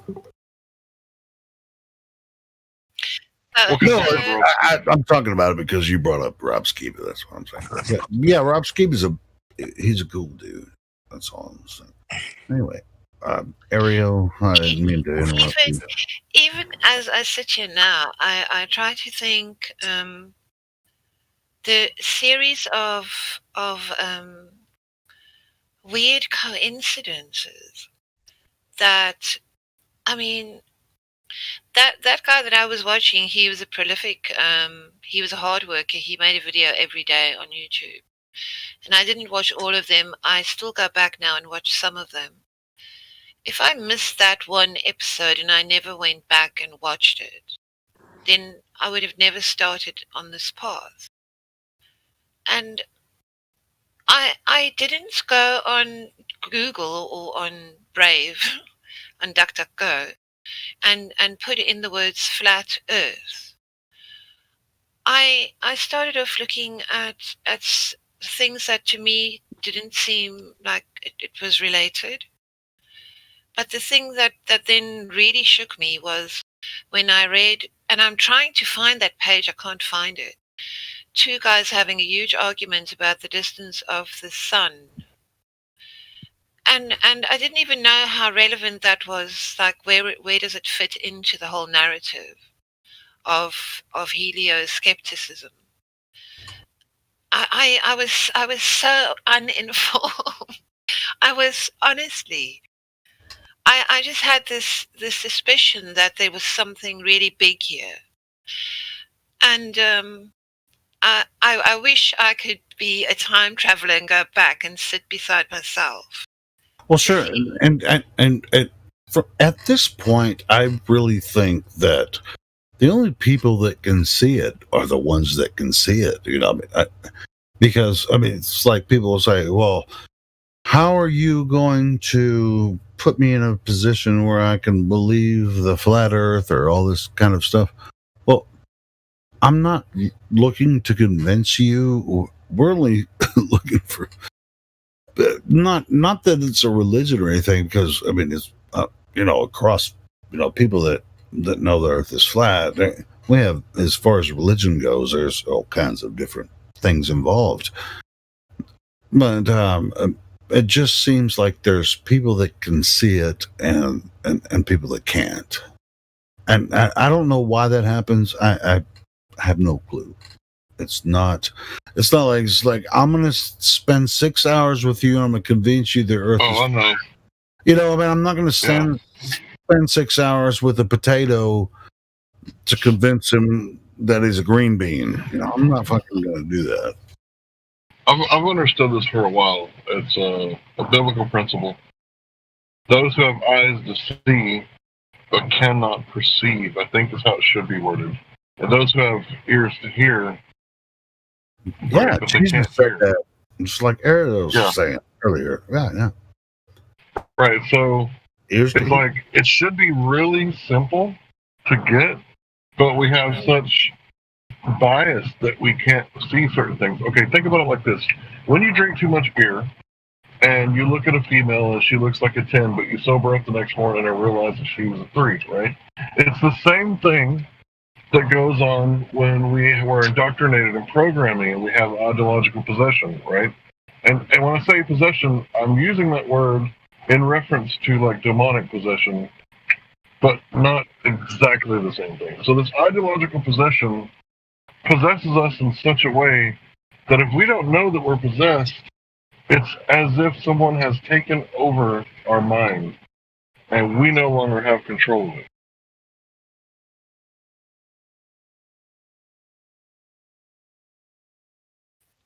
Yeah,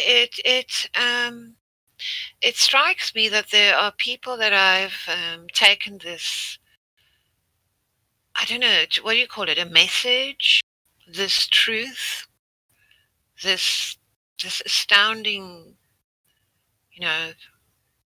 this big thing. What do you do with it? And there are people that I know that I look at all my associates, my friends, my family, and I think, among these people, there must be 3 or 4 that are going to receive this, and they're gonna run with it. And then little by little, I realized that I was wrong about people. And then I look at it and I think now they think I'm a lunatic. I'm crazy. I'm stupid. There's something wrong with me. And then I start withdrawing from them because I feel I have thrown these pearls in front of you, and what are you doing with it? What a weird time in my life. Well, it doesn't matter what they do with it, right? Your job is to be Dr. Mario or Jesus with unlimited seeds, and so toss the seeds out everywhere you go, right? And my brother, he taught me a lot of stuff, right? I'm not a white nationalist, but he taught me a lot of stuff that actually is real, right? Like about communism and neo-Marxism and things like that, right? And the first time he told me, I was like, nah, bro, nah, I've seen the videos, nah, I've seen it on TV, you're wrong. And then like the more and more, it kept coming along, and then I would find someone else who's telling me the exact same thing. It's like, okay, maybe I need to look into this a little further, right? Maybe I need to be more open-minded, because in the past I was incredibly closed-minded. Before I did DMT, you guys wouldn't believe the person that I was. I was really high in the conscientiousness trait, like really, really high. I was a bigot. That's what I was. I'll just say it like it is.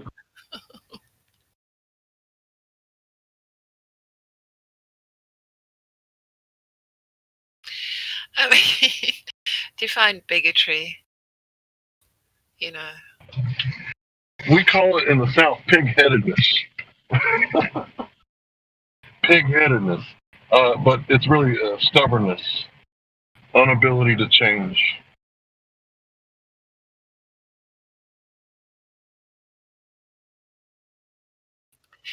Yeah, so I find myself in this position where I just have an inherent trust of the people on this Discord. It's so weird. I've never met any of you in person, but I feel a kinship, and my kinship with in real life people is like, it's in a very strange place. I'm like an alien among people, Some people who've known me for a very long time, I will never speak of this flat earth to them, because I know who they are. They are the ones who have rolled up their sleeves and taken it twice. I will not speak to those people. And it's not that they are bad people, it's just that they are not receptive, and I know it. The problem is that some of us are a lot being with a body, and then some of us here on Earth are a body unaware of the lot being.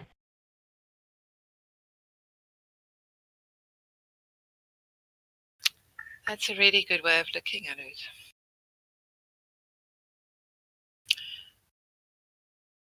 We are like we are otherworldly, aren't we? Most definitely. I mean, if you think about it, we are light, right? That spark, right? Like when you meet a person, right, you look into their eyes, you see that spark. But if you've ever seen a corpse, right, there's no spark. The light being has left, right? And it's obvious.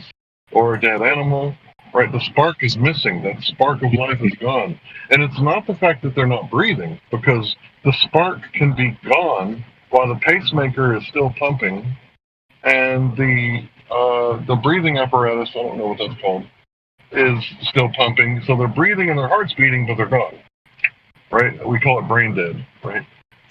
So, that spark is us, right? And that's why we say that's the body at the funeral. We don't say that's them. Kenny is done, left the building. Kenny's gone, right? But his body needs to be buried, so the funeral's on Tuesday.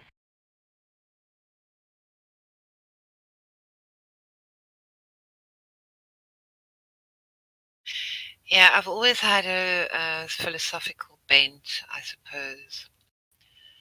Whatever personality traits I have. But I feel it has made me so circumspect about a lot of things that I was also maybe becoming quite superficial for a while there. And it has made me feel calm and excited and apprehensive and, a weird mix of things that I'm going through. When in the first 3 weeks, that I was listening to people here on Discord. I was in tears so many times. You know, things would just set me off. I was just overcome. You know, the enormity of it. The gravity of the situation, right? Yes. I mean, I'll settle down. I have to eventually. I do work, you know. I've got places, you know, where I have to attend to other things, where I'm not sort of obsessing over this. But yeah, thanks for listening. Yeah, I'm just curious. The parts that made you cry. You said it was, you know, the overwhelming, like the gravity, right? The enormity, right? What was it? It was the topic that we've been lied to, or can you elaborate on that part? You know, when the Black Death came, I immediately had this inkling that because I was one of the first people who saw what was going on in the Far East. The people around me never, because I go in strange places on the internet. I'm quite. I build my own computer. I have done, you know, for many years. I don't buy computers. I can fix everything, software related, hardware related. So I think I'm a bit more savvy. And so I traverse the internet, you know, where other women may probably don't go. I have eclectic taste and weird interests. So when the shit hit the fan, you know, I was furiously looking to find out what the hell is going on. And then as I came to the realization that, you know, there was something not quite right, then I became really scared. I thought, you know, in terms of Armageddon. I thought in terms of the Great Tribulation. And I thought, I am so far from that path that I used to be on. And because I was a Jehovah's Witness, I thought, because they said by the time the Great Tribulation starts, the doors will close. They won't go out anymore looking for people. They won't be spreading the good news. I don't know if they're doing that now. But I spoke to somebody on here, Phil, and he was a Jehovah's Witness, like me. I wasn't baptized. And we spoke at length one night, and so he brought me to the conclusion that, you know, they don't have the truth. What I had been led to believe throughout my childhood, throughout my early, you know, adulthood, that they are also part of the, you know, the Jesuits. They don't have the truth. I don't, because when it all started, I was afraid, and I thought I must go and knock on their door, and I must say to them, "Take me in, help me," you know. And then to come. What I think is that. Sorry, go ahead. I didn't mean to. And then I came to the realization that is not, you know, my salvation is not dependent on an organization called, you know, ABC. So yeah, I've been through it. Yeah. You know, I've always saw them as like a cult, right? And I don't mean like a Kool-Aid suicide cult. I mean like a culture cult, right? Like there's police culture, right? And then there's, you know, the culture like you're talking about. And I'm so glad that you're free, because individualism is where it's at, I think. They are a sect. I can see it clearly now. Yeah, I can totally relate as well, Ariel. I'm so glad you said that because I was raised as a Roman Catholic, and in my early 20s, I discovered things, about the Bible and the truth about humanity and all that kind of stuff. So glad you shared that because, and even through even Protestantism, that term Protestant, about it's like either you believe this or you believe that. You're a Protestant against the Catholic Church, or of course, because the Bible doesn't say what the Catholics say.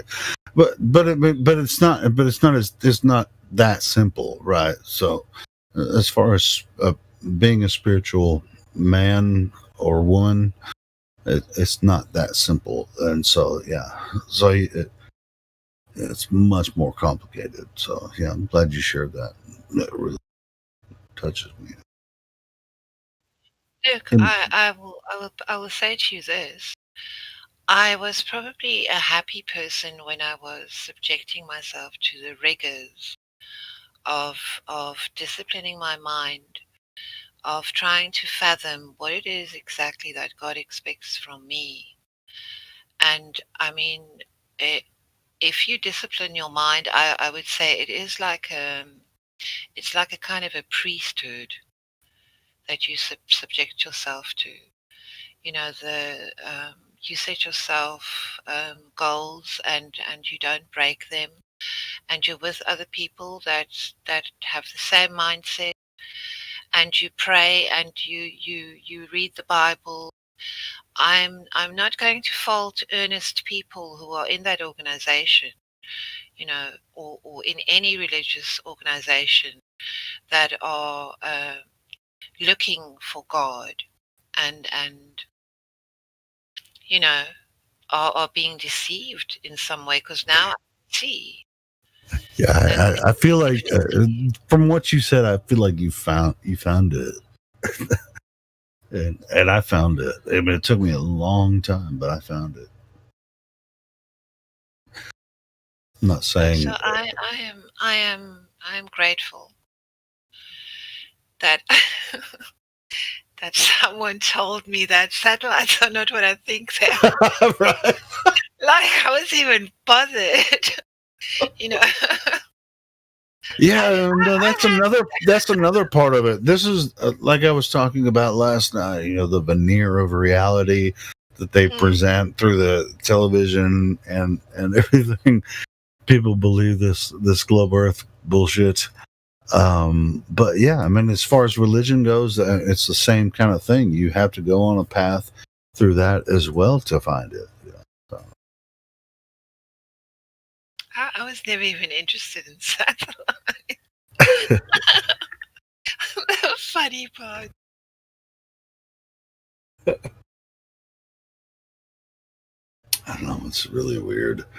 It's like with the religion path. I mean, hey, the Bible is true, but it's not completely true the way that you perceive it. It's not true. It's true for you when you know the truth about it. It's not a complete truth.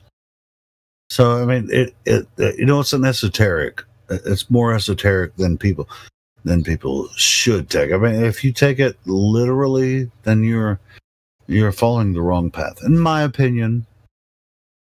But that's there's so many religions out there. Then they're you know what? There are some astounding things in the Bible. I'll give you an example of what I mean. In the book of Joshua, when they go to the city of Jericho, and the Israelites camp out around the city, right. and then because Joshua was then leading them, and then they start marching around the city, blowing the horns, and bashing their cymbals, and they have to do this for a consecutive number of days. Was it a week? 7 days? Yep. And due to the and the walls come tumbling down. The walls cracked and they fell down. I mean, who's going to come up with something like that? So that was always to me a sign that there was something supernatural or supranatural. You know, that it wasn't from the head of a man that story Right. sprung. And so that in my mind, that is literally true and supernaturally true as well. I can't confirm whether it actually physically happened, but this idea of the walls tumbling down is true. Because would they have known what the outcome was going to be on day 7? Or did they just do as they were told because God was directing them? Dude, Joshua is one of my favorite heroes from the Bible. Remember, they had the Ark of the Covenant, right? So this Yeah. Ark of the Covenant was some sort of device, right? And I'm going to say Antiquitech, right? This Antiquitech, this device, it was a blueprint. He had to make it exactly like he was told, right? And this device was used for communication between mankind and I'm going to say the Messiah, right? Some people might say the Most High. Sure. And the thing about this is that this remarkable thing allowed them to do remarkable things. But it's not the only example of Antiquitech. Thanks for listening.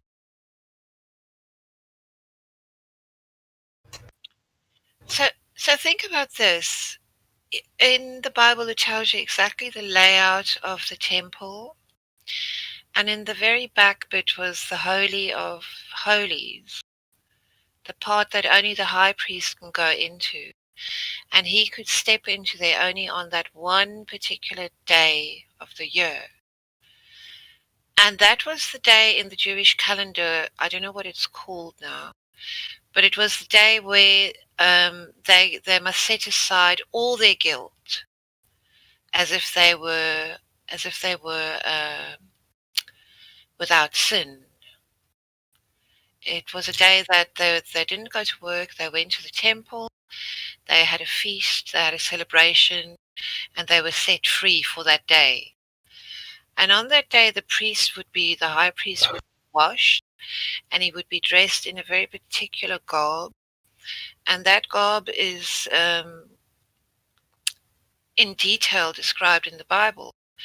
The breastplate with the precious and semi-precious stones, and what the fabric was made of, and his headdress and everything. And then he himself would enter into the Holy of Holies, and there he would commune with God. So what took place there seems like, Hey, yes, you know what? Just in case they tied a rope around him if he died they tied a rope around him to yank him back if he died. When he was but entering the Holy of is Holies. not explained. No, that's in the There Bible. are clues. You know, Yeah. what was that whole breastplate for? Oh, the breastplate. I mean, The vibration of those the gems on the breastplate actually represented the tribes of Israel. Are they sonoluminescent? I don't know if I don't know if they glow. They were or precious anything, and but- semi-precious stones. Yeah, it just depend. I mean, they represented the tribes of Israel. I mean, that's the thing. But what you were saying while you were talking about that, they always tied a cord to the high priest when he went into the Holy of Holies and communed with God. They always had a cord tied to him so they could pull him back in case he died if he wasn't worthy. This reminds me of the story they say about those priests in Ethiopia, about how they'll have cataracts. You know, they're picked from an early age to guard the church that supposedly has the 10 Commandments in it. Or no, it's not the 10 Commandments. It's the. You're right. The 10 Commandments is inside the Ark. But you were still kind of right. Yeah, that's what I meant. Thank Yeah, you. that's funny, isn't it? You're welcome. You're still right. Yeah. It's really awesome. I mean, and this is why I love the Bible. I mean, it's like people that totally discount the Bible are the ignorant people. Even people that claim to be Christian that don't really understand a lot of these, this esoteric knowledge. Just like, I'll go to church and I believe in God, but I don't really have to look at the Bible. I don't have to understand this. It's like, well, do you actually believe it? Because you're not even reading it. You don't understand it. So it's like, okay, you are a believer, and this is what we tell people about flat Earth. Oh, or globe Earth. Oh, and you just believe it. It's like, yeah, I'm comfortable believing some bullshit. I'm okay with that. I think that it's more dangerous, right, to just read the Bible. I think that you should take all ancient texts into consideration. Now, does that mean that, I'm going to turn into a Hindu and I'm going to reincarnate? Right? No, that's not what I'm talking about. I think that we should take all the knowledge from the past and incorporate, like she said, she's an eclectic, right? I knew exactly what she's talking about. Yeah. Because if there's a good idea, right, that these Taoists have, or these Buddhists, or these Hindus, they have this good idea, and I'm unaware of it in my walk with my own faith, and I incorporate it into my walk, and it benefits my walk. I don't think there's anything wrong with that. Now, once again, I'm not talking about coming back as a spider, right? I'm not gonna, come back as a spider monkey or anything like that. That's not my belief, right? But I do think I'm coming back. So I want to, do good here on Earth. That way, when I do come back, right, maybe I'll be worthy or whatever. So if I find something in Taoism that's like, you know what, that's good, I'm keeping that. I think that's what we're supposed to do. I think we're supposed to test all things. That's why I was just gonna say, me and Hank have known each other for years. Freaking love that shit. You're freaking awesome. And also, I want to ask Ariel, when you were Jehovah's Witness, do women have to proselytize, or is it just the men and Jehovah's Witness thing? Because I've only seen men come to the door. No, women go as well. Really? Yeah.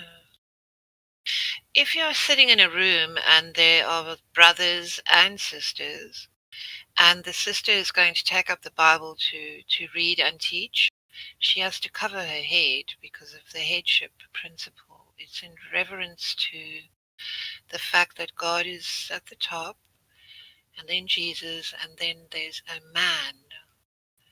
Well, they come, but two people when they go to the door, right? When they go to knock on someone's door, it's two people, right?